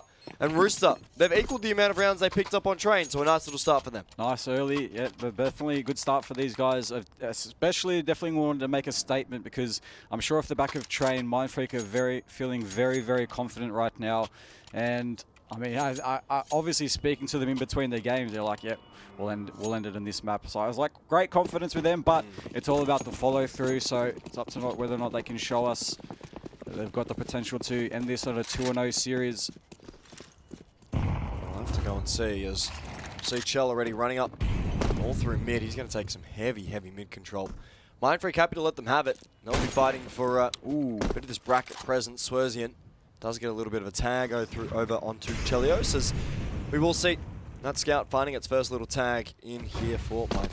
And great discipline from Chelios as well. And so, despite getting tagged down, normally going off the back end of that scout shot, that bit of cooldown time before that scout can shoot again. A lot of people might just rush into to try to catch that scout off guard, but had he done so, he would have fallen into the line of Zune, who is the backup for his teammates. So far, ADK trying to get some presence in toward the apartments. Not a whole lot of success as of yet, though. Mindfreak are aware of so far what's going on. A lot of presence towards second middle. Mindfreak have the resources. 3 players over toward the A site now. The smokes will be pouring from the heavens. Viridian very fast up toward jungle, but already on the line. It's going to be Swerzian with a scout shot. Unfortunately, he's going to be missing it. The rest of Rooster will be wrapping around toward the A site. We'll see that nade going through won't do a whole lot of damage, but Viridian finding the opening kill. Texter will end up falling with Swerzian with that scout. We'll find one. Roosters eventually puts him down. Zune finding one with the MP9. Another trade coming in for Rooster. We will see that bomb going down. A man advantage here for Rooster as Chelios extends the lead. DPR will have a 1v3 to try and compete here, but Mindfreak looks like they'll give up a second here to Rooster unless DPR has anything to say about it, but looks as if he might just be going for some exits here. Potentially, MP9 in hand. If he can at least try to snag up a better gun than what he's got now. He's got to play those closer angles though, so he might come toward bracket. Depends on where Rooster might be exiting though. It looks like they might just go the complete opposite direction, but DPR's double backing. He might just be able to catch at least one off guard here. ADK's already watching the line though, and there it is. Unfortunately for DPR though, he gets the kill, but not able to recover the weapon. It was a Galil, so doesn't really matter. I mean, the $600 kill bonus for that MP9 is probably more important. Oh yeah, of course. He gets away with his life as that bomb was just seconds from exploding. So as Rooster now picking up their second round win. Oh my god, they've doubled the score already. Nice little start here from Rooster on their own map pick here of Inferno. In my eyes, I think we get Nuke here. I won't lie. Think we get Nuke? I genuinely think we get Nuke here. Very possible. It's in the cards. I genuinely think we will get Nuke here, purely for the fact that Mindfreak have shown, statistics-wise, they aren't necessarily great when it comes to Inferno. And that's something that, you know, they've always kind of struggled to do sort of consistently. But with DPR, Zune going to have themselves an interesting fight. We will see Zune at least getting himself one. That's going to be a nice little pick over towards Juices. That's an AK recovered here as Mindfreak. They're going to have themselves an opportunity to potentially take B here, but Tux, a resmoke comes through. It's going to be very tight, especially with Rooster having a minute left to play. From memory, there is a second smoke. There is no Look smoke. at this flank coming in from middle, though. Oh, Chelios has already got it covered, though. He's already dropped down 3 of them.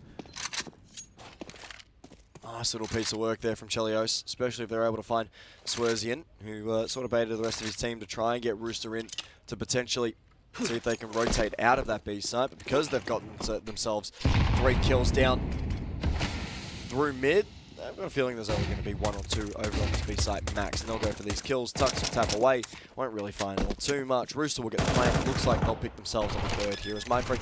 Well, I mean, you know, schmeep schmop. Schmip, schmop, schmap. Schmeep schmop. Blingus. Blingus. You gotta do that. I can't do that. I can't do that one. That was actually really good. I can get it quite like consistent. I used to do one where I actually had to stick my finger in my mouth, but I don't really want to do that right now. But yeah, but it was like a yeah, the loogie noise. Okay, Swerves, nice little kill from him. We'll see that MP9 at least having a little bit of impact with the kill bonus. That's going to be an extra 1,200 bucks into his back pocket. He's going to be fairly happy with that, as Tux will keep the AK for a rainy day. And Rooster will get themselves up to third. They'll keep both ADK and Terry alive. Of course, nice little eco frags coming through with the MP9. As, you know, for Mindfreak, not a completely horrible start. They're at least keeping it tight. They're at least keeping it expensive. As, you know, Rooster, their economy is going to be tested, especially on the T side. It's very difficult to do, but they are, you know, testing that economy. Yeah, for real. And or at some point, though, Mindfreak do have to show up. Get some rounds on the board. Yeah, I mean, imagine we're just going to see a repeat, but the other way around. You did say we potentially might go through to a nuke, but we'll kind of test that theory throughout this round, as we are going to see proper gun rounds. The AWP in the hands of Swerzine. Well, for Rooster, they also got the AWP in the hands of Chelios. Chelias. Chelbiob. Cheldog. I like that. Cheldog's sick. Cheldog? Yeah, what? Cheldog sounds like a sick name. Cheldog. Cheldog. You don't like it? We consider Cheldog a sick name. Yeah, right. Yeah, right. Alright. I see the thinking. Just don't agree with it, really. That's fair enough. We all have our own opinions. That is true. It's the whole point of our individuality. You're very philosophical. Oh yeah, very. Trust me, I get really deep. Did you study philosophy at uni? No. Thought about it. I like psychology and philosophy, but I mean, I don't know. Psychology is too much of a grind. You have to go like 6 to 8 years just to become a psychologist, and I don't know if I got the grit for that one.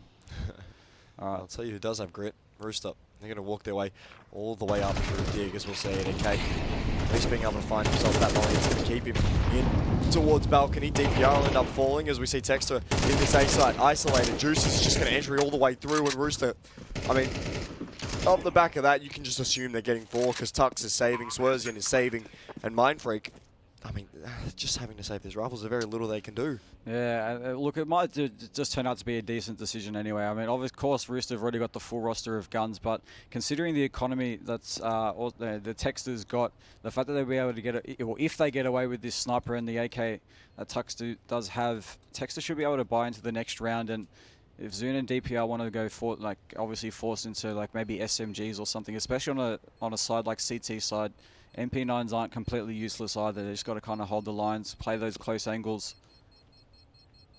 As that 4th round is going to be converted for Rooster as that bomb explodes. Terrorists win. Power right in the kisser. Boom. Power right in the kisser. Power right in the kisser. Power right in the kisser. We need a close up every time. What, you want a PTZ zoom every single time you say pow? Pow. Jiaolong bao. Have you tried that? Do you even know what that is? No. It's like a type of dumpling. It's like a soup dumpling. Tastes awesome. Oh, Jiaolong bao. interesting. Great dumplings are awesome, man. They are. They are kind of sick. So are barbecue steam buns, barbecue pork steam buns, or any steam bun. Doesn't have to be barbecue pork, but Barbecue pork steam buns. they've got heaps of them. They got custard ones. They got satay chicken. Making me hungry, bro. I don't like this at all. But Chelios at least being able to find that opener. That's Tux taken away. Zune will end up just backing off away from this line. Terry will hear all of it. Swerzian will find ADK on that lurk. Potential here for a second, especially with Juices already so far up top mid. But that pick is really going to be forcing Rooster to head in towards this B site right now, where they've got Texter, they've got Zune waiting, lying in wait to potentially hold something down, as Texter needs this block smoke more than ever right now. It's just a little late. It's so late. That's an elbow spotted. Terry will do a little bit of team damage, but Viridian ends up falling to who else but Zune. He's been incredible so far on Inferno. Texter gets 3. Mindfreak, their first round, and it's all off the back of Texter having himself an amazing round. Welcome to the board, Mindfreak, absolutely. And huge well done to Texter, picking up kills from the sidelines of the smoke and even getting that last one inside the smoke. So I think I did hear a bit of a nice downstairs after it. So if they can get fired up and hopefully start catching up to the small lead that Rooster currently have. Yeah, we're going to have to wait and see, as it looks as if the game is live back underway. Rooster, they really have an opportunity where ADK finding Zune. clinical. They might actually make Rooster very, very confident into going into this round, but they might just discover that this double AWP setup so far, Texter making it work, taking down the likes of Chelios. So now it's an even 4 versus 4, and if Rooster decide that maybe A will be the hit, they will also run into the lines of Swerdzine with his sniper as well. But right at the moment, it looks like Rooster maybe want to double up. Texas rotated with that AWP to go join Swerzian over on that A side. This is ballsy. Tuck's going to be the lone soldier to do whatever he can to hold on to the B side as those smokes do start popping in, isolating out each position. Put up a few bullets through the smoke so far. Not going to be able to connect a whole lot. Juice's takedown to 75 HP. Right now, Rooster kind of get free reign over to the B side any second. We'll be able to get that bomb down. Oh yeah, we will see that molly to prevent the default plan. Of course, where Rooster wanted to plant. We'll see a block smoke coming out. There's Juices.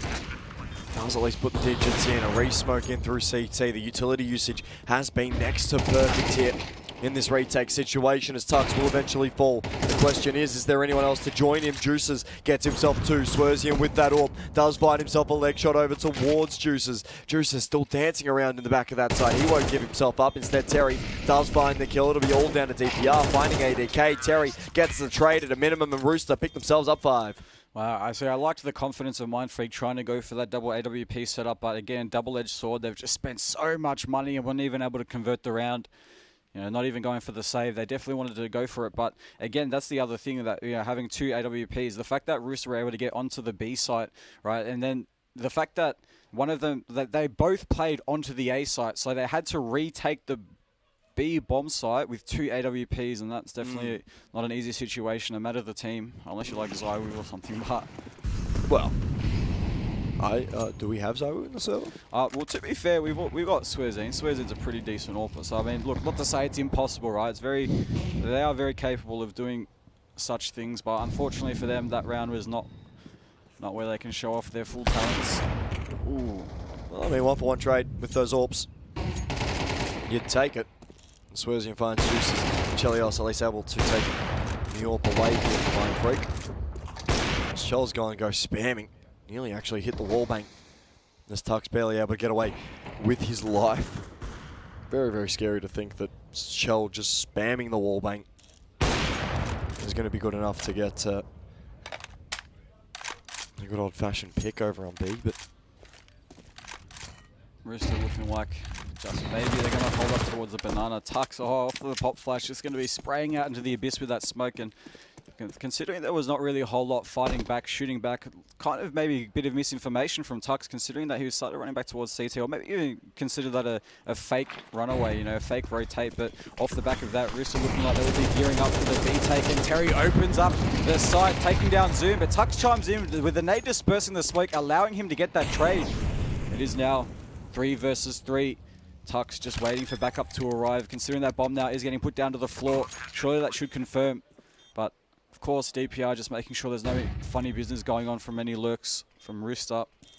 yeah, I mean, Shell with that AWP, he'll need something. It looks as if Tux is going to be the first option he's going to get for a pick. Instead, Tux avoids the shot. Bit of a rare miss from Chell because it would have been a major, major kill to get that flash. It's good, but ADK, his aim and his positioning is a lot better. Texter trying to isolate these duels. DPR will take down Viridian. ADK in the back of the side will find one. DPR goes charging in. He'll be able to find ADK, and Mindfreak should be able to pick themselves up a second. There we go. Mindfreak already doing better than Rooster into the last map, so 5-2 is the scoreline. Rooster still in the lead. But considering all those rounds are, their economy, I don't know, it's really up to them what they want to do. They're kind of split between if they just want to go for the force buy and take it right into the faces of Mindfreak. You know, if they're feeling confident right now, if they're feeling sharp, they could opt for that. But maybe if they want the superior weapons, we might just see a very light pistol buy. We're going to have to wait and see what we do get. All right, so light pistol buy with a hero AK.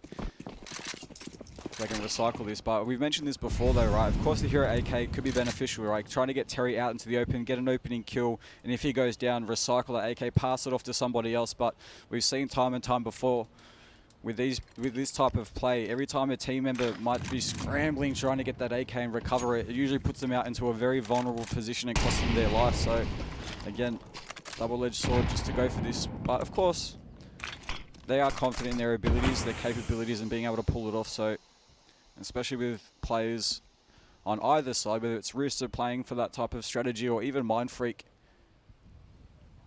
We're going to have to wait and see. I mean, realistically, Mindfreak, they've left Texter by himself over on B. Gone for a 4-man stack on that A side, and as Texter's getting pressured, he'll fight it a little bit before falling away. Mindfreak will draw Tux over to at least offer some assistance as Rooster, they do want to commit towards this B site. The question is Tux ready to sort of help out and fight alongside Texter? We'll see Util coming out. Tux finds himself that first kill. Potential here for more as Tux will end up pushing through that smoke. He'll get himself one more. Texter to help out, getting himself a kill alongside that, spraying through that smoke. Terry having the only kill so far for Rooster, but Texter will prevent the plant going down, and now Terry's in a 1v4. A very, very highly unwinnable situation. However, we've seen Terry pull some miracles off. Finds the first, going for the spray transfer. Is there a second? The answer is yes. Does get Swers, but DPR at least puts him down, and we'll see Mindfreak picking themselves up a third. That was a very, very, very fair effort from Terry. Being able to at least come out with 2 kills on that. 1 versus 4, hard situation under any circumstances, especially when you're dealing with boys on the Mindfreak side. But, of course, them playing it smartly, playing it soundly, and they will convert the round. That is true. You do have a valid point here. Oh, thanks, man. I like trying to make valid points. I do my best. It's my only value in life. That's just really depressing. Having your only purpose in life is having valid points on an esports broadcast. Oh, trust me, like it goes deeper than that. Trying to find the truth of the universe, and that one's a little bit. I think that one's too much to handle. 42, bro. It's simple. Yeah, right. Thanks, AI. Oh, I got you, bro. No, it's how is it AI? It's Hitchhiker's Guide to the Galaxy. Oh, was it Siri? Hitchhiker's. Oh, what? Hitchhiker's Guide. Hitchhiker's Guide to the Galaxy. Do you know? I've never read that. Read it. Read it. Someone has recommended it. I put it on my to-do list, but again, I'm one of those big procrastinators. Put it on your to-do list again. All right, I'll do it again. Hitchhiker's Guide to the Galaxy. Yes. Good book. So you've actually read it? Yes. Is it like a thick novel type? To be fair, I probably read it about 10 years ago. But yeah, I enjoyed the read. Alright, seeing what Rooster can muster up with these pistols on the Hero AK into the hands of Chelios. So far, DPR dropping down 2 players just as Texter falls. And looking like it's going to go just one more. So far, it's going to be Tux, but Chelios again. Tux, one more with the MP9. It's all fallen down to Terry. 1 versus 3, Deagle in hand. But of course, he's got the likes of the AWP in the hands of Swerdzine. And also the AK in the hands of Zune. Tux with the M4A1.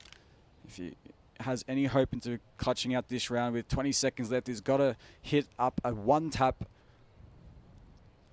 As soon as that smoke dissipates, it will be on.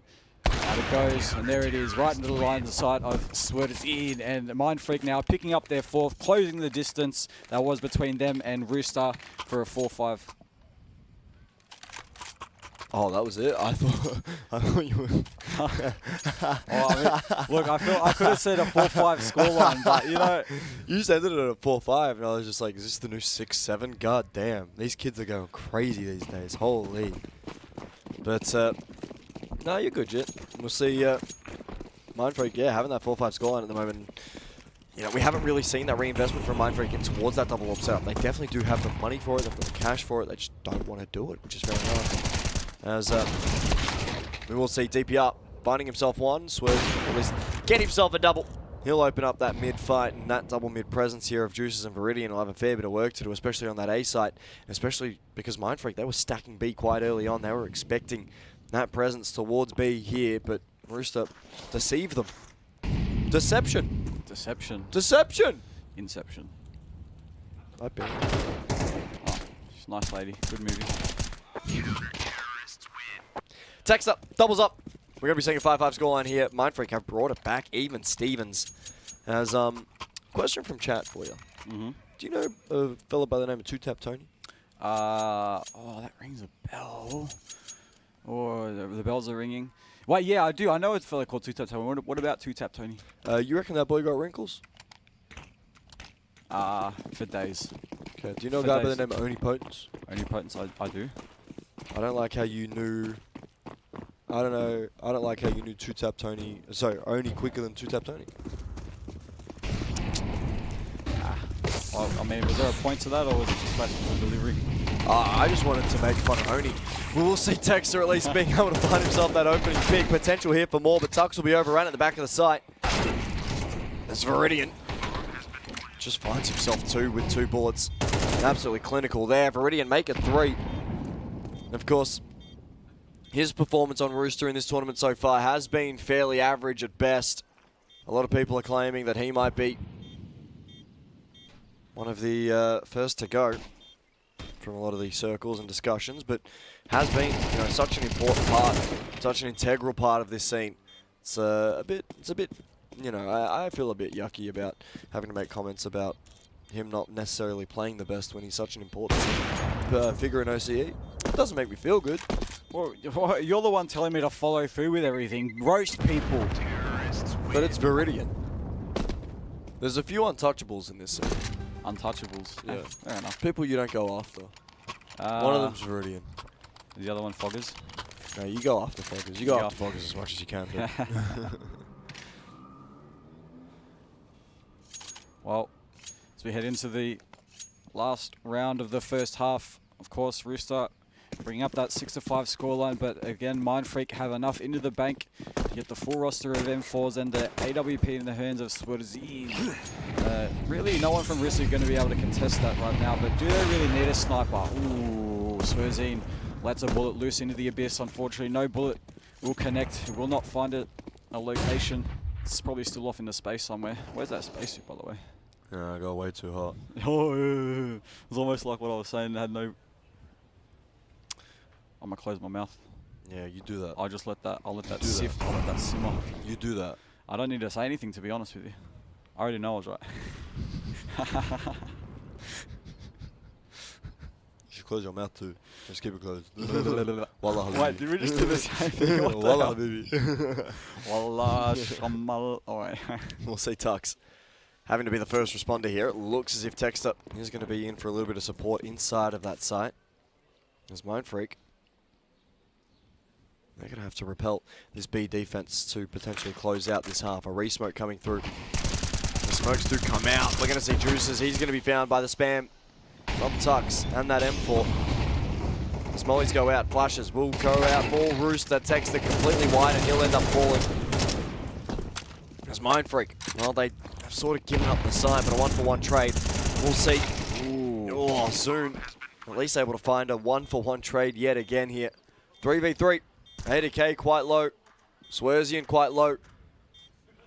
For Viridian here, he's got an opportunity to potentially play hero in this game, in this server. But the question is, will he get his opportunity? There's nades. We'll go and flush Terry out. DPR will get in with the Molotov. ADK and Viridian have a fair bit of work to do as Viridian leaves ADK by his lonesome. Swerzian will fall to ADK. And a 5-7 scoreline now as Rooster. They're going to be taking the lead here in Inferno as they try to keep their grand final championship hopes alive. Well, definitely they are playing exactly the way they need to. I mean, especially on to the T side of Inferno, coming out on top, 7-5 scoreline. Of course, they will get swapped, and it's going down to how Mindfreak's T side is going to be, how Rooster's going to be able to hold off these sites, fend them off, and again, we should be able to. If Rooster take this home, we are going to go to a third map. And of course, I mean, look, I'd be happy to see a third map, right? I don't care how long the day's been. I don't care how much people have played. I don't care how much we've been speaking. Honestly, I'm always down for a good game of Counter-Strike. And if we see a good best-of-3 series, especially with the likes of Rooster and Mindfreak, right? I always expect a good game, but unfortunately, I mean, train didn't turn out to be so. So maybe it's for a good reason. Maybe it's for a good cause. If Rooster are able to close this out, maybe the hopes and dreams of seeing the third map will be fulfilled. As Mindfreak will be definitely trying to deny that whatsoever and take home the grand final, kicking off the pistol round of the second half. Yeah, we're going to have to wait and see here, mainly for the fact that Mindfreak have, you know, slowly started to chip away at the lead that Rooster had. I mean, in a 5-0 turn to a 7-5, those Mindfreak boys would be very, very happy with it. All of a sudden, Chelt Needs to try and isolate a few kills, try and isolate a few fights. Does have a little bit of help in through the back of Peters. ADK will be mollied. Nades going in. Text to DPR. Get rewarded with kills. Mindfreak should be rewarded with a free plant. And Swerzian will get those digits in. Rooster all of a sudden really have to try and get a little bit of something, as our observer's not too sure who he wants to look at and who he wants to look for. But Terry will be flashed in by Viridian, and Terry can only get the one before falling. And Viridian by himself, 1v4. Doesn't even find one. Flushed Pretty right brutal. out of the equation by Swerzine with a bullet to the side of the temple. Pretty brutal. Brutal, mate. It's brutal, but Mindfreak now, good start to try to catch up to Rooster. And going into round number 14, the economy for Rooster. Well, it looks like, I mean, 80K's kind of gone down to 0. I think they might just, are they going to force this? They're actually going to force this. They're going to force the issue. Yeah, this is a big risk here by Rooster. Massive risk, because not only if you lose this do you give up the lead, but then you allow Mindfreak to start building, especially if those MAC-10s are able to find a significant chunk of kills. It's definitely not good, but a high-low setup in through rose bushes over towards that B site. We'll see Terry with that FAMAS being that first point of contact. There's Chell sort of from what it looks like, I think he's just solo here on A. We're going to see him take a fair bit of nade damage. He'll eventually just get swung, finds the first. Is there a second there? The answer is going to be no. Texter does at least get the trade. It looks as if Mindfreak are going to get those smokes down, and more importantly, they're going to take that A site. Yeah, there's no more defenders. Chelios was the only person sitting up onto the A site. They thought just maybe doing a B stack and Mindfreak might just run into them, but considering the patience that Mindfreak have just looking out for that information, of course Chelios gets taken out of the equation, and well, of course this is going to be now a 7th round for Mindfreak. They've closed the gap, they've closed the distance, which I mean, wasn't the greatest of distances anyway, but at least it's a start for them to potentially close out their 3rd map. Potentially, but I guess we're just going to have to wait and see, right? Yeah, I guess we're going to have to wait and see. Wait and see. A lot of waiting. Definitely a lot of waiting. So much waiting, actually. I could never be happier with the amount of waiting. We do get to see Swerzy and Texter. They're at least going to go hunting here. Try and see if they can take away a few of these guns as Terry falls. That FAMAS is going to fall to Viridian. That's another kill, just to add to the kill tally. And a 7-7 scoreline here as Mindfreak, they've tied it all up. Tim Possible. He'll get it. He'll get it. He'll get it. Wait, she'll get it. He or she? He, technically he. But you know Kim Possible? Surely you know Kim Possible. I'm aware of Kim Possible. Call me, beat me if you want to reach me. Wait, beat me. All right, call me. Beat you. B-E-A-T. Oh, dude, she's a, what do you call him, a masochist? This is not a stream-friendly conversation right now. Oh. The actual words of the song is beep. B-E-E-P. Call me, beep me. If you want to reach me. Beep me. B-E-E-P. Because she has a beeper. Because the show was made in like 2008. Yeah, well, I've given a bit of insight into my life, so. Coming in right now, looks like Tuck's leading the charge, trying to take full control. Oh, a few bullets into the back of Zune. Looking like just thought maybe it was too clear for comfort and thought just maybe he's got to let a bullet loose. He was just rearing for it. And already Mindfreak onto the site, planting that bomb. So far, every single member of Rooster just kind of Terrell middle, going down 2nd, and if they can, it looks like they're going to try to cop out all these exit kills. They're just waiting for Mindfreak. I've seen this play before. Usually I've seen it on Nuke, where they just have no presence whatsoever. Despite that bomb being planted, they just sit toward those exit locations, but almost. Terry wasn't looking in the right direction, but eventually he will turn around at just the right time. Tux will go down. They're going to do whatever they can to try to deny these exits, but Mindfreak, of course, with that information, going to exit toward the other side, going through CT spawn. But there's one more player, Swertazine, still toward the bottom of Banana. Juice is the closest man. If he wants to come up toward Nara and see if he can find him, I think there's a flash to kind of pull him off to the line, but Swertazine somehow stays alive. Good for 1 kill. Bomb explodes. Rooster are back. I forgot to say. I had something to say. I forgot what I was saying. Oh. Wow, with that great memory of yours. It's not that great, man. Better than mine. Oh, I'm gonna Actually, attack no. pause. You know what? I think my memories can. I'm going to use your terminology here. Consistently inconsistent. There's like some things that I'll remember from like when I was a child. You know, I've got there's some things I remember whether it's specific, whether it's not. But I don't know. It's just some things I'll remember to a T, and then other things it's just like, well, I don't even remember what I had for dinner last night.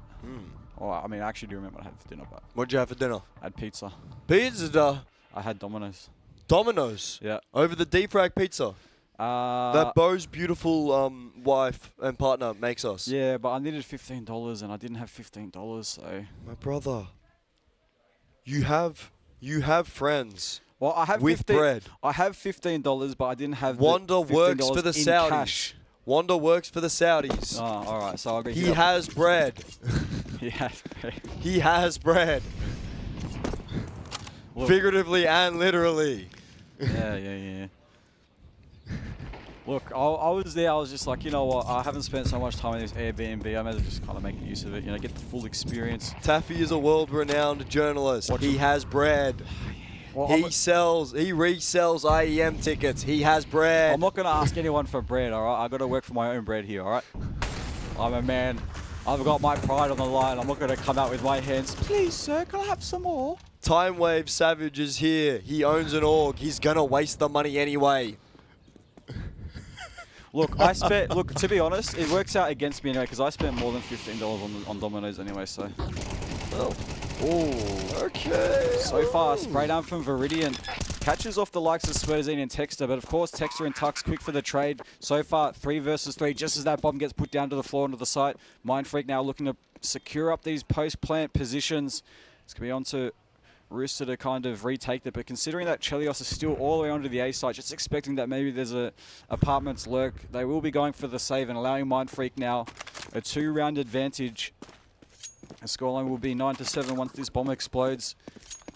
The fact that they will be able to save these weapons, though, they should be able to buy into the next, so it's not the worst decision in the world. Well, it's a good decision, so. Yeah, but here's the thing, right? They are risking Mindfreak getting a little bit of momentum, right? They're going to pick themselves up a 9th. You make a good Save point. here. They lose this next round and they lose more than 3 guns. Like, we are looking at potentially 2 or 3 more rifle rounds left in this game for Rooster, including this round coming up. No, yeah, you do make a good point, absolutely. It's going to be onto Rooster to be able to convert this round on the back of that save as well. So, again, with such a performance that Mindfreak had closing out the first map, you know, it is a risky play, definitely. That's where, you know, the risk-reward starts to balance out a little bit, right? This is where the risk-reward for saving and going for rounds has to balance out, because we've seen a massive sort of massive. Oh no! Okay. I thought that was I think Terry's going to pick with this. Oh, the pop flash. It's great. That nade even better though. We'll tag up Terry.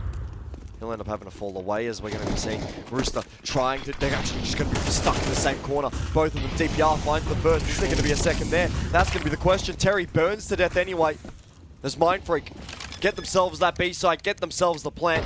Rooster, if you save, this game is done. I think they're saving. They're looking like they're not going to step out of their comfort zone right now. Still 2 players all the way over onto the A site. 10-7, Mindfreak. They took down the first map. Again, this is a best of 3 series, ladies and gentlemen, and Mindfreak already took down the first map on Train with a commanding 13-1 scoreline. And right now, Rooster seem apparently comfortable with allowing Mindfreak to pick up a 10th round win here. Apparently. This is brutal, man. At least play for the exits. Don't just keep them. At least see if there's going to be a little bit of a hunt from Mindfreak, because we're going to lead out into a pack in through CT. They're going to see if they can try and hunt this AWP down. But Mindfreak get themselves 10. And Rooster, they just haven't been able to find anything here on this CT side. All of their rounds have come from the T side. They've saved 3 times to save up rifles.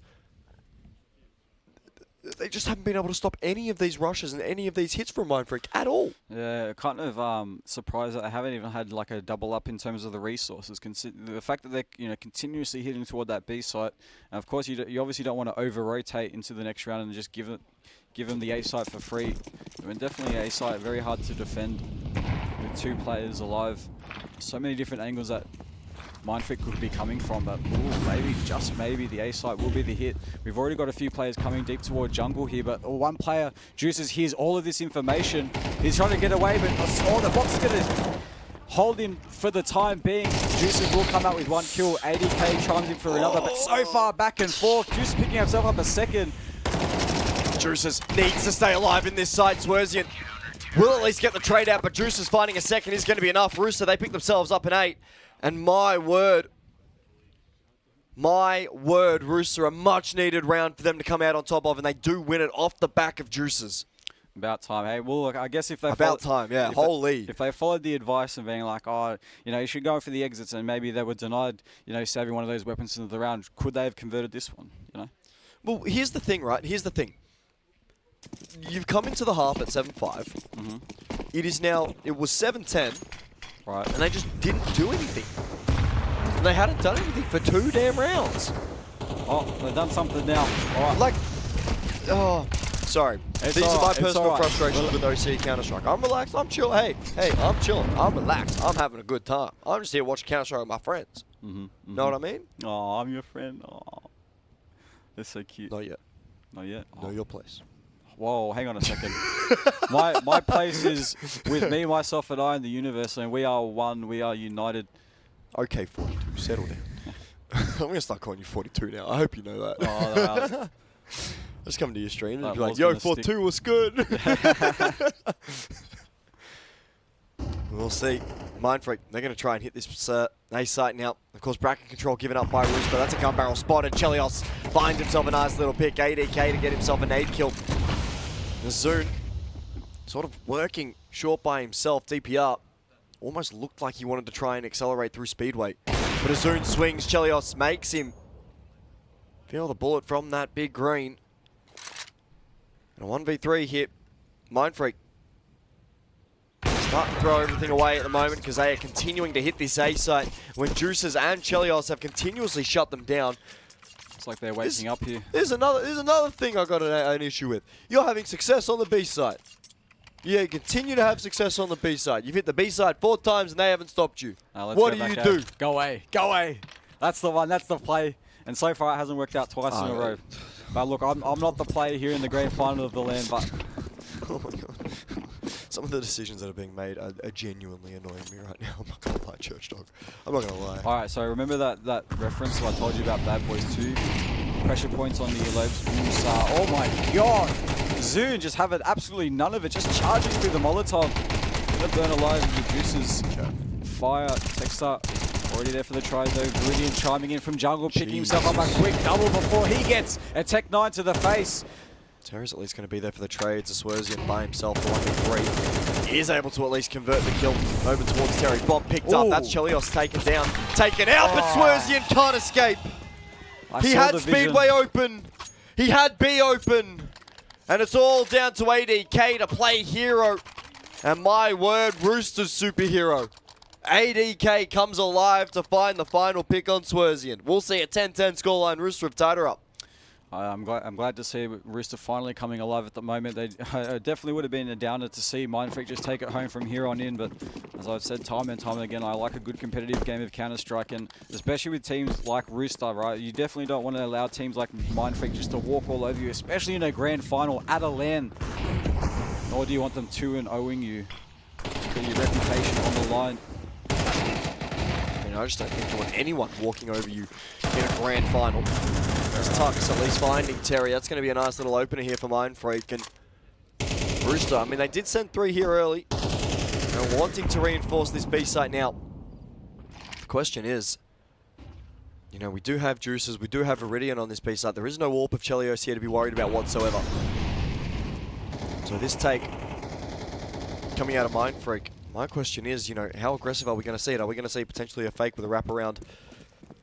There's Chel. Maybe they heard you. Maybe they were just going to go back and stick to what worked. But, of course, now Rooster have reinforcements. They've got 3 players ready to take on whatever Mindfreak's about to throw at them. It looks like they might just continue onto this pathway as well. There's smokes coming from the heavens. Molly's surely to flush out these Oranges' positions, but so far ADK is going to open it up. Zoon's the man to fall. Texar finally opening up the site with a double kill. And already Mindfreak taking the reins by force. There's one more play behind the smoke, isolated out. In the front of Church, Coffin. Coffin smoke is up, denying him any vision to the site whatsoever. But that Molly, though, taking Tux down. It's now an even, or not even, it's 2 versus 3 for Rooster to try to retake this bomb, ticking away. ADK finding up a kill, no. getting a double. Oh, Here we go for a second. Swerzian, last man alive here for Mindfreak, doing whatever he can. He's taking down ADK, but with this defuse, looks like Chalice are going to be sticking it. What a decision! Ladies and gentlemen, pros never fake. There's a reason why they say it. There is a reason. There is a reason, and you can hear, lock in, dear friend. Lock in, dear friend. From those microphones downstairs next to those players. Oh, lucky. A bit of a nice little cheeky message from Rooster over to Mindfreak with a, hello, my dear friend. Perhaps you should try paying attention to the game you're playing of Counter-Strike. Oh, yeah, a bit of rage bait there. That would annoy me if I just got diffused on like that by a sniper. Look. In Swerzian's defense, there's a good chance he didn't even hear the bomb get tapped. Yeah, quite likely. We can ask him, but look, despite this though, Swerzian's leading the server on 20 kills, picking up a lot of slack, seeing as Zune only has 5. Not to say that I'm taking shots at anyone, but Zune, come on mate, grand final, step it up. That's the weird thing from Zune, right? Zune, I feel like from memory, this is one of his first LANs that we've seen him sort of compete at. And I won't lie, it's been very underwhelming from Zune. This entire competition, he's been very, very underwhelming. Purely for the fact that, you know, we've seen him consistently play online. You know, he's consistently dropping. He's, you know, consistently one of the, sort of one of the tops of the servers, you know, time and time again. And oh yeah, I've versed him in face, and he just absolutely gut stomps me. And he gets onto LAN, and he just hasn't had fun. Well, did you say it was his first LAN? Do you think maybe it could be a lot of pressure? I don't think it's necessarily pressure. I think it's him trying to get used to the environment. A lot of these players are used to a LAN environment. I don't think Zune is quite used to the environment yet. You know, it gets loud, it gets crazy. You know, people start flying around. Someone jumps on a table. Leroy falls over. You know, like there's a whole heap of things that could potentially happen. You know what I mean? I do. I feel you. So far, Swerzine is going to go down at even 4 versus 4 as Mindfreak now. Slowly getting some more entries here. Texer finds up the likes of Iridian, so they will be starting to get that bomb plant down with the volley. They're trying to delay it for the time being, but these smokes will dissipate just in the nick of time to allow Chalice to start getting onto the line with the snipers. Oh my god, catching off DPR just as he falls down. Chelios with that AWP brings it back to a 3v3. The big green has broken the stalemate between these two. There's Mindfreak. They're going to let that bomb tick all the way half down. Rooster, fair bit of work to do if they want to try and get themselves a retake in. Smoke in towards the middle of the site. Juices will be taken out by a team kill. Zune will at least get the trade back, and Chelios by himself is just going to be scrambling around on that site through the smoke. Tux will be able to find the final kill. An 11-11 scoreline here. We are going to the wire. My word, regulation. We're going to need all of it. Well, I'm going to make a wish now. The angel numbers, you know. 11-11. 11-11. What's your wish, Genie?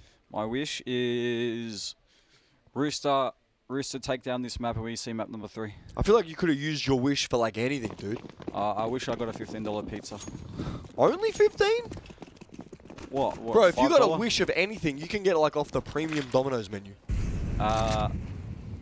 What's on the premium Domino's menu? I don't know. You ever think I looked at it? I work in esports, bro. If anything, that's more reason why you would see it, right? No. No? Broadcast talent, but not an important person. Not an important person. Oh, this buy for Rooster is shocking. Holy Jesus, dude. They're saving for OT. Chel's just playing hero AWP. The moment that they take one of these sides, in fact, if Mindfreak hit this A side and take away Chelios's AWP, that's the game. Yeah. There's I mean, if there was someone that could turn the tides in their favor with a sniper, Chelios is definitely the man to be doing so. We've seen that happen time and time again, but he's going to be put to the test once more. Ooh, that jiggle feed. Hang on a second. He's seen that. Maybe just to reposition himself. DPR will take the space. Kind of a distraction, though. The rest of the bomb's looking like it's going toward the B site. Oh, yeah, that's why they've got the 4-stack pistols here. Technically 3 plus the MP9, but MP9 is just a fancy pistol when you think about it. We'll see Terry at least finding that opener on the account. Texter will be going down. It looks as if Mindfreak are happy to just give that rifle up and head over towards that A site. They've snuffed out where this heavy lean is. As Chelios does at least find DPR. Looks as if there will be a safe plant opportunity coming through. Azun holding through the site. Swerzian's going to have his work cut out for him. There are 3 pistols charging straight up mid for him. This is going to be a bloodbath here, Swerz. What have you got, son? Why only one? That's it. Only one. Juices at least for the trade. This could go absolutely horribly for Mindfreak because now it's a 2v4 site defense. This is going to be absolutely critical for Mindfreak to win. Oh. Chelios finds Tux. It's all going to be down to Zune. He's going to fall. Way. Rooster pick up 12. What is going on? Mindfreak, come on, man. Come on. I did say it, though. I did say it with that hero AWP Chelios. I think he at least found 3 kills. Two? Two? All right. Better memory than me, but even though 2's enough, 2 is all they need. Allow the pistols to come through and finalize the round for themselves. Rooster now on top. I mean, for Mindfreak, that is just disappointing. That is just disappointing for Mindfreak. Well, it's match point now, or map point. Map point. I mean, for Mindfreak, a must-win right now. An absolute crucial and vital moment in this series. Yeah, that could be the round that changes the entire BO3. Potentially, very potentially. Obviously, you know, the last thing you want is to win with a commanding performance once again into map number 1. Allow Rooster to steal map number 2 away from you, and then if they bring it back on the map number 3, oh, if you're a Mindfreak player, you definitely wouldn't like that. But hey, we're not there yet. Tux might start putting out depressed emo tweets again. Oh, I don't know anything about that. Yeah, he deleted them. Oh. only real, as they say, real G's move in silence like lasagna. Wait, what? Hang on. You never heard that Little Wayne bar from 6'7"? So I'm still trying to wrap my head around it. Real G's move in silence like lasagna. Lasagna has a G in it. G is silent. Yeah, okay. There you I go. told you, we've been through this before. I'm sorry, alright? I had to, wait, G, oh yeah, there's a G. Hey. There's a G in we lasagna. got there in the end, alright? That's all that matters. To be fair, you weren't the only person in this room who didn't get it initially. What? What, you didn't get it initially either? What, when you first heard of it? I first heard the song when I was like 8, dude. Wait, it's a song? Yeah, 6'7" by Lil Wayne.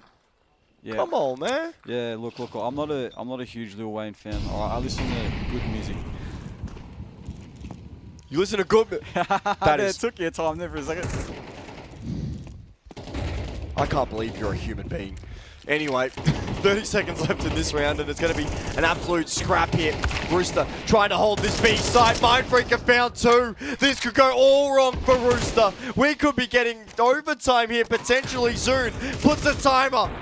This is going to be absolutely brutal. Swerzian with the AWP will find ADK. Rooster then letting this slip between their fingers. This could be absolute horrific ways for regulation to end.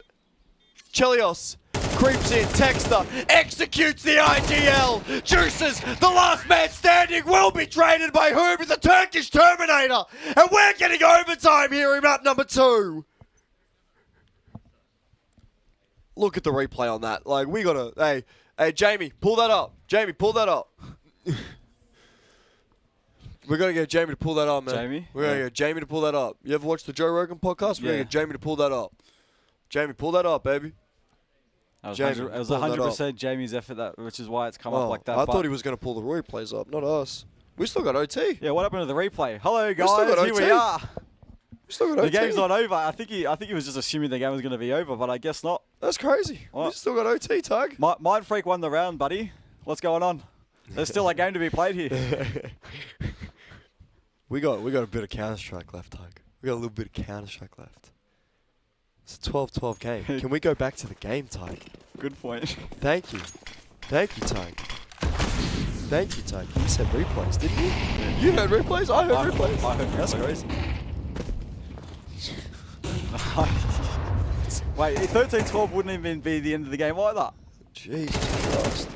Alright, so far making his presence known in toward the apartments. ADK's the man to fall. Chelios still in close proximity, but not really going to be courageous enough to go for the trade. Definitely does not want to give away that AWP for free. And we'll see Zune opening up that account here in OT. He's had himself a little bit of a resurgence. Of course, 2 crucial kills in that last round. to get us here. Azun, he's going to be at least hopping in towards Juices at the moment. He's going to be locked in on that angle. Get the jump, Juices. He's going to leave at just the wrong timing. It's going to draw Chelios' attention. The question is, does DPR at least have an idea that this orb could be hanging around? Yes, he does now, and he's going to find out the hard way. Chelios finds the kill. Everyone scrambles to take this orb away. Chelios will at least only find the first kill, and that's going to be all that she wrote for this A-side defense. Rooster, they're going to lose 13. Mindfreak pick it up, and more importantly, a 2v4 situation. If we see the retake coming through, this could be absolutely brutal here for Rooster. They've gotten it all the way to OT. Well, they were in position, but looking like maybe the idea will be to save these guns. They're kind of still hanging around, just seeing if Mindfreak might get a little bit too hungry early for the exits. But that's not going to be the case, so bomb will explode. Mindfreak will pick up the lead once again. Once the bomb explodes, of course, 13-12. 13-12, 13-12, mate.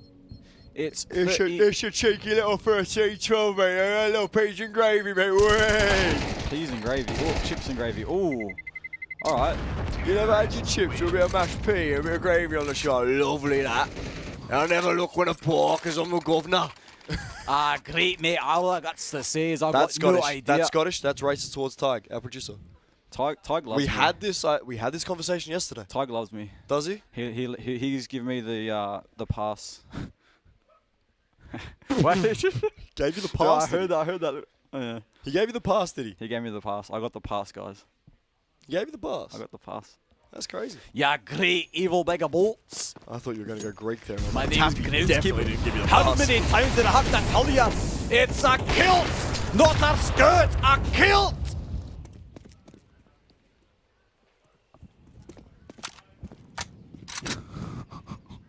I'm just going to let that sit. I'm just going to let you sit in that moment. You know what? I'm gonna appreciate the moment for what it is. There you go.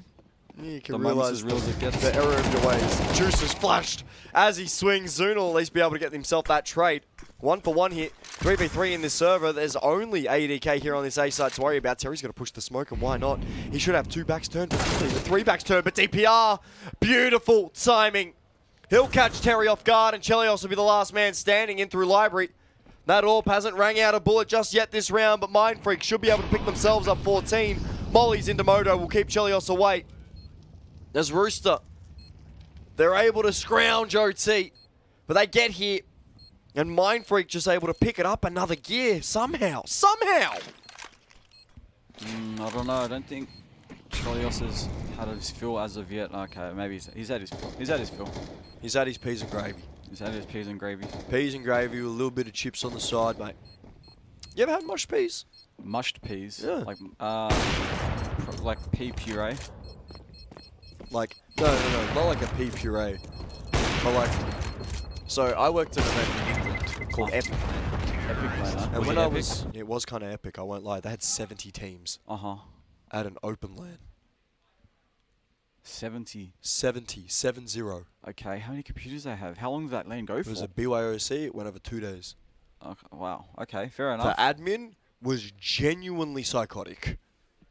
I mean, with 70 teams You were covering, playing. imagine you'd be You scrambling played left, right, and 9 games a day if you made the grand final. 9 games a day, huh? All BO1s, which is kind of insane. Anyway, I worked an event over there. I went over to the UK. I had mushy peas for the first time, and I went, this is weird. I'm going to try this because it's English food. It tastes exactly like how you pictured. You ever had a custard that tastes like nothing? I guess, yeah. Add a bit of the skin of a pea. That's it. That's it. All right, fair enough. That's all you get out of it. It's horrible. I hated it. It was a weird texture. It just didn't really like sit right. Yeah. You know, in your mouth when like you're eating the food, it doesn't sit right in your mouth, and you just like. Anyway, we're gonna see Terry swinging. He's gonna be rewarded with 3, but the Molly will eventually get rid of him. Viridian is going to be the last man here on this B side. He'll call for reinforcements, and Juices will be the man to come over and try to help out. But Swersey and Tux, they've got a fair bit of work to do. Hey, if they want to break this B side now, because ADK's over, looking to join in the fray. Juices will find Swersey through the smoke, and all down to Tux by himself. He'll fall in a 13-14 scoreline. Mindfreak have the lead as they go into OT number 2 this second half as they switch sides. But, I mean, Rooster, they're at least keeping themselves competitive in it. Oh, absolutely, and I definitely can feel that energy coming alive as well. As soon as that round is over, I hear that nice all the way from downstairs. So yeah, glad to hear people being amped up. They're loud. Big smiles on their face too. They're loud. They're loud. They're very loud. They're proud. Well, some are. Some? Who's not proud? Zune would be very just not happy at all with how he's playing. Oh. You drop 9 kills in an OT game. Someone is not doing all right. And you know a what I mean? grand final too. Zune, buddy, come on. I have faith. I believe in you, son. You got to believe in yourself. He's got 10 kills. My apologies. It's all right. The next person up is going to be Tux on 13. And considering all that experience, you know, if I was Zune, I'd be definitely looking up to players like him. And he's like, oh, if Tux is on 13, it's okay. But it's never okay. All right? You don't compare yourself to other people. You always work on yourself. Tux is an IGL. Zune is a star rifler. Just going to put that out there. Anyway, we're going to be seeing Mindfreak having themselves 14 at the moment, as their CT side will need to do some good work, some good footy, as some of the Barnyard boys call it. Know about the Barnyard boys? Please elaborate. I made that up. I swear you made up that pea puree too. No, no. That was real. That was real? That was atrocious. They were like, you should have it with pepper. It gives it flavour. And it's like, yeah, so actually, you just that eat doesn't sound mush. so bad, to be fair. Just eat mush. That's what they do. With gravy? No, they didn't give me gravy. Cost extra. Oh. They didn't have the spare euros. I was broke as hell over there. You say just because I can't get a $15 pizza, mate. You hypocrite. No, I said people have bread. They help you out here, bro. You can go and steal like a Zowie mouse from Kevin. It's alright. You won't notice. No, I was broke. I bought all the defrag badges. Okay. And I got the backgrounds for them too. That's fair enough. I'm gonna hang up on my fridge or something. I don't know. Where do you put those little placards? I have no idea. We'll see Juice at least be able to find that opener. Swerzian will at least be able to find himself a pick back with that AWP. Will miss the molly. Does make life very, very difficult to try and manage as Chelios finds Tux as he goes aggressive through that B site. That's the bomb. It will be spotted here, but Texter caught as the rotations from Viridian. The wrap around the world is going to be so effective, and this round is just broken apart for Mindfreak. Rooster will look to tie it all up. Considering the circumstances, it's definitely good for Rooster that they're going to bring it back to an even 14-all scoreline, of course, because remember, Mindfreak took down the first map. They do not want to allow them to get to match point. If Mindfreak close out, it's all over. They may as well just pack up and go home. But again, Rooster, they are all contenders. They've got that experience of ESL Challenger. They are formidable opponents, not to be underestimated, and they're showing us exactly why that is the case. I mean, after train, definitely about time, boys. But terrorists win. Bomb explodes. Here we are, 14-14. The business end here of OT, mate. One team needs 2 rounds, 1 round apiece, and we go to OT2. Here for the grand final, no bigger occasion at the moment. Oh, what a feeling. Oh, hold up. Is that illegal? Can I like not say other brands ever? I mean, it's a cast, but I'm gonna let you sit in that moment again. you can let me sit however much I want. I like being in my head. Try to make it as awkward as you want for me. I'm not making it awkward. See the nade stack come through. Zune will be rewarded with the kill of Juices. And more of a team effort, really, here for Mindfreak. With a minute 20 here to play. 5v4 situation. Mindfreak have the CT control. And the B site will be threatened. At the moment, I mean, you'll see the retake opportunity here between Zune and Texter. That's Tux falling. Molly will go out. The swing's at least going to be there. Texter can only get the 1. Zune will fall for literally nothing. Viridian low. Chelios down to 70 points of health. Bomb will go down at a minimum. As ADK can't quite activate on that lurk just yet because DPR's held him off. You right there, mate? You want a bucket? All right, so far now, Bomb ticking away. 2 versus 3 for Mindfreak to retake this, but looking like they will be backing off back towards spawn and save these weapons into the next. And Rissa will bring it to match point. Considering the money though, Mindfreak, I mean, look at their money though. Like, even if they lose this and lose those weapons, they should have been able to invest regardless into the last round. Look, maybe they just weren't thinking about it, but fair enough. Look, fair enough. But look, I mean, it's top level CS, right? Rooster versus Mindfreak, that type of decision. Look, what do I know? What do I know? I'm just a lower league caster with a little CS experience. No, I got plenty of CS experience. Come on, guys, you guys could have went for that. Even if you died, you would have been able to reinvest comfortably. So, nah. Oh well, it is what it is at the end of the day. Oh well. They just gave that one for free. Yeah, stuff happens, man. But it's okay. We'll see an OT save coming through for Mindfreak. It will allow the reinvestment for M4s to come through. As Mindfreak, they are now staring down the barrel of a map 3. That being Nuke if we do need it. But first, Rooster need to win themselves a round right here, right now to get us there. That nade will go through. It'll do a little bit of damage over towards Tux. Mindfreak are actually going to back off the car control. And here's the thing we haven't seen Mindfreak do. They haven't fought for car once in the CT side. Yeah, have to just sit back and play passive, allow Rooster to come toward them and not press the issues. For the time being, though, again, what may potentially be the last round. If Mindfreak win, we go to another OT. If Rooster close out this round, we are going to go to map number 3. And more potential for Rooster to just steal this away from Mindfreak. Mindfreak, are you going to let them do that to you? Are you? Gonna have to wait and see. New tilt will start to fly out here for this B side here. That smoke is still up, so we're gonna have to see Rooster flying blind at the moment. Dexter, he wants to have himself a bit of a cheeky swing. It's going to be a little bit of damage to be done, not all too much. Tux at least getting himself one. Zoom in the back of the side. His time to activate would be absolutely ideal. He's actually going to go get himself 2 DPR to help out. We're going to get another OT here, Church. This is the game. This is the game. Well, I mean, the first game definitely was not the game, so we've got to compensate for something. I'm sorry, I should probably start referencing how bad that game was, but I mean, really, that was a shocker. It really was, and I mean, a 13-1 on train. And it's good to see Rooster having a little bit of a fight back in this one. You know what I mean? Yep. Mindfreak getting us to OT number 2. 15 to 15. We can't separate these two teams after one OT, so we're going to be getting ourselves a little bit more. Is ADK buying a Mac 10 in overtime? Wait. Yeah, you know what? I could understand it. Looking like he's going to try to go for a very fast play here. I mean, he's got the spawn for it. I mean, you know, probably straight up. Okay, I was going to say Nana, but fair enough. It might just be a quick play through apps, There'd right? be a reason for it. There absolutely would be a reason for it. There's no way it's just, you know, at this level. Maybe he's just feeling a bit more comfortable with that Mac 10 comparatively to the AK, of course. 13 and 17 in this server for him.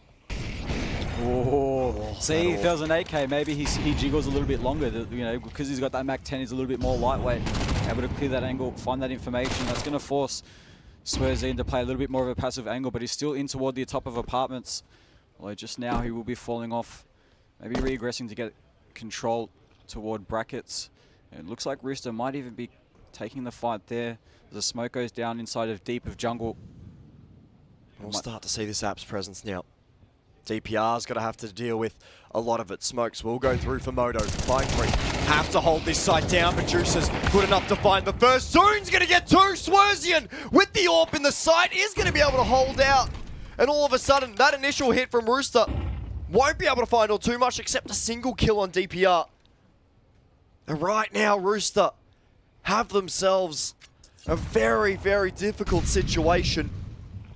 35 seconds left to play in this one. Terry, Chelios needs to get a little bit of something going as Chelios will jump above with that AWP. Terry ends up falling to Swerzy, and Chelios will just run around with the big green, and Mindfreak pick themselves up 16. You'd imagine unless something goes horribly wrong. I mean, look, we've seen Chelios in this position before. It's not impossible. Yeah, famous last words, right? Imagine 1v4, but with 10 seconds left, that's definitely not happening. Oh, Swerzine with a missed shot there, going to get punished with his life, and Chelios trying to get away with it as Mindfreak hot on his heels. Tux. They're just going to go hunting for this all. 2 Conrads fallen.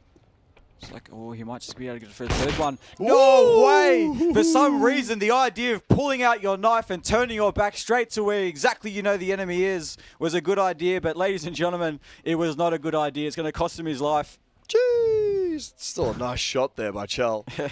That's still a nice shot there. What a beauty. The Holy. confidence on the man to regress back on that line instead of just being like hiding. Like, oh, I got to save this AWP. I can't peek. You know, the man's got balls. He's going to like, nah, screw this. I'm going to go peek and get myself a third.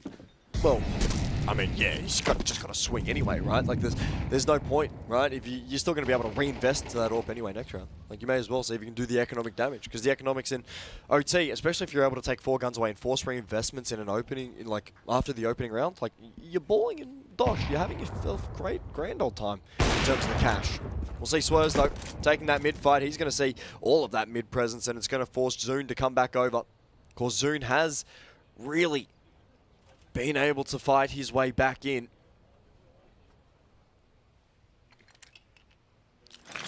It's Mindfreak. They're going to look to try and defend this A site yet again because Rooster, they want to hit it.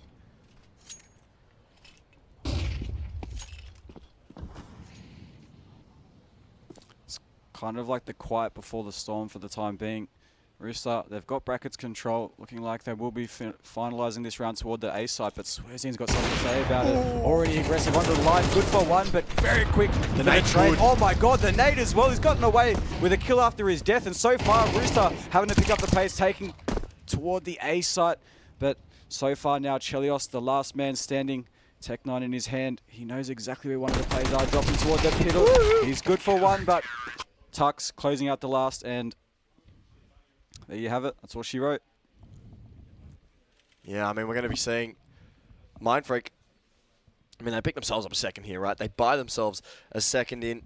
They are looking fantastic on this CT side at the moment. The big issue that I've got at the moment is that T side, right? We're not seeing it be consistent enough for Mindfreak to at least try to win this game in OT. If they're able to pick themselves up 3 here in this first half of OT, that's good enough, right? Because it just means that you're going to be putting Rooster on the back foot. You're going to be forcing them to come up with the play. You're going to be forcing them to come up with the strat that is going to win them the round. But for Rooster right now, just getting 1 on the board would be ideal. It'd be very helpful indeed.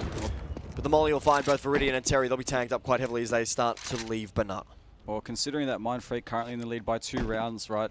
Again, they did win. They did close out the first map, and obviously Rooster do not want to allow them to get too much of a lead. Of course, the more pressure will be added onto them to not make a single mistake, and it's usually in those circumstances where mistakes do happen. Yeah, we're going to have to see if those mistakes are going to cost them. Because overall, Rooster, they're going to be hitting this B site yet again. Mindfreak, they're going to commit 3 numbers here. That's going to be at least a head spot, and Terry, clinical. 1-for-1 trades coming through. Tux needs to get himself more than the 1 and will achieve it. Gets himself 2, stays alive. Viridian, he's going to eventually find the kill, but here's where we get to see chaos start to emerge soon. Gets himself a major kill. Viridian, 3 points of health and a dream as Mindfreak should be able to pick themselves up 18, but Viridian, we know about this young man. We know about this young fella. Definitely has what it takes to potentially clutch this up here in the 1v2. Absolutely. We've talked about it before, especially with him being the addition toward the Rooster roster, considering the departure of TJP and ASAP. And Viridian gets to show us what he's all about, gets to show his team exactly what he's capable of. The bomb has gone down. Again, 1 versus 2. Viridian opting to go toward Boiler Room, and he hears this information. Mindfreak, they're making no noise, they're making no silence about it whatsoever. They're just going to be charging up through Diggity. This is a good opportunity for Viridian to turn this back into his favor. He swings out. Oh my god! There was a chance, but soon turning away with the 180, closing out Viridian, denying him that 1 versus 2 clutch. Oh my god. That was so close. My heart, it's going. My heart is going. It's not stopping right here, Church. This is such a pivotal moment in this game. We'll see the halftime swap here for OT. 3 rounds necessary for Rooster to take us to OT3. A single round loss. See them come second. The stakes could not be higher here for the Chooks. Again, I've talked about it. I've already said it just a few rounds ago. There's all this added pressure. You know, they're going to be rethinking every single little decision. Again, they don't want to be making this mistake. And even then, there's only so much within their control that you could just leave it up to fate. Whether or not fate dictates this round or not, whether or not we go into another OT, or whether or not Mindfreak will take home The Locals trophy. You know, $2 grand for the org. VRS points out the wazoo. After all, this is what it's mainly all about, the VRS points. The cash is nice, but the VRS points is what you definitely want. It's Chelios, he's going to be holding this line here for Rooster. If Zoon's able to make something happen, it'd be helpful. But Swerzian just removing the AWP of Rooster away early. That's going to be the first pick here. And for Rooster, it feels like every round they've had without Chelios being able to operate the big green, they've fallen short in. Definitely Swerzine trying to take matters into his own hands. The Turkish Terminator currently 31 bomb. Jesus. Like that one. Jesus, man. He's playing crazy. But we will see DPR catch the timing. We'll find ADK. Juices are going to be there at least for the trade, but here comes Mindfreak. All the monkeys in the jungle gym are going to start climbing up through short as Mindfreak get themselves in towards the site. They're going to get the plant down at the bare minimum. And here comes Terry. Here comes Viridian. This 2v3 situation could not be bigger right now for Rooster. Swerzian holding to the top bracket. He's going to get rewarded. Ooh. Terry. It all falls to Viridian. Young Edward Azzy by himself, the 1v3. We've seen miracles from Rooster. We've seen miracles from individuals.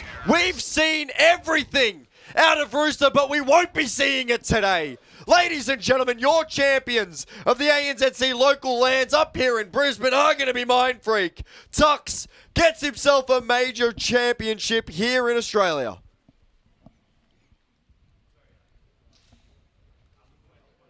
Clinical. Honestly, well played to the Mindfreak boys. A huge BO3 series again off the back of that. You know, the first map onto Train, a commanding 13-1 dominance over Rooster, and maybe that just explains how they've closed out the grand final. So honestly, well played to Mindfreak, especially in the previous game. If you guys stuck around, you know, seeing that match against Underground, really, it was an absolute slugfest back and forth. Really went the distance to 3 maps, and ultimately off the back of that, here they are closing out the grand final. So it's been an absolute thrill to watch so far. And Swerzian again pulling up monster numbers as well, you know, leading the charge for the entire server, top fragger.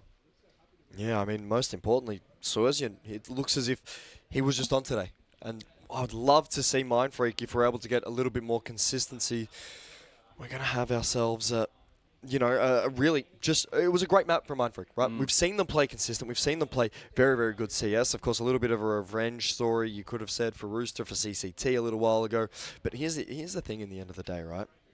Rooster just weren't able to find anything on Train. In my eyes, if they were able to find any momentum on Train, they would have been able to push Inferno over the line. That's, you know, I genuinely think at the end of the day that would have happened. No, that is fair enough. But again, I think that Swerzine just kind of, you know, following through to his word. As I mentioned before, I had words with him in between the, you know, just after the last game, and he was like, "Yep, we're closing this out 2-0. Don't worry, you know, we'll get you guys home early." But so again, obviously, despite those OTs, he's sticking true to his word again with over 30 kills. But look, ultimately, I'm not going to be, you know, focusing on one person. Again, there's about 10 people in the server, and you know, a lot of people showing up exactly when they needed to. So no, well played for Mindfreak. I'm really happy with the way they've done. You know, great resilience for them. You know, again, off the back of that previous 3-round wrap, it was somewhat like maybe a 30-minute break, right? But imagine how much of a grind it is to play 3 maps. You know, throughout the entirety of today, they played more than 3 maps, right? But just considering right before a grand final,